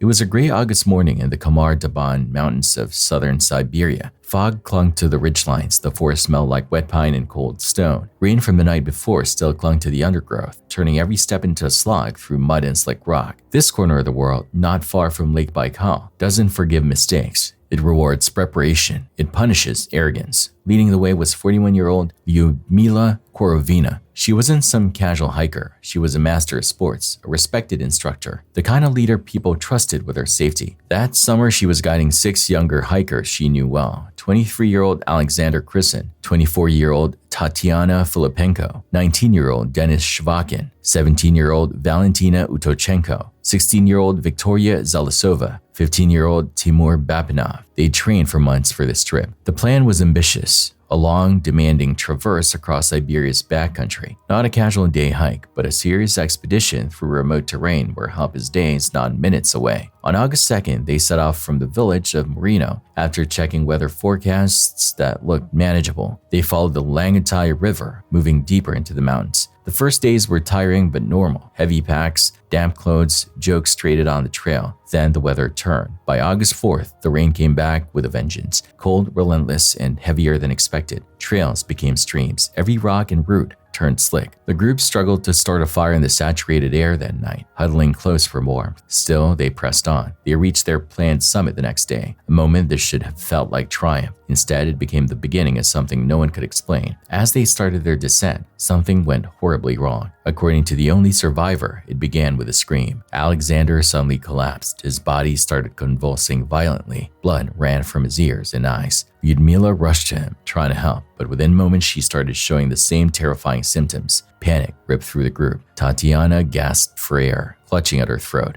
In agony, she smashed her head against the rocks as if trying to escape her own body. Victoria and Timur tore at their clothing and skin, overwhelmed by some invisible torment before collapsing. Denis and Valentina tried to run, but Denis fell mid-stride, writhing in pain. In what felt like minutes, the tight, disciplined hiking group had turned into a scene of total chaos. Bodies on the ground, screams, blood, confusion. It didn't look like hypothermia. It didn't look like a simple fall or injury. It looked like they'd been hit by something sudden, powerful, and completely unseen. Valentina Udochenko was the only one who didn't collapse. She was terrified and alone. With no way to move her friends and no idea what had caused their suffering, she did the only thing she could. She walked away from the death zone and tried to save herself. For 4 days, she wandered the mountains alone, cold, exhausted, and in shock. She followed power lines when she could see them, using them as a warped kind of trail. Clothes were torn, her body bruised, and her mind stuck, replaying what she'd seen over and over. On August 9th, a group of Ukrainian kayakers spotted her near a riverbank. She was barely able to speak. They brought her to safety, but the search for the rest of the group didn't officially launch until August 24th. Helicopters finally located the bodies 2 days later. What rescuers found raised more questions than answers. The hikers were scattered, not all in one place. Some appeared to have died where they fell. Autopsies concluded that 5 of them had died from hypothermia. Lyudmila's death was officially blamed on a heart attack. On paper, it sounded like a tragic case of people caught in brutal conditions and succumbing to cold. But Valentina's account didn't fit that simple explanation. She described convulsions, bleeding from eyes and ears, people tearing at their own clothes and skin in blind panic. Those aren't the usual signs of hypothermia. As the story spread, theories exploded. Some pointed at the region's proximity to restricted zones and suggested secret military experiments gone wrong. Others argued that the group might have eaten toxic plants or mushrooms by mistake. Another theory suggested exposure to some kind of chemical or industrial contamination carried in the wind. None of it has ever been proven. Over time, Valentina avoided the press. For years, she refused to relive what she'd seen, shutting down interviews and declining to go into detail. When she finally did speak to reporters decades later, her story had changed in places, something that's not surprising given the trauma and the time that had passed, but enough to fuel even more speculation. Even the exact location varies between sources. Some reports place the tragedy near the Kongro Peak, others name different summits. The more people try to pin down every detail, the more the story blurred around the edges. The Kamar Dabin incident is often compared to the Dyatlov Pass tragedy of 1959, another group of experienced hikers in Russia who died in bizarre circumstances that still spark arguments today. Strange injuries, confusing evidence, no single answer that explains everything. In the end, all we know for certain is this: a highly skilled leader, 6 young hikers who trusted her, a descent that should have been routine, and a chain of events that turned into one of the most unsettling mountaineering mysteries in modern history. Only one person walked out of those mountains alive, and she still carries the memories no one else wants to remember. On July 17, 2020, 67-year-old Robert Bob Ringo did something that seems harmless at first glance. He pulled his truck over because a rock formation caught his eye. He was driving along the edge of Joshua Tree National Park in California, a place most people imagine as empty stretches of desert, punctuated by strange, twisted trees and massive boulders. For Bob, places like that weren't intimidating, they were home. He was an experienced hiker with decades of off-trail navigation behind him. He saw an interesting rock formation deep in the park, something unique enough to make him want a closer look. So he parked, grabbed his gear, and set off. It was about 5 p.m. in mid-July, when desert temperatures can still hover around 115 degrees Fahrenheit, about 46 degrees Celsius. For most people, hiking in that heat is a bad idea. The danger isn't obvious at first. You feel fine, then a little hot, then suddenly dizzy. Dehydration creeps up on you fast, and heat stroke can shut your body down without much warning. Bob knew all of that. Because this was meant to be a quick, hour-long detour, he packed light. About 2 liters of water, no real food, basic supplies. Under normal circumstances, it would have been enough, but what happened next was not normal. As he worked his way across rocky terrain toward the formation, he stepped onto a short ledge, misjudged his footing, and slipped. It didn't look like a deadly fall, no massive cliff, no huge drop, but he landed hard, directly on his left leg. The impact snapped his femur, the big bone in the thigh. Instantly, he was in extreme pain, the kind that makes it hard to think. When you break your femur, standing is nearly impossible. Walking is out of the question. Bob was suddenly stuck on the desert floor, exposed to brutal heat with no way to move normally and no one around for miles. He tested his leg, and each attempt sent a shock of pain high enough to make him almost pass out. If he blacked out and stayed down in that sun, his chances of survival would drop fast. So he did the one thing he could do. He calmed himself down. He splinted his leg with whatever he had, tying it lightly to reduce movement and give the bone some support. Then he built a makeshift shade structure from his gear and the landscape around him, trying to shield himself from the sun's direct rays. He called out for help, but the desert answered with silence. There was no cell service. 911 wasn't an option. Nobody was close enough to hear his voice, and he only had those 2 liters of water, which in this kind of heat would disappear fast. He spent the rest of the day and that entire night in the exact same spot. The heat sucked moisture from his body, and by morning, he'd used most of his water. His tongue felt dry, his lips started to crack. He pulled out his phone not because he could call anyone, but because he wanted a way to say goodbye if it came to that. He recorded a message for his family explaining what had happened, where he was, and what he tried to do. Time in my life I've ever experienced no saliva. In the recording, he mentions something he'd never felt before in his life, a complete lack of saliva. It's a small detail, but it speaks volumes about how dangerously dehydrated he was. When your mouth is that dry, your body is already in serious trouble, and heat wasn't the only threat. Joshua Tree is home to venomous rattlesnakes and scavengers like coyotes. Lying injured and unable to move quickly puts you in a vulnerable position. Every sound in the dark becomes a possible danger. Left hip, I can't move it for the pain.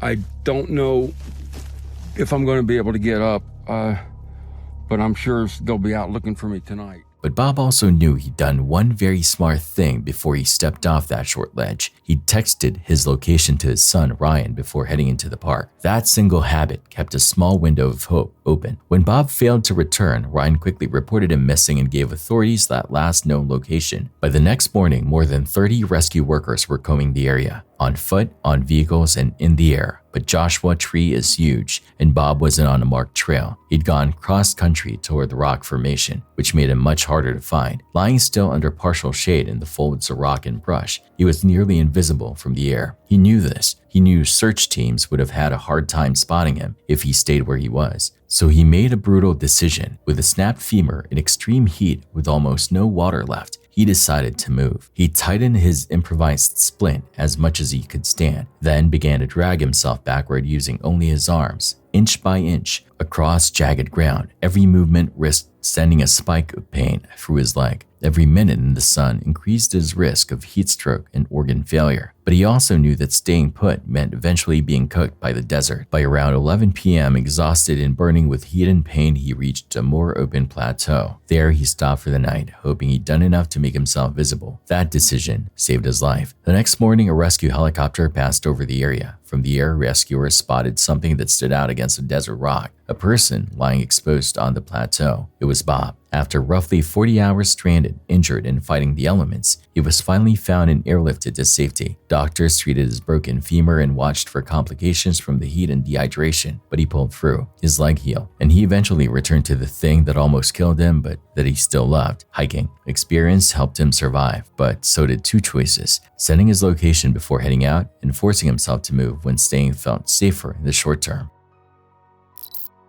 It was October 1st, 1995. Niagara Falls roared like it always does. Tourists packed the railings on both the American and Canadian sides. Cameras lifted, ponchos flapping in the mist. Water hurled itself 167 feet down into the boiling basin, turning rock and river into white chaos. Among the crowd was 39-year-old Robert Overacker from Camarillo, California. He wasn't just there to watch, he was there to jump. Robert was a stunt school graduate. He'd spent years planning one single moment: a jet ski launch over Horseshoe Falls with a rocket-propelled parachute strapped to his back. This wasn't just about fame or ego, at least not entirely. Painted on the front of his jet ski were 3 words: save the homeless. He wanted the stunt to drag attention toward a cause that rarely made headlines. His brother Michael Zurich and his friend Christopher Jan waited with cameras ready. They believed they were about to film something spectacular: a clean ride, a safe shoot, deployment, a dramatic rescue at the bottom, and a story that would travel the world.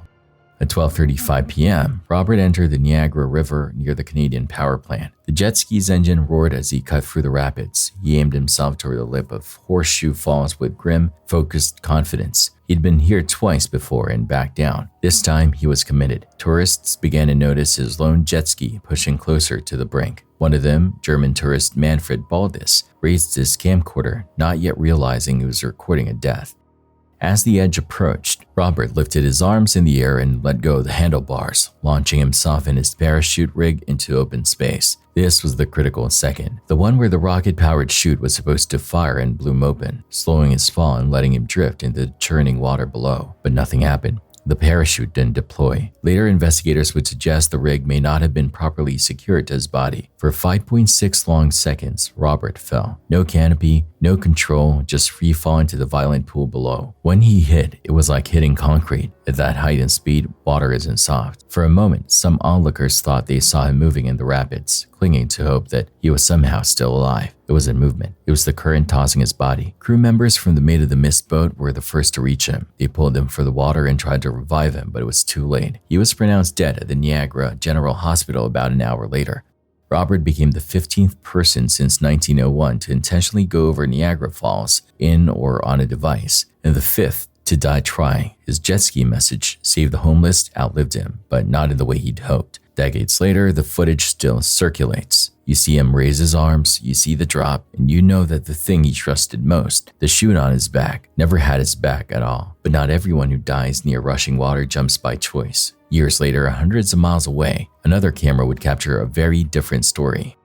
It was a bright June day in alpine Utah at Horsetail Falls. Meltwater from the high ridges poured down the cliff in a silver sheet, loud and relentless. The trail to the falls, steep and rocky, draws hikers who like a challenge and want the reward of a close-up view at the end. 19-year-old Cynthia Ann Grimwood headed out on that trail with her small dog. She was local, a Springville native, a former high school softball player who loved being outside. For her, this wasn't some extreme stunt. It was a chance to clear her head, push her body, and enjoy a familiar kind of peace. Just her dog, and the mountains. She hiked through pine forest, over roots and stones, following the sound of the creek growing louder as she gained elevation. But that day, the water was different. Snow melt had turned the usually manageable flow into a powerful torrent, stronger and faster than it looked at a glance.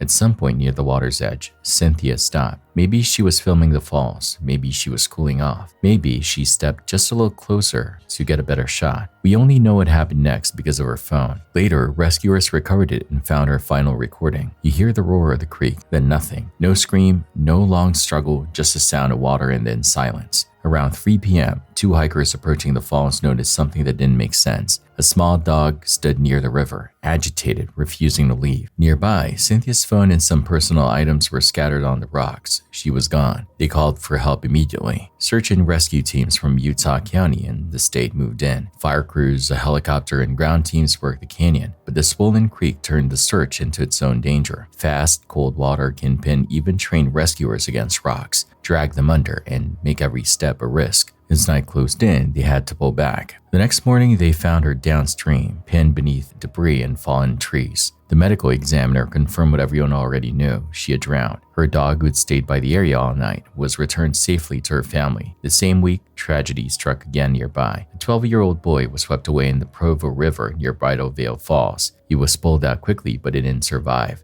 Two very different stories. One daredevil stunt at the famous waterfall, one simple hike near a mountain creek, ending in the same brutal reminder. Moving water does not care whether you meant to be there or not. It doesn't care if you trained for years or just wanted a nice view. Step too close, underestimate the force, and the line between "look how beautiful this is" and "this is the last thing I ever see" disappears in seconds.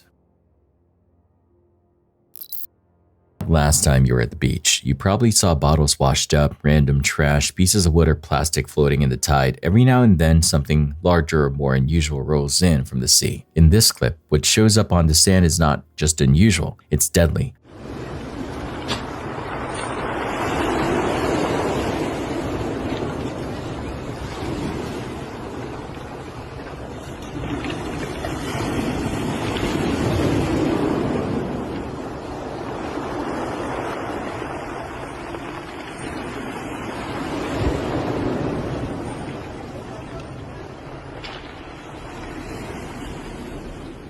A group of people find a large spiky metal object on a beach in Sochi, Russia. Curious and seemingly unaware, they start rolling it around with their bare hands, almost like they stumbled across a strange playground toy. The problem, it's not scrap metal, it's a sea mine. These devices are built for war. They are meant to destroy ships and can cause massive explosions. Most modern sea mines are magnetic, but some older or specialized types, including certain Russian designs, can be pressure sensitive. That means movement or impact can trigger them. So watching this group casually push one across the sand, laughing and touching it, is beyond unsettling. They have no idea how close they might be to a fatal blast. Incredibly, nothing happens. There is no explosion, no devastating end of the video, but the clip is a chilling reminder how dangerous it can be to mess with objects you don't understand, especially ones that wash up from the ocean with a very specific, very deadly purpose. The next video was filmed in Nepal back in 2022. A group of people are traveling on a rough mountain road and, like many of us would, they decide to start recording. In the distance, you can see tall rock faces rising up above the road, the kind of place where you instinctively think, if anything falls from there, we're in trouble. But curiosity is a powerful thing. Instead of keeping their distance, they move closer and closer to the rocky slope, almost drawn to it. They want a better angle, a more dramatic shot, something they can post and show off later. That choice nearly gets them killed.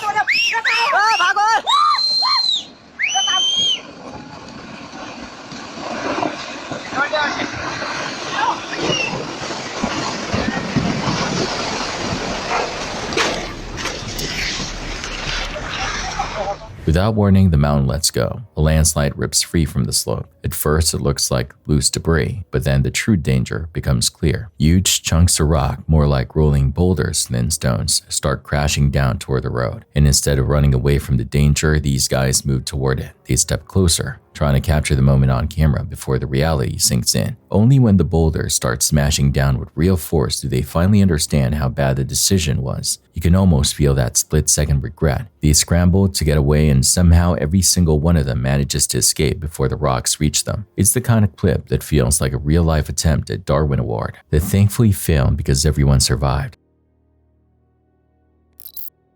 A mirage is an optical illusion caused by atmospheric conditions, usually involving layers of hot and cool air. In deserts, you often see it as water on the horizon that isn't real, just light bending in a strange way. You might wonder why that matters here. You're about to find out.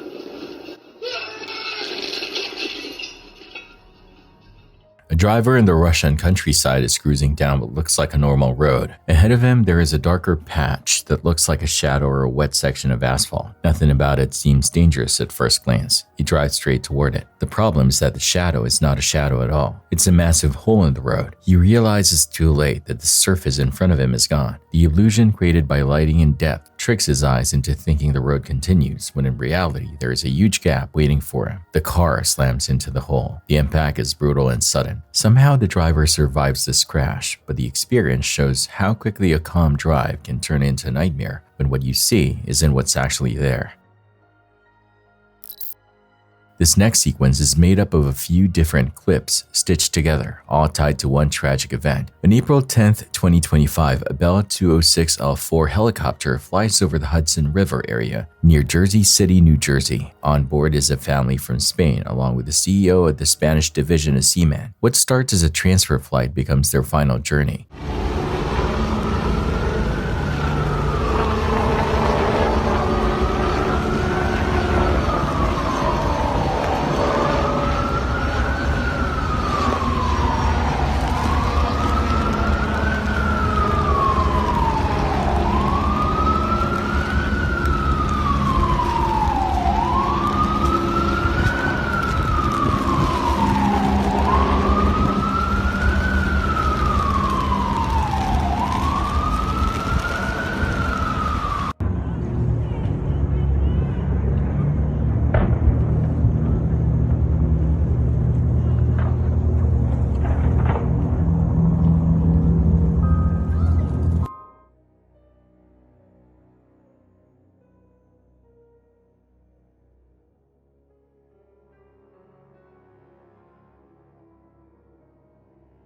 In the footage, you can see the helicopter moving in a way that instantly feels wrong. Instead of smooth, controlled motion, it jerks, tilts, and shifts in a way that no normal flight should. Helicopters do not behave like that unless something has gone seriously wrong. Then midair, the aircraft begins to break apart. Pieces separate, the structure fails, and there is nothing anyone on board can do. The helicopter crashes into the Hudson River. There is no miracle ending here. No, everyone walked away. Every single person on board loses their life. The CEO, his family, everyone who trusted that flight to get them safely to their destination. The clips show the terrifying final moments, but they also serve as a stark reminder. When something fails at that height, there is often no second chance.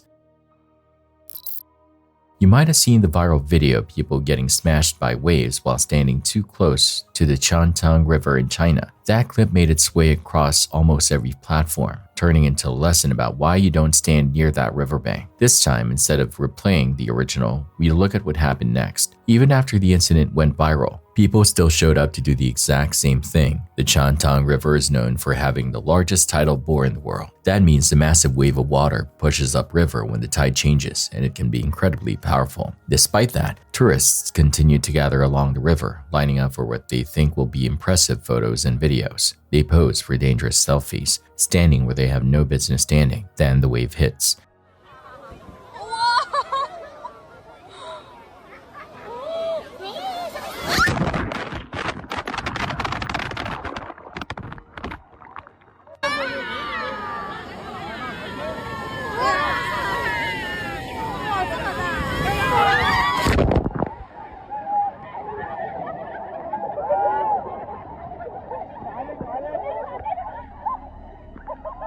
The water surges forward with unbelievable power. People who thought they were just going to get splashed suddenly find themselves knocked down, dragged, or slammed by muddy, churning water. Watching it, you can't help but wonder how many warnings people need before they take the danger seriously. The river doesn't care how many views a video gets. It reacts the same way every time.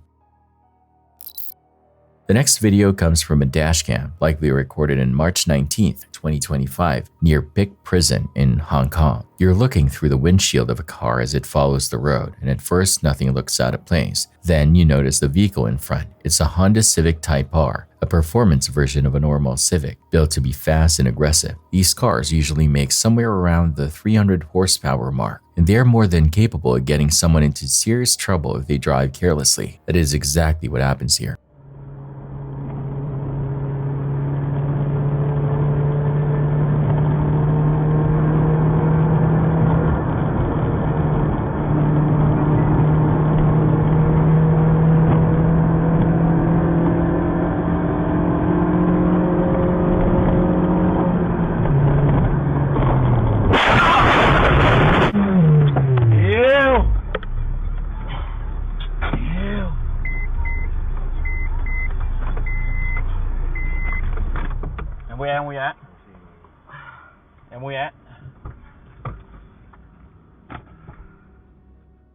The driver treats a public road like a racetrack. You can see the speed, the risky lane choices, and the lack of concern for anyone else sharing the road. As a car enthusiast, it's painful to watch. Modified or performance cars already get a bad reputation. Reckless driving like this only makes it worse. Then the worst case scenario hits. The Type R loses control and slams into another vehicle. Inside that other car is a 59-year-old man who has nothing to do with the stunt driving happening around him. He's just in the wrong place at the wrong time. He's taken to the hospital along with people from both cars. One of the individuals survives, but is unconscious at the scene. A fun drive turns into someone's nightmare because one person decided to treat public roads as their personal playground. Southwest Airlines Flight 1380 started like thousands of other flights do every day. On April 17, 2018, a Boeing 737-700 took off from New York, bound for Dallas, Texas, about 1,390 miles or roughly 2,200 kilometers away. It was late morning. Passengers settled into their seats, pulled out headphones, opened laptops. Some napped, some read, some just stared out the window at the clouds below. Nothing about those first 20 minutes hinted at disaster. Then at 11:03 a.m., at 32,000 feet, about 9,800 meters, everything changed in a single violent instant. The jet's left engine suffered a catastrophic failure. One of the fan blades inside, spinning thousands of times per minute, finally gave out, a tiny fatigue crack. Too small to be detected during previous inspections, had slowly grown over time. That day, under the incredible stress of rotation, it reached its breaking point. The blade tore free. Traveling at insane speed, it slammed into other parts of the engine, ripping through metal, sending fragments out like shrapnel. The entire engine shook itself apart in a blast of noise and force. Some of that debris shot toward the fuselage and struck one of the cabin windows. It shattered. In the span of a heartbeat, a normal flight turned into chaos. The sudden decompression ripped air out of the cabin. Objects flew. Oxygen masks dropped from the ceiling. Passengers screamed. Sitting near that shattered window was 43-year-old Jennifer Riordan. The pressure difference partially sucked her out of the aircraft. Passengers raced to pull her back in, fighting the hurricane-like wind roaring through the opening. She was hit by more debris from the damaged engine. Despite their efforts, Jennifer's injuries were fatal. She passed away. While passengers around her fought to save her, the flight crew was facing a separate nightmare, a crippled aircraft with one destroyed engine and a compromised cabin, still tens of thousands of feet in the air. Among those on board was a man named Marty Martinez. In those first terrified moments, he had one overwhelming thought: I might not survive this. He thought about his wife. He thought about his unborn son. He thought about the people he loved who had no idea what was happening to him and how they might never get the chance to hear its voice again. So he did something that at first sounds almost strange. He bought Wi-Fi. With the plane shaking and alarm sounding, Marty took out his wallet, paid for the in-flight internet, and used the weak connection to start a Facebook live stream. The title he wrote said it all. Something is wrong with our plane. It appears we are going down. Emergency landing, Southwest flight from New York City to Dallas.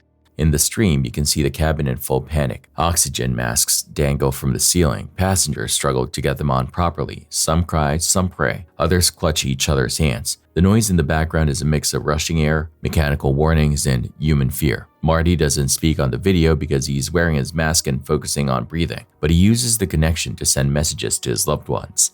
I want you to know that I love you all and thank you for all you've done. I'm so sorry. Our plane's going down. I love you guys. Later in interviews, he explained why he did it. In his mind, he had only minutes left. He fully expected a second explosion, a loss of control, plunge. Buying Wi-Fi and going live was his way of leaving proof that he was thinking about his family in those final moments and giving them something to hold on to if he never made it home. Meanwhile, in the cockpit, the pilots were fighting to keep the plane in the sky. The left engine was gone, the cabin was damaged, the plane was unstable, but the right engine was still working, and they were within range of Philadelphia International Airport. They declared an emergency and started descending as quickly and safely as they could, balancing speed, altitude, and control. On the ground, air traffic controllers cleared other planes out of the way and prepared for the worst. Later investigations revealed how close this came to being a far larger tragedy. Each fan blade in that engine weighs up to 11 pounds, almost 5 kilograms, and spins at about 2,200 and 4,500 RPM in flight. At those speeds, even a microscopic flaw can turn into lethal weakness. The inspections being used at the time were good, but not quite good enough to detect such tiny cracks in some cases. On Flight 1380, that small defect turned into a full structural failure. The engine disintegrated, the cowling blew apart, the window shattered and a passenger was lost. But the second engine held. The pilots kept control. The damage, as devastating as it was, didn't cascade into a total loss of the aircraft. The explosion Marty braced for never came. Instead, after a tense and terrifying descent, the pilots brought the plane down for an emergency landing in Philadelphia. Fire trucks and emergency crews surrounded the aircraft as it rolled to a stop. Passengers were shaken, crying and emotionally wrecked, but alive. Jennifer Riordan was the only life lost that day. Her death led to changes in inspection procedures and renewed focus on engine safety, especially around fan blade fatigue. The story of Flight 1380 became another painful reminder that even routine flights rely on thousands of tiny details going right, and that one invisible flaw can change everything in seconds. For Marty and everyone else on board, it was more than a news story. It was the moment they realized how fast life can tilt from ordinary to unthinkable, and how every second after surviving something like that feels like borrowed time. Now we move to Brazil, where a man finds himself in a situation that is creepy on its own, but the way he films it makes it feel straight out of a horror movie. According to him, something strange has been happening in his home for a while. His wife has started sleepwalking. At first, that might sound harmless or even slightly funny, but as time goes on, it becomes more unsettling. Her behavior at night grows stranger, and he decides to record what's going on, maybe to show her later, or maybe just to prove to himself that he isn't imagining it. Eu não sei mais o que eu faço com a minha esposa, gente. Olha aí. Olha a situação. Ela tem sonambulismo, tá? Sonambulismo. Junto com, não sei se é esquizofrenia, a gente vai ter que fazer uns exames para ver o que é, porque tá se repetindo várias vezes na semana, gente. Várias vezes na semana, tá? Não aguento mais. Se tiver algum especialista aí, eu vou... The angle he chooses to film from does not help his nerves. He records from a position that keeps her partially in shadow, making her movements look even more unnatural and disturbing. She stands there in the dim light, body language off, presence almost strong, like something out of a paranormal film. It mirrors the monster from the movie Lights Out, lurking, half-seen, and absolutely terrifying. You can tell that even he is freaked out. The video doesn't feel like some staged prank. It feels like someone trying to document something that has been building up for nights, if not weeks. By the end, his fear wins. Instead of staying closer trying to wake her, he bolts. He literally runs away, leaving the frame and reinforcing just how disturbing the whole moment is, even for the person holding the camera. The next clip is a bit of a mystery. It was reported by Vietnamese news sources, but even after analyzing the footage, details like the exact date and precise location are unclear. What we do know is this: two cars are traveling along a road with a large truck beside them. Everything seems normal. No one is speeding wildly. There is no sign of incoming danger. Then, in a single second, it all changes.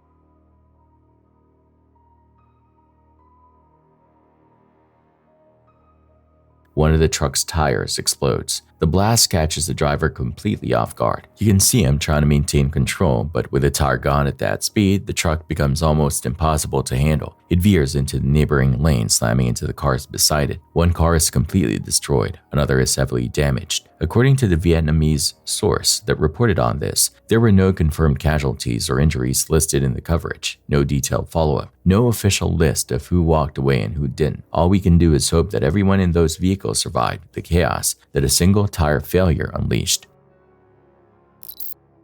When you're thirsty, you grab a drink, but doing it in the middle of a store robbery, that's a whole different level of strange. In St. Paul, Minnesota, a man casually strolls into a convenience store just like any other customer. He heads straight to the cooler, picks out a soda, and calmly walks to the counter. But the moment the second customer leaves, his entire mood flips. He pulls out a handgun, points it at the cashier, and demands the money from the register. He's so frantic, he even drops some of the cash on the floor while scooping it up.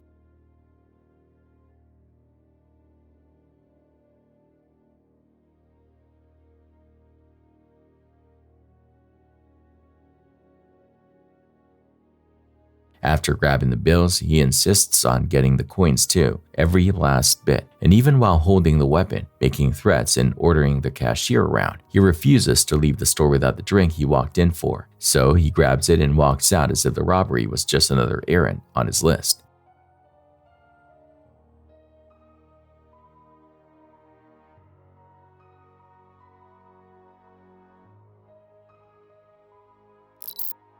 This clip comes from CCTV cameras on the Kangresk toll road in East Java, Indonesia. At first glance, everything is completely normal. Cars are driving through the toll area, people are moving about their day, some are looking at their phones, probably using navigation apps. That last detail ends up being important.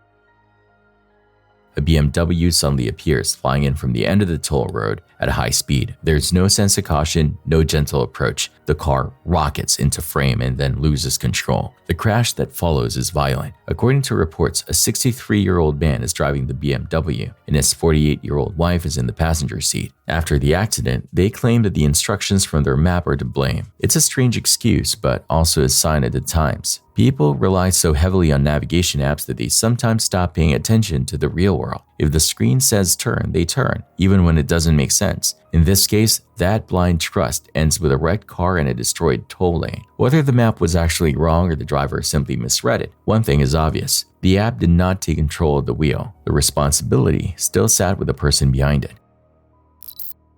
This unsettling footage comes from June 2024, captured by CCTV in a small unnamed village in China's Hebei province. At first, it looks simple enough. A guy is riding a scooter along a normal street, probably thinking about nothing more serious than where he's heading next.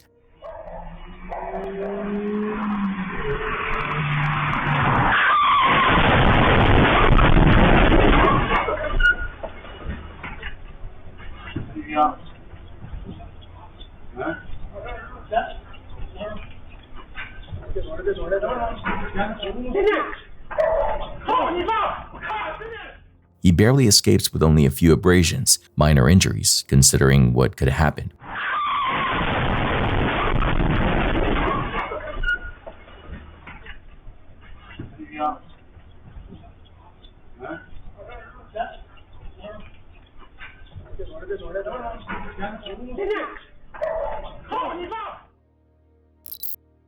You've heard the warnings about untrustworthy nannies, but it turns out cleaners can be just as dangerous. In Essex, UK, CCTV cameras captured a 44-year-old cleaner rummaging through multiple clients' homes while they weren't there. She snoops through drawers, searches bags, and digs through personal belongings like she owns the place. She's not just looking, she's hunting cash, jewelry, lottery tickets, anything she can pocket quietly and slip out with. She had dozens of clients across town, which means she could have victimized a lot more people than anyone realized. Had it not been for these hidden cameras, her pattern of stealing could have continued for years without anyone catching her. She treated her clients' homes like a personal treasure hunt, never expecting that every move was being recorded. This next clip appeared on TikTok on November 11, 2024, posted by Mallory Hall. It shows a group of guys entering what looks like an underground storage room. The place appears abandoned, old, dusty, and not exactly welcoming. Still, they decide to explore. The stairs creak as they walk down. The light is limited. You can feel that something is off even before anything happens. Then almost immediately, things escalate.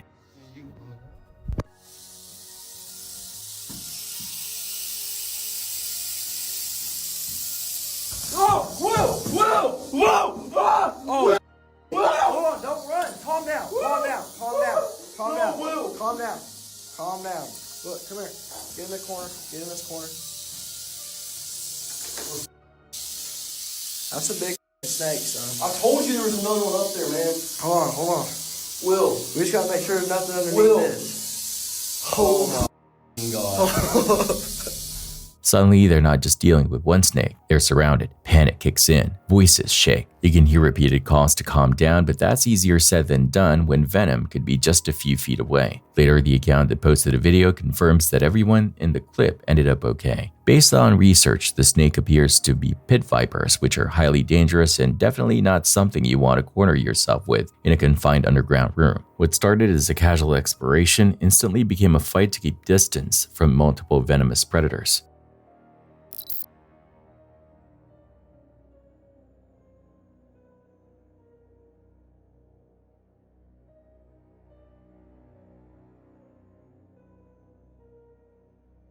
This footage may be from 2010, but it's still shocking even today. In London, a group of masked individuals storm into a small shop like a coordinated swarm. Within seconds, every aisle becomes a target. They rush in with bags, backpacks, and pockets wide open, grabbing everything they can carry: snacks, drinks, cigarettes, electronics, whatever the store has. These swarm robberies rely on pure numbers. The criminals, no 1 or 2 employees, can't stop them. They pour in like a wave, overwhelm the space, empty the shelves, and vanish before anyone can react. Customers watching it unfold barely have time to step aside as the group tears through the store. It's chaotic, fast, and frightening. The kind of event that leaves employees shaken long after the doors close.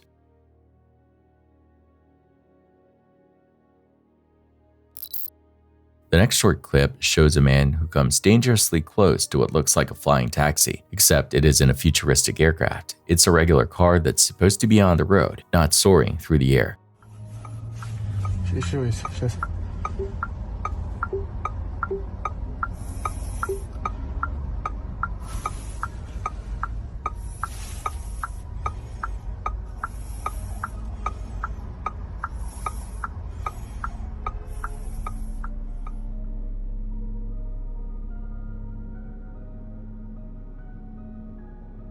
The vehicle has clearly lost control, and instead of staying on the ground where it belongs, it is launched off course and sent airborne. The man nearby ends up just a few steps away from being directly in its path. You can hear his breathing as the chaos unfolds. It's heavy, panicked, the kind of breathing that tells you his body is still trying to process the fact that he almost got taken out by a car that turned into a projectile. The clip is short, but the reality hits hard. 1 or 2 steps in the wrong direction, this could have turned into a fatal impact. Police were dispatched to a local hotel after staff reported an intoxicated Hispanic male who had allegedly tried to start fights with other guests inside the lobby. When officers arrived, they found the man outside in the parking lot holding a beer and refusing to leave the property even after multiple warnings from hotel employees. The interaction began calmly enough, but it became clear almost immediately that the man was heavily impaired. His speech drifted, he talked in circles, and he repeatedly gave answers that had nothing to do with what officers were asking. Each time an officer tried to clarify simple questions, such as whether he was a registered guest or what room he was staying in, he either became defensive or veered into unrelated topics. Well, you could ask me a question, not let me answer. Alright, so I was just telling you, sir. Like, do you, whatever you call about, you guys all stay here? it's not. Yes, sir. Yeah. But right here, this is jail, man. You what? Are you staying here at the hotel? Yeah. No. We're just hanging out the whole time, right here at the curb. Okay, but are you a guest here at the hotel? Yes, sir. Okay. We're already guests at this hotel. Come on, Bobby. Come on. Bill, come on. I am a guest there. It's okay. It's okay. It's okay. He is from the property. That's all right. Here, stay right here for a minute. I'm talking to you. What room are you staying in? What? What room do you stay in? 314. He went with me. He went with me. Yeah, what are you talking about, man? I get that, but... Are you talking about in a sexual manner? No. Is that what you're talking about? I'm asking, are you talking what about room you here? No, you're talking about a manner. That's what we're talking about? No. No, okay, that's not what we're talking about. Okay. The manner that we're talking about. Can you listen to the things that I'm telling you? No. Because you're not listening. So, I understand. No. Look. What room are you staying in? Give me a second. You see that man right there? He's not talking about a sexual manner. The man's going on there. No, a single person here said anything. So, but manner. The way you coming to me? is because it's like I'm trying to be attacked. Actually, you okay? You what? We're not being attacked. Stay. He worked with me. That's okay. Okay, but And my partner, we worked with me. what room here are you staying in? 314, man. 314. Was that hard? Yeah. But the way you're coming at me. No. Shut up, bro. Shut up. I'm being attacked. That's very weird and awkward, but you somehow got that. So listen to what I'm saying. So you stay here until 314. So you stay here. How long have you been staying here? More than a week. Okay. Our company. And it's not that type of. Okay. Yes, so. Well, why are you coming at me? No, shut the f up, bro. Because once for the third time that I'm saying this, we got a complaint that you're too intoxicated by yourself out back here. We're not gonna be intoxicated anymore. So listen to what I'm saying. Okay. They don't want you to stay here anymore because you're causing problems. But this is my partner. I get that. We're not gonna start that shit. Listen to what I'm saying. I get you. But we're not doing anything. That's what you came up to me. So like I was saying, trying to do something. That's the way I would be arrested. Do you have your ID with you? Yes. Where's it at? It's upstairs in my room. It's upstairs in your room? Yes. Okay. What do you have an ID out of Florida or another state? I'm just gonna let you know. I got a lawyer. That's fantastic. Once again, if you want to talk to my lawyer, once again, before you talk to me, what's your name? For representation. What's your friend's name? You're not gonna represent me. No, you're not. You're not gonna talk to me before you're gonna represent. 2 seconds to give me the information that I'm asking you. Are you okay? Okay, Roger, man.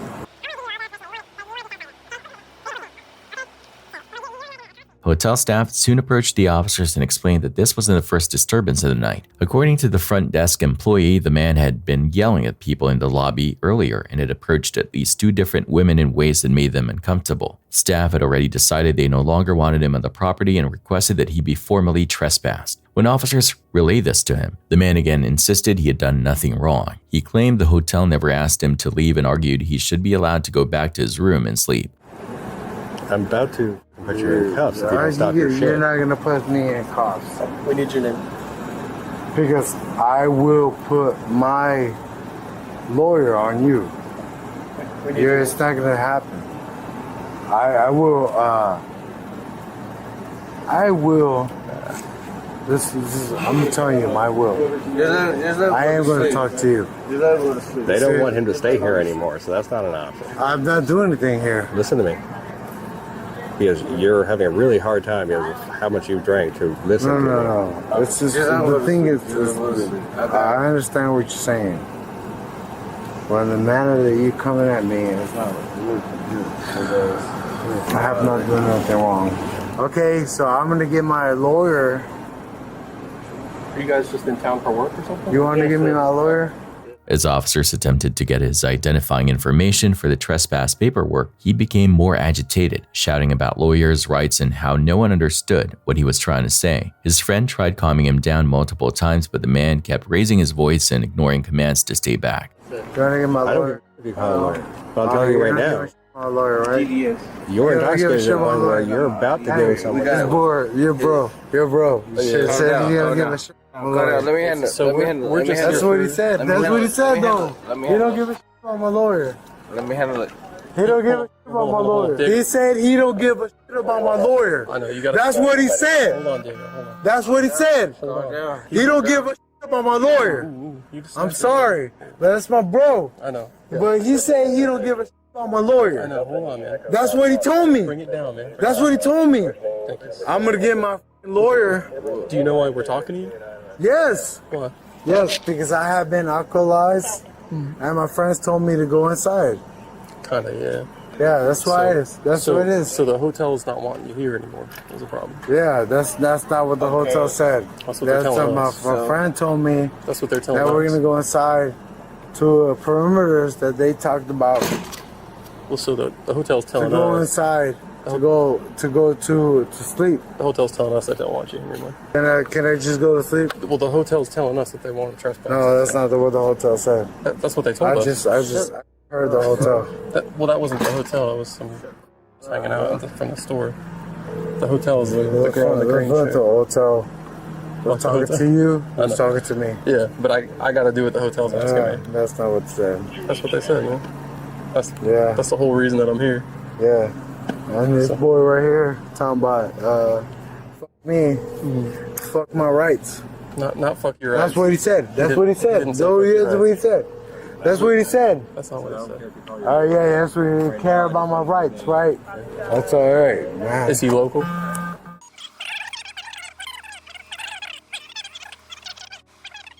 Eventually, when he refused all verbal instructions, continued screaming, and tried to walk toward the officer and his friend, police informed him he was under arrest for disorderly intoxication and trespassing after warning. I'm a person. I don't want to hear what you have to say, sir. Okay. We already heard it. We already heard it. We already heard it. What bad? All right, man. So, Diego. No, calm down. Chill. Don't come over here. Do not come over here. You're going to go too. Yeah, two fucking options. Hey, give my phone. Give my phone. Where? Hey, oh, no, I got it. It was Darius. Give my phone. Give my phone. Stop me. You gonna snap a phone up for me? Yeah, you can't have your phone. You're under arrest. I'm not doing it. No. It's his property. It's going to go with him. You can have it, Darius. That's going to go with you. Once handcuffed, officers escorted him to a patrol car while hotel staff confirmed they wanted him trespassed due to the repeated disturbances. He was transported from the scene without further incident. According to case records, the man was ultimately charged with disorderly intoxication and felony-level trespass for refusing to leave private property after being ordered to do so. The disorderly intoxication charge ended in a conviction, while the trespass charge was later dismissed by prosecutors. It was January 5th, 2024. Most people were still easing into the new year, grabbing dinner, sitting with family, trying to forget about work for a night. Inside one small taqueria, it looked like just another quiet evening. People ate, talked, scrolled their phones. Nothing about the scene felt tense until the door opened. A man in a mask walked in like he already knew exactly what he was going to do. He did not wander. He did not hesitate. He moved straight into the middle of the restaurant, raised what looked like a handgun, and started barking orders. He demanded cash. People reacted the way most people do when they think their life might end in the next few seconds. One man in a gray t-shirt tossed money onto the floor without arguing. Two other customers slid out of their seats and ducked beneath the table, hands up trying to hand over their cash and stay as invisible as possible. The robber walked past them with the weapon still out. He never fired, but his body language said he could at any moment. He had total control of the room. At least, he thought he did. As he turned his back on that gray-shirted customer in the booth, everything flipped. The man in gray stood up in a single motion, pulled his own handgun, and fired multiple shots toward the masked robber. The sound echoes in the restaurant's audio, short, sudden, violent. The masked man dropped to the floor. Security footage shows the shooter stepping forward with purpose. He checks the robber's weapon, realizes it is there beside the body, and then begins telling the customers to pick their money back up.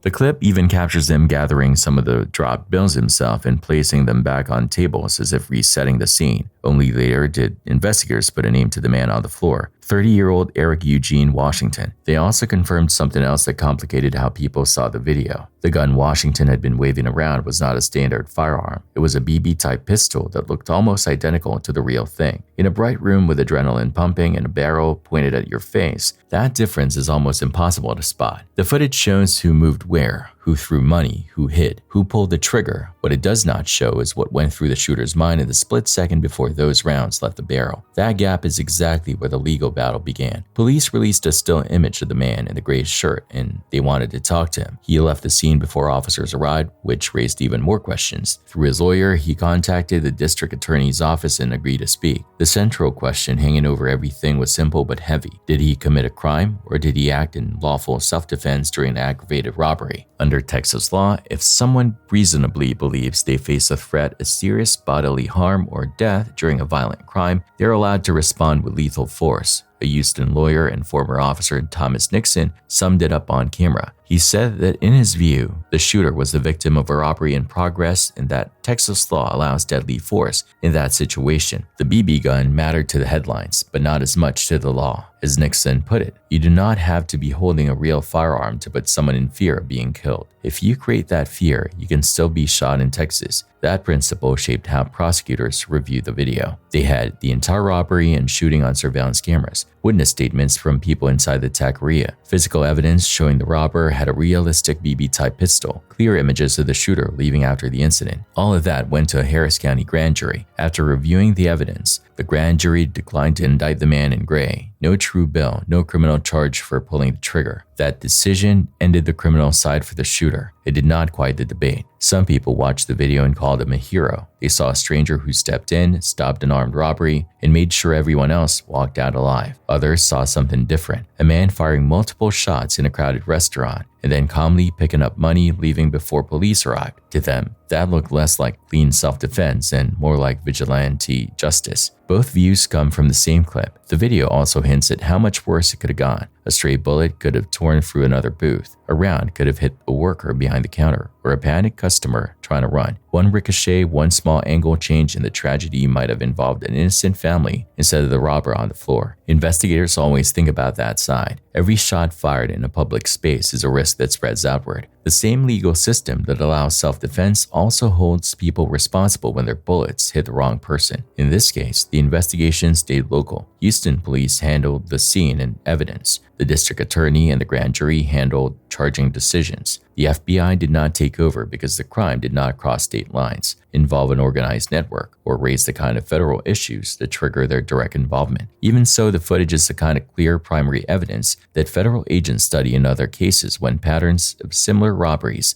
or shootings appear. For the people inside that restaurant, it was not theory, it was fear. You can hear it in their voices, on the recording, and in the interviews afterward. The man in gray throwing money, the customers hiding under the table, those details show up in reports and on news clips because they came from people who lived through those seconds. The grand jury's choice means there will be no criminal trial where lawyers argue frame by frame in court. The video lives on anyway, online, in training sessions, in people's heads. For the robber's family, it is the last record of his life. For the shooter, it is a permanent reminder that one decision inside a small taqueria changed everything for everyone in the room.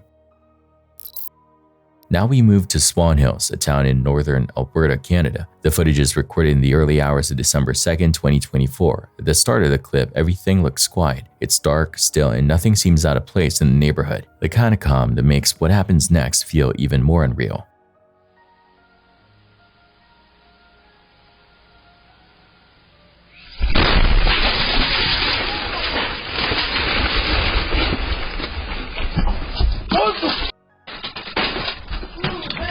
I don't know, hon. Stay in the room. Please. Listen.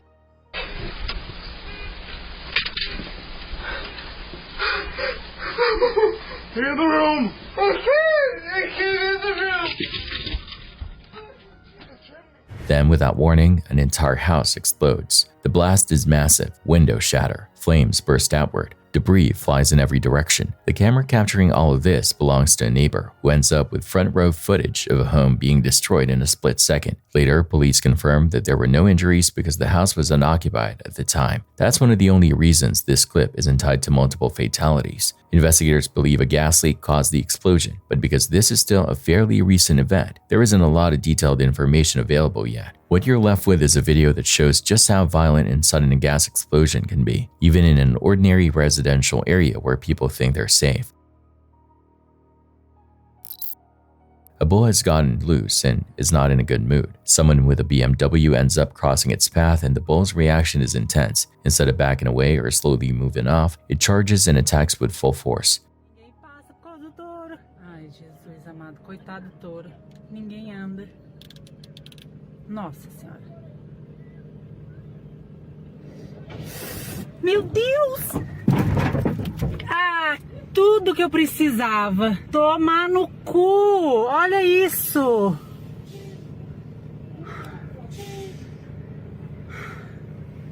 Como eu vou explicar que um touro pulou no meu carro?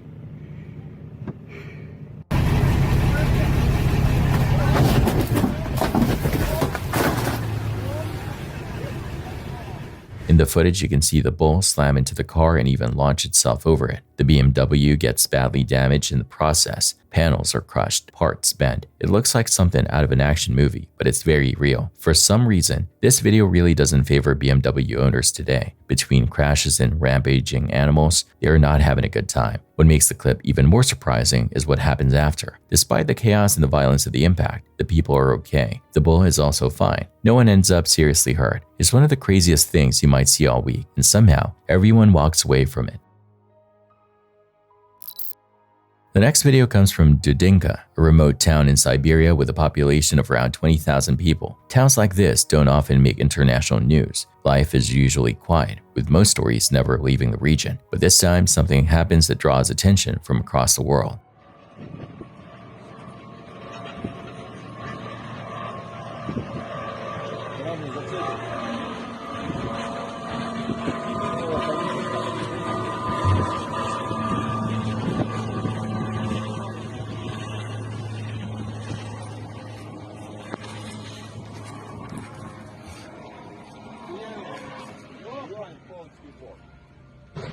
A seaplane carrying 2 people takes off. At first, everything looks normal. The aircraft lifts from the water like it has probably done many times before, but just moments after getting airborne, something goes terribly wrong. The plane suddenly crashes. The impact is brutal and final. There are no survivors. Both people on board lose their lives in the water they had just taken off from. The event happens in early August 2023, and after initial coverage, officials announced that an investigation has been launched to figure out what caused the crash. But after that, updates dry up. No clear answers, no detailed public findings. All that remains for most people is this short, chilling clip of a seaplane's final seconds and the knowledge that 2 lives ended in that moment.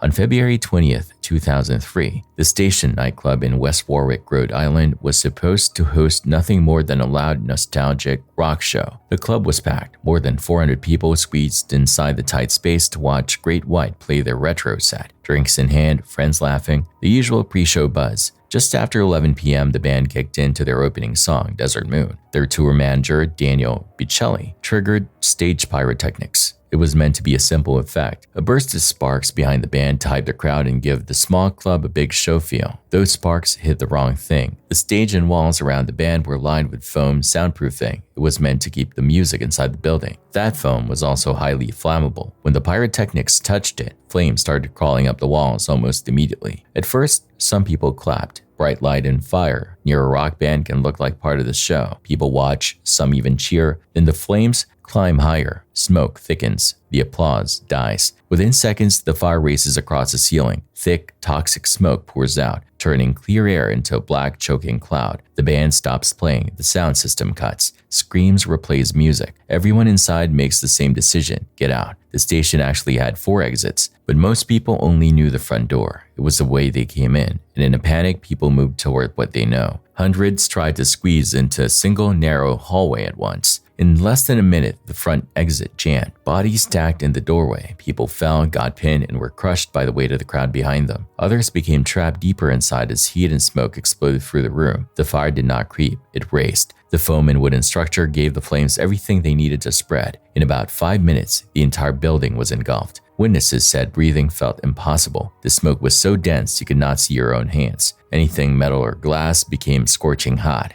Outside, firefighters and bystanders watched as the roof glowed and then caved. Those who made it out staggered into the cold air, burned, coughing or in shock. Many turned back and tried to pull others free from the pile at the front door, but it was already too late for most. 100 people died that night. More than 200 others were injured. Among the dead was Great White's guitarist, Ty Longley. Parents never came home. Friends vanished in minutes. The town and the state were left with a grief that did not fade quickly, and the country watched in horror as footage from inside the club played again and again on the news. The aftermath was brutal. Investigators went through what remained of the building and the paperwork behind it. They found that the foam glued to the walls and ceiling was not approved for that type of use and was extremely dangerous once exposed to flame. The club also had no sprinkler system, even though later reviews showed it should have had one due to renovations. Those sprinklers could have slowed the fire enough for people to escape. In the end, the picture was clear. Unsafe materials on the walls, no sprinklers, overcrowding, poor enforcement of fire codes. The club's owners, Jeffrey and Michael Derderian, had installed the foam themselves. Whether they knew how flammable it was or just chose not to find out, the effect was the same. Combine that with lax inspections and you get a room that turns into death trap in minutes. Prosecutors charged their Darian brothers and Bicelli with 200 counts of involuntary manslaughter, 1 count for each person who died or was severely injured. Bicelli, the tour manager who led the pyrotechnics, eventually pleaded guilty to 100 of those counts.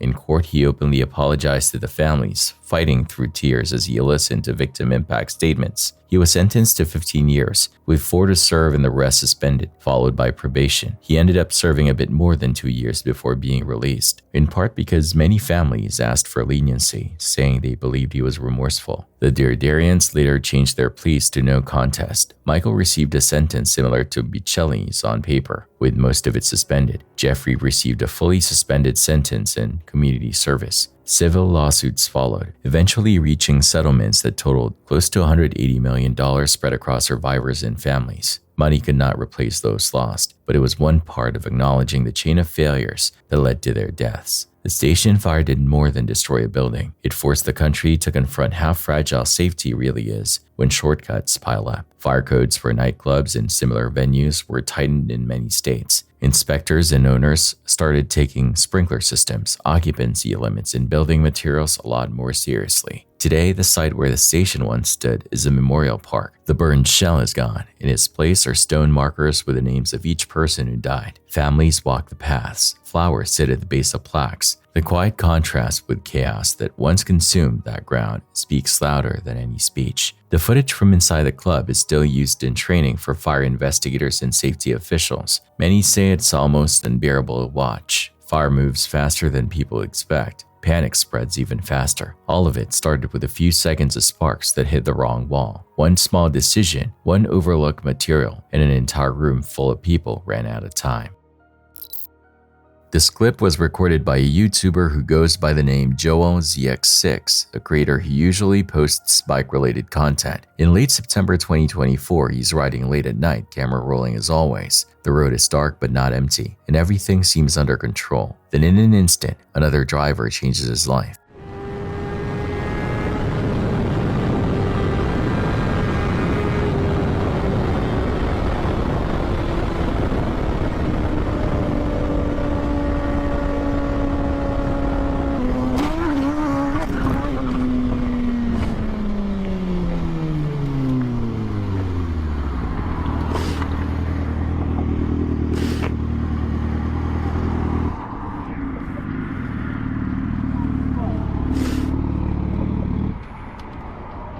A car in the lane next to him suddenly decides to exit at the very last possible second. Instead of signaling early and moving over safely, the driver cuts across a solid line and swipes straight into the biker. You can see the impact from the rider's perspective. The sudden jolt, the struggle to keep the bike from going down, the instinctive fight to stay upright. Somehow he manages to keep control. He stays on the bike and eventually brings it to a stop. That alone is impressive, considering how easily this could have turned into a fatal slide across the asphalt. What makes it worse is what the car does next. It doesn't stop, doesn't pull over, it just keeps driving. The whole thing turns into a hit and run, caught clearly on camera. The full footage is available on his channel, and the clip serves as yet another reminder how dangerous last-second decisions can be for anyone on 2 wheels.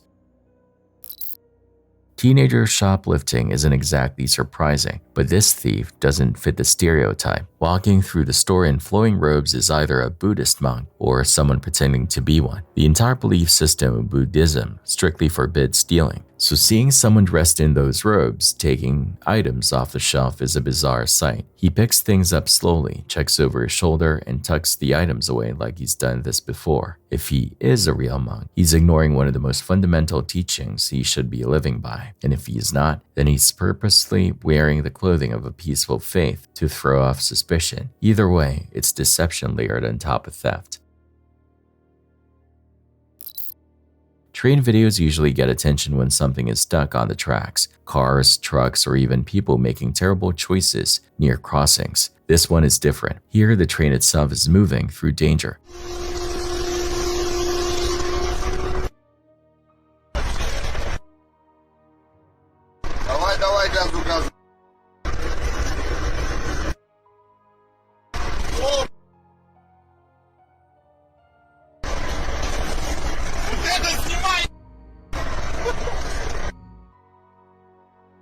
The footage shows a train traveling directly through an active wildfire. Flames line the tracks on both sides. Smoke fills the air. The world outside the windows looks like it's burning. It's a rare sight. You don't often see a train pushing through a scene like this. For the crew, it must be terrifying. They're responsible for tons of steel moving at high speed in an environment where heat can damage metal and mechanical systems. Smoke can limit visibility and impact breathing. Debris could be on the tracks at any moment. Despite all those risks, the train makes it through. There are no visible derailments, no breakdowns, and no clear evidence of collisions with anything on the tracks. But that doesn't make the clip any less intense. It shows just how small you can feel when you're surrounded by fire and your only option is to keep moving forward.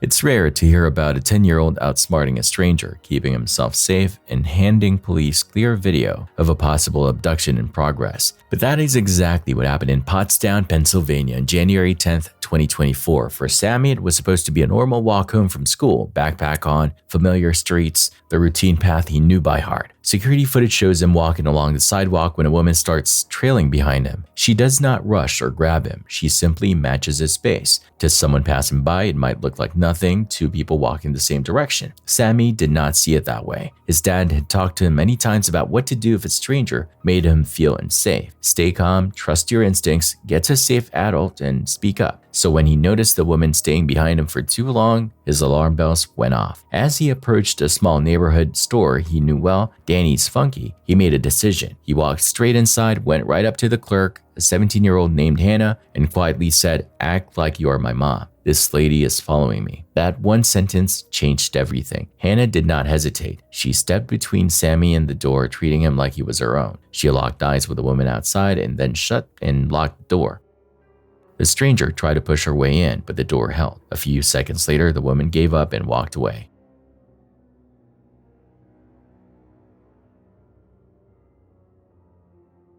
The entire moment is on camera. You can see Sammy glance back, tense but controlled. You can see Hannah moving quickly, closing the distance, making herself a barrier. There's no yelling, no chaos, just fast, clear action that kept a youngster safe. Police arrived soon after. They took statements, reviewed the footage, and identified the woman who had followed him. Instead of booking her on a serious abduction charge, authorities decided she needed mental health intervention. They arranged for her to be evaluated and referred to treatment. Sammy went home physically unharmed. His parents were shaken but extremely proud. His dad, Sam Green, later told reporters that they had practiced scenarios like this. They talked about what to do if someone strange approached him, what to say and where to go. Sammy remembered every part of that advice when it counted. He did not freeze, he did not run blindly, he found a safe adult and spoke up. The story spread quickly through local news and social media. Parents shared the video and replayed the scene with their own families. You can actually see the turning point in those few seconds when Sammy walks into the store and decides to trust someone. Police pointed out how easily this could have gone the other way. If Sammy had stayed outside or tried to confront the woman, she might have convinced him to walk with her or lured him toward a car or a side street. The risk is obvious once you imagine the next 5 minutes if he had not stepped into that shop. Instead, his quick thinking and the clerk's fast response turned a potential abduction into a story about preparation and community.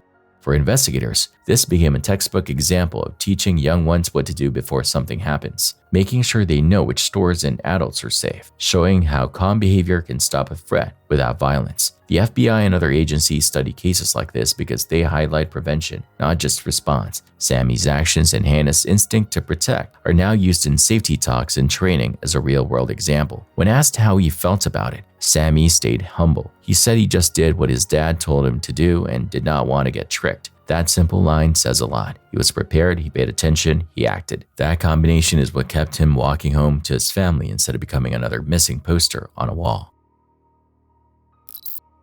The next scene takes us to Brazil, where two people are in a small boat on the water. One of them is holding a long stick, poking at something just below the surface. At first, it's not obvious what he's doing or why he's so focused on that one spot. Then the reason appears. Meu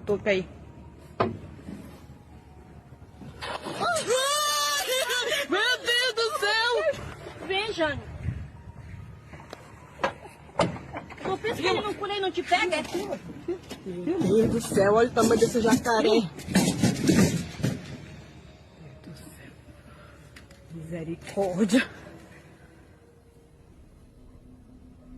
Ele A massive crocodile surfaces. This isn't some small reptile you might see in a zoo enclosure. It's huge, powerful, and very aware of their presence. The stick was their way of trying to keep it at a distance, but when it comes up, you can tell they underestimated its size and presence. They even refer to it as Godzilla, which honestly feels fitting when you see the scale. The scariest part isn't just how big it is though, it's how calm it seems. Instead of thrashing or fleeing, the crocodile floats there, watching them, almost studying them. The boat is small, the people are close, and the animal clearly knows exactly where they are. It's a moment where you realize how quickly that calm stare could turn into a sudden lunge and how little protection a thin layer of boat material really offers.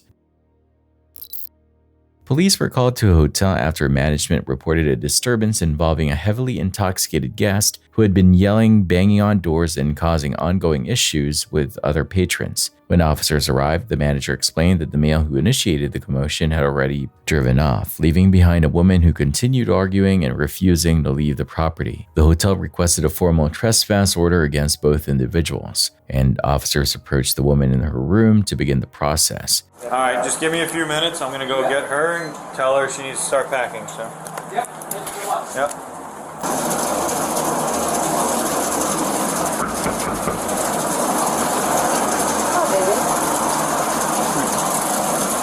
Are you leaving?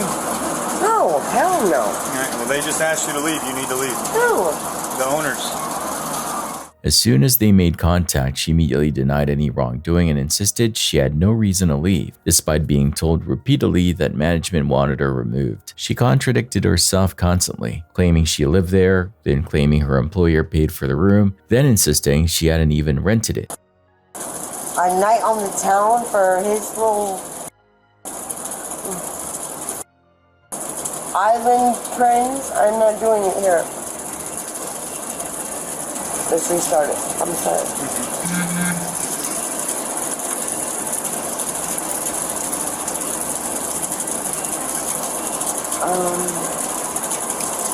Do you not understand what I just said? Yes, my room. This is my room. Yeah, no, it's actually the hotel's room. Okay, and they but asked who you to bought leave. it? They asked you to leave. Yes. You rented it. You did not buy anything. I didn't. Okay. My boss did. Okay, doesn't because matter. I'm on. Are you refusing to leave?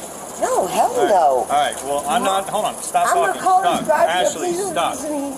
Ashley, if you don't leave now, you're going to jail. That's what I'm telling them. Get your stuff. You're out. But I gotta get my daughter too. Well, you haven't done anything. You just keep playing with your phone. You're not doing anything. Her uncle took them. They live on the island. Okay. What am I supposed to do? Go out there and wait for him. Honey, to pick we've you been up. coming out for 5 years. I What do you don't want me care. to do? It has nothing to do with that. Okay, can you give me one minute though? I asked you before to stay. I didn't buy this room. I did not close it. pay for this room at all. All right. If you're not going to leave, because we're not going to go back and forth. I never paid for this, but I'm not saying anything. We've been here for 5 years. Listen, we're here for Hurricane Ian, okay? I get that. Listen, just chill, man. I am chill. Okay. I was chill the first time I came Okay, here. guys get drunk on the beach. Just Okay. chill, man. You're drunk right now. What's the difference? I am? Yes, incredible. No, I've been watching kids all day. Okay, you're stone cold sober. I bet it on my... All right, well, you're Or going to just lose like that up? bet. No. Right. What do you think? That's why this is my room. Are you This is my... Daddy. What's your name? Renee. Ashley, Renee. Honey, they won't let me take the room because you guys...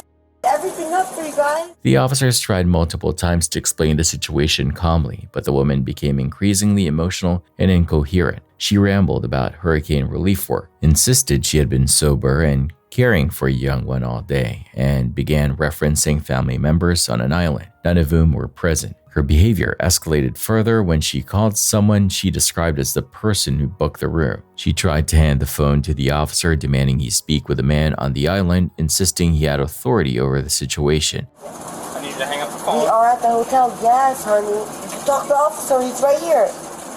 We're not talking to He's anybody. right here. No, he said, am I with the man? I need you to hang up the phone. Take him outside the hotel room. Why would you leave me here? Well, it's your hotel. It's your island. It's your family. Here. I'm not talking to anybody. Ashley. You want to talk to nobody? I need you to hang up the phone and gather your belongings. Yeah, y'all booked the room. Oh, it's our room on file. So you have some. Or do you have any belongings on this room? He won't talk to you. Here, he said it's the hotel, it's the island people, like here. No, they don't own the hotel. They don't want it. They don't want it. Do you have any belongings in this room? My daughter and all them, yes. Yes, we come here every weekend. And we've been doing hurricane relief since last December of last year. So I'm going to ask you again. Gather your belongings. Gather my belongings, he said. I know, sweetheart. I'm sorry, sweetheart. I don't know, sweetheart. Oh, what else do we do? Get your stuff. It's hurricane relief. Hang up the phone and get your He stuff. He said hurt. Get your stuff. Hang up the phone and get my stuff. Yes. Oh, the property pays for our stuff, not us. Get your belongings. He said, get your belongings, he pointed. The officer reminded her again that the hotel owned the room, not her and not anyone on the phone, and that refusal to leave would result in arrest. After many warnings and countless attempts to gain voluntary compliance, officers reached a final point of no return. They told her clearly that if she did not hang up the phone and leave immediately, she would be arrested for trespassing after warning. She continued arguing and stalled yet again, refusing to move. Please hang up already on who? I think it's already hung up. No, okay. Ashley, I'm going to say this one more time. Last warning. We're either going to walk away and you can figure out your belongings later. We're not from here, honey. We're either going to walk away. No, we dropped $1,500 on this. Why? Hands on your back. No, it's my daughter. What are you doing? What? Why? You want to go down? No, I'm not even from this county. I got my daughter for a birthday present. All right. What are you guys doing? What are you guys doing? It's my birthday present for my daughter. She's going to slip. Yeah, she's going to slip. For who? Stop moving. I'm not moving. I paid this. Sean Lloyden. Right there. Yes, I'm not from this county. I just paid $2,000 for my daughter. Good? Yep. Yeah, help me. Get up. For what? For my daughter? Wait, please. Please, yes. Hey, it's my daughter's birthday. Wait. Wait, it's my daughter's birthday. Wait. No. I'm not a drunk. Hold on. I paid $1,500. No, we've tried talking. For who? We've tried talking to you. For who? What do you mean? And? We've tried talking to you. And you talked to my husband? No, I didn't talk to him. Yes, you did. On speakerphone. Yes, you did. Your wallet. What do you? Got your phone in your wallet. Okay, but did you let my husband know when my daughter's 9th birthday? We just booked his birthday tonight. What are you guys doing? What are you guys doing? I'm not even from this state. Watch yourself. What are you doing? During transport, she rambled about being taken away from her young one, claimed officers were slime balls, stated she was from out of state, and accused one of attempting to traffic her child. None of her statements aligned with the facts already confirmed by the hotel. I'm getting arrested for what? For what? Trespass after warning. Trespassing? I have a room here. My room is on this here. My room. I'm trespassed? Yep, now you are. Prove it. Okay, Dad, prove it. I'll prove it. I'm trespassed. I just walked here. Baby, please tell him I'm talking to the sergeant. He's not your No. Get in the car. Devin, pull away again. Can you let my daughter? Baby, I just got here an hour ago.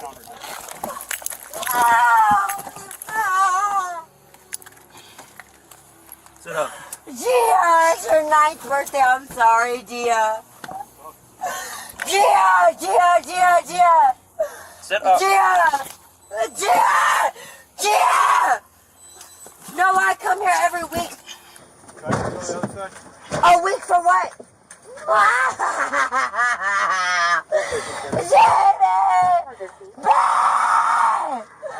Jeremiah! No, I was in my room. No, y'all smacked me. Oh, you weirdos. Baby!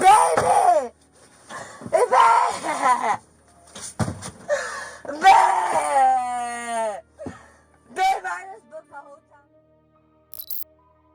This disturbing clip was recorded in Toronto in July 2022 at a construction site. On scene, there's a crane operator and another worker responsible for securing the load. It's a normal workday, heavy cargo, ropes, routine communication, until it isn't. The man on the ground is attaching the cargo, trying to make sure everything is tied correctly. Somewhere in that process, his hands become tangled in the rope. The crane operator, high above and likely unable to see the fine details, doesn't realize that anything is wrong. He begins lifting the load. The problem is that the worker is still attached. Oh my God.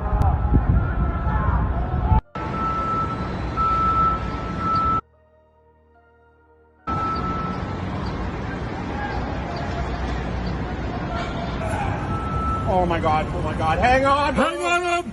Just let your heart out for, bro!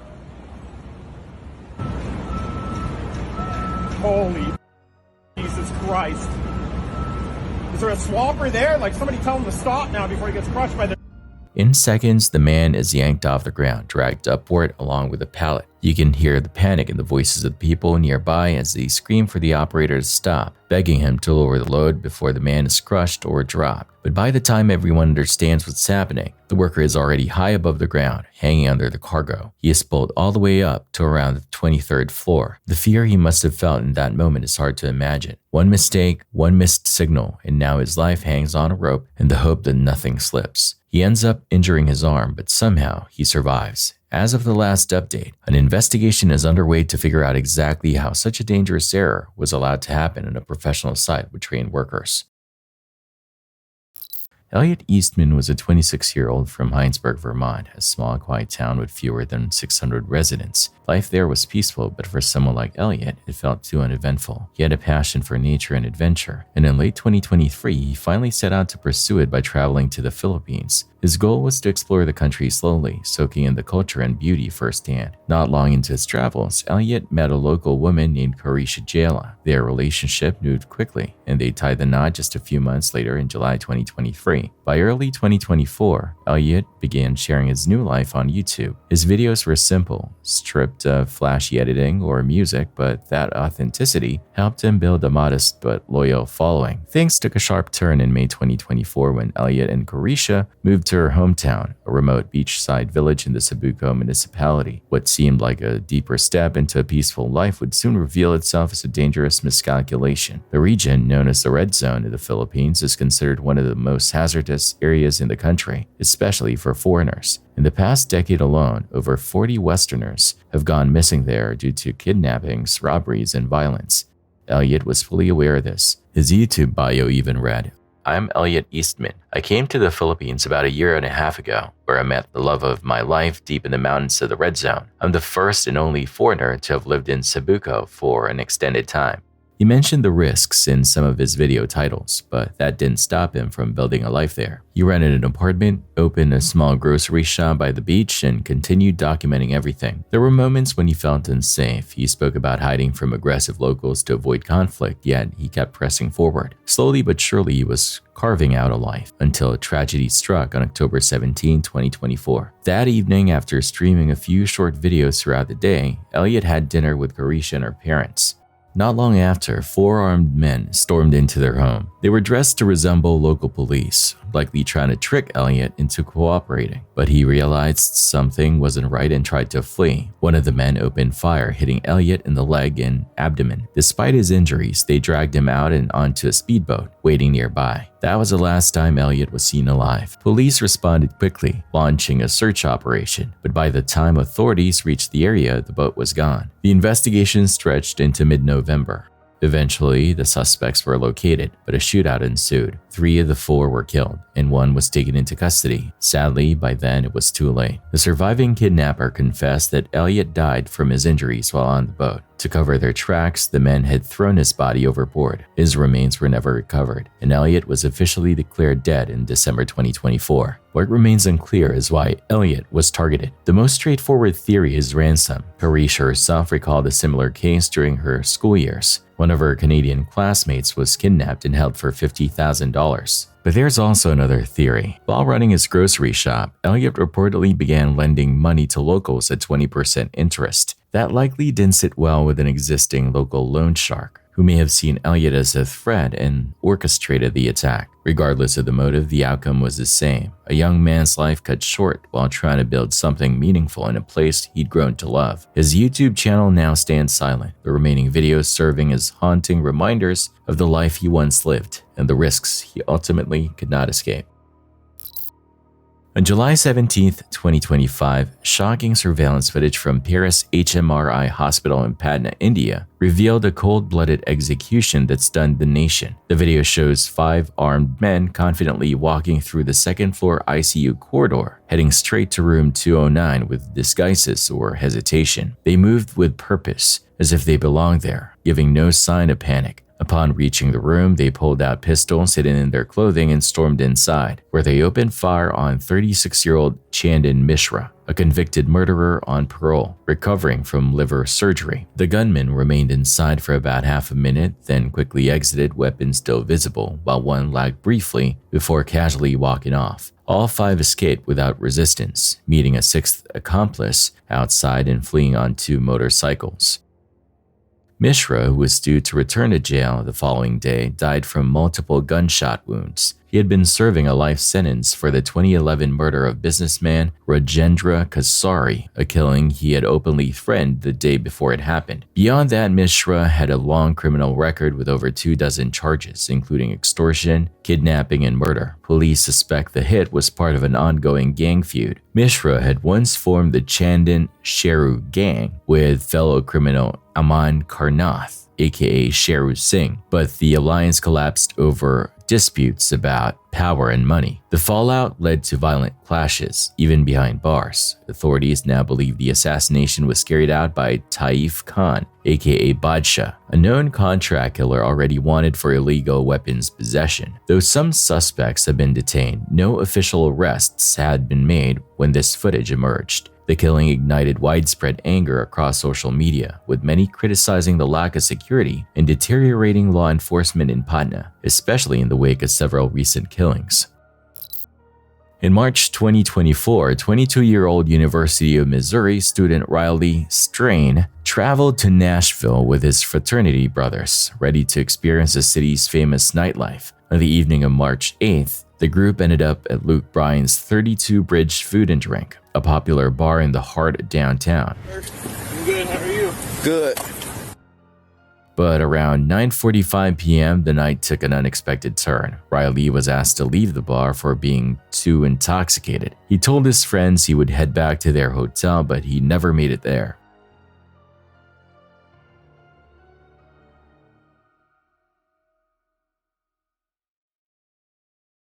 Authorities searched the city as worries grew, concentrating their efforts close to a dam 40 miles distant. Away, we keep going until we have absolutely nothing, no new tips, no traces of anything to follow up on. I don't really know how we found it. I would love to say just dumb luck, divine intervention. It was just sitting there. We're still here, bud. We're looking for you.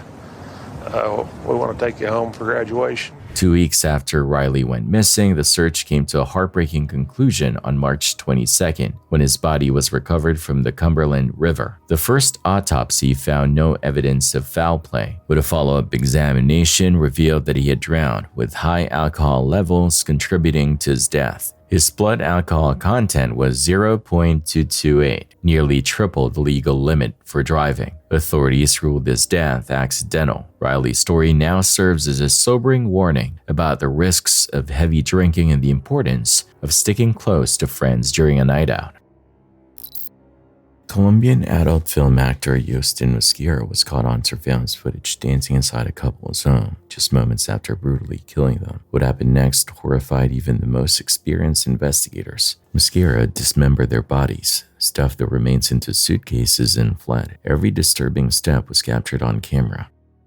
Mosquera, whose full name is Yustin Andreas Mosquera, first crossed paths with 71-year-old Paul Longworth and 62-year-old Albert Alfonso. Through his work in the adult entertainment industry, Paul and Albert had been in a civil partnership and shared more than 2 decades together. Though they had briefly separated, they continued to live under the same roof, bound by a deep friendship. Police described them as inseparable, each other's anchor in life. Albert grew up in Bart, a small commune in southwestern France, before attending a hotel school in Blairitz. He later moved to the UK, where he managed luxury residential properties in West London. It was during this time that he met Paul, a retired handyman. Their bond was cemented when they discovered they had both grown up in foster care. Friends remembered Paul as gentle and generous, while Albert was charismatic, witty, and motivated. Eventually, Albert left the hotel business to work as a swimming instructor and lifeguard. Privately, Paul had a side of his life known to only a select few. He engaged in extreme sexual encounters, some of which were filmed and shared online. Albert had been acquainted with Mosquera since 2012 through a shared interest in such activities. By 2017, Albert was regularly paying him for videos, though Mosquera's motives were purely financial. Between September 2022 and July 2024, Albert paid Mosquera a total of $7,735 plus $928 via MoneyGram. In just the first half of 2024, Mosquera earned $17,500 from an extreme adult website, uploading over 100 explicit videos and images. In 2023, Albert invited him to the UK, covering all expenses, and the two began a mutually beneficial yet transactional relationship. In March 2024, Paul and Albert decided to take a trip to Colombia, a destination chosen by Albert. While there, they met up with Mosquera and invited him to join their vacation. Photos from the trip show them laughing together on a luxury speedboat, completely unaware of the dark intentions building beneath Mosquera's friendly exterior. After the holiday, Mosquera returned to the UK with Albert, but his greed had grown. By early July, he had begun researching their finances and how to kill without leaving evidence. On July 8, 2024, he put his plan into action, bludgeoning Paul to death with a hammer and hiding the body. He then lay in wait for Albert, who arrived home unaware of the danger.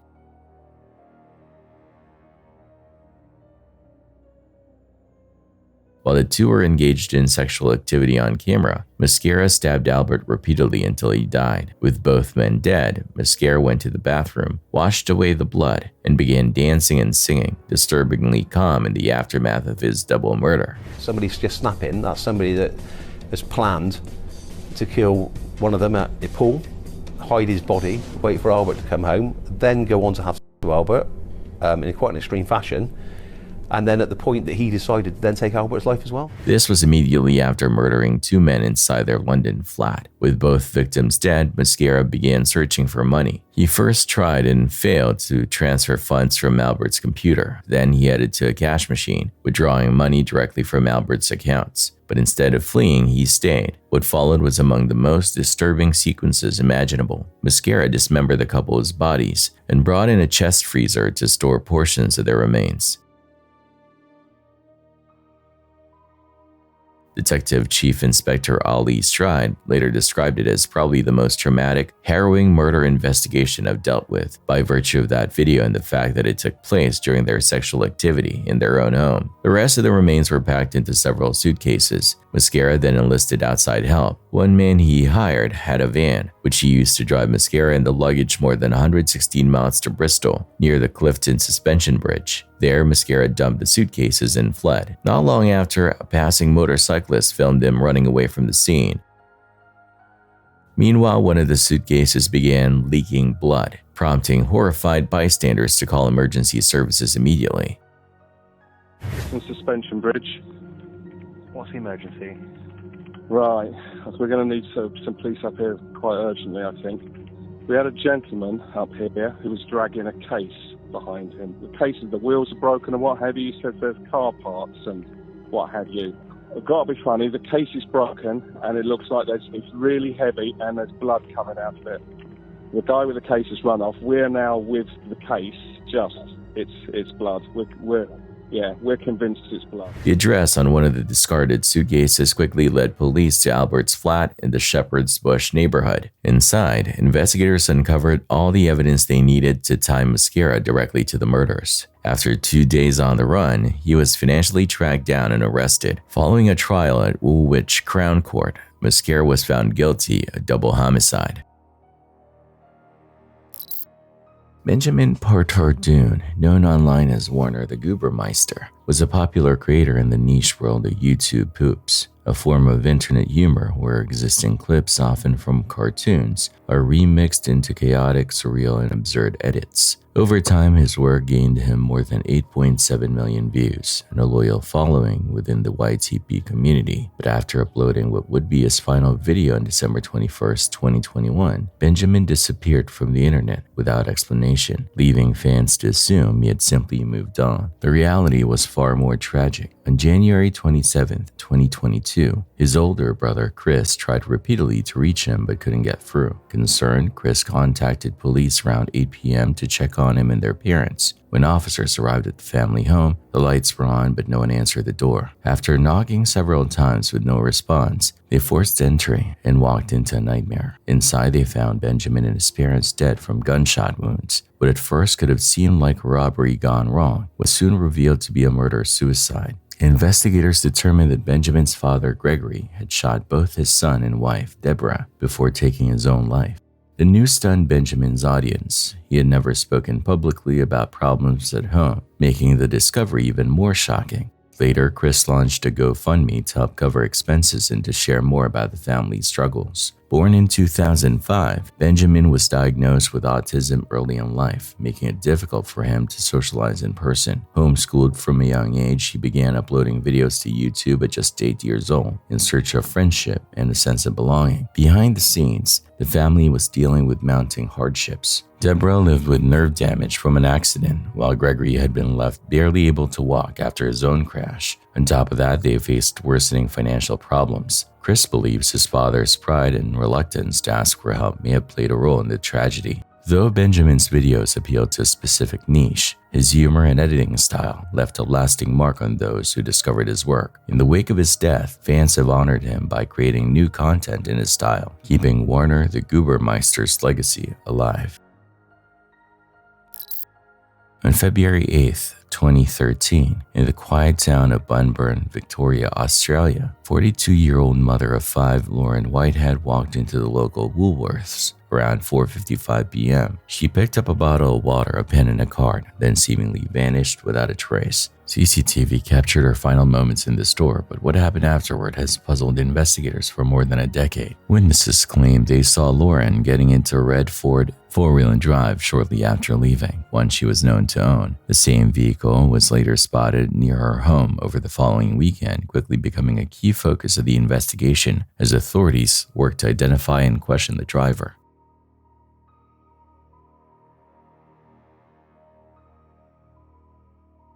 Years later, the case took a surprising turn. In late 2024, armed with new intelligence, detectives searched the Shelford bushland, about 20 kilometers from Bunburn. They even drained a farm dam, hoping to uncover evidence, but despite the effort, no significant discoveries were made. Today, Lauren's disappearance remains an unsolved mystery. Police continue to urge anyone with information to come forward, determined to bring long-awaited answers and closure to her family. On the afternoon of Tuesday, January 17, 2023, Westgate Street became the scene of a shocking daylight murder. 18-year-old Raymond James Quigley was fatally stabbed in what authorities described as a gang-related attack carried out by two 19-year-olds, Alfie Hammett and Joshua Howell. At around 3:15 p.m., Hammett, dressed in gray joggers, rode his moped from Larkhill Rise, Rushmere, St. Andrew, to Ipswich, where he parked in Bishop's Hill. From there, he walked through Alexandra Park to the grounds at Suffolk New College, where he met Howell. Howell had left his home on Wellington Street at 2:35 p.m. and walked for more than half an hour before arriving. The pair, both wearing face coverings, moved toward Westgate Street, where Quigley was with friends.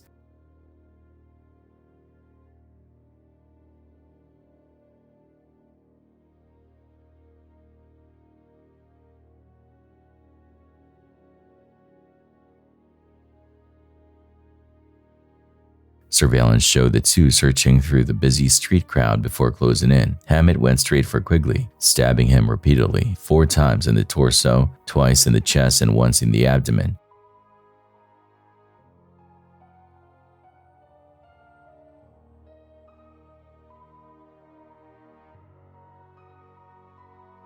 Howell chased one of Quigley's friends who managed to escape into a shop. Despite his severe injuries, Quigley staggered away, desperately seeking help before collapsing inside a nearby store. Witnesses and shopkeepers rushed to assist him, and emergency services arrived quickly, but it was too late. He was pronounced dead at the scene. The entire attack unfolded in broad daylight, in full view of pedestrians and under the watch of numerous CCTV cameras. Afterward, the attackers fled in opposite directions, swapping clothes along the way in an attempt to avoid detection. Police quickly pieced together the suspect's movements using surveillance footage, witness statements, phone records, and vehicle tracker data. 4 days later, in January 21, officers arrested Hammett in Ipswich and Howell in Oxfordshire. The investigation revealed a violent gang rivalry as the motive. Quigley was a member of OTM, Only the Money, while Hammett was aligned with rival gang Third Side. Howell was linked to IP3, an ally of Third Side. Prosecutors alleged the two were acting on orders from fellow gang members to target Quigley. After a 5-week trial, both were convicted of murder, possession of an offensive weapon, and, in Howell's case, threatening someone with a firearm. Hammett was sentenced to life with a minimum term of 24 years, while Howell received life with a minimum of 20 years. Harley Dilley was a 14-year-old from Ohio who ran a small YouTube channel under his own name. He started the channel in 2013 to share his passion for gaming, especially the sports game Madden, and occasionally he posted vlogs where he spoke candidly about whatever was on his mind. For Harley, these uploads weren't just casual hobby videos. They served as an outlet, an escape from the difficulties he faced in his personal life. Harley had been diagnosed with high-functioning autism and a positional defiant disorder, conditions that often led to tense and heated arguments with his parents. These conflicts sometimes escalated to the point where he found himself in difficult situations. In one particular telling moment, he uploaded a video titled "I'm Scared," explaining that he had been locked out of the house following a dispute with his mother. Hey guys, what's up? It is Harley Dilley. Probably one of my worst days in my life. I was at school and I was a science test. I finished it and my computer says 1% battery left. So I get to the next class and I put it on charger as quick as possible, but it didn't charge. None of the computers would take a charge. So I took it back and I had to fill out a complaint, and that's one of the most expensive parts of the computer. And my mom said she's not paying anything. We argued for about a good 5 minutes. Then she snapped. She said she was gonna call police, and she said she already did. And she locked me out of the house. So right now I'm outside. Yep, the house is locked. It is 3:30. I haven't ate anything, and I still haven't even got to get my work done. My mom's gone. She won't answer the phone. There had also been claims that some of Harley's family members were physically aggressive toward him. Still, despite the tension at home, he remained a cheerful teenager who wanted nothing more than to play Madden and grow his YouTube channel. Tragically, his dreams came to an abrupt end on December 20th, 2019, when Harley went to school and never came back. That morning had started off on the wrong foot. He was still upset from an argument with his parents the night before after they refused to replace his broken smartphone. He didn't want to go to school, but his mother Heather woke him early and convinced him to go after more back and forth. He left just before 7 a.m., but somehow never arrived at school, and he didn't return home that evening. Harley had vanished. Shockingly, his family didn't report him missing until nearly 43 hours later, at 11:50 p.m. on December 21st. They explained that Harley had stayed overnight at friends' houses before without telling them, usually after an argument, and they assumed this was another one of those times. But they were wrong, a fact that became more apparent as days passed with no sign of him. The only early clue was a blurry security camera image showing Harley walking towards school. That was it.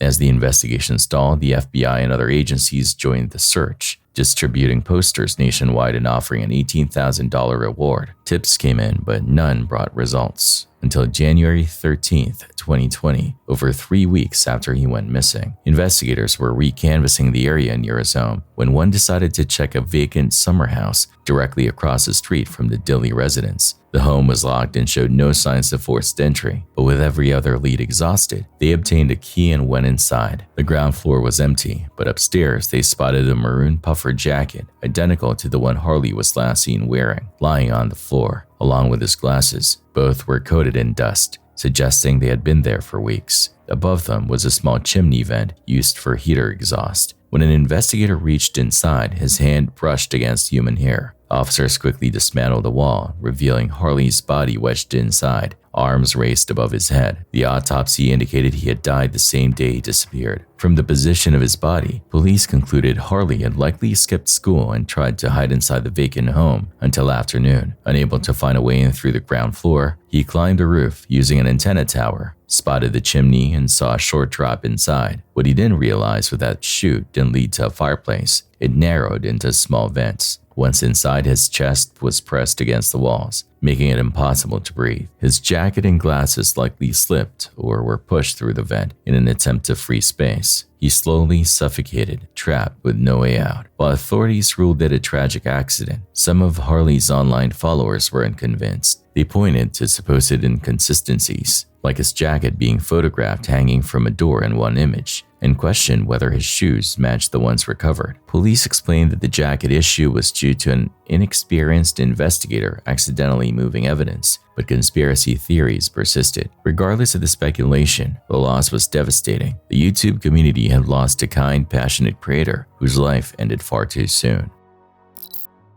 On October 22, 2020, 55-year-old KPMG executive Alan White set out on what should have been a normal early morning routine in Dallas, Texas around 4:40 a.m. He left home and drove to the LA Fitness on Haskell Avenue for his workout.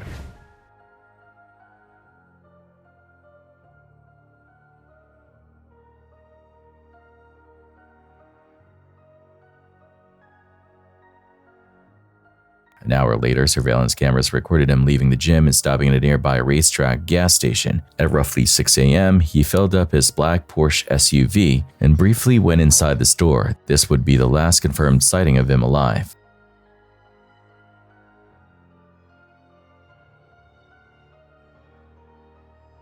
When Alan failed to return home, his husband Rusty Jenkins became alarmed and reported him missing. 5 days later, on October 27, police located his Porsche about 15 miles from the gas station. The SUV was undamaged, but Alan was nowhere to be found. The search continued for months until May 13, 2021, when surveyors working near Paul Quinn College, less than a mile from where the Porsche had been discovered, came across human remains in a wooded area. The Dallas County Medical Examiner identified them as Alan White and determined his death was a homicide. Despite extensive investigation and a $20,000 reward offered by his family, no arrests have been made. As of May 2023, no suspects have been publicly named, and Alan's loved ones remain determined to find the truth and seek justice for his killing. Over the years, extreme sports have seen their share of danger, but few stories are as heartbreaking as that of Caleb Moore. Born on August 28, 1987 in Wheeler, Texas, Caleb was daring from a young age, climbing a 10-foot pole by himself at just 4 years old. His love for risk took shape when his father bought 3 ATVs for family outings. Though intended for fun, Caleb and his brother soon turned the quads into a competitive outlet, eventually mastering them on the Texas racing circuit. He quickly made a name for himself, securing podium finishes at major state competitions like Texas Motor Speedway and Moser Valley. With his talent evident, national attention followed, and a sponsor, BC Vault, took him under their wing. They introduced him to the world of action sports films, and from there, Caleb's rise was unstoppable. He became known globally for his ATV tricks, especially his signature backflip. Always chasing new thrills, Caleb shifted his focus to snowmobiles in 2009 after watching the Winter X Games. Backed by his father and brother, he learned quickly and began performing snowmobile backflips, earning bronze in freestyle events in both 2011 and 2012, and catching the eye in networks like ESPN.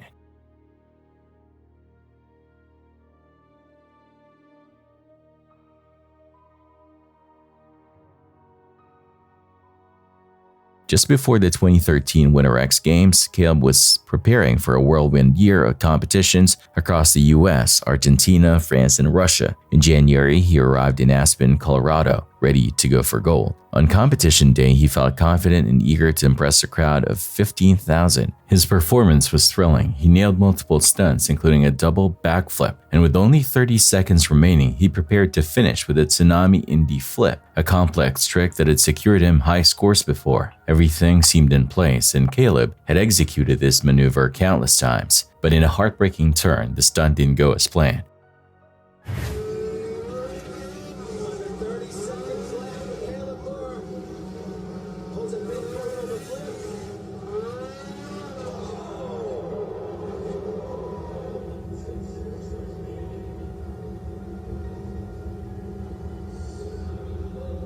As he launched the snowmobile into the air for the final flip, Caleb under-rotated the trick. The machine's nose slammed into the ground, hurling him forward as the snowmobile flipped over and crushed him on impact.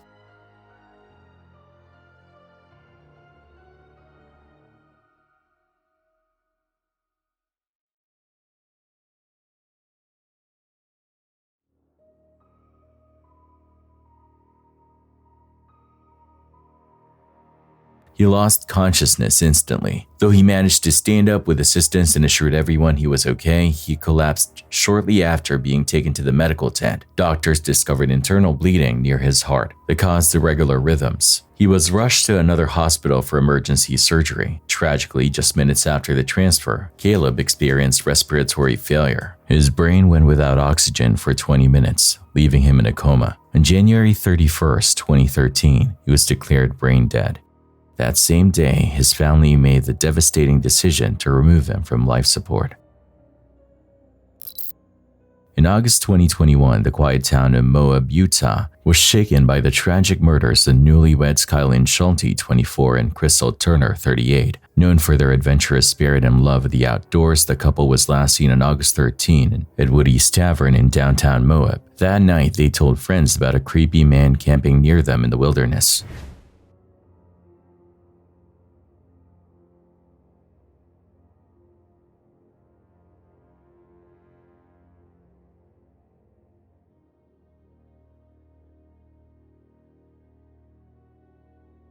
When they failed to show up for work the next day and couldn't be reached, friends grew worried. On August 18, a friend searching for them made a heartbreaking discovery: their bodies, found at their campsite in the La Salle Mountains. Both women had been shot to death. For months, the investigation brought few answers, but in May 2022, police identified Adam Pinkusiewicz, a former co-worker of Turner's at a local McDonald's, as a prime suspect. Pinkusiewicz had reportedly shown hostility toward the couple and left MYUU shortly after the murders. He took his own life in September 2021. Investigators later confirmed he had privately confessed to the killings, sharing details only the killer could have known. By December 2022, authorities officially closed the case, concluding Pinkusiewicz acted alone. I can't believe it's over. I'm floored. I mean, did this clue really come in on my clue booth? Was it just a hate crime, you know? I mean, he hated the two lesbians that own the restaurant. He hated the fact that these lesbians appeared to him to be getting preferential favors. The MYUU community still grieves for Kylan and Crystal, remembering them as free-spirited, deeply in love, and always happiest when exploring the outdoors together. Nicholas Siriger was a 28-year-old YouTuber with two passions, longboarding and dancing. His channel, Sunspeak, featured nearly 80 videos of him doing both, but his ultimate goal was to make it as a professional dancer. By 2017, he had moved to San Diego with his friend Austin to chase that dream. The problem was that neither of them had much money, and California's rent was far beyond their reach. With no other choice, they decided to live in tents or in random abandoned trailers around the Salton Sea. Once a thriving tourist destination, the Salton Sea had turned into a toxic, abandoned wasteland over the years. For Nick and Austin, that meant free living, but it also carried dangers that had nothing to do with the environment. On the night of September 9th, 2018 at around 2 a.m., those dangers came calling. The two were asleep in their tent when they were startled awake by a piercing scream coming from the tree line nearby. Fearing trouble, they decided to ignore it and go back to sleep, or at least that's what Austin thought. At some point after Austin drifted off, Nick decided to investigate the sound on his own. When Austin woke up the next morning, Nick was gone. He searched the area and found Nick's flashlight lying just a block from their tent. Alarmed, he contacted police. A search turned up some of Nick's belongings: one boot, his pants, and a knife sleeve. His other boot, wallet, and keys were missing, and there was no sign of him. Then days later, things took an eerie turn. Austin returned to the same spot he had already checked, only to find Nick's shirt and hat lying there, items that hadn't been there before. Someone had likely placed them there after the initial search. Who that person was remains a mystery. Nick's family set up a website with all available information and offered a $10,000 reward for any leads. but the case remains cold. With so few clues, theories are scarce. Some online speculated that Austin may have been involved, but police found no evidence of foul play. For now, all anyone could do is wait and hope that some unexpected discovery will finally reveal what happened to Nicholas Zeriger. His YouTube channel still sits abandoned, a frozen reminder of a life and dream cut short. In July 2024, 36-year-old Cardiff mother Charlene Hobbs vanished under mysterious circumstances, leaving her loved ones desperate for answers.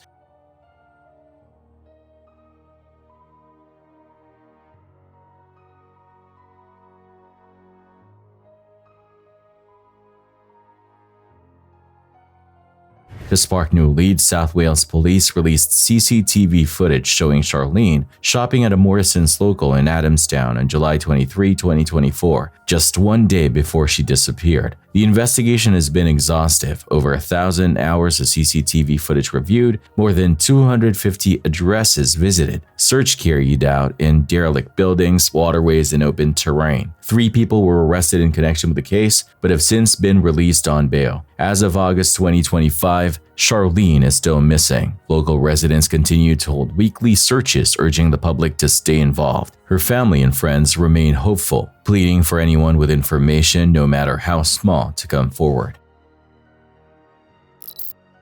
In April 2024, what began as a joyful celebration turned into devastating tragedy when a reckless driver crashed a child's birthday party. That Saturday, Kristen Siegler, a mother and longtime employee of the Swan Boat Club, wasn't there in her work capacity. She was hosting her 3-year-old son's birthday in the club's pavilion. Over 80 guests were invited, including friends, family, co-workers, and their children. The atmosphere was full of laughter and excitement. Kids played in bouncy castles, enjoyed games, snacked on treats, and painted while adults mingled. By 3 p.m., everyone gathered to sing happy birthday. The birthday boy blew out his 3 candles and cupcakes were passed around. Moments later, the unthinkable happened. An SUV traveling at 44 miles per hour suddenly appeared near the club and barreled straight into the building. The impact sent some victims into the next room while running over others. The driver, Marcella Chedister, a local resident and fellow club member, stepped out of the vehicle, seemingly unaware of the destruction she had just caused. The air filled with dust, debris, and chaos as no one yet knew the full scale of the disaster.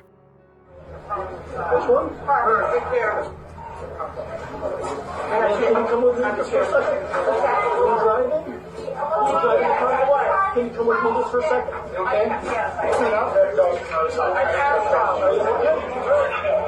Guests frantically searched for loved ones as the scene inside the Swan Boat Club descended into chaos. Screams filled the air as people tried to help the injured out to safety. Some worked together to push the SUV in hopes of freeing those trapped beneath it. Emergency crews arrived within minutes, tending to the wounded sprawled across the pavilion floor. When police approached Marcella Chedister, she appeared disoriented and unable to walk without assistance. A man helped her to her feet as she calmly explained that she must have blacked out due to her seizure disorder. She claimed she couldn't remember a thing.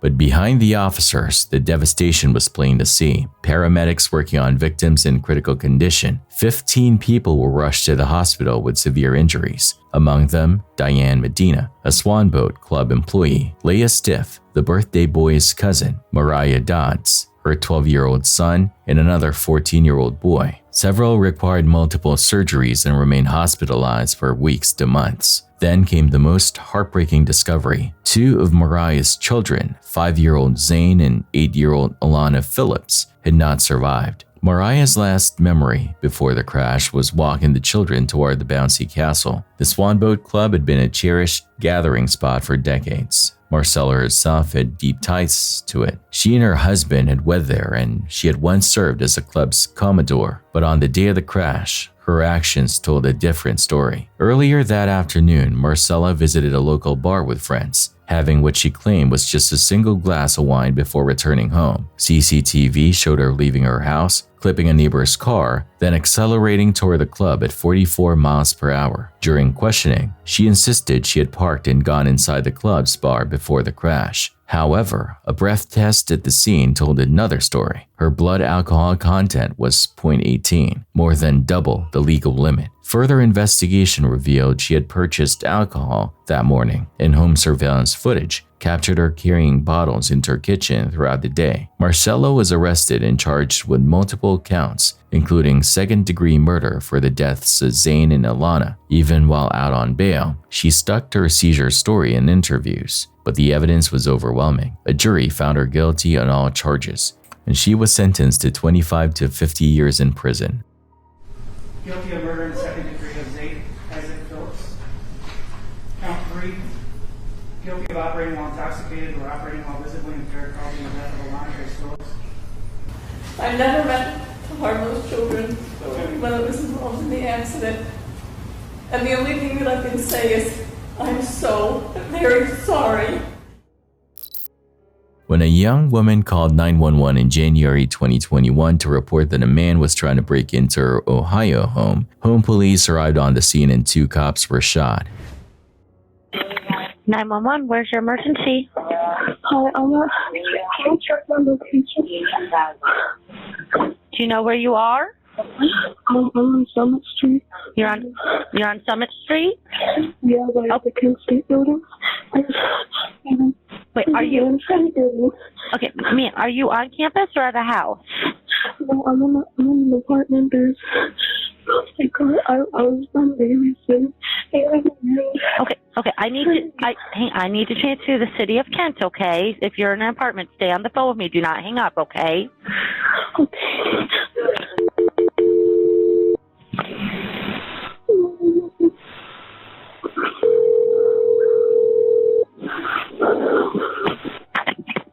911. What is the address of your emergency? Check my location, please. He's trying to get in.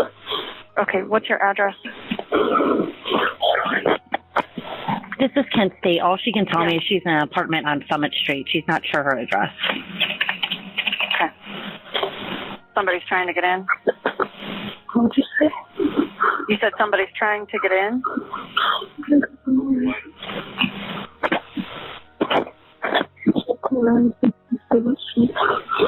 See what?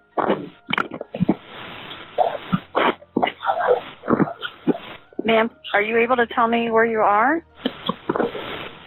It's 96 East Summit Street.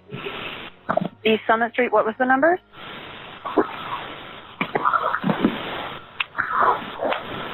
Ma'am, are you able to give me your numbers again? 330-541-3317. Rapid SOS is showing 1596 East Summit Street. Yeah. 1596? Yeah, that's what Rapid SOS is showing. Ma'am, who's trying to get in?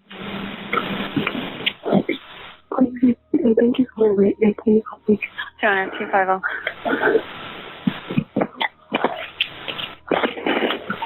I have an open 911 with a female whispering. I thought I heard her say someone's trying to get in. 1596 East Summit Street. Ma'am, what are you hearing? In the house. He's in the house. 938, you're around 802. Help me, please. We've got officers on the way. I'm sorry, who did you say was trying to get in? Please help me. Is he in, or is he trying to get in? Please help me. I'm trying to get out, but I couldn't. You're trying to get out, but you can't? I tried, but I'm in a crawl space. Please get in. Please help. Okay, is he holding you inside against your will?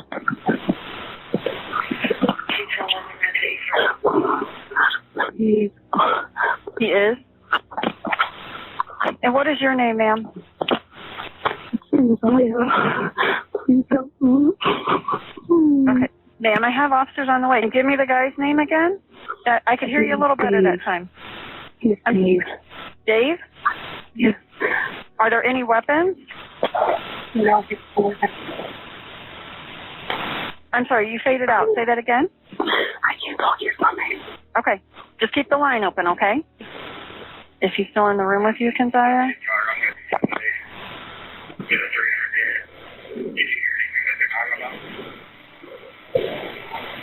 Negative. She whispers every now and then. Right now she's quiet.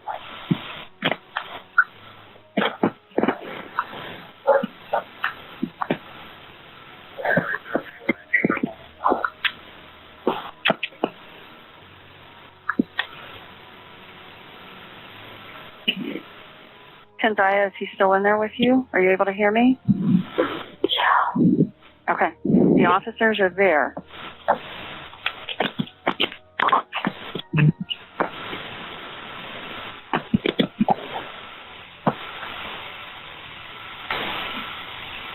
Kenzaya, do you think you're able to get to the front door at all?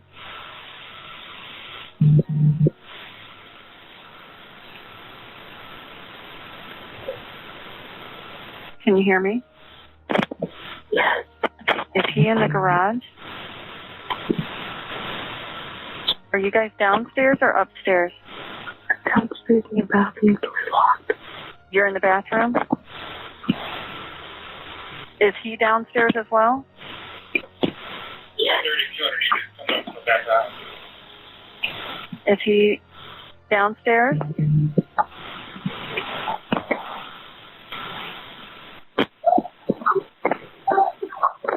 The police is here. 234 checkup.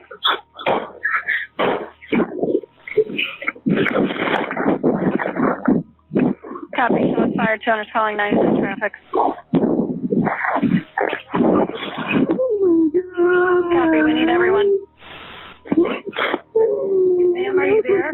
Are you okay? Yes, I'm okay. Crystal Matt hasn't answered yet. I want you to stay put until I tell you, okay? I am. I'm not going anywhere.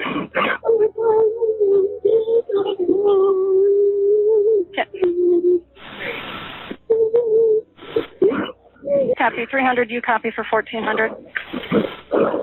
At around 8 a.m., Kent police were dispatched to a home in the 1500 block of East Summit Street near Loop Road in Kent, Ohio. Upon arrival, two responding officers were immediately attacked by the suspect, 40-year-old Dante Dixon of Cleveland Heights, who was armed with a handgun. Investigators later learned the 911 call came from a 14-year-old babysitter who was inside the home with a 1-year-old child at the time. Dixon was reportedly known to a resident who was not home, but his exact intentions remain unclear. During the confrontation, Officer Lenny Kuna, a 5-year veteran of the force, was shot in the hand, and Officer Kyle Ackland, a 7-year veteran, was struck in the chest. Ackland's life was saved by his bulletproof vest. Dixon was shot in the abdomen during the exchange but continued to fight and resist arrest until multiple officers subdued him. Dixon, who allegedly has an extensive criminal record, underwent surgery before being booked into the Portage County Jail on charges of aggravated burglary and felonious assault on police officers. His bond was set at $1 million.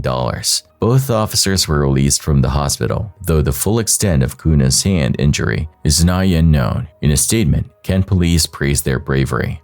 These officers selflessly put themselves in harm's way to protect two innocent children from a gunman. We could not be more proud of Officers Lenny Kuna and Kyle Ackland. In February 2005, 25-year-old Lisa Dorian vanished after attending a party at the Valley Halbert Caravan Park in Northern Ireland. On February 26th, CCTV captured her visiting Saltwater Brick Pub in County Down during the afternoon, then later entering and leaving the Lock and Key Pub, now known as the Groom Sport Inn. These images remain the last confirmed sightings of her.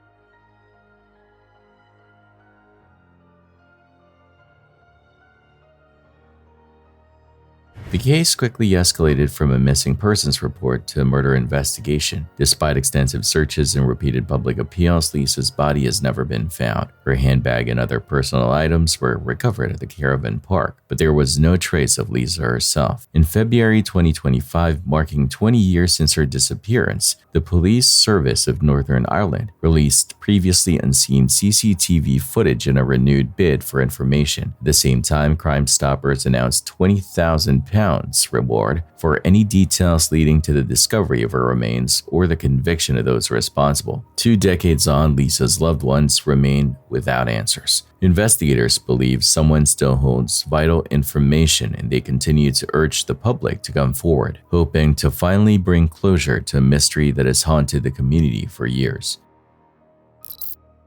On January 7, 2022, police received a 911 call from 3 people who said they had been dumpster diving when they stumbled upon a horrifying sight. Inside the bin, they found a newborn baby, his umbilical cord still attached. When officers arrived, they spoke with the individuals, who explained how they discovered the infant while searching through the trash. Their quick action had saved his life, but the most shocking part was yet to come. Investigators would soon uncover surveillance footage that provided a chilling moment-by-moment account of how the baby ended up there, revealing the disturbing details behind the senseless act. When officers arrived, paramedics immediately rushed the infant to the hospital, while investigators pulled the witnesses aside to get their statements. Keep him warm. Keep him covered up. Keep him warm. Do you know whose baby it is? Is it your baby? No. April, is it your baby? No. No, it's none. It's nothing. We were dumpster diving. Okay. Oh my God. So who found him? Me and him. They heard him. He heard it first, and I opened the bag and I yeah, I said. When we stumbled into the boxes, I really heard that. What'd you hear? Yeah, like I thought it was a little kitten. And they said they kept hearing a whimpering noise. And then I said, let me see. The 3 explained that they had been searching through the dumpster when they heard an odd noise. At first, they assumed it was an animal rustling around, but as they looked closer, they realized it was something far more alarming: a newborn baby boy, left alone in the trash. Without hesitation, they called the police, knowing every second counted. Yes, we just found the baby in the trash behind what is it? Damn, I can't think straight.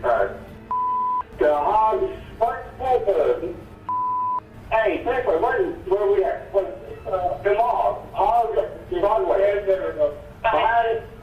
We're behind hogs, mall. Okay, I'm showing you 1218 North. Okay, we just found the infant child.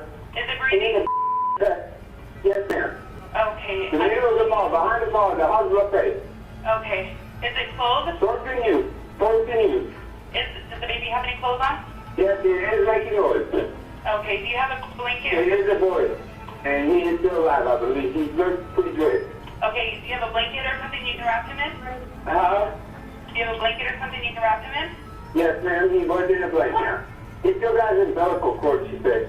Have you covered him in a blanket? He is in a blanket, yes, ma'am. Okay. Is he crying? He's whimpering. He was not crying, actually. Okay. As investigators dug deeper, they uncovered security footage that shed disturbing light on the case. The video revealed exactly how the baby ended up in the dumpster and pointed to a mother who had shown a chilling disregard for her own child, abandoning him as if he were nothing more than garbage.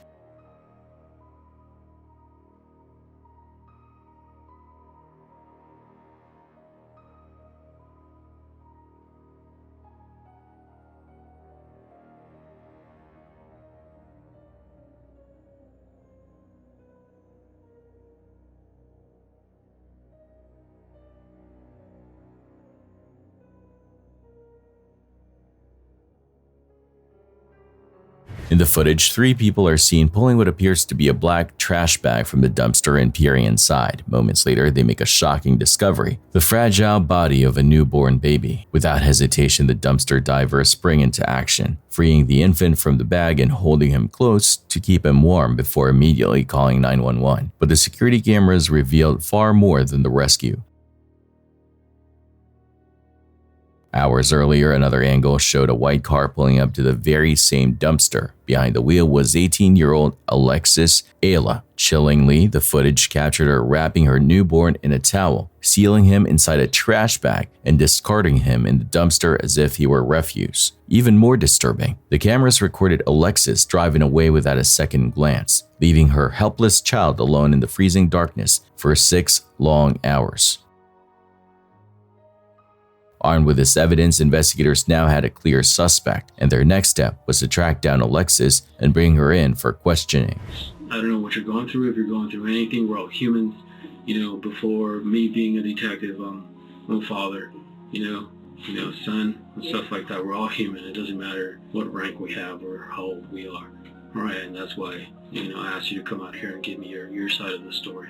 Okay, I'm not here to judge you. I'm not here to question you. I'm not here to accuse you. I'm not here to, belittle you. That's not what I do. That's not my job. So my job is to investigate, and that's exactly what I'm doing. All right, so if you can, I would kindly ask you just to tell me the truth, and we'll go from there, okay? So you want to tell me what's going on or what happened today or what led to this? I mean, I can tell you, but I need you to ask because then I can't tell you because I don't know. Right. Okay. So, obviously I got confirmation that you were pregnant, okay? Right. I found that out yesterday. You found that out yesterday? Yesterday. Okay. Obviously, okay. I spoke to some people, and I know that back in March, is when you spoke to some people and you told them that you were pregnant. So you had prior knowledge, right? So I'm not gonna... Back in March? Right. Alexis initially claimed she had no idea she was pregnant, insisting the pain she felt was from a previous accident, but investigators quickly saw through the lie. Medical evidence contradicted her story, and her timeline didn't add up. Even when confronted, Alexis didn't stop. Obviously you gave birth to a child. Right. I'm trying to find out where it happened, how it happened, or what led to that and stuff like that. I went to sleep and then I woke up and I went to the restroom and I was just trying, and then it came out and I thought it was poop, and then it... Okay. So you were where? At your house? Yeah, I was by myself. You were by yourself? Yes. Okay. I mean, that's not normal, right? Right. Okay, what happened after that? I was in a panic. I didn't know what to do. Okay. I was scared. Okay. What'd you do after? I cleaned myself and I just left it where it was, and I was scared and I was trying to call my mom, but I couldn't because I was so scared. I think she was gonna hate me. Okay. What made you think that? Just because I just turned 18. I haven't been 18 for a month. And I'm the baby. Right. I just left and I drove around and I just put it to where I put it. Okay. Where are we talking about? Put it where? I mean, obviously I know where you went and you didn't put... Right, like, I had the trash bag in the car. Okay. If you couldn't tell, the car is messy. Mm-hmm. But I put it, So... And then I put it in the bag. I took it to the car. When I was in the car, I had 2 trash bags. Okay. I took one with me, which is the one that I had, and then I put it again, and then I drove around and I didn't know what to do, and I just put it in there. So, obviously, you're 18 years of age, you know right from wrong, right? Right. Okay, so you wrap around a newborn inside a trash In a bag. panic. I just turned 18. Right, It's right. not like I've been... But I mean, if somebody were to wrap you inside a trash can and put a tie on it, and you're not able to move... Well, the tie was broke. Like, I would be able to stick my hand in there. What do you think would have happened? What do you mean? So what do you think would have happened? You never notified law enforcement, you never called for EMS, you I never... didn't, and I'm still in... What do you think was going to happen? I don't know. You don't know what would have happened? Well, I mean, obviously I know, but... And I'm in a panic. There's a baby in front of me. Okay. You never notified your mom? Never. No, you never notified anybody? Nobody. Okay, so it's not normal behavior from any reasonable person to do what you did. What do you mean? It's not. In a panic when I just turned 18? Right. It still isn't, though. We're talking about a baby. Well, I know what you mean, but like, I get what you mean. As the questioning continued, she kept shifting her account, adding new details and changing others in an attempt to make her actions seem less deliberate. Each version of her story unraveled under scrutiny, revealing a desperate effort to mask the truth about what really happened before that night. Alexis said she was in a panic after giving birth and kept bringing up her age since she didn't know what to do. However, Alexis keeps making up stories. The investigator therefore applies pressure when he questions her about what transpired after she abandoned her newborn. I drove around, continued to drive around. Continue to drive around? To do what? I don't know, just to clear my, to figure out what to do. Okay. What else? I mean, where'd you go? Where'd you end up going? What did you do? I ended up going to my house. You ended up going to your house. What did you do after? Dude, when I went to my house, I just sat on my bed and I was trying to figure out what I was supposed to do, or what to do. At any point, did you make anybody aware of it? No, I was still in shock. Okay. Nobody found out? Nobody knew about it? Okay. Were your parents back home at the time? You were home alone? Okay. Did you seek any medical attention, or no? Did you think about, what could have happened, or what, could end up happening to the baby? Yeah. Okay. My mom said it was in love, but is it okay? Okay. They'll be briefing me here as we go, so last I heard the baby's okay. Okay. So, did it ever cross your mind to let anybody know, contact law enforcement, go back? I don't know. Okay. I'm still in shock the whole time. When my parents got home, they just didn't tell them I was still in shock. I was just in my room. You're in your room? Okay. Did you ever leave the home afterwards? Did you go anywhere? No. Did you talk to your parents when they got home? Yeah, eventually, but I didn't say anything. Mm-hmm. So your parents had no knowledge? No knowledge, absolutely not. And what if I were to tell you that they did have knowledge? What do you mean? They told me they didn't know about it. What would you say then? How? Because I didn't even know. Okay. You didn't know, but yesterday you found out? I mean, what do you mean? Because I feel like we're talking about two different things, and it's not going well. We're talking about a baby that was thrown in the trash like garbage, right? And it's a human being. That's what we're talking about. My knowledge is when they found out was when the officer showed up at my house. Okay. So I'm talking about the knowledge of you being pregnant, obviously. Oh. Because I know that you knew back when you found out you were pregnant. And it wasn't yesterday. That's what I know. To God it okay, I don't, like I said, I don't go that route, but I know. And I do my investigation prior to even talking to you and, coming out here and interviewing you. Okay, as I told you, I'm not here to judge you. There's two sides to the story, but if you're going to come and tell me that you found out you were pregnant yesterday, and I know that's a lie. Why? Sorry. Go ahead. No, go ahead. Then it changes things because I don't appreciate that. Right. I found out I was pregnant yesterday. Okay. Because I heard it. The doctor showed me. I knew back in whenever, but I didn't know. Does that make sense? Like I was like, oh, it's... Alexis tells a different tale after lying to the detective about knowing she was pregnant, saying she kinda knew but wasn't positive until the doctor confirmed it. However, after talking about the baby's father, the detective tried to make sense by asking Alexis' state of mind at the time of the crime. You would be better off without a child because you're too young? No, Wait. Sorry, go backtrack. What do you mean? I'm trying to reason as far as what is in my head? Or like what? I'm trying to reason your actions. That's what I'm trying to find out. Oh. Yeah, a reason behind your actions. I knew I was too young, but I knew I would be able to do, like I'm about to graduate school. School's not my worry. I have a stable job. Money's not a worry for me. So I would be able to, if the baby's okay, I want it. Alexis added to the confusion when she told investigators she wanted the baby back if he was okay, but her earlier actions painted a different picture. If she truly cared for her child's safety, she wouldn't have left him in such a life-threatening situation. She even admitted she had a stable job, was close to graduating, and wasn't struggling financially, making it harder to believe this was an act of panic rather than a calculated decision. Ultimately, Alexis was arrested and convicted of attempted first-degree murder and child abuse, receiving a sentence of 16 years in prison, followed by 2 years of parole. Yet, in a surprising twist, she was released from custody while appealing her conviction, a chilling reminder that this is a woman who once discarded her newborn in a dumpster like trash.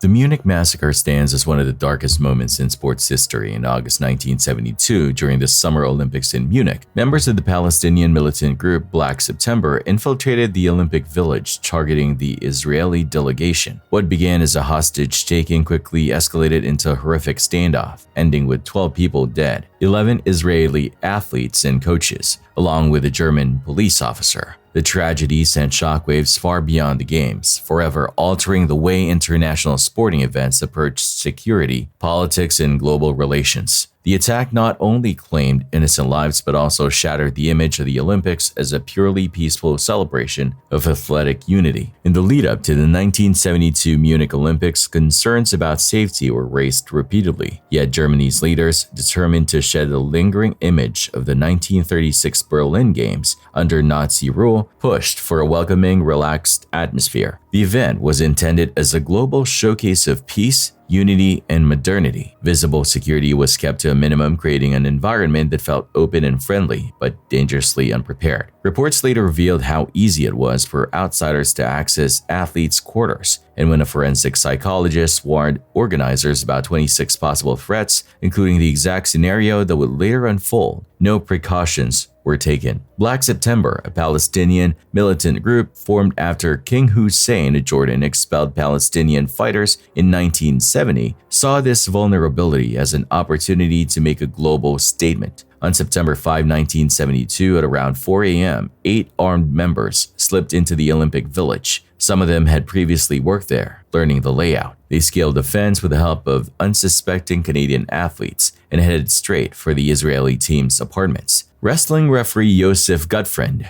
spotted the masked men and tried to block the door with his body weight, buying precious seconds for some teammates to escape, but others were caught. Moshe Weinberg, a wrestling coach, fought back, knocking one attacker unconscious but was shot dead. Weightlifter Yosef Romano also injured a gunman before being fatally wounded. By the time the raid was over, 9 Israeli athletes and coaches were bound as hostages. Black September demanded the release of over 200 prisoners, including Palestinians held in Israel and allies detained abroad. Israel, holding firm to its policy of not negotiating with terrorists, refused. The German government offered money and even volunteered themselves in exchange, but the captors rejected both offers, warning they would kill all hostages if their demands weren't met. Negotiations dragged on, broadcast live across the world, while German police, lacking a dedicated counter-terrorism unit, scrambled to form a rescue plan. 2 early rescue attempts failed. Preparations were broadcast on television, allowing the hostage takers to watch their every move. Eventually, the captors demanded transport to Cairo, and German officials pretended to agree. The plan was to ambush them at a nearby airbase using snipers, but the operation was fatally flawed. Police assumed there were only 5 attackers instead of 8. The snipers were not properly trained and crucial support teams were blocked from position. When the helicopters carrying the hostages landed at the base, confusion and poor visibility under floodlights turned the standoff into chaos. The first shots killed a German police officer, and in the ensuing crossfire, the gunmen executed all 9 hostages. 5 of the attackers were killed and 3 were captured alive. The failed rescue shocked the world. Germany faced harsh criticism for its lack of preparation and inadequate response. Do you think the game should continue after yesterday? I don't want to comment on that. I'm not capable of making such a great decision. There are too many people here, from too many countries.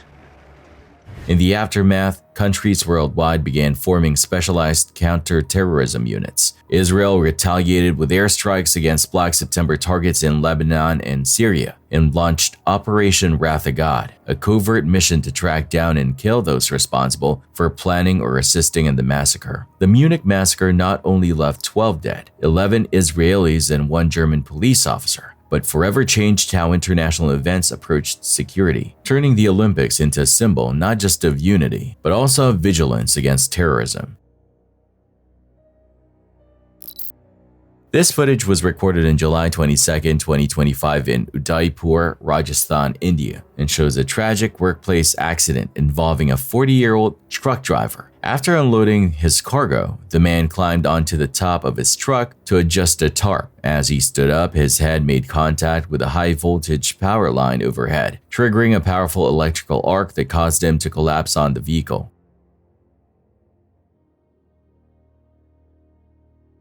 The electrocution was fatal. News of the incident quickly spread, drawing the victim's family and dozens of local residents to the scene, where they demanded compensation. Tensions rose, and police along with district officials were called in to manage the crowd and initiate an investigation into the circumstances surrounding the accident.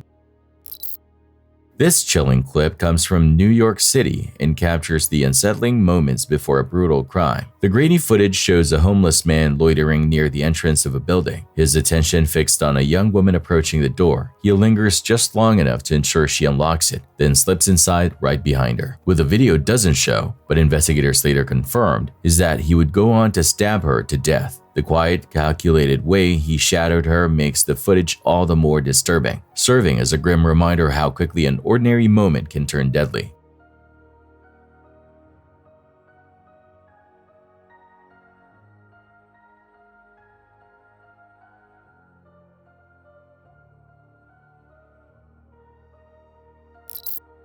At first, it looked like just another DUI crash, a mangled car, a shaken driver, and police ready to make an arrest. But what officers uncovered next would turn a routine traffic stop into the beginning of a nightmare. You got here before, I don't know if you saw anything, but we pulled up and I just wanted to make sure everything was good, but this dude's like, he's like freaking out in there. He's saying he's gonna die and like asking for the police, like he's like freaking out, either on alcohol, both, whatever, I don't know. So I would just be why don't you guys get out of here? I'm just letting you guys know, just so you'd be a little bit hesitant when, because he's like kind of, I mean, you could see like he's kind of banging on like his steering wheel, like really like moving back and forth, being really.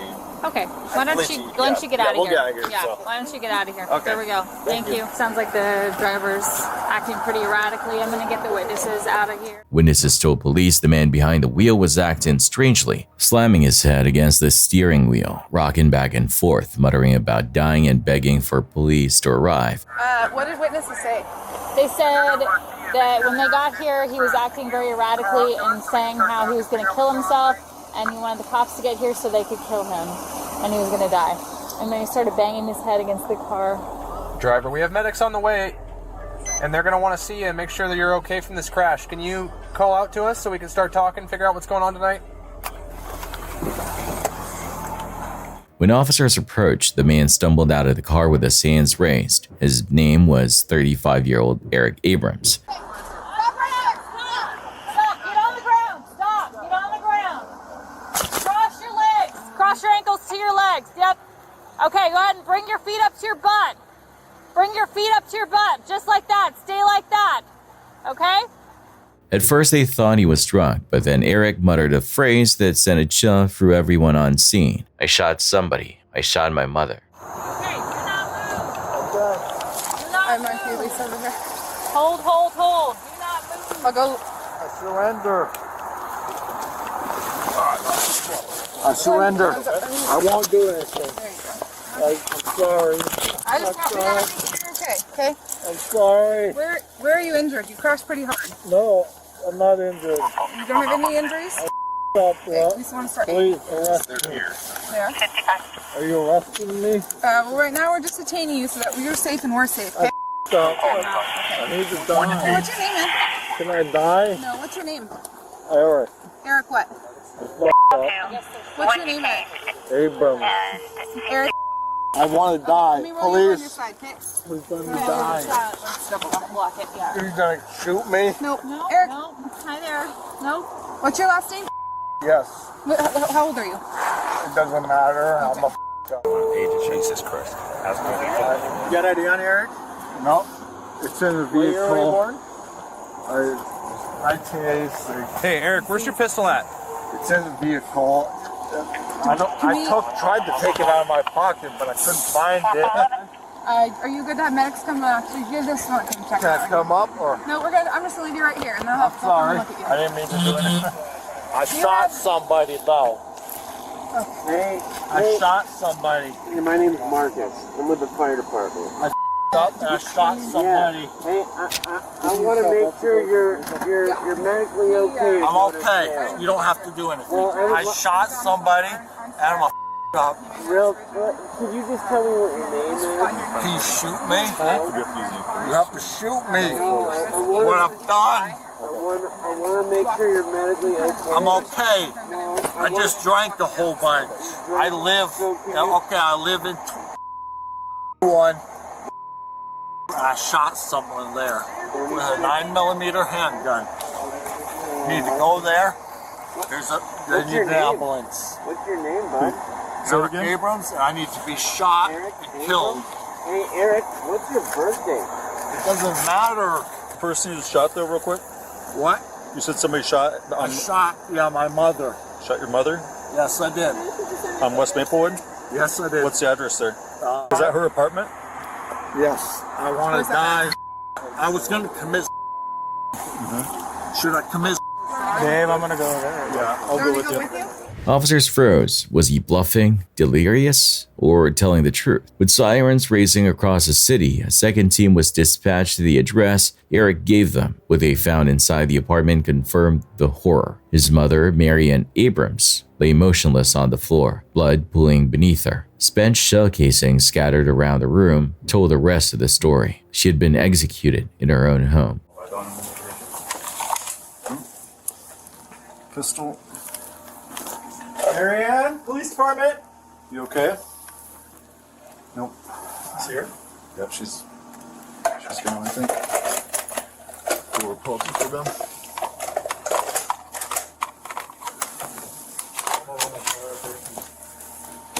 We will need aid to respond, but it'll just be to confirm a DOA.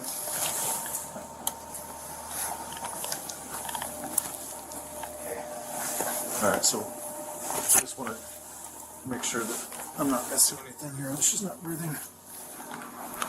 There's shell casings. 1, 2, 3. She's shot in the leg. Yeah, and it looks, she's got blood coming out the mouth like she was shot maybe in the head. Yeah, I'm not seeing her breathing. Okay, let's get out. Back at the crash site, Eric kept begging officers to end his life. He admitted he'd been drinking, claimed the gun was either in the vehicle or in his pocket, and repeated over and over, "I need to die." I guess when you're drunk, you can do. I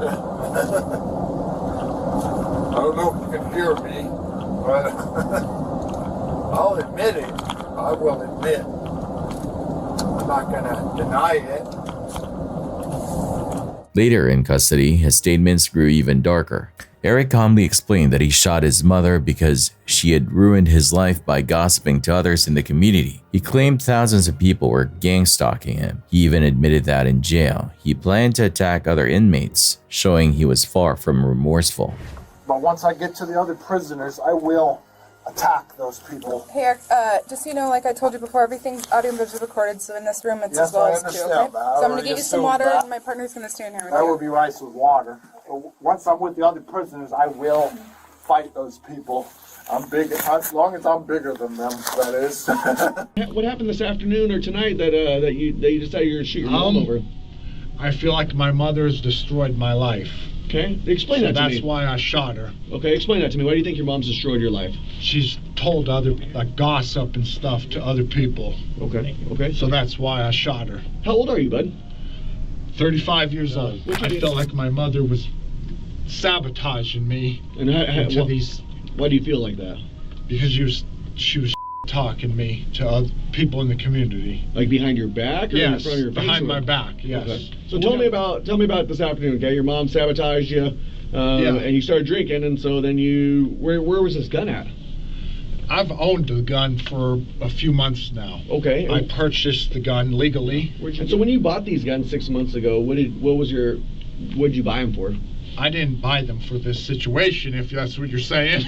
Just asking. I bought them because of the situation in the United States. Okay. Mm-hmm. The economic situation and the COVID-19. I believe I'm being gang-stalked by quite a few members of the community. Okay. And my mother was not making it any better. So she was telling these people stuff, and that's why I shot her. Okay. Where's your mom at during this time? She's in her room sleeping. Okay. But then I was listening to music really loud, and she came out and confronted me about that. And I kind of said you to her. And then that's what eventually led to me shooting her. What did she say? Do you remember? She was upset and just started yelling at me. For the music being too loud? Yes. And what did you tell her? Off, right? Somewhat, yes. Okay. And then what did your mom do after that? And then eventually I lost it, and I just got my gun. Where was your gun at? I have it stored in a case for it, which I bought for it. Was your mom in her bedroom when you shot her?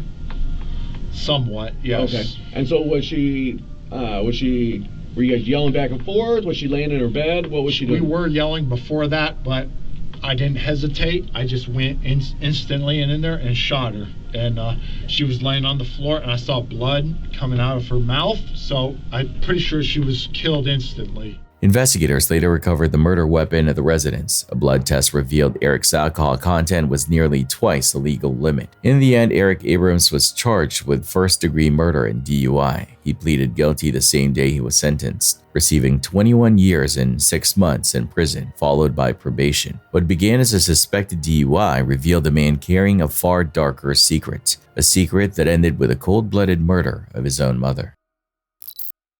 Storm de Boule was a 22-year-old Belgian YouTuber whose channel captured the raw, unfiltered beauty of Northern Europe. Unlike most creators, Storm never spoke in his videos. Instead, he let the wind in the trees, the crunch of snow, and the distant calls of wildlife set the scene. Viewers felt as though they were hiking alongside him, immersed in the same silence he cherished. Although he only began uploading videos in August 2024, Storm had been venturing out alone since the age of 19. His adventures were not casual strolls. He once pedaled more than 3,700 miles, over 6,000 kilometers, across Sweden on his bike, surviving entirely on his own. Few doubted his skills in the wilderness, but even the most experienced outdoorsman can be caught off guard when nature suddenly turns unforgiving. That's what happened on the night of October 29, 2024. Storm was wrapping up a long trek through the snowy Yakmak region of Swedish Lapland, famous for its frozen landscapes and aurora-lit skies. He had been walking for days and was now just one day away from his car. With darkness falling, he decided it was safer to set up camp rather than risk continuing in the cold. He carefully mounted snow around his tent as a windbreak before lying down to rest, but nature had other plans. Only a few hours later, an intense blizzard slammed into the region. Winds reached up to 75 miles per hour, 120 kilometers per hour, ripping through the forest with hurricane-like force. Temperatures plummeted to 21 degrees Fahrenheit or -6 Celsius. With wind chill, it felt closer to 0 Fahrenheit, nearly -18 Celsius. Around midnight, Storm recorded a video for a friend showing his tent collapsing under the force of the storm. His voice carried a mix of shock and fear as he said, "Tonight it's gonna get worse. Jesus Christ." Not long after, he phoned his grandmother, downplaying the danger but admitting it was snowing heavily. He promised her he would survive. At 2:36 a.m., the situation grew dire. Storm placed an SOS call to Swedish authorities reporting injuries, including a broken nose, and pleading for help. Rescue teams scrambled to reach him, but the storm made it impossible. Helicopters couldn't fly in those winds, and heavy snow blocked ground teams. By the time the blizzard subsided at 10 a.m. and rescuers arrived, it was too late. Storm's body was found 2.6 kilometers away from his collapsed tent. The lower half of his body was purple from the cold, and even the blood on his face had frozen solid. Investigators believe he left his tent either after it failed or in a desperate attempt to reach his car, but collapsed along the way. Storm's tragic passing was a devastating reminder that even experts can fall victim to the elements. Yet as his father once recalled, Storm had told him, "Dad, it took me a long time to know what I wanted, but that's what I want." He lost his life in the wilderness he loved most.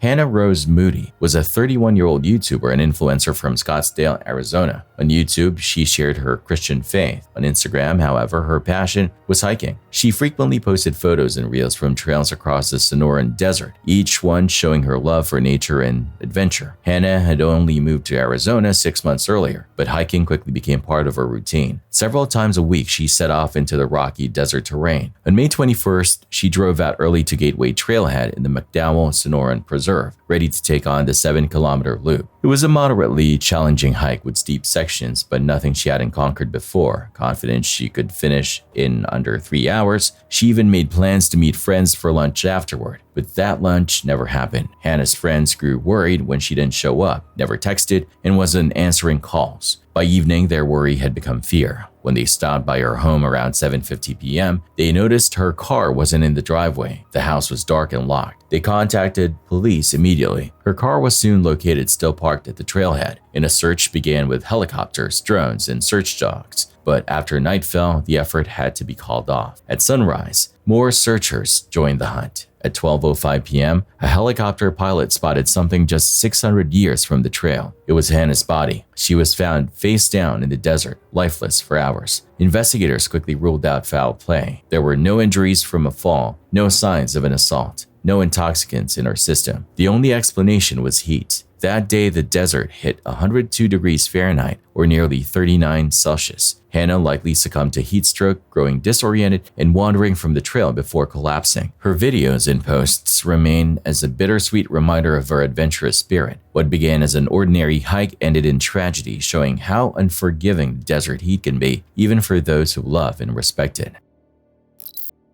In Scotland's rugged countryside, 33-year-old Finn Kinney was well known as a survivalist. He ran a small school called Wildcat Bushcraft, where he taught kids how to forage, build shelters, and live off the land. He also ran a YouTube channel with the same name, passing his hard-earned wilderness skills to a growing online audience. On March 25, 2022, Finn set out on what should have been a challenging but manageable solo trek. He was dropped off near Loch Naver, intending to hike 45 miles out to the village of Golspie. He planned to film the journey, showcasing bushcraft skills along the way. When he didn't arrive on schedule, his family wasn't alarmed at first. Long trips were part of his lifestyle. But after 3 days with no word, his father reported him missing. Police scoured the countryside, helicopters and ground teams covering miles of rough terrain. Nothing turned up. Months passed without a trace. Finn's story was even featured on Vanished, a British program about unsolved disappearances. Still, no answers came. His father, Mark, refused to give up. For 19 months, he searched on his own. Finally, he found Finn's backpack, half hidden along the banks of Loch Naver. The discovery suggested Finn may have tried to cross the water and drowned. The family reluctantly accepted this theory, believing Finn attempted a shortcut but was overcome by the cold loch. Yet many questioned the idea. Why would a skilled survivalist risk swimming such a treacherous stretch, especially with miles left to travel? Online, theories abound. Some suggest Finn faked his death. Others fear he took his own life. The truth remains a mystery. What is clear is that Finn's knowledge and adventurous spirit left an impression on many who learned from him. His disappearance shows that even experts can vanish in the wilderness they know best. Andrew Cross, 36, from Grand Junction, Colorado, was the creator behind Desert Drifter, a YouTube channel blending history, exploration, and adventure. His videos uncovered everything from ancient stone walls to abandoned spy caves, presented with cinematic quality that quickly earned him a large devoted audience. But in early 2025, uploads stopped. Fans assumed he was taking time to produce his next video. Instead, on February 2nd, his wife Evelyn delivered heartbreaking news. Andrew had been in a devastating car crash. On January 31st, he was driving home after filming at Bears Ears National Monument in Utah. While waiting at a stoplight in Grand Junction, a speeding driver slammed into his car from behind. The impact was so violent, his vehicle flipped, leaving him with catastrophic brain injuries. Andrew was rushed to the hospital and placed on life support. For more than a month, his family clung to hope, but doctors confirmed the damage was irreversible. On March 4th, at 10:50 a.m., his family made the agonizing decision to remove life support. Andrew's fans, stunned by the loss, raised more than $544,000 to support Evelyn and their family. The driver responsible, identified as Ragnar Nicholas Crystal, was later arrested for vehicular homicide and DUI. Andrew's channel may never upload again, but his videos remain a lasting legacy of passion and curiosity. To thousands of viewers, Desert Drifter wasn't just content, it was an invitation to see the world's forgotten corners through Andrew's eyes. By 2015, cruise ships weren't just vacations at sea anymore, they were entire floating cities.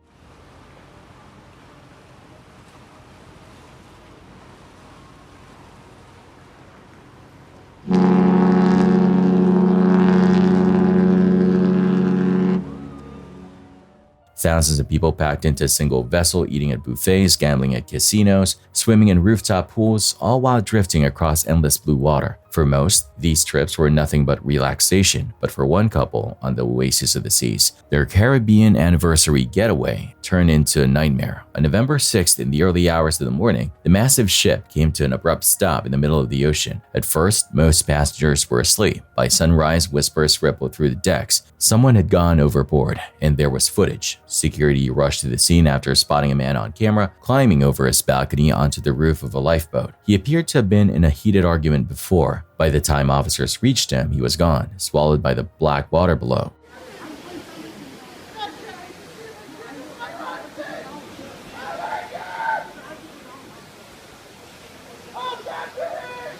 Stop yelling! Let them work!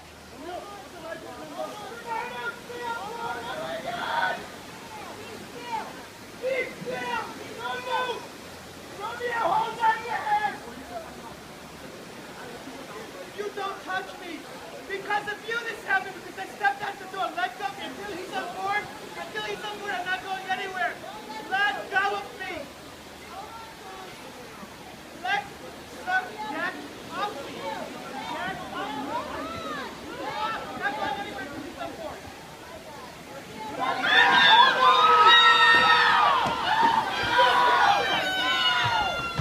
Watch. He's there! He's there! Stop! Get the life back! Get the life thing! Throw it over! Throw it over! The mood on board shifted instantly. The carefree energy vanished. People gathered in silence along the railings, searching the waves for any sign of him. Hours passed. Coast Guard vessels arrived, scanning the horizon. Nothing. No body, no clothes, just empty sea. Officials quickly declared it a suicide. That 35-year-old Bernardo Elbes had jumped willingly, but his family fiercely rejected that version. According to their attorney, Elbes and his husband had endured repeated homophobic slurs from crew members. In that final night, the situation escalated into a confrontation. They believed his death wasn't simply a choice, but the outcome of harassment and negligence. Royal Caribbean denied any wrongdoing, insisting staff responded correctly and that Elbes leapt of his own free will. The sheriff's office backed that conclusion, but his family never accepted it. Bernardo's body was never recovered. His story, like so many others lost at sea, remains adrift, unanswered, unsettled, and painfully unresolved. December 2016, 36-year-old Brazilian thrill-seeker Fabio Ezequiel Soares was about to take on what he thought would be the ultimate leap, a 40-meter bungee jump off a railway bridge in Sao Paulo. For years, Fabio had chased adrenaline, skydives, cliff dives, stunts, but this was different. This was supposed to be filmed, shared, remembered. His wife, his 6-year-old son, and his brother were all there, smiling and cheering him on. Fabio had even toyed with the idea of jumping with his son strapped in. Thankfully, he decided against it. When the moment came, he drove headfirst into the void, and then everything went wrong.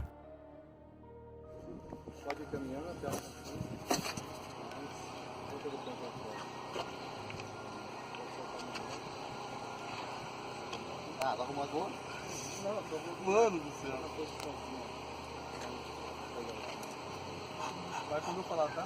Beleza. Abre o braço aí e fala assim.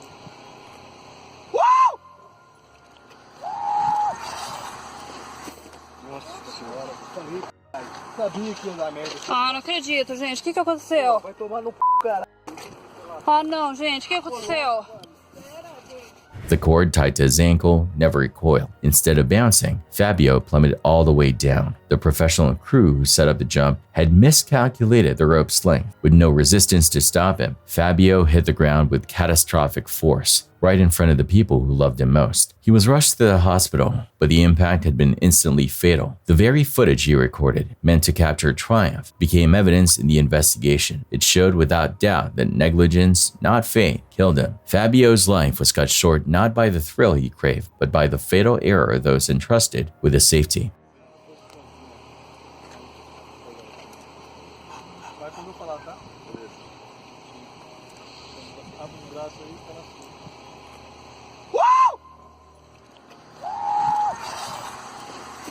Nossa senhora, falei, caralho. Sabia que ia dar merda. Ah, não acredito, gente. O que que aconteceu? Vai tomar no caralho. 아, não, gente, o que aconteceu?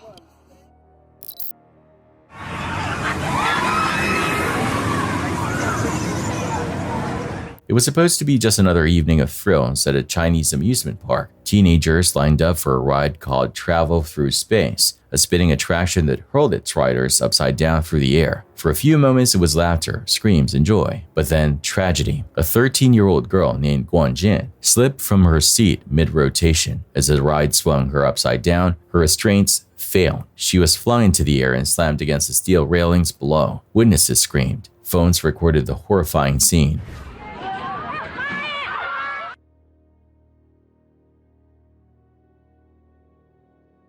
The ride had supposedly two safety measures, a seat belt and an overhead bar. Both failed. Investigators later confirmed the belt snapped, and the safety bar left a 7-inch gap wide enough for a child to slide through. Worse still, inspection records showed the ride hadn't been properly updated or checked in years. Within 48 hours, officials shut down the park and ordered urgent nationwide safety inspections. Guan's grieving parents received financial compensation, but to many, the amount felt insultingly small compared to the loss of their only child. Online outrage was swift, demanding accountability for a tragedy that should never have been possible.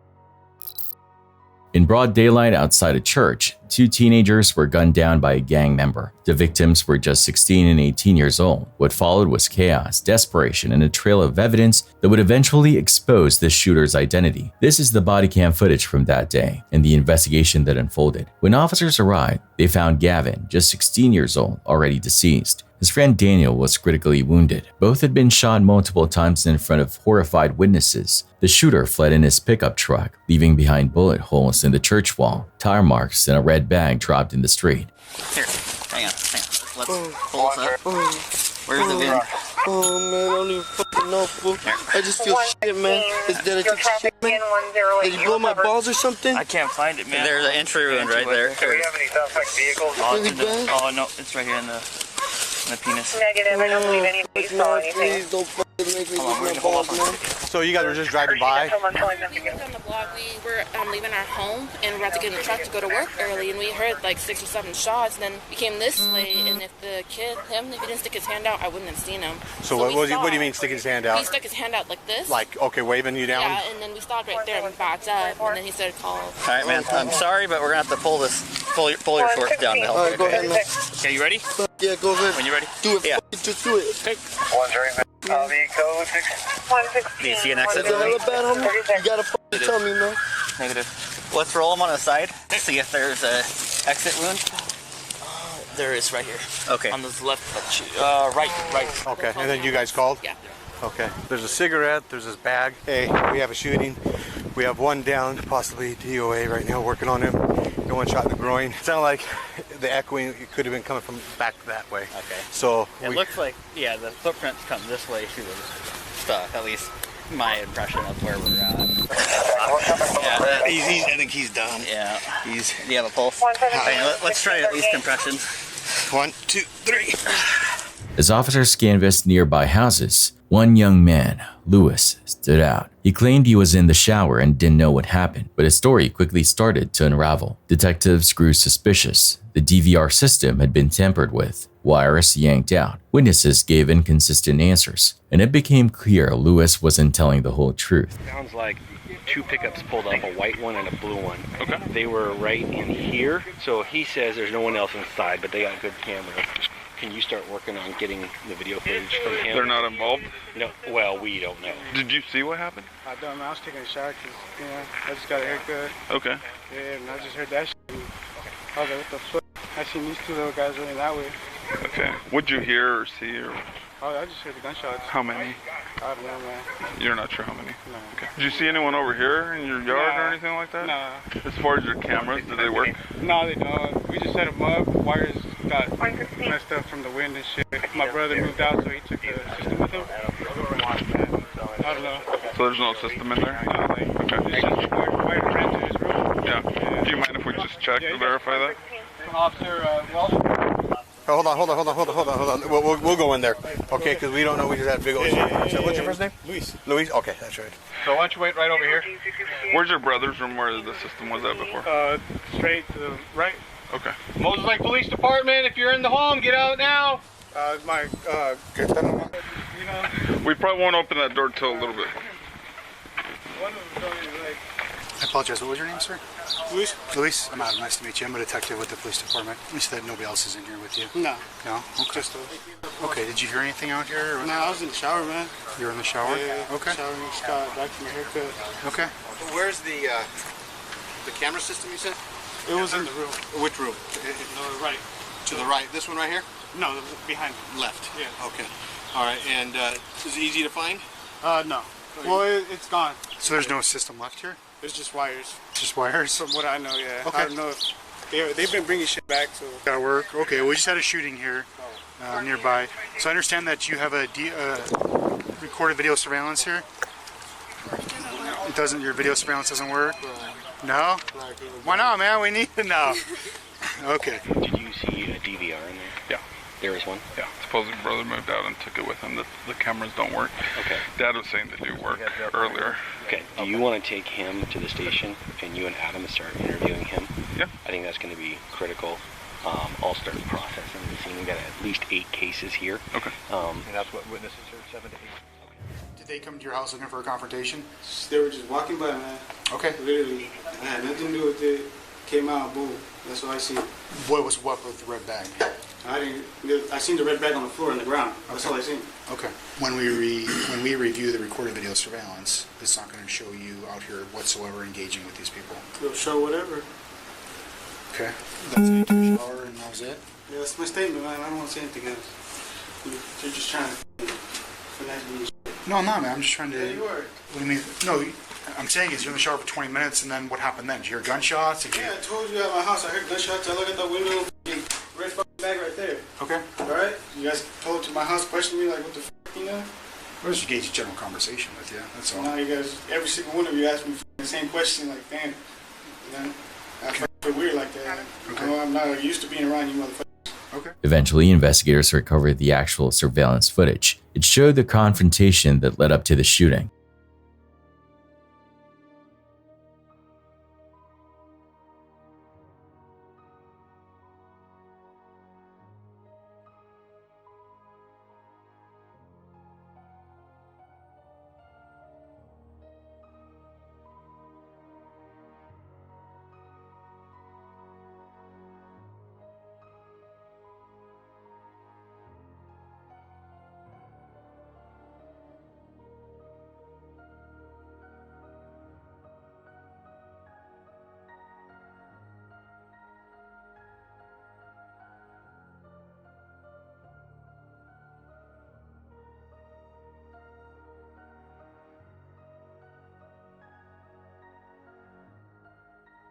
The video revealed an argument between Gavin, Daniel, and the shooter, 26-year-old Daniel Serrano. But the most damning evidence came later when Daniel, the surviving victim, agreed to talk. According to Daniel, Serrano confronted them, asking, "What do you bang?" A direct challenge about gang affiliation. Both boys answered honestly. Seconds later, Serrano opened fire. Gavin was mortally wounded. Daniel shot in the groin. And on our way back over there to where he was staying at, we walked through this dirt road in front of the house, and that's when that happened. Guy just started walking forward, told us what we were affiliated with. We just, what we do, we just said what we were part of. And, Which is? I like to leave that off the picture, if that's okay. And, and that's when he just shot right away. He shot me in the penis. And I don't know how many times he got my friend. I just heard, "What do you bang, fool?" We just said what we said, and then he just shot at us. When he said, "What do you bang?" did you answer, or did Gavin answer, or did both of you answer? We both. But were you still in the road when you realized that you were? Yeah, we were on the road, and then when I finally realized that I got shot, that's when I started screaming, and they started telling me, got words saying he shot me, and that's when I seen him pull out the driveway, and that's when I thought he was gonna shoot again. So I went and grabbed my friend, and I tried to shield him, and he just left, I guess. While Lewis had tried to cover up for the shooter, Serrano was eventually tracked down. Surrounded by officers at his home, he had no way out. 1-2. I got 40. Daniel Serrano Sosa, you're under arrest. Come outside. Hey, if he comes out, you're lethal, less lethal. Serrano, come to us. Come to us. There's no escape out. Yep. Daniel Serrano Sosa, you're under arrest. This is the police department. One window, one to the room, receive. Daniel, you need to come out to me. Keep your hands up. Stop. Stop there. Stop there. Turn around. Put your hands on top of your head. Interlace your fingers. Walk back to the sound of my voice. Keep walking. Keep walking. Keep walking. Keep moving. You're fine. Keep moving. Keep moving. Walking. Keep walking. Get your knees, drop your knees. You have the right to remain silent and right to an attorney. Okay. 134, Just sit your bottom right there, okay? Just hang tight for a second, okay? Well, right now you have an arrest warrant for murder 1 and assault 1. So that's what you're under arrest for, okay? We just did that. We just want to get your side of the story, what transpired. Appreciate you being decent and honest with us, okay? Yep. And thanks for coming out, first off. Yeah, honestly, we're not here to scare your grandpa. I literally just got out of the shower. My grandpa. You understand why we're here, right? You understand why we have... Yeah. Okay. You get that? Yeah. Okay. And we'd like to transition your family back into the house as quick as possible. Serrano was arrested without incident and charged with second-degree murder and first-degree assault. In a later interview, he admitted discarding his jersey and fleeing the scene, but refused to reveal where he dumped the gun. Yeah. Reaching in for his backpack and that was it. I wasn't gonna let him shoot me. Just like you guys, if you see me reaching into my fucking waistband, you guys would have shot at me right away.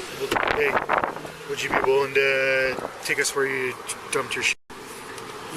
If you're being honest, and if you really dumped it, would you be willing to take us in an unmarked car? No? Okay. I'm just asking that. That's all. So we're just gonna get a warrant for the residents.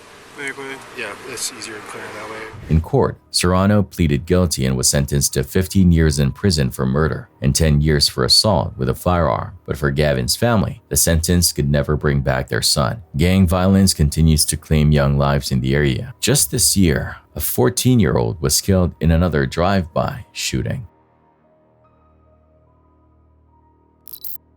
May 6, 2021, what began as a simple traffic stop in Casper, Wyoming at around 4 a.m. turned into a deadly confrontation. Officers Bigelow and Linkowski pulled over a car for a suspected license plate violation. Inside were two men, the driver and 42-year-old passenger Thomas Joseph Robber, a local with a history of arrests. At first, everything seemed routine. The driver answered questions calmly, but Robber gave inconsistent details and even lied about his name. Officers asked him to step out of the vehicle. That's when his demeanor changed. He refused, grew tense, and within moments, made a choice that escalated everything.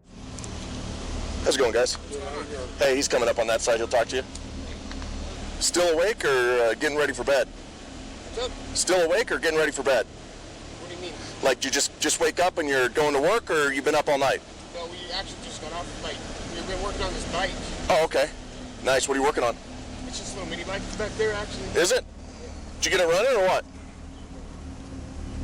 That's cool. Whose vehicle is this? It's Yours? Is it registered to you or somebody else? mine and my girlfriend. Oh, okay. What's her name? Bridget. Bridget? Okay. Hey, what's your name again, man? Sean? Sean. Can I talk to you real quick? Can you hop out for me real fast? I'm not answering questions. I'd like. That's fine. I'd just like you to hop out real quick for me. Like your sergeant. Okay. I'm still asking you to hop out of the car, though, Sean. Hey, so listen to me. Don't drive off. Don't drive off. Hey. Robber suddenly slid into the driver's seat. As Officer Bigelow leaned in to prevent him from fleeing, the car lurched forward onto the highway. To avoid being dragged, Bigelow pulled his own body inside. Now trapped in a moving car with a desperate man behind the wheel, the officer shouted commands to stop. Robber ignored him, accelerating toward oncoming lanes. Then Robber reached into a backpack and pulled out a silver object shaped like a pistol grip. In the chaos, Bigelow believed he was about to be shot. It was actually a butane lighter, but by then it was too late. Bigelow fired 4 rounds, halting the car. Don't drive. Hey, what are you doing, man? Pull him back there. He's driving. Hey, don't do it. Don't do it. I will. Show me your hands right now. Put your up. Don't you do it. Don't you. If you drive away with me, I will kill you. Hey, hey, I'm gonna shoot you. I'm gonna shoot you. Or I will shoot you. Stop. Stop the car. I'm gonna shoot you right now. Last chance. I'm gonna shoot you. Shoot me. I'm gonna shoot you. Shoot me then. What are you doing? I'm going. Stop the car.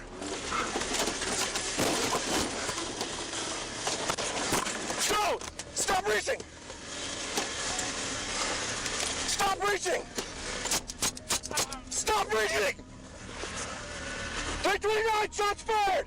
329 shots fired! Show me your head! Show me your head! Sit here on the ground. 348, send us back. I just want to get ran over. Hey! Hey! Hey!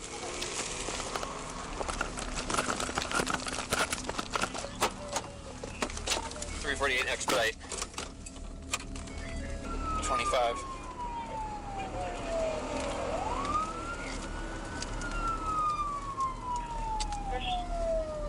Where's traffic?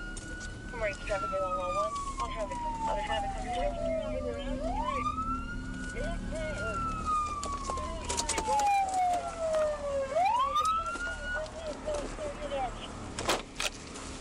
Robber was rushed to the hospital but didn't survive. Investigators later ruled the shooting justified, stating Robber's actions created an immediate threat to the officer and the public.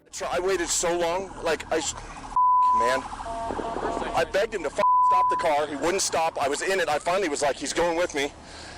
He kept reaching. He kept digging. He wouldn't let me put it in park. I was telling him, I'm going to shoot you. I'm going to shoot you. He came around the corner like 40 miles an hour.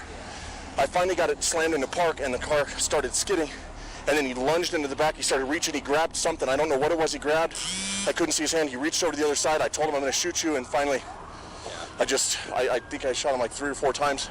Still, criticism arose, noting this wasn't Bigelow's first deadly encounter. To many, it was another reminder of how desperation, deception, and one wrong decision can turn a routine traffic stop into tragedy. August 7th, 2016, at Schlitterbrain Water Park in Kansas City, Kansas. Families lined up for what was marketed as the ride of a lifetime. Verrückt, the tallest water slide in the world, towering 168 feet, taller than even Niagara Falls, was nicknamed Insane for good reason. But that morning, the record-breaking slide would become the scene of an unthinkable tragedy. Among the guests was 10-year-old Caleb Schwab, the son of Kansas State Representative Scott Schwab. He boarded the raft with 2 women he had just met, as the ride required 3 riders for balance. As the raft plummeted down its nearly vertical drop, it gained too much speed. On the second hill, the raft went airborne. Caleb was thrown from his seat and struck a metal support bar attached to the overhead safety net. The impact was fatal. He was decapitated instantly. The 2 women survived but were left with broken bones and severe injuries.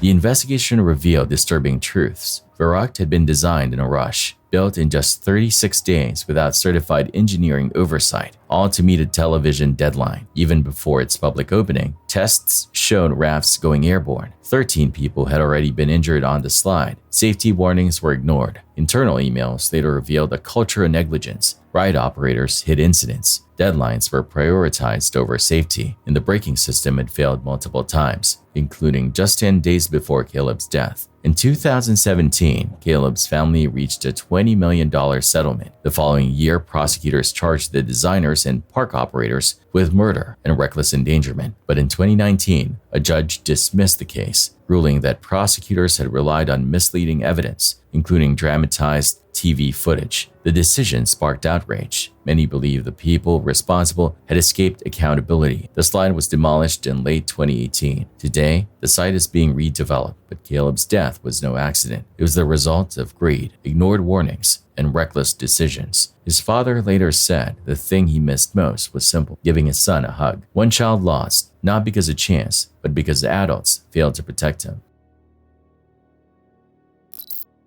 July 17, 2007, TAM Airlines Flight 3054 departed Porto Alegre, bound for Sao Paulo's Congonhas Airport, one of Brazil's busiest and most notoriously difficult airports. The Airbus A320 carried 181 passengers and 6 crew, but one detail set this flight apart. Its right engine's thrust reverser was deactivated, legal but adding risk in an airport known for short-range slick runways. That evening, weather worsened. Heavy rain drenched the already slippery tarmac. At 6:48 p.m., Flight 3054 touched down at 142 knots. Immediately, something was wrong. The flight data recorder revealed the left thrust lever was pulled correctly into reverse, but the right remained at climb power, one engine braking, the other accelerating.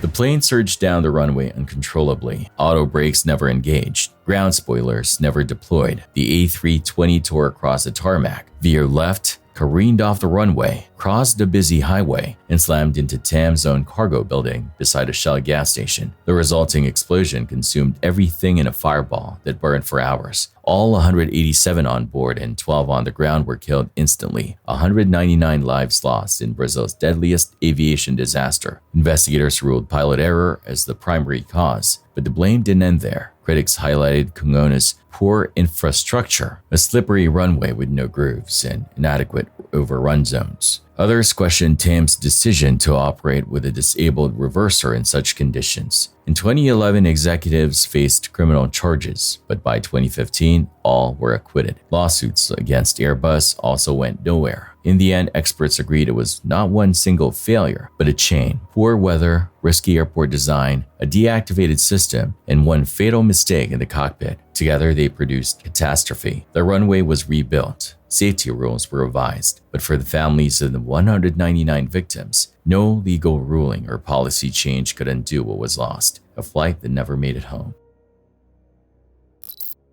Since the 1960s, the Reno air races had been an American spectacle. Vintage World War II planes screaming just feet above the desert floor, cheered on by thousands. But on September 16, 2011, that spectacle turned into one of the deadliest airshow disasters in U.S. history.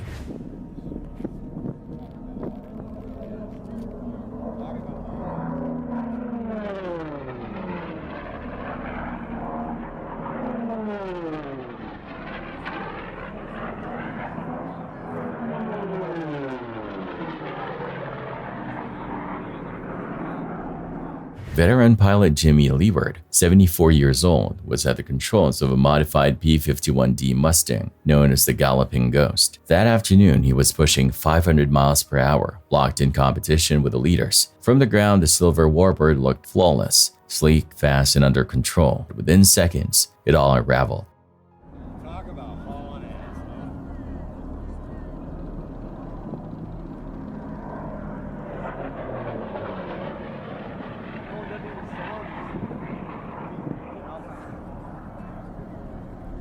Couple, you can really tell they're moving. Yeah. Yeah, he is.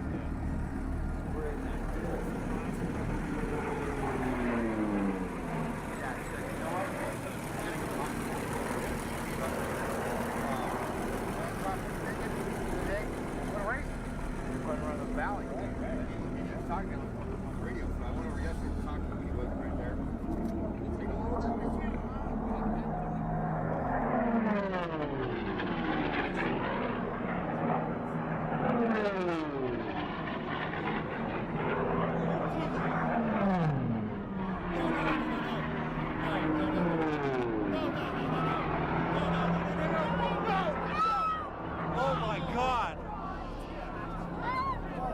Oh my God. We gotta get out of here. Oh my God.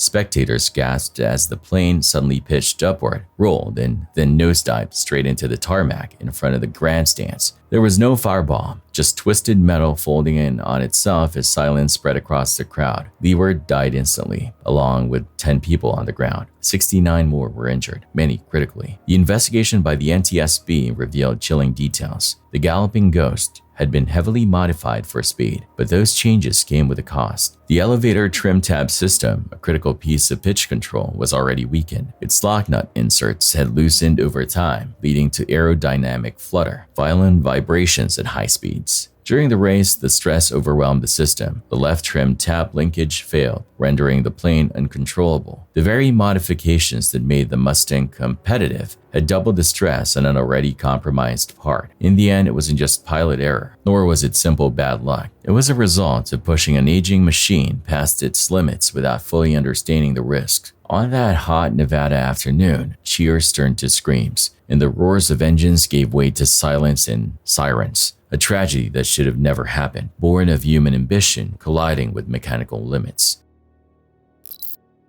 It was October 2, 2023, early in the morning, a little after 4 a.m., on a calm Brooklyn street. A young couple on their way home from a Long Island wedding waited at a bus station close to Malcolm X Boulevard. They were worn out, still in their formal attire, and probably just wanted to sleep. However, what followed would fundamentally alter both New York City and the neighborhoods that Ryan Carson fought for his entire life. It is recommended that viewers exercise caution. You're going to witness something extremely unsettling.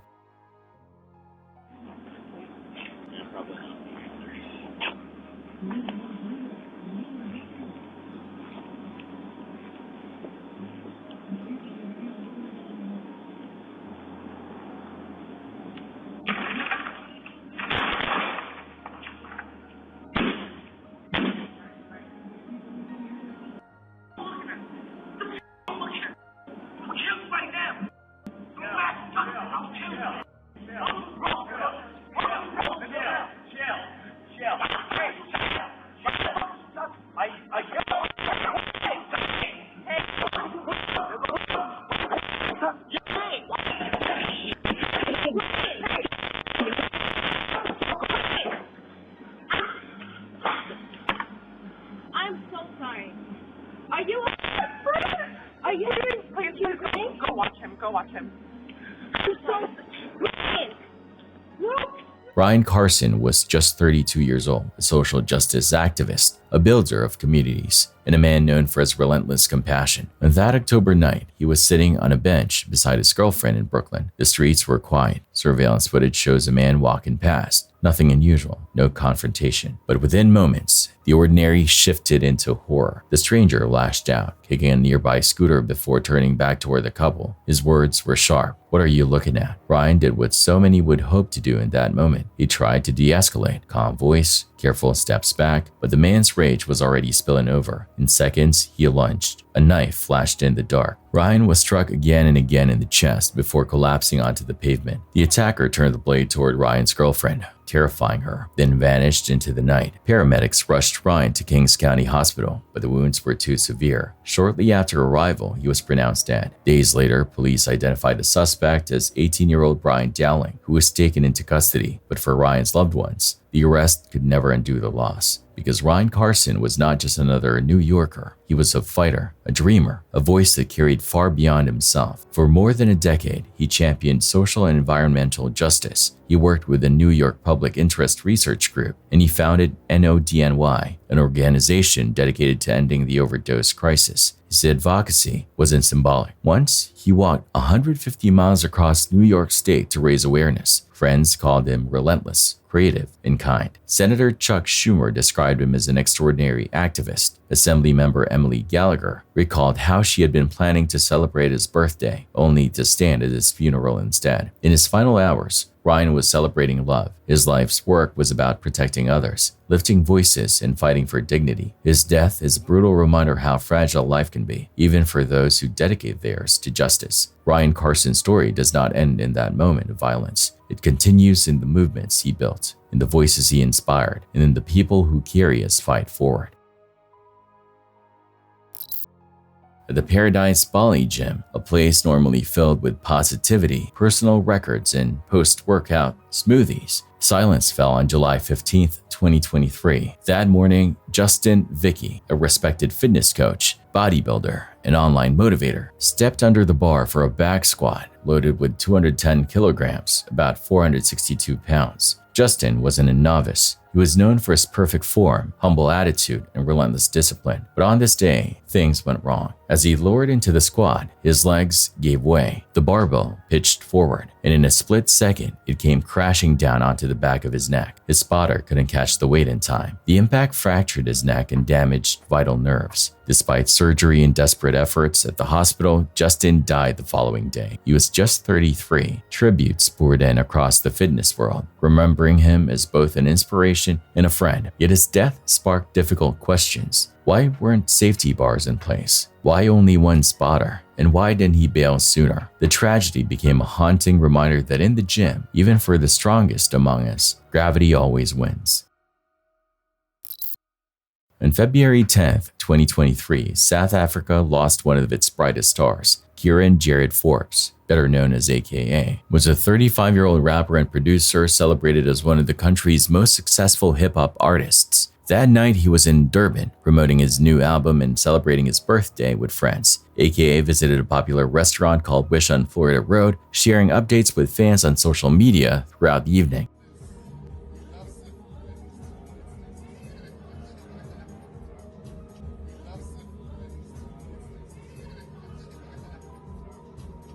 But as he stepped outside just before heading to a nightclub performance, tragedy struck. Surveillance cameras captured the chilling moment. Two gunmen emerged from the crowd and opened fire. AKA was shot at point-blank range in the head. His close friend and manager, Tabelo Tibbs Matson, was also killed. The assassins vanished as quickly as they appeared, leaving chaos in their wake.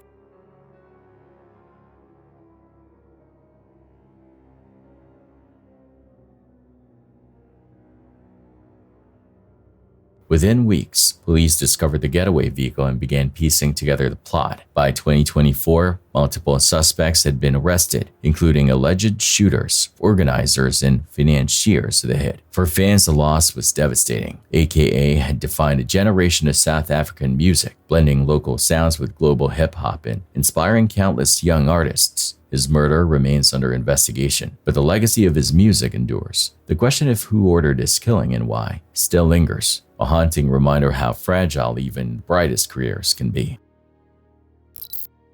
On July 22, 2025, tragedy struck in Brescia, northern Italy, when an ultralight aircraft plummeted onto a busy highway. Surveillance footage captured the plane nosediving into the asphalt before erupting into fireball, igniting two nearby cars and scattering debris across multiple lanes.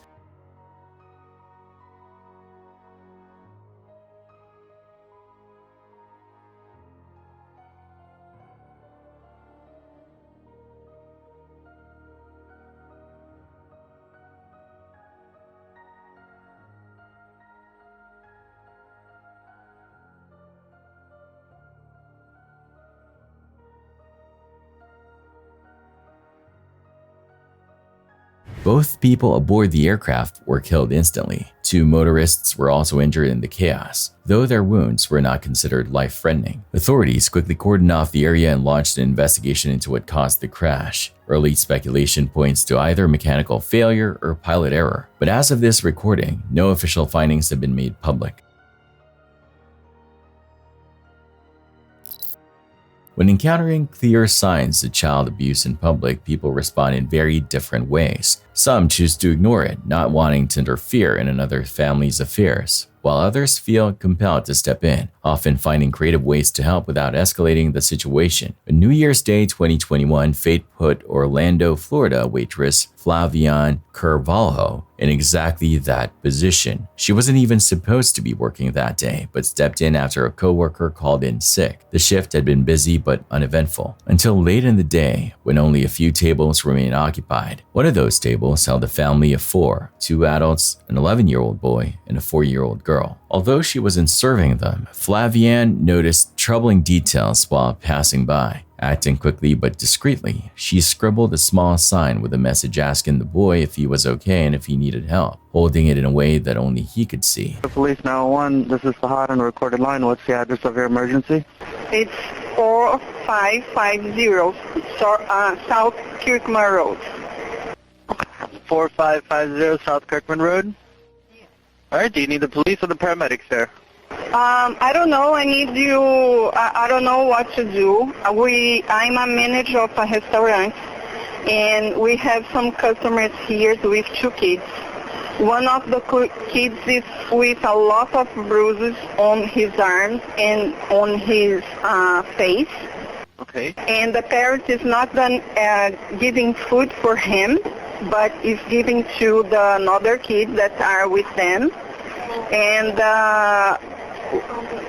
the one is so quiet, and I asked him on a paper if he needs help. He turned his head saying that no, but he keep looking at me, and I write in another paper if he needs help again, and he make me a sign that yes, he needs help. So I don't know what to do. Okay, so are they at the restaurant right now? Yes. Okay, what's the name of the place? It's Mrs. Potato Restaurant. Mrs. Potato Restaurant? Mrs. Potato, uh-huh.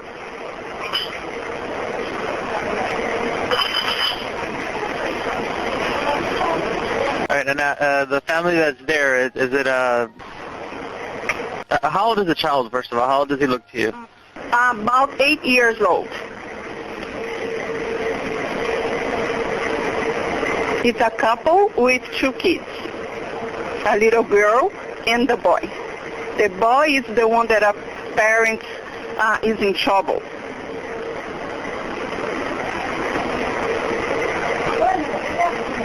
I'm super concerned, and I don't know what to do. Can you give me some advice? What I can? Well, I can send the police over there. You're just gonna. The only thing is they have to be there. The police has to be able to see them when they get there, so they can talk to the child. It's the only thing we can say. What's your name? My name is Flaviani. Okay, and what's a good phone number to reach you? 407. Qual que é o telefone daqui? 290. Just a second.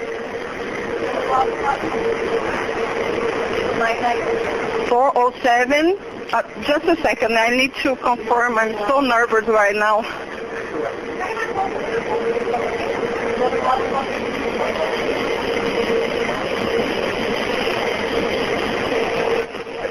Okay. They are about to leave in about 10 to 15 minutes. Okay, hold on.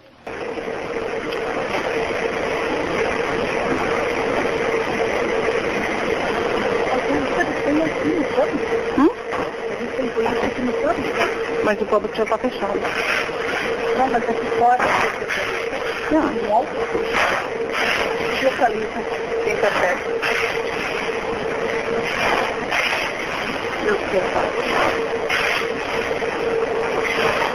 All right, Fabiani, I'm going to go ahead and send the police over to you. We're asking everybody that's meeting with the officers if you've had the flu, any flu-like symptoms, or had contact with somebody that has recently? No. Okay. Also, how many people did you say were there in total again? I'm sorry? It's a family of 4. 2 kids and 2 adults. Okay. And the other kids are being treated fairly from what it looks like? I'm sorry? The other kids look like they're being treated fairly? No, just the boy is with bruises and he's not eating. The others are eating. And when we get their orders, we ask what the boy is going to eat. And the father, the man said, no, he's not going to eat anything. He's going to have his dinner at home. And the 3 is eating, and the boy eats separate from them, and they give anything to him. Okay. All right. Well, just keep an eye on them. Of course, you can't stop them from leaving or anything, but I will let the police will come out there as soon as possible. Just call us back if anything changes before they leave. Just to confirm, also, do you see any weapons on anybody? No. Okay. Did you ever see him being assaulted in any way or anything like that, or no? No. Okay, got it. All right, no problem. Thank you. Thank you. Bye-bye. When police arrived, they separated the boy from the adults and questioned them individually. Both Timothy Wilson II and his wife, Kristen Swan, were arrested on the spot. Wilson now faces multiple counts of child abuse, though no trial has taken place as of this recording. Investigators soon learned this wasn't the first time Wilson had been accused of such behavior. After his arrest, police spoke with his ex-wife, Amanda Powell, who described their marriage as volatile and claimed she ended it after just 1 year due to alleged physical abuse toward her 2 sons from a previous relationship. Reports also suggest Wilson may have been abusive toward Powell herself. As for the 4-year-old girl, who was also present at the restaurant, police noted she showed no visible signs of abuse and did not disclose being harmed. Authorities believe this may be because she is Wilson's biological daughter, and his alleged violence appears to have been directed only at stepchildren. The boy's biological father, Keith Lewis, stated he had been kept out of his son's life for 6 years due to a turbulent relationship with Swan. Following the incident, Lewis is pursuing full custody, a case that is still ongoing. Thanks for watching. Stay vigilant, friends.